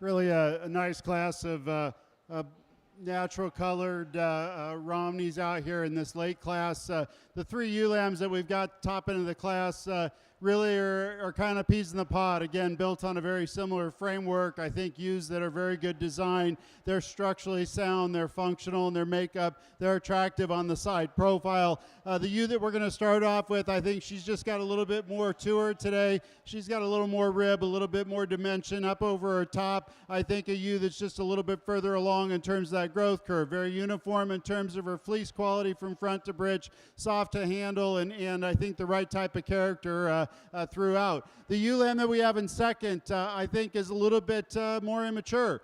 and I think certainly one that you want to keep an eye on because she'll continue to grow. She's correct in her makeup. She's good in her design, really attractive up through that front end, but I think a ewe that just gives up a little bit in terms of depth of body and dimension today just because of immaturity, but I think a ewe that will continue to grow and very good in terms of her fleece type. She's a little bit longer body and longer hip than our ewe that's in third place. Our ewe that's in third place, again, very similar design and makeup. I love the way she lays in that shoulder blade into that rib cage. I think a ewe that's got some extension up through her front end. She's straight and level down her top. She just needs to be extended from that 13th rib back a notch, and I think that would move her up into contention for first or second. I think a ewe that's very uniform in terms of her fleece type, and I appreciate that. She's leveler and squarer in her hip structure and a little freer on the move on our hind end than our ewe that's in fourth place. Ewe that's in fourth place, I really like her from that hip forward. I think she's got a lot of good there. She's uniform in terms of her fleece from front to britch. I appreciate that. I want to lift her up in her tail set a notch and expand her out when she's on the move between her hocks, but I think a ewe that you really have to appreciate from that hip forward. The ewe that's in fifth place, I think, again, just gives up a little bit of mass today to the ewes that are ahead of her. She's a little more immature in her makeup. She's really angular up through that front end, very feminine through that front end. She's straight down her top, needs to be a little bit more extended from that 13th rib back, maybe a little bit more weight and dimension there to get her up in the top end of this class. But a nice group here. Let's give them a big round of applause. Valais Blacknose exhibitors, please note we're on our final class of the Targhee show, picking the best fleece. Your first class is Valais Blacknose Senior Ram Lambs. Again, the Valais will be in the blue ring. Placing on the Targhee best forehead of ewes, first place, Annabelle Kudrin, Marshall, Minnesota. Second place in that class to Michaela Raisler, Manawa, Wisconsin. Placing on the class of junior ewe lambs, natural colored for your national Romney show. First place to Doty Sheep Farm 180, Jaden Slutz, Maple Park, Illinois. Second, Winding Wicks 2630, Kingston Rinker, Stewartson, Illinois. Third place, Kenneth Briggs, Deerfield, New Hampshire. 4, Lindsay Schmall, Wausau, Wisconsin. And 5, Ainsley Porter, Ashcombe, Illinois. Placing on the natural colored Romney pair of ewe lambs, first place to Ainsley Porter, Ashcombe, Illinois.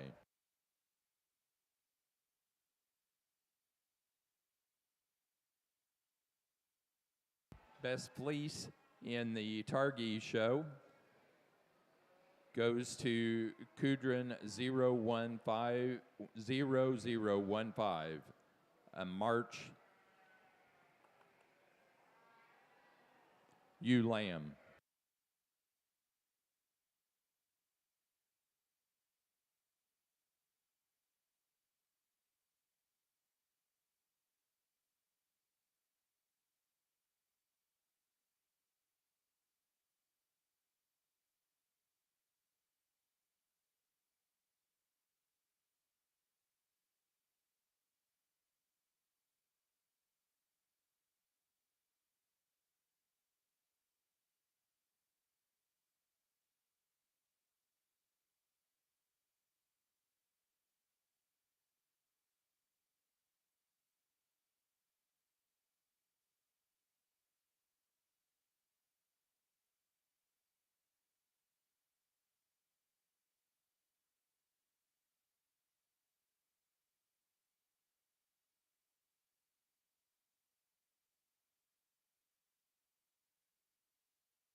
Nice set of natural colored Romney ewes out here for the champion drive. And, again, as we start to evaluate them, I think all 6 of these ewes really have quite a bit of presence in the ring. They certainly all stood out. They're correct in their makeup. They're good footed. They're good design. They've got some pattern on that side view. And then when you get your hands on them, they certainly open up in terms of their balance and their structure. They've got some dimension and rib shape there, some muscle and volume. And then you handle their fleeces, and I think they're pretty uniform from front to bridge. So nice set of females out here. We'll go pick a champion and reserve. Again, ewes that just stand out, and I think we've got a few different directions we could go here. But nice set of sheep. Let's give these kids a big round of applause.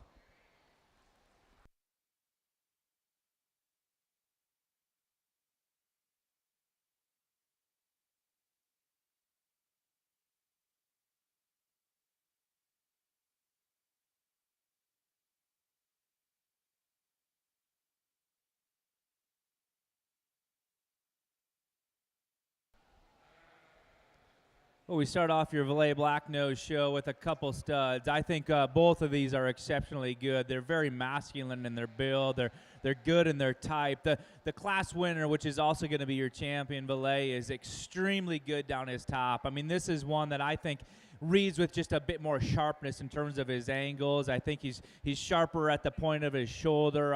In addition to that, I like the rib cage on this one. I think he has slightly more outward turn and curve to his rib cage. He's probably tucked up in nicer in terms of his chest floor and more uniform in his depth of body. He opens up with a really bright white fleece. I like all those things about him. The buck in second is a little older buck and a little more advanced in terms of his maturity pattern, and certainly good on his feet and legs, extremely attractive, really wide in his muzzle and masculine in his build.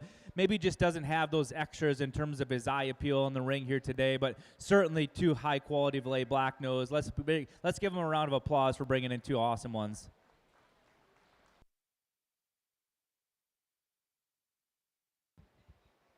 For our natural colored Romney National Junior Show, our champion ewe went to our first place senior ewe lamb, Winding Wicks 2454, George Fry of West Lafayette, Indiana. The reserve champion was our first place junior ewe lamb, Doty Sheep Farm 180, Jaden Slutz, Maple Park, Illinois.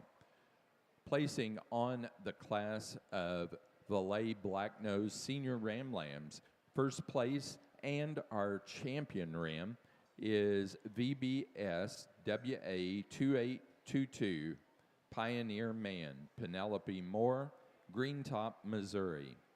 The second place in that senior ram lamb class and our reserve champion ram is Valais Blacknose, Washington State, 1730, Kipton Poe, Franklin, Indiana.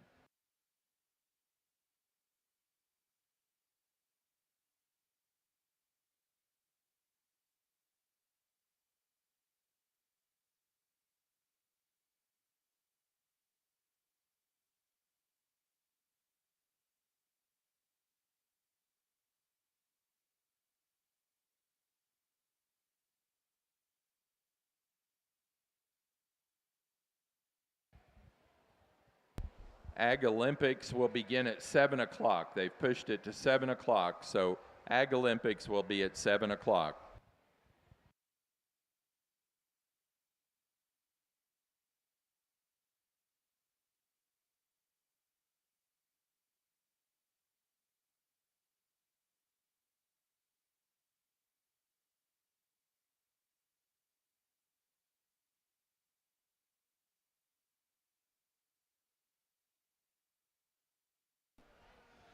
Just one yearly new on the Valais ring here, but one that's got some really neat features. I think when you study this one's front end, she's really unique. Comes out really high and elevated at the top side of her shoulder, extremely big loin, and really wide-hipped and pinned, which is the other unique feature about this one. So a lot of cool features built into this one and a cool sound package. So we'll critique her more when we get her out for Champion Drive, but thanks for bringing out a nice one.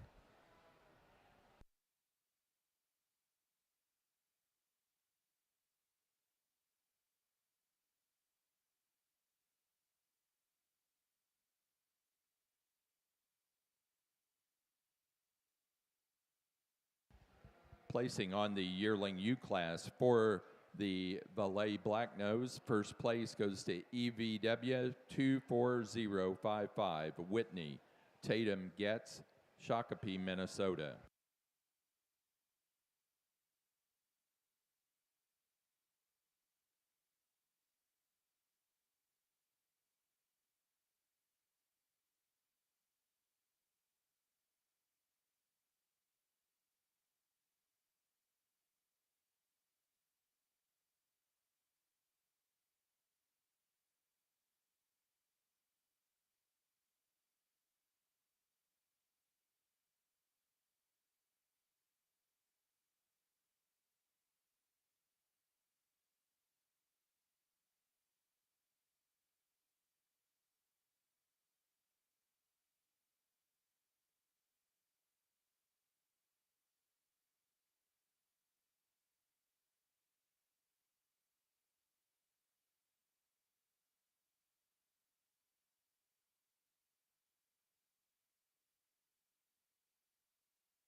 Placing on the natural colored Romney Young Flock class, first to Ainsley Porter, Ashcombe, Illinois. Placing on the best forehead of ewes for the natural colored Romney, first to Ainsley Porter, Ashcombe, Illinois. Placing for our best fleece for the National Junior Show of the natural colored Romney, first goes to the yearling ewe Winding Wicks 2448 of George Fry, West Lafayette, Indiana. That does conclude the natural colored Romney show. We'll be ready to go right on into Babydoll Southdowns, Fall Ram Lambs, please.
We get into a really solid class of January ewe lambs, and we've got a class winner that just excels in terms of type and kind. I mean, this one is just absolutely beautiful. She hits the chips and grabs your attention, and you never want to take your eyes off her. I think she's impeccable in terms of her build, and you open up this fleece and just full of luster and shine, just a really awesome type of breed character on this Valais as well. The ewe in second, I think that the hard choice in this class is between second and third. I think that's the closest placing of the top 5. But that ewe in second, I think in terms of just having that little extra width and a bigger hip and a higher pin set, that's where she excels the class. She's really unique in that regard. Super cool in terms of this one's underline. Stands great on all 4 corners with a lot of extension through her front 1/3 of her body. The ewe in third, another really beautiful Valais, and I think in terms of having a really bright,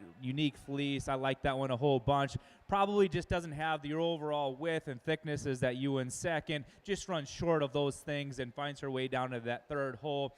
The ewe that comes here in fourth, one that in my mind I think just shortens up from forerib to flank, doesn't have that overall length of body or that performance as those 3 in front of her, but in terms of structural correctness and design, I think she's made really well.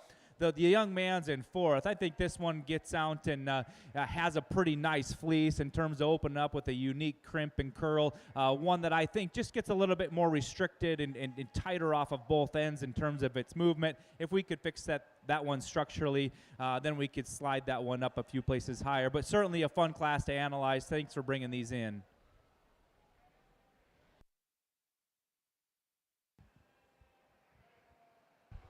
Romney exhibitors, tomorrow morning they will be having a gathering of exhibitors at 9 a.m. in the registration paper check-in area at the lower level of the junior barn.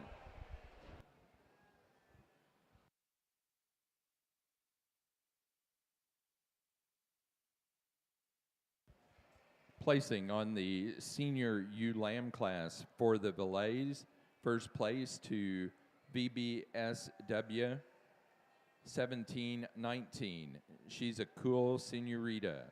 Nash Johnson, Delavan, Wisconsin. Second place to VBSWA 1723, Dancing Queen, Tatum Getz, Shakopee, Minnesota. Third, Penelope Moore, Greentop, Missouri. 4, Penelope Moore. 5, Kipton Poe, Franklin, Indiana.